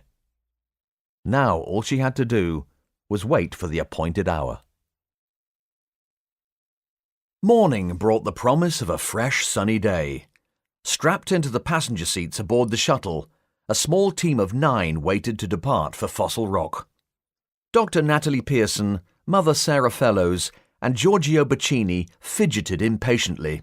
The red-haired Australian construction worker, whose name rather surprisingly but almost inevitably turned out to be Bluey, scanned listlessly through an inventory of missing items on his tablet. Jeff Lloyd sat subdued under the watchful and completely expressionless gazes of the Sarge and 3 other security personnel. Douglas and Singh ran final pre-flight checks on the shuttle's small bridge, bringing the total complement to 11. The birdwatchers were armed and ready, waiting for the bay doors to open. The mood was sombre, and Singh resisted the urge to ask the captain to make the usual announcements. The launch cycle was significantly shorter in atmosphere. Without need to decompress the shuttle bay, the large doors opened directly, flooding the chamber with bright sunlight. Even so, Natalie continued to feel stifled by the doldrums radiating from the crew. She hoped their humour would lighten once they took flight, to see again the majesty of the world outside. The little ship left its berth slowly, gently turning towards their destination. Once the new world was safely behind them, the pilot opened up the engines and they accelerated rapidly away, but the atmosphere pervading the group stayed with them. However, a question had been niggling at Natalie for a little while, so she attempted to strike up a conversation, hoping to brighten the journey. Bluey? Why do they call you Bluey? "It's my name," the Australian replied unhelpfully, not looking up from his tablet. Yes, I see that, but why not, I don't know, Red, perhaps? The Australian looked completely blank. "Why would they want to call me that?" he asked, puzzled. Natalie felt her face warm and knew it had flushed as red as Bluey's mop of hair. Your hair? She tried, squirming awkwardly. Bluey continued to stare blankly back at her. "Why would anybody want to call me Red?" he asked again. Feeling a little tongue-tied, Natalie fervently wished she had kept her mouth shut. This wasn't the trench she had expected to find herself in today. Unwilling to place further trust in words, she merely gave an embarrassed shrug. "Me brother's called Red. That would just confuse everybody," stated Bluey, ending all debate. Natalie's eyebrows shot up. Of course. How silly of me, she acknowledged, reversing out of the conversation. Fortunately, she only had to endure the awkward silence for a few more moments. To her immense relief, they were soon hovering over Fossil Rock once more. The soldiers descended first, to secure the area. In the movies, this usually meant jumping out of some kind of vehicle, draped with machine guns, spinning around and loudly declaring, "The area's secured!" Invariably, this happens mere moments before an attack is launched from around a corner which turns out not to have been. Natalie hoped the real world would yield a little more attention to detail, whilst praying their security team wasn't salted with red shirts. Luckily, the Sarge was first on the ground. There could be no guarantees, but she had learned to trust him. In fact, lately, she began to feel strangely drawn to the rugged, no-nonsense soldier. Perhaps it was because he had saved her life, perhaps more. She forced herself to focus on the sight below. The forest canopy had intruded much further into the clearing during their previous missions, making landing unnecessarily risky. However, the storm had flattened many of the trees surrounding the small glade, so many in fact that, once sure the coast was clear of predators, Lieutenant Singh confirmed that he could now land. The Sarge gave the thumbs up, and Singh brought the little ship down onto a soft bed of storm-smashed vegetation, for the very first time, directly onto prehistoric soil. Bluey and Natalie set to work immediately, searching for their lost equipment. Memories of the hurricane were very much centre and forward in their minds, as they were for everyone returning to the locus in quo. Their terrifying brush with one of Mother Nature's most violent tantrums had certainly left its mark on the survivors, as it had on the ground. Even the indestructible Sarge still had an angry bruise on his cheek from a boot in the face received during their rescue. The feeling was unsettling, even for first-time visitors. Natalie stared balefully at the tree trunk she had held onto throughout the storm. In a very real sense, it had saved her life. The Sarge, keeping an eye on everyone, noticed her unease and stepped over, placing a comforting hand at her elbow. Are you thinking we owe that tree? He asked ruefully. How did you guess? Oh, it crossed my mind. Natalie turned to him. I never thanked you for saving my life either, did I? Twice, in fact. I'm sorry. Thank you, Sarge. Not necessary, Doctor. It was, and is, my job to protect you, all of you. Yes, but when I lost my grip, you grabbed me for a second time, and in trying to save me, lost your own. If the wind hadn't dropped that instant, it would have killed you. Tears welled up at the corners of her eyes, and she wiped them away irritably. She didn't want this man to think her weak. The Sarge looked down at her, a mischievous twinkle in his eye. But it didn't, he said simply. Thank you, she repeated. And please, call me Natalie. You're welcome, Natalie. Now, if it's all the same to you, I'd quite like to get what's left of this gear packed into the ship before we all get ate. Natalie smiled warmly at him. I can do that, she said, returning to a task with a positive step. Fortunately, most of their tools and apparatus were packed into protective flight cases as soon as the severity of the storm had been realized, so there remained some hope. They just needed to find where the wind had deposited everything. There wasn't much hope for equipment carried over the craggy drop, cutting away the northern and western edges of the clearing. It would simply be too dangerous to climb down to the valley floor, away from the group, looking for lost boxes in the middle of a Cretaceous forest. However, on the top of the plateau, they soon began to discover finds, rather more modern finds, than the ones previously sought at Fossil Rock. The tabletop hollow projector was first to be found. It was damaged, but probably fixable. The all-in-one soil resistance and ground-penetrating radar machine was found between the splintered boughs of a tree, some 5 meters above the ground. With some very careful climbing and extrication, it was retrieved, miraculously unharmed. Other small items like shovels, picks, hammers, torches, etc. were also turning up within 10 or 20 meters of the dig site, many caught in the branches of trees descending the cliff. They saved everything they could reach safely, but had no preconceptions about reclaiming everything. From the debris dispersal patterns, they discerned how the shape of the valley, whipping the hurricane winds into a frenzy, had created eddies which flung wreckage and foliage in all directions. The revelation led them to begin searching the forest behind the dig too, contrary to the main direction of the wind, and sure enough, their efforts paid dividends. I'm surprised we've recovered so much, said Douglas. Looks like we've been lucky, eh? Nah, mate. I can't find Blossom, Bluey commented moodily. Blossom? She's me favourite breaker. Only 8 kilograms, but with a 2,000 blow per minute 300 joule kick and a no-shock grip. I get a full day's work out of her batteries too. Yeah, she's a real beauty. The Australian heaved a massive sigh.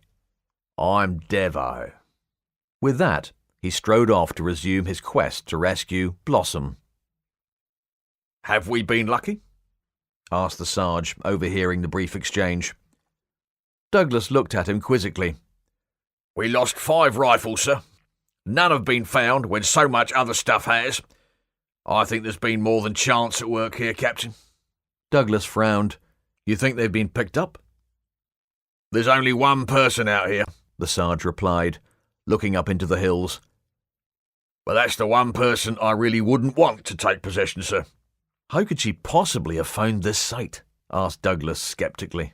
Jackson pointed up towards a shelf above them, on the side of a nearby mountain. That's where I'd camp if I were her. Somewhere up there, sir. Remember? When we caught that flash of reflected sunlight? From there, she could keep an eye on the New World, the plains, and any moves we might make. He shrugged. She was probably tracking us with her stolen binoculars from the moment the shuttle left base. It's what I'd do anyway. Douglas nodded. Let's hope the rifles turn up. I can't believe she survived out here all alone, he said, adding to himself, just when I thought things were going well. Keep your mouth shut, Douglas. She's just one more deadly predator, sir, the Sarge replied philosophically. If the others can eke out a living, then why not Dr. Schultz? She's certainly got the skills, and probably has more brain power than all of the other predators combined. Aye, you're right, Douglas admitted. It's just that when she left, I thought, well, I hoped it would all... Oh, damn it, he cursed, non-directionally. The Sarge nodded. He understood Douglas's frustration. We used to believe that nothing short of an asteroid could tumble the dominion of the dinosaurs. Now we'll see how much Turkish delight a handful of monkeys can bring down on their heads. I can't help feeling sorry for them, he finished sourly. Lloyd knelt in the trench, next to the last earthly remains of Lieutenant Audrey Jansen. She was as the dig team had left her, once they had cleared the scattered foliage and debris. Her skull still peeked out of the stone, revealing most of her face. He leaned down, running a finger around the eye and down the cheek, in the way that he had in life. Smiling sadly, he spoke, little more than a whisper for no one else to hear. I always knew you'd leave, but I didn't think you'd go this far to be rid of me, he said, letting out a shuddering breath.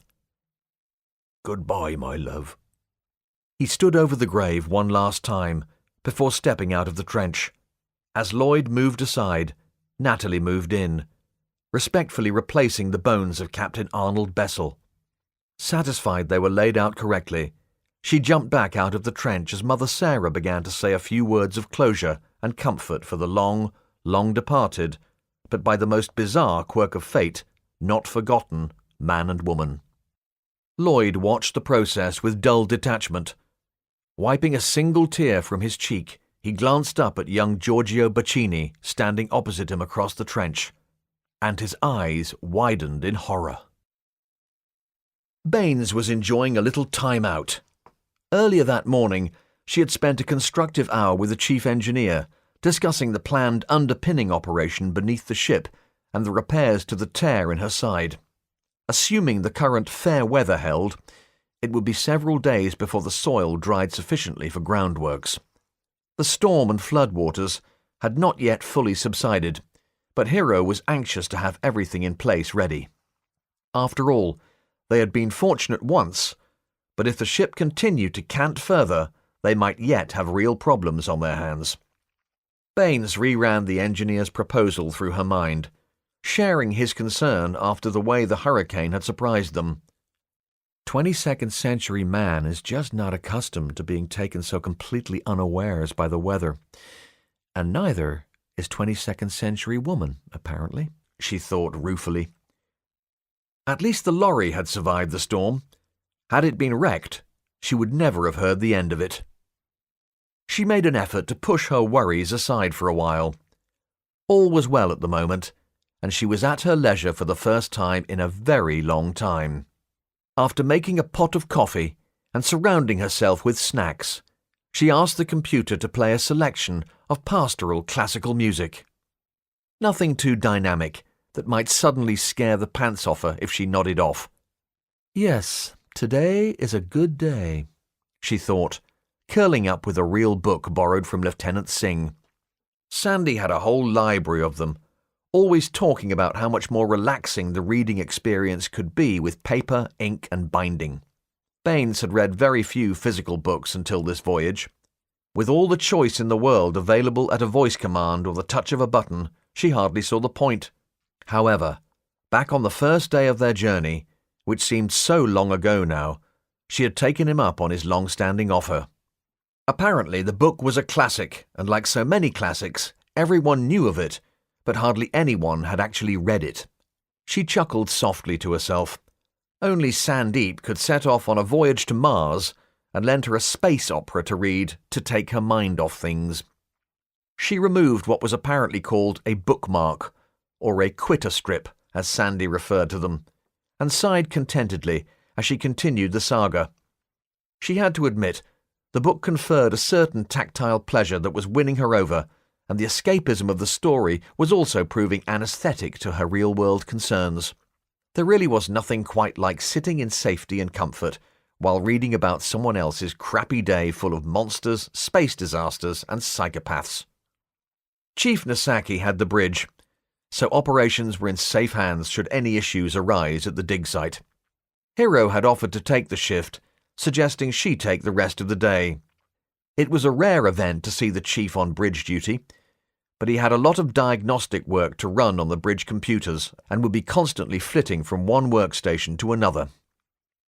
Baines was touched by his concern, although she suspected that he probably just wanted her out of the way whilst he was talking to his sekai. She smiled, stretched, and luxuriated on her sofa. Whatever the reason, she was just glad to find a little time for herself. Now, where was I? Ah, yes. That's no moon, it's a space state. Ah! She exclaimed in frustration as her comm binged. Sighing deeply, she answered, Baines? I'm sorry, Commander. Hiro's voice called through the small speaker. I've just had a very energetic conversation with one of Dr. Miller's chemists, a Dr. Abid Hussein. Apparently, he's found some strange chemical traces on one of the lorries in the pod cargo hold. I told him the captain would be back before long, but he was insistent that this couldn't wait.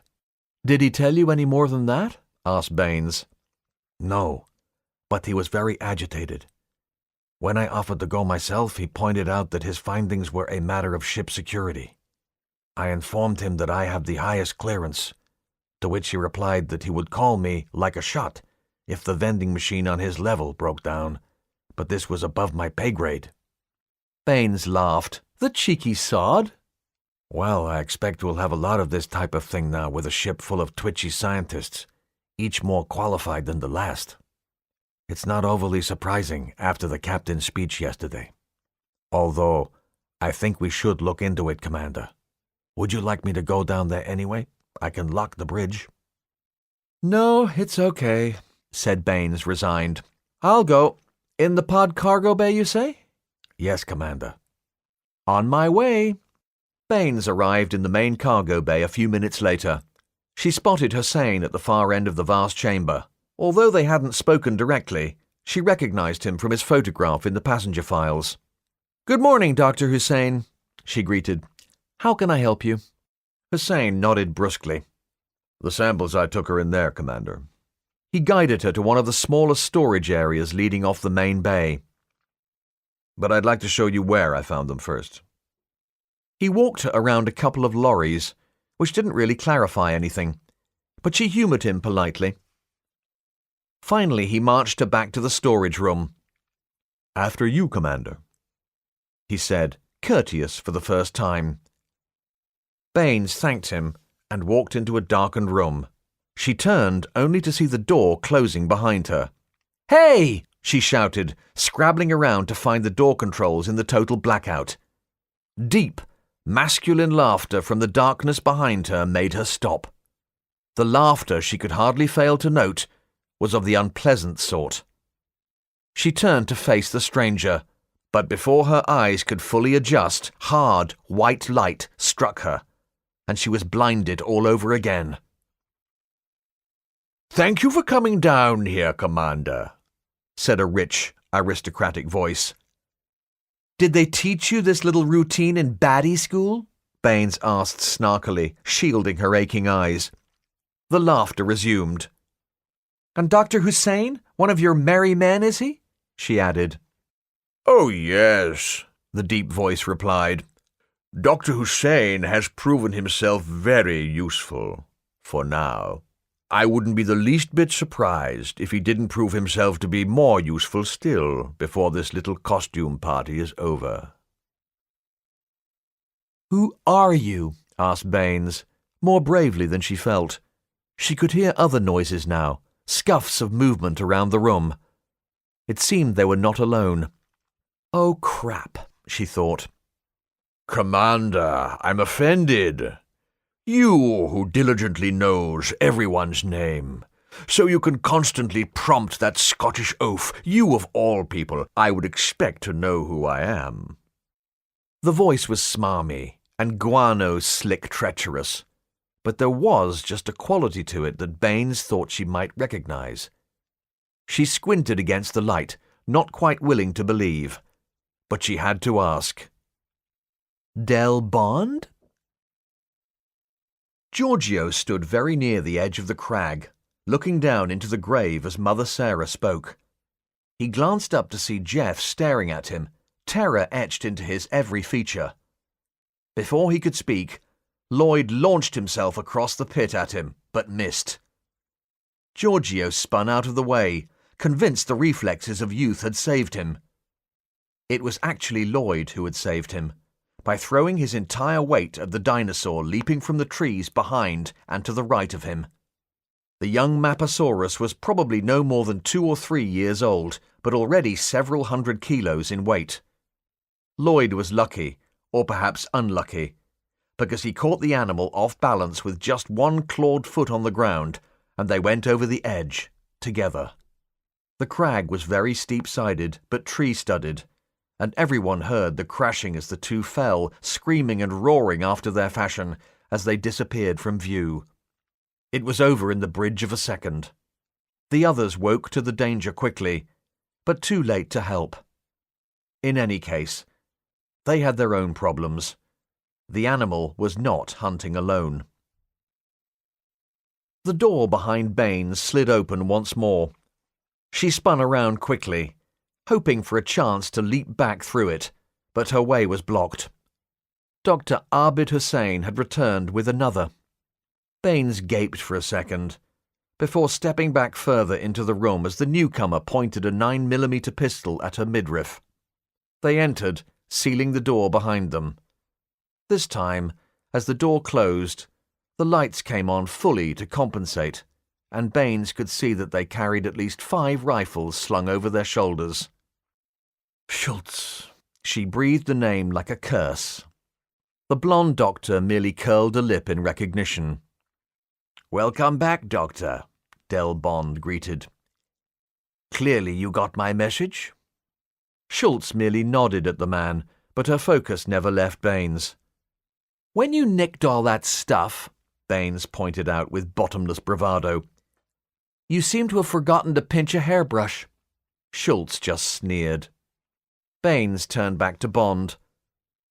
"What do you want from me?" she asked. "Whatever it is, you can shove it up your backside and use it as a trumpet." Bond laughed again.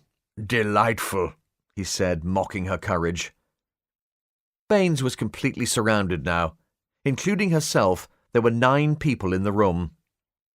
"The bridge crew know where I am, you know. It won't take long for a team to get down here," she said, seriously hoping for the best. She knew that by crew she meant hero, and if he glanced up from underneath one of the consoles he was pulling apart, it would be a miracle. "Oh, you think so?" asked Bond in his unctuous way. "We took the liberty of recording your short conversation and walkabout outside with Dr. Hussain, playing it back for the cargo bay cameras, on loop. I dare say the ingenious Mr. Nasaki will eventually spot the deception for what it is, but I doubt he will notice for quite some time."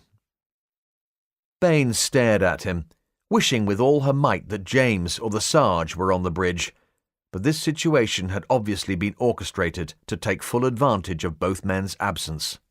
With Private Jones and Major White also busy about their daily routines, and with no reason to suspect what was happening, her wish bank was all tapped out. She had no intention of confirming these facts for the enemy, however, so she changed the subject. "You know, I couldn't stand you when you were a philosopher, but now I've really gone off you." "Ha ha! Marvellous," replied Bond, clapping his hands together foppishly. "And where did that posh accent come from?" asked Baines, playing for time. "I thought you were from Milton Keynes." "Oh, come, Commander. You didn't really think a philosopher could afford to buy a ticket for this ride, did you?" he asked. "I suppose not. It was a rubbish cover story," Baines retorted. Precisely, Bond agreed. So ridiculous it had to be true. Oh dear, Commander, do you mind if I call you Jill? You did make it all rather easy. Jill frowned as an idea struck her. Do you really not like being called Derek, then? She asked. A tiny cloud fluttered across Bond's blue sky, and Baines caught the slight tell. Well, here we are, she said. So what do you want, Derek? From you? Asked Bond in mock surprise. Oh, nothing from you, Jill. Okay, what next, Derek? She enjoyed the slight tick that twitched his face each time she spoke his name. Do we just hang around until we get hungry, or... She shrugged. No, my dear. We hang around until Daddy gets home. Bond's smile slipped up a notch on its own oil. I'm sure the valiant Captain Douglas will only be too pleased to help me. Baines laughed without humour. You're dreaming, Derek. The only thing you'll get from the captain is what you deserve. Oh, I do hope so. I've worked so terribly hard to get this far, you see. He smiled again. I may not know how to play the trumpet, which you so kindly proffered, but when the good captain arrives, I'll bet I can play you like a flute.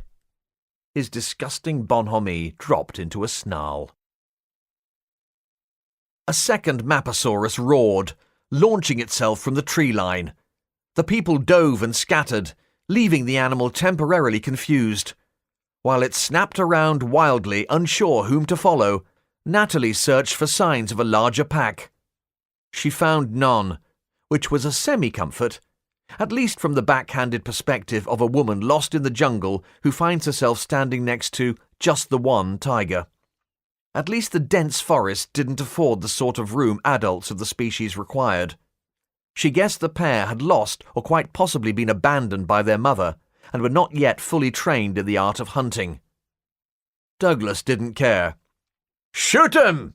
he bellowed. "He's only a baby," Natalie shouted, her love of animals driving out some of her fear. "Are you serious?" cried Bluey. Even without training, these animals were hard-coded killers, and they were really quick. But if Natalie's theory was correct, it would explain the youngsters' retreat to the forest for safety. Here, they could learn from a school of slightly less hard knocks. Sergeant Jackson levelled his rifle at the funeral crasher, intent on beginning Lesson 1 immediately. But there were just too many people around. There were plenty of clear shots, but no clear backgrounds. He looked about him for inspiration and then saw it. Between two low branches in a nearby tree, he spotted a metal container left by the storm. He picked up a good-sized stick and began to beat it noisily. The young dinosaur spun around, giving this strange din its utmost attention. It leaned forward, snarling with menace, clawed hands clenching and unclenching in anticipation of the kill. Douglas had seen this behavior before, having had a narrow escape with a full-grown bull Maposaurus the very first time he stepped outside the ship. He realized the Sarge's game, aimed his pistol at the animal's side, and fired a low-powered stun bolt. The shock enraged the juvenile further, making it turn towards Douglas. The animal lowered its head, about to charge, when Bluey made a throaty yodeling sound. The unfamiliar cry made the animal snap round yet again. During the fracas, Lieutenant Singh ran for the ship. Throwing himself into the pilot's seat, he bypassed everything he could to get the engines fired up as quickly as possible. The human beings stood in a circle around the dinosaur. No one dared take a shot from one of the Heath Riflesons, because a high-power shot would kill any person it touched. Even a low-power hit would stun them, in all likelihood turning them into Mapu Chow. One of the soldiers stood at the edge of the cliff, jumping and flapping his arms about while shouting obscenities. Turning one final time, the young Maposaurus took the bait, committing to a charge. "Watch out!" shouted Bluey. "He'll have you over the side." "I've got it!" the man shouted back, bouncing from side to side on the balls of his feet to keep the animal guessing. "I'm floating like a butterfly." "Yeah, well this bee's got a chainsaw for a face. Run!" The charge felt like an age for a man both metaphorically and very literally on the edge, but he waited bravely until the last possible moment. The creature leapt across the funereal trench as the soldier rolled into it, hunkering down, praying he was fast enough. The dinosaur flew over him, praying. His fast was over. Everyone else who could, fired. Douglas heard the crunch of broken bones from the pit as the man scrambled to save himself and cried out in directionless anger at the desecration, while firing rapidly towards the predator. With lightning reflexes, the Maposaurus skidded to the edge, avoiding a deadly fall by shouldering into a tree. Its tail swished rapidly, movements which proved so unpredictable that the recovery team's shots went wide. Regaining its balance in a heartbeat, the creature turned with terrifying speed, about to take the head of the man climbing from the dig trench when a honking animal cry rang through the forest. The soldier got to his feet and ran as only a man being chased by a carnivorous dinosaur can. Everyone stopped firing, no longer able to get a clear shot. The predator paused, confused, sniffing the air for an instant, before charging at Douglas, who screamed. The sound of that scream triggered a recognition response in another small reptilian mind, and the owner of the honking call ran out of the forest, also heading for the captain. The latecomer was less impressive than the Maposaurus, but as Douglas watched them both approach from separate directions, he knew he couldn't hope to match their speed. The Maposaurus, fixated on Douglas, was slow to take notice of the other, smaller creature, and it crashed into the predator's side using its head like a ram. The Maposaurus fell, but sprang almost immediately back to its feet.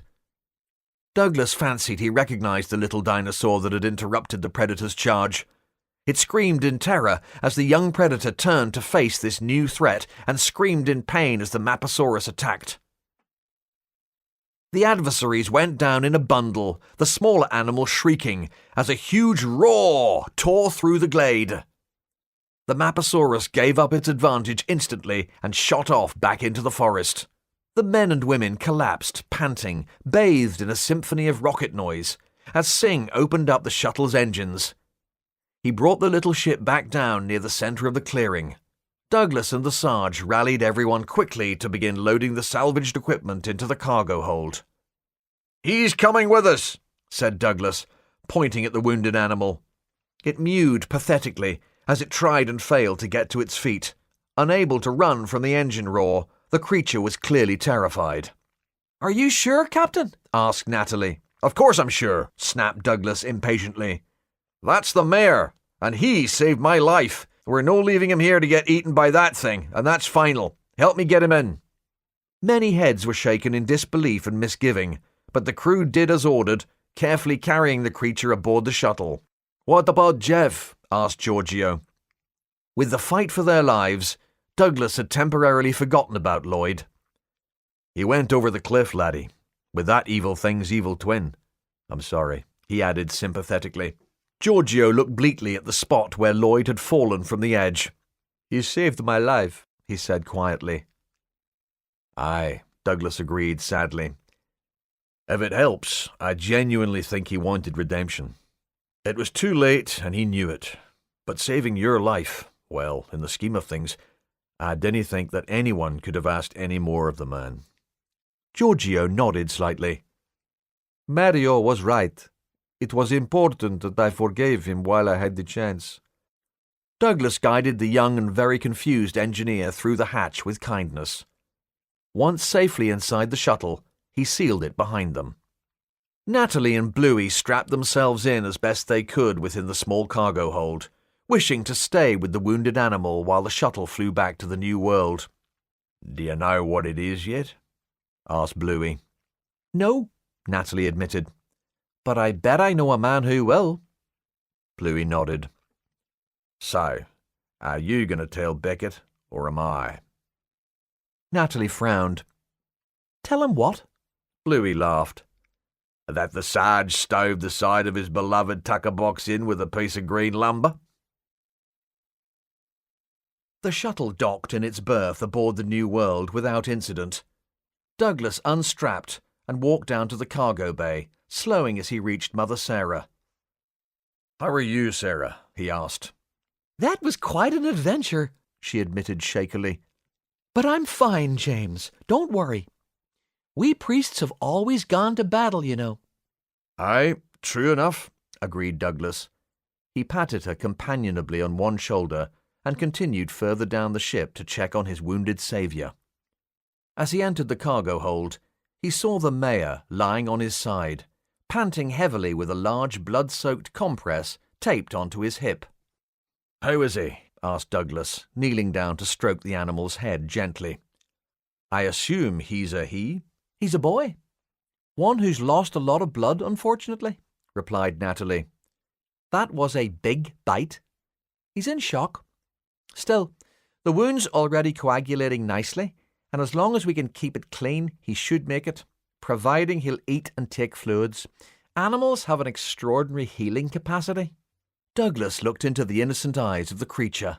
You'll be okay, laddie, and thank you, he added gently. Dr. Pearson will soon get you back on your feet. You're in good hands. He turned back to Natalie. He saved my life. And when I think of all the names I called him, when he knocked me flat on me backside the first time I stepped off the ship. He smiled fondly at the creature. Do you think he remembered me? Is that why he came when I called? Called, Captain? Natalie asked innocently. Douglas frowned at her. All right, screamed then. You remind me of Commander Baines, he remarked tetchily. Natalie laughed. It's possible. We believe many dinosaurs had superior senses. He may have recognized your voice or your smell. Smell? Douglas cut in, raising his eyebrows. Scent? Natalie laughed again. Your scent, Captain. Douglas laughed too. Do we know what sort of animal he is? I don't.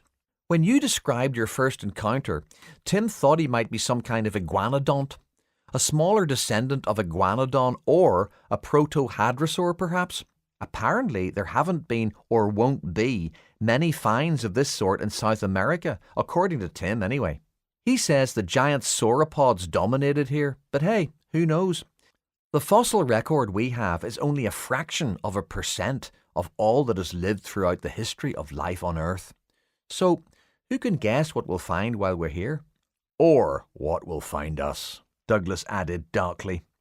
Well, if Tim can't identify him exactly, then I think we should call him Mayor Dougley Salvatore, Natalie proposed. Hey, now just go easy with the naming things, said Douglas. Stuff like that has a habit of sticking around here. Right, Captain, Natalie replied seriously. Douglas left her, but as he walked towards the doors which led back into the ship, he heard her call loudly across the shuttle bay. Can someone get me a trolley to carry Mayor Dougley Salvatore down to the biology labs, please? Douglas stopped, tilting his head back slightly as he closed his eyes and sighed. After a moment, he simply lowered his head and trudged on. Douglas waited patiently for Commander Baines to open the bridge doors. It was a surprise to find Hero on station instead. Hero? Where's the commander? He asked. She was here earlier, sir, replied Hero, but she looked exhausted. As I had to work on the bridge anyway today, I sort of encouraged her to take some time for herself, while I remained on station here until you returned. Aye, agreed Douglas. She's been through it the last few days. Well done, Lieutenant. Unfortunately, it didn't exactly turn out as we'd hoped, sir, Hero admitted. As he viewed a video feed from the pod, his expression changed to one of concern. Turning back to Douglas, he spoke quickly. Sir, we had an irate call from a Dr. Abid Hussain, saying that he'd found some strange chemical traces on one of the lorries. I offered to go down there, but he insisted it was a security matter and demanded to see the commander. What did they find? Asked Douglas, picking up on the concern suddenly emanating from his chief engineer. I don't know, sir, Hero replied nervously. I've been so tied up I lost track of the time. She must have been down there an hour and a half now, at least. That wouldn't concern me particularly, but I've just spotted this. He beckoned Douglas, who looked at the screen over his shoulder. The video feed clearly showed Baines walking around the cargo bay with Hussein. Nothing untoward there, but suddenly the people appeared to jump a couple of meters to the left, beginning their walk-around all over again. "What are we looking at?" asked Douglas. "A fault with the camera?" Hero selected multiple cameras and the screen divided. The commander and the doctor were shown walking around the main cargo hold from 8 different perspectives. Every one of them jumped at the same time. "That's on a loop," Hero shouted, turning to Douglas. "The cameras have been tampered with, sir. She went in there and hasn't come back out." "Get me a comm link to Sergeant Jackson and Major White now," ordered Douglas, pointing at Hero's console. Hero quickly did as instructed, receiving a response straight away. "Ford, Sarge, this is Douglas. I need everybody who knows which end of a gun goes bang to be armed and doubled down to the pod cargo bay immediately. Everyone you can find. Jill's in trouble. I'm on my way down. Douglas, out." "I'm sorry, sir," said Hero. "It all looked normal at a glance." "Not your fault, Lieutenant. Hold the fort," said Douglas, striding towards the door. "And Hero," he said, turning around, "keep the bridge locked down." Douglas ran into the pod's main cargo hold, followed by Singh, the Sarge, and 12 other crew, all armed with Heath Riflesons. He skidded to a stop, unable to believe his eyes. Just 5 meters away, Dr. Heidi Schultz stood, bold as brass, with a group of armed men and women at her back. Slowly, 2 opposing lines formed. Baines was held around the neck by 2 of Schultz's minions. So you worked it out in the end, old man? Schultz sneered nastily, a look which marred her considerable beauty. Her English, as always, harshly accented by Bavarian VWs. Douglas assessed the situation instantly. It was bad. "Let her go," he said simply. Predictable, replied Schultz contemptuously. Predictable and weak, and that is why you will always lose. Just back from reburying our long-dead friends, are we? I suppose you have also worked Captain Bessel and Lieutenant Jensen up into great heroes, yes? Traveling across time to save you. She continued with an expression of mocking sorrow. But they got it wrong by 20 million years and died bravely. Smiling nastily again, she added, You should know that Bessel was one of us. He was a true believer. "Liar!" 9, Captain. Schultz was clearly enjoying Douglas's outrage. I assure you this is quite true. We were meant to go back just 100,000 years to start over again with a new, hand-picked human race. We would have trained the ancient people using their pressed labor to build a better, stronger, purer civilization. All would have worked perfectly had that idiot Lloyd not panicked, laying too much explosive within the wormhole drive. Another weak little man, she sighed. I will have to kill him too, when I next see him, I think, she added almost apologetically. "Too late, Schultz," Douglas replied tersely, disgusted by this woman he used to think of as a colleague. "He's already dead." Schultz smiled in genuine surprise. You have killed him? Well done, Captain. There might be hope for you yet. "No," Douglas snarled. "The man died a hero's death, saving a life, and that's the way we will all remember him." He looked around the assembled crew behind him, brooking no argument. "He was no longer your pawn when it mattered. When it mattered, he did the right thing. That is why scum like you will never win," he spat, mocking her Germanic accent. "Not in the end." Never mind, Schultz allowed, unconcerned. Was your other friend doing the right thing too, when he tried to reinforce us? Bessel was to bring our backup, you see. He failed. But this is of no consequence. "I don't believe you," Douglas dismissed her. "And I'll no allow you and your animals to soil his memory," he added, with a nod to the people ranged behind her. More weakness, Captain, Schultz repeated simply. You are all so weak. You will not be required in the new world. Humanity doesn't make a person weak, retorted Douglas. The courage of mankind to do the right thing has echoed down throughout our history.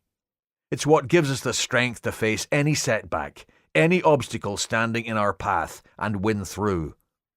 If you can't see that, then you're blind, and you willn't see your end when it comes either. Enough! Schultz spat, ending the debate. Here is how it will be. You will get your pathetic mongrel menagerie off this ship and hand over all of the security codes to me. Or, she turned to Baines, she dies. If she dies, Douglas retorted dangerously, you will be the very next body to hit the deck. That I promise ye.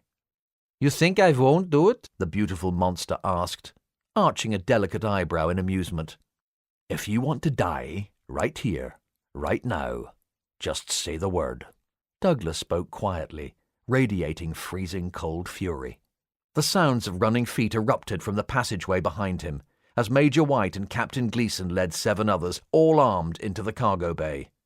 They quickly joined Douglas's ranks, levelling their rifles and tilting the odds almost 3-1 in favour of the New World's crew. The captain turned back to Schultz once more, smiling nastily. Just say the word, he repeated. A standoff, Schultz noted, without obvious concern. But I still hold most of the aces, I think. She picked out Dr. Klaus Fischer from the late arrivals.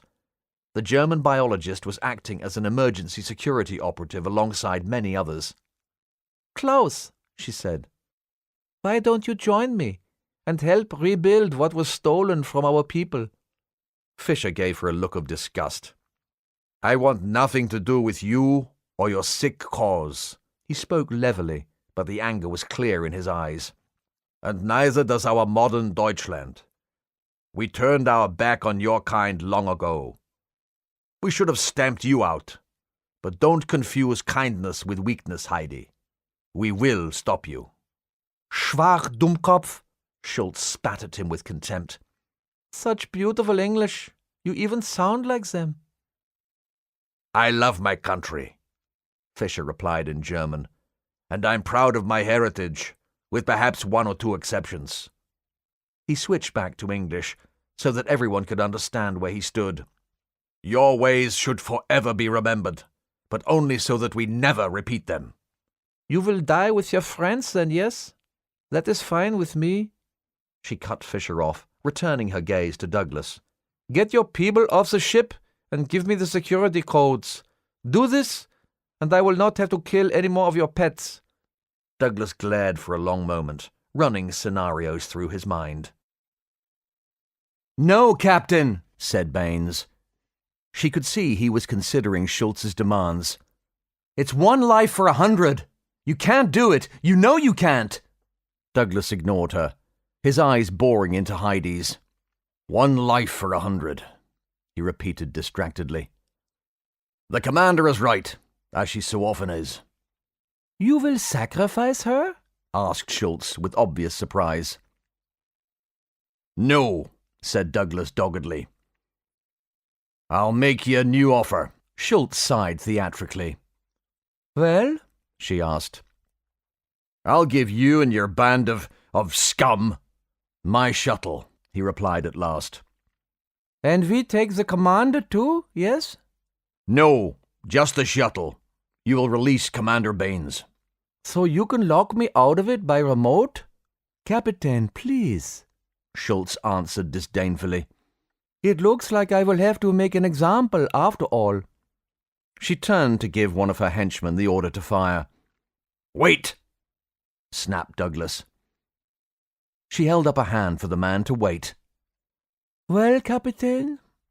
You will not be locked out of the shuttle, he explained. And I'm supposed to trust your word on that? She looked at him like he was a fool. I don't think so. I'm weary of this. She turned again. You'll no be locked out of the shuttle. Douglas spoke quickly, the tension in his voice obvious. Because I'll be going with you. No! Baines shouted fearfully. Again, Douglas ignored her, glaring only at Schultz, who tilted her head to one side in thought. Very well, she answered slowly. But I want the shuttle brought down to the enclosure outside, here. She pointed towards the hangar doors behind her. I'm not walking through the ship's corridors so you can ambush me. Fine, agreed Douglas. No, Captain! Baines tried again.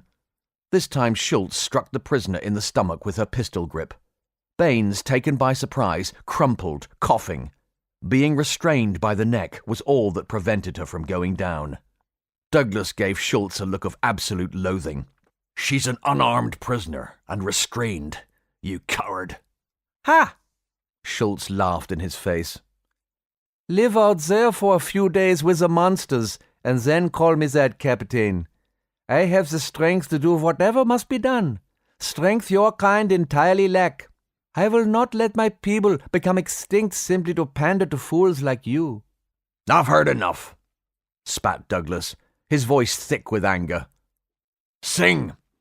Bring my shuttle down outside, now. Yes, sir. The pilot cast one last look at Baines before running for the exit. Schultz directed one of her followers towards the hangar doors behind them with a nod. A tear ran down Baines's cheek as she stared at Douglas, shaking her head in silent desperation.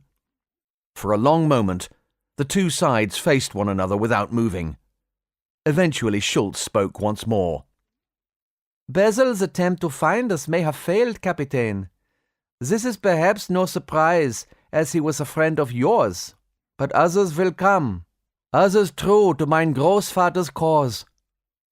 She curled her lip into another unpleasant smile, her eyes burning with a strange light. Such genius! All this from a beer dozer. A beer can ring pull. Douglas's jaw dropped. Ah, I see you know what I'm talking about, Captain. Do you still doubt our reach? Our ability to bend everything and everyone to our will?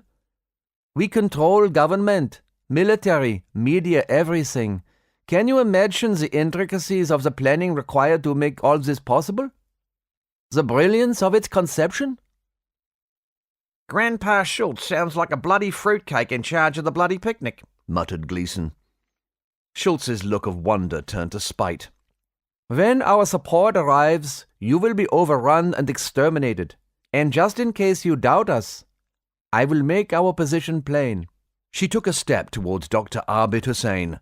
We also use terrorists, political and religious fanatics, all manner of sects and dissident groups to do our dirty work.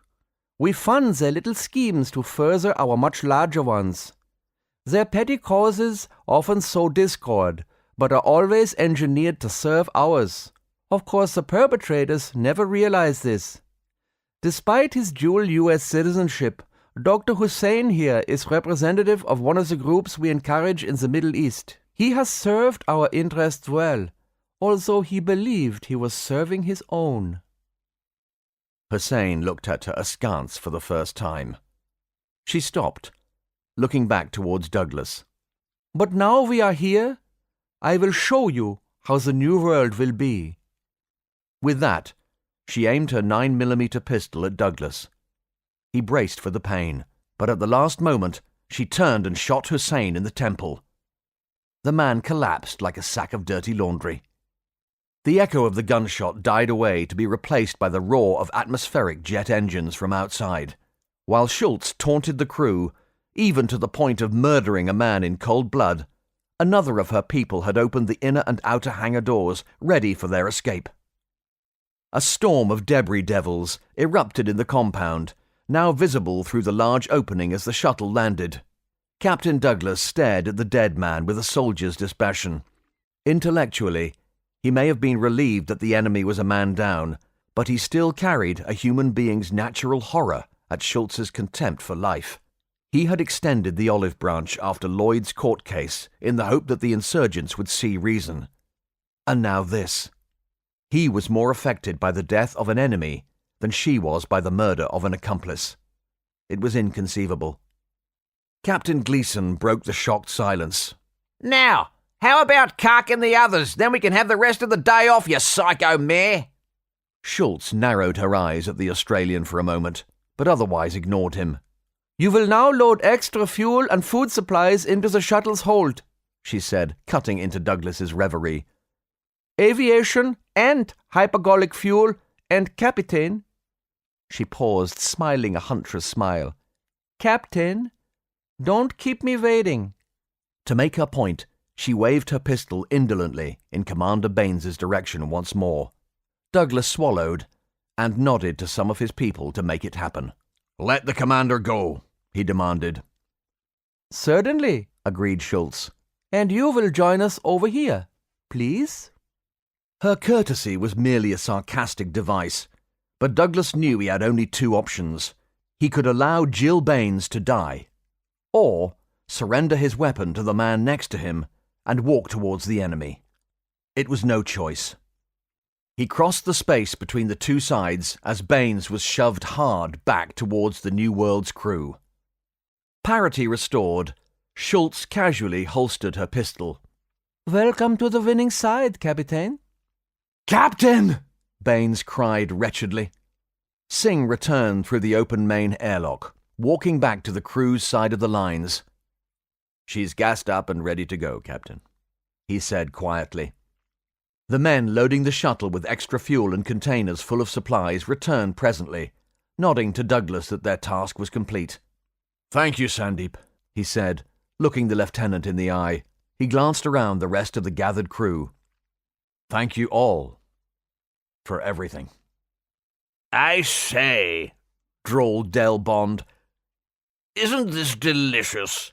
Such drama." Douglas looked the erstwhile philosopher up and down. "Do you know what, Derek? Dinna look too deeply for the meaning of this," he said, landing Bond an uppercut to the jaw, which removed a couple of teeth and a pound of pride when he hit the deck. "Ha!" barked Gleason. "What a humdinger! He won't need to ask why that happened." A rumble and a clatter of something being knocked over sounded from the corner of the bay behind Schultz's team. She looked around quickly, drawing her gun once more, but could see nothing untoward. The scene was now being watched from under a tarpaulin by a new pair of eyes, inquisitive eyes, brown eyes. Eventually Schultz disregarded the noise as natural and glared down at Bond contemptuously. He was still down on the deck. She nodded to a man and a woman near him. "You two, pick him up," she ordered. There followed an awkward silence as everyone recovered their bearings after successive distractions. "After we were sent back in time, why did you keep attacking us? I mean, if you wanted the ship intact," Douglas asked Schultz. Schultz was unreadable, eventually saying, "I had reasons, but plans change." "James!" Baines spoke into the exchange, her voice breaking. "Don't do this!"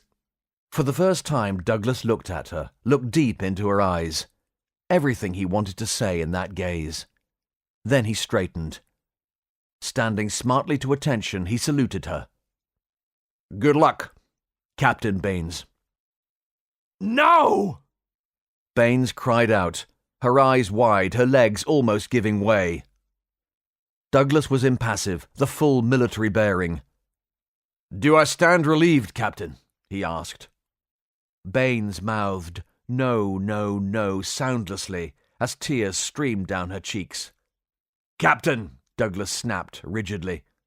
Baines straightened and batted her tears away, standing as tall as she could. "You—" her voice cracked, forcing her to gulp a deep breath before trying again. "You stand relieved, sir," she saluted. Douglas maintained the salute a while longer. Eventually, he smiled warmly at her and winked. Lowering the salute, he turned and strode out of the cargo bay, across the compound and into the waiting shuttle with Schultz's guards struggling to keep pace. The crew members present followed irresistibly outside. The terrorists kept a wary eye on them, falling back by sections, also making their way across the compound. Bond lagged behind. He was cursing roundly and shouting about how much he was going to make Douglas pay, when a crash sounded from inside the pod cargo bay. The noise was like a stack of pots and pans smashing to the floor, followed by a skittering. Everyone turned in surprise to see Reaver shoot out from under the blue tarpaulin near the main hatch. He must have been travelling at 30 miles an hour by the time he collected Bond, taking him down for the second time in as many minutes. The man screamed as the dog pinned him to the ground. Captain Douglas had disappeared into the shuttle by now, along with the insurgency team. Only Schultz remained outside for one last look around. She curled her lip in disgust as she watched Bond try ineffectually to defend himself from his attacker. She was about to leave when someone called her name. "Schultz!" Baines shouted, striding to within a few paces. The two women faced one another. Dr. Heidi Schultz raised her head, looking haughtily down her nose at her antagonist. Captain Jill Baines raised her arm, pointing directly at her enemy. Her eyes burned with almost demented hatred and pain as she snarled, "I'll be coming for you, bitch!" The shuttle's engines roared to life.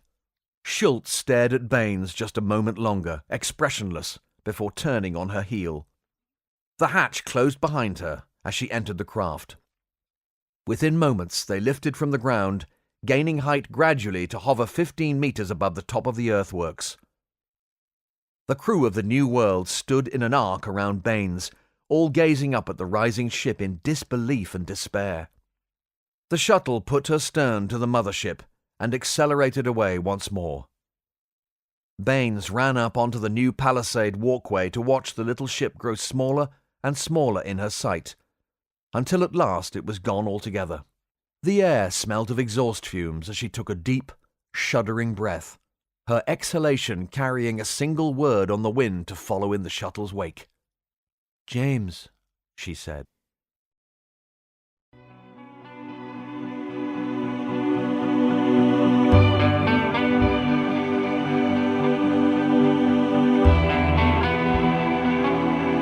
The crew of the New World will return in Book 2, Revenge. This was an audio production of Dinosaur, written by Stephen Llewelyn and read by CHRIS Barrie. Produced by Jeff Cooper and recorded at Denmark Studios. Published by Fossil Rock Publishing.